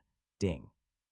Mental visualization has reached level 13. Biting his lip, he traced the last line. He was done. Now he only had to see if it worked. The array should, if he had inscribed it with enough accuracy, pull mana from the air to charge the effect. With the density in the depths, it should only take 15 minutes. Caius fell back onto the grass behind him, his hand aching and his head throbbing. It had been a nerve-wracking experience. Without his father yelling at him every time he made a mistake, there had been a few times he had second-guessed himself. But he was done, and he'd know if he was successful soon enough. Ding! General skill available. Would you like to learn Rune Mastery Gretchen's Standard Uncommon? Ding! General skill available. Would you like to learn Steady Hand Common? He dismissed the notification, rejecting the skills. While he waited for the sigil to activate, Caius rested, recovering his mental focus for when he would have to once again suffuse his eyes with mana. As he watched his jury-rigged illusion generator, the charcoal lines he had drawn seemed to flare. Black dust sank into the wood, leaving what looked closer to a series of ink lines on paper than a rough sketch. He sighed in relief. The mana was flowing through, binding the formation to the material of the board. Save on complexity, something his chosen script was notoriously bad at. He hadn't put in any control or contingency runes. Once it started generating the illusion, it would keep running until it burned itself out. Random wood was bound to be a poor conductor of mana, and as more flowed through his written circuits, it would accumulate damage. Eventually, the array would collapse, and if he hadn't gained his skill by then, he would need to repeat the process. A haze in the air started to rise from his array. Caius narrowed his eyes. It was a sign of poor efficiency. He'd done a truly shit job if it was bad enough that the rising mana levels were contained poorly enough to be visible to the naked eye. It couldn't be helped. Even at the best of times, with suitable materials and inscription tools, his actual execution of runes was middling. At least, that is what Father was so fond of telling him. Caius had a sneaking suspicion he did very well for an unclassed with no relevant skills. The fact that the rune held together at all when it was simple rough charcoal on wood was nothing short of a miracle. It did, however, mean that the inscription was close to having pulled enough mana to activate. He needed to infuse his eyes now. No way was he wasting whatever precious time he would have with the illusion generator. He threaded the mana out from his soul quickly, the task coming easier after having done it so often in the last day. The energy saturated his eyes, held in pace with a firm mental grip. His eyes teared up, caustic mana sending needle-fine points spearing into his delicate orbits. Yet the mental strain of holding the volatile resource under pressure had lessened. There was no headache. Ding, intelligence has reached level 14. A subtle pop echoed out from his inscription. Above it, a cream-colored orb snapped into existence, roughly the size of his fist. It seemed as solid and substantial as the wood it floated over. The soft blue light of the cavern washed over it, shading its underside and washing its top in a cerulean hue. It worked, the orb flickered, growing insubstantial, ghostly, no longer affected by the light, losing shade and blue tones, making it look flat and two-dimensional. Maybe not perfectly, but it worked. The inconsistent activation might even work in his favor. If it was visibly illusory, even if only for a moment, there was a likely chance of one of two things happening. Either there was a problem with one of his linking runes, and the array was spiking in resistance, choking the illusion of the necessary mana it needed to sustain itself. On the other hand, those same runes could have an entirely different problem. They could be ramping in resistance, and resetting when the flow dropped too low to sustain a continuous throughput. That would mean a smooth ramp in intensity, perfect for training. Sense illusion, he had to hurry. Caius held his mana stable in his eyes, staring at the illusory orb in an effort to find any inconsistency. Its ghostly flicker aided him, his eyes quickly picking up the slightest ripple barely a moment after it snapped back to physical substantivity. Ding, general skill available. Would you like to learn? Sense illusion rare. Caius accepted the skill immediately, avoiding taking a look at its description in favor of staring intently at his illusion generator. With his skill acquired, he released his grip on the mana in his eyes, letting it dissipate. As soon as the skill formed in his soul space, a new set of instincts flooded through him. When the orb flickered, and during the monetary ripple straight after, he got the intuitive sense that it was wrong, fake, but only then. The rest of the time the orb looked as real and physical as it had since it had first popped into existence. He watched, there, right after the ripple. The colors weren't quite right, too. Inconsistent, ding, sense illusion has reached level 2. The linking runes were acting as a variable mana gate. Sheer dumb luck and poor execution had worked in his favor. Caius grinned. Shadows shifted on the orb, just barely inconsistent with the oddly flat lighting from above. Ding, sense illusion has reached level 3. This was perfect. He was worried he was going to have to make a dozen of these arrays. If it managed to hold out for the rest of the hour, he just might be able to cap the skill. Caius watched the slowly flickering orb like a hawk, discrepancies and telltale giveaways growing by the minute. Ding, sense illusion has reached level 11. Smoke wafted up from the scrap piece of pew, the hovering illusion of the cream orb winking out of existence. The illusion array burnt itself out. Caius sighed. In the end, it had lasted the full hour, but his estimation of how quickly sense illusion would grow had been off. He'd need to make some more formations to cap it off, then he could move on to sense mana. Thankfully, the array he needed for that skill would be a little simpler, just a mana condenser and emitter without any shaping formations. But first, he had some skills to look at. A shiver of anticipation crawled up his spine. It was always so exciting looking at new skills. He'd grown to crave it. Another slight benefit to his legacy skills, he got to see a whole lot more of them than most. He pulled up the description of Appraise, level 8. Rare. Every object has a history, a use, and a story. Know these and their true purpose is revealed. Skill that enables slight insight into the status of items and artifacts. Higher rarity and more powerful items are more difficult to appraise. Enchantments and skills can block this insight. Each level slightly increases the skill's ability to overcome insight blocking effects. Caius nodded to himself. He had known that higher rarities could resist appraisal, but it was good to see it all laid out for him. He was pleased with his growth. Both appraise and inspect were notoriously easy skills to level, as one could simply use them on any non-living or living object that they passed by. As he and Porkchop had made their way back from the center of the glade, he'd practically appraised every third flagstone. It was boring work, but important. Inspect many trees in the glade. It was something that would level in the background, but it was important he merged the skills as soon as possible so that he could acquire the last skill he needed for true sight. He moved on to his most recent skill, sense illusion, level 11. Rare. Reality can be obscured, facts can be hidden, lies are prevalent. A proper seeker of wisdom observes not the falsity, but the cracks through which the truth shines through. Skill that aids the user in seeing the truth behind illusion and mirage effects. Level disparity, skill level, mana investment, and illusion quality can block this insight. Each level slightly increases the skill's ability to overcome insight blocking effects. Caius dismissed the notification. He was glad to finally have acquired it. Illusion effects grew more common as one descended the depths, and it was not unheard of for careless delvers to fall prey to cloaked traps and camouflaged ambush predators. Looking back to the messy stack of wooden boards he had secured for himself, Caius forced himself to suppress a groan. He didn't want to wake Porkchop after all. He'd finish leveling. Sense illusion, work on. Sense mana, and then he could rest. Ding, sense illusion has reached level 20. Caius gasped in relief, rubbing his eyes. He'd been staring at floating illusions for hours, long enough that Porkchop had woken from his nap and was now watching him curiously from the church. His friend had seemed fascinated with the process of scrawling runes and the resulting effects they produced. At least, he had the first few times. Caius sent a contemptuous scowl to the charred pile of boards that had been collecting behind him. At first it had been enough to simply make more arrays to generate floating orbs. Eventually that stopped pressuring his skill, and he had to take far more time on the array, making it, and by extension the illusion, as perfect as possible, on rough wood with a stick of charcoal. It was enough to make him tear his hair out. If that wasn't enough, eventually even a perfect floating orb wasn't enough. Too simplistic, too flat. He'd had to start adding complexity to the shaping arrays. Giving the orb variation in color and texture, making it respond superficially to touch and movement, adding better light scattering, tasks that Gretchen's standard was not well suited for. By the end, he'd had to reinscribe his final array 4 times. 4 times. Rising from his comfortable seat, Caius lunged into a deep stretch, working out the kinks he had developed after sitting overhunched for so long. Walking over to Porkchop, he grabbed one of his water skins and slumped down. Leaning heavily into the warm softness of his friend's side. "Going well?" Porkchop asked, chest rising in a series of quick chuffs. Bastard was laughing at him. He let out an unintelligible grumble. "The sooner I never have to think about that stupid script again, the better. My hands hurt, my ears hurt, and my brain feels like it is melting out of my ears. So yes, it's going well," Caius ranted before slipping out a grin. "I capped the skill."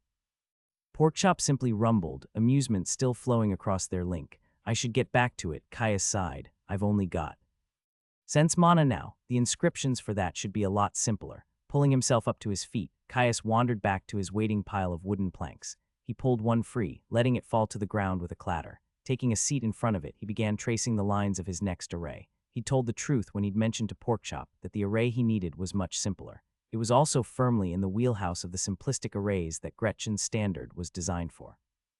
Flowing lines, geometric shapes, and whirling passages of runic hymns materialized in his mind's eye. He held the image, searching for mistakes and imperfections.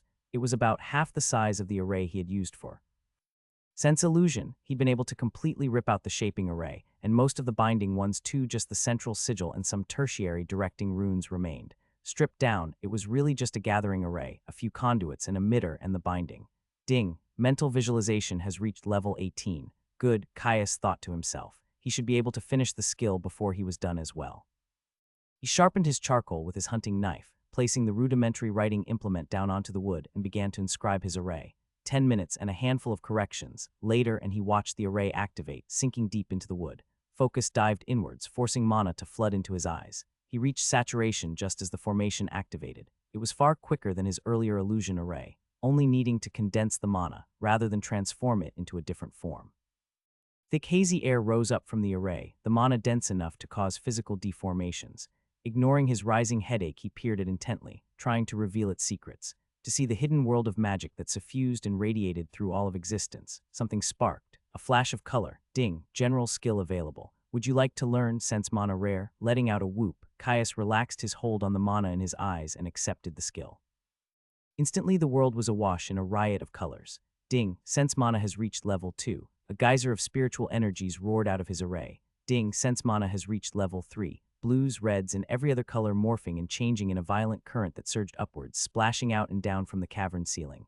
Ding, sense mana has reached level 4, so bright it was almost blinding. A primal force of nature. Ding, sense mana has reached level 5. His array vacuumed at the surrounding energies, siphoning great clouds.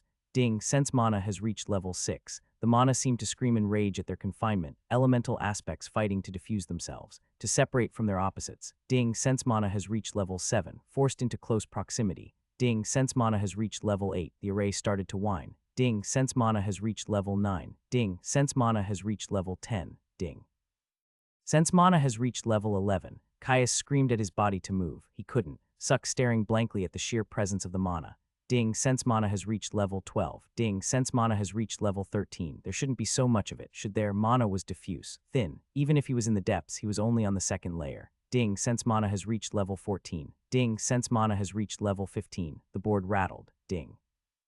Sense mana has reached level 16. Ding, sense mana has reached level 17. Something closed over his shoulder, hard, digging into his flesh. Ding, sense mana has reached level 19. He was yanked backwards. His head lolled to the side. The mana was everywhere, so bright. Even looking away from the siphon, it suffused everything, too much. He couldn't see. Shapes blurred past him, indistinct in the all-consuming radiance of a natural force revealed to him in all its primal glory.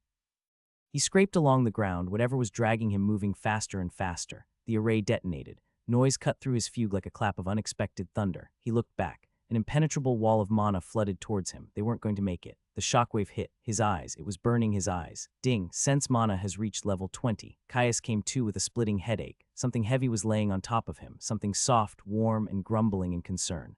Pork chop. Get off me, you big lug, Caius said, spitting out his friend's fur and pushing ineffectively at his massive bulk. Porkchop rose quickly, bending down to stare at him with concern. Caius blinked, trying to see where they were. Mana still suffused everything, eddy currents of the mystical force drifting from the wind. It seemed to concentrate around living things, hugging trees and lichen alike with familiarity. A headache started to set in. Caius groaned, rubbing his eyes. When he opened them again, the light of the mana was still there. It was visible, but also not. A bizarre double vision. He could see the soft blue light, the dark reds and blacks of Porkchop's coat, and the browns of the tree trunks around him. Yet he could also see vacuous streamers of green clinging to plants, browns rising from the earth, gray flitting through the glade's soft breeze, and a dozen other colors besides. It was like being stuck in a thick fog bank, barely able to see more than a few long strides in any direction. Idiot, Porkchop bopped him on the head with his paw. Hey, Caius rubbed his head. What was that for? Blew up church? Ewhat? Caius asked, confused. His eyes widened, memories of what had happened with his array coming rushing back to him. Shit, he said. Looking around, Caius saw they were somewhere in the glade proper. It seemed Porkchop had pulled him to safety.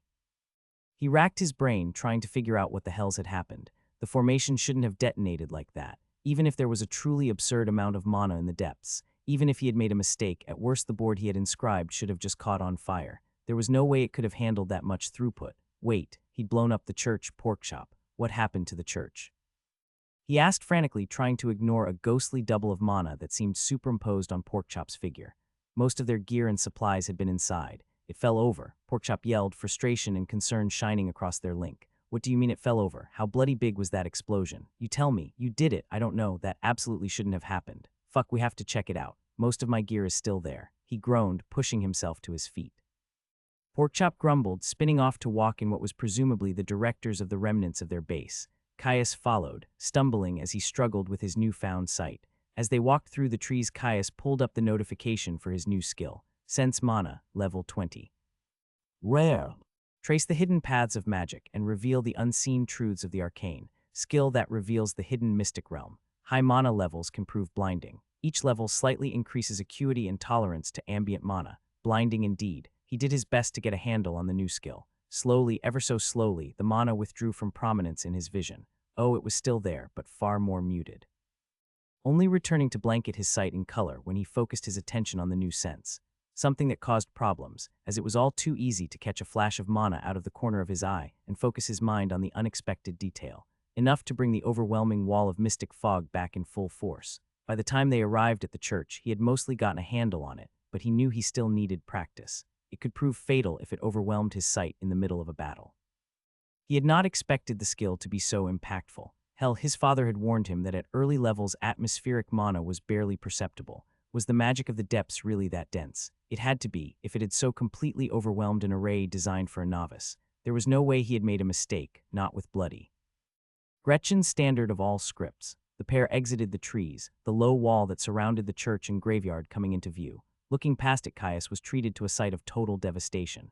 Where he had been working on his inscriptions, there was now a crater easily 3 strides deep and thrice as wide. Headstones close to the blast had been shattered, sending fist-sized fragments of stone sailing clean across the yard. Those further away had been knocked flat, only those closest to the wall still standing strong. The church had gotten the worst of it. He'd only been a few long strides from it after all. The blast had caved in the closest wall, large masonry stones kicked inwards with concussive force. Dust and gravel coated everything. To make matters worse, the already dilapidated roof had totally collapsed. Caius let out a groan. That was a lot of digging they were going to have to do. He just hoped his new armor was all right. He'd left it on top of his pack. Thankfully, he had his sword on him. Even with how close he was to Porkchop in the center of their claimed camp, he felt naked without it. It was the depths after all. Who knew what could happen? Hells, you never knew when a runic array could explode your house. He scowled. Gods damn it. He stalked forwards. My bad, Porkchop, we better get digging. Idiot, Porkchop grunted, not forgetting this. Caius grunted, pushing with his legs as he helped Porkchop roll away the last discarded piece of masonry that they needed to move to get access to their supplies. In all honesty, they'd gotten pretty lucky. The blast had utterly annihilated the dire boar they had been roasting over the fire, sending meat mush and hot coals throughout the building. It made for an interesting time picking their way through the building. Half his steps had sizzled the leather of his boots, and the others had squelched uncomfortably. Thankfully, when he had been preparing materials for his inscriptions, he had already carted the vast majority of the wooden furniture out of the building. Nothing had caught fire. His pack, his armor, and their emergency supplies of jerky had escaped intact. Mostly. One of his water skins had been ruptured, shredded as a high-speed stone shard tore straight through it. Thank God for his father's insistence on backups. Where next? Porkchop asked as Caius tightened the last of the buckles on his scale mill. Leave the glade, I guess. I don't fancy camping without solid walls, too much risk of roaming beasts. We could try the hunter's lodge, but there are a lot of undead bodies there. It smells foul. Don't blow up the house next time then. Porkchop teased him. Yeah, I think I've got an idea of where we should go though. One of the tunnels out of here looked pretty different, some sort of mineshaft, good as any. Hopefully there will be more champions. The Tomb Lord was fun. Porkchop said, shaking his body in excitement of a prospective fight. Caius agreed. He'd spent enough time in this glade. As magical as it was, he'd taken out all of the champions that could be found in it. It was time to go. He was tantalizingly close to unlocking his next legacy skill, and he had yet to find anything that was as good at helping him level his skills than a good fight. Plus, the powerful loot they offered was an edge too useful to ignore. And maybe, if he kept pushing himself, he might be able to learn more about what it meant to be observed.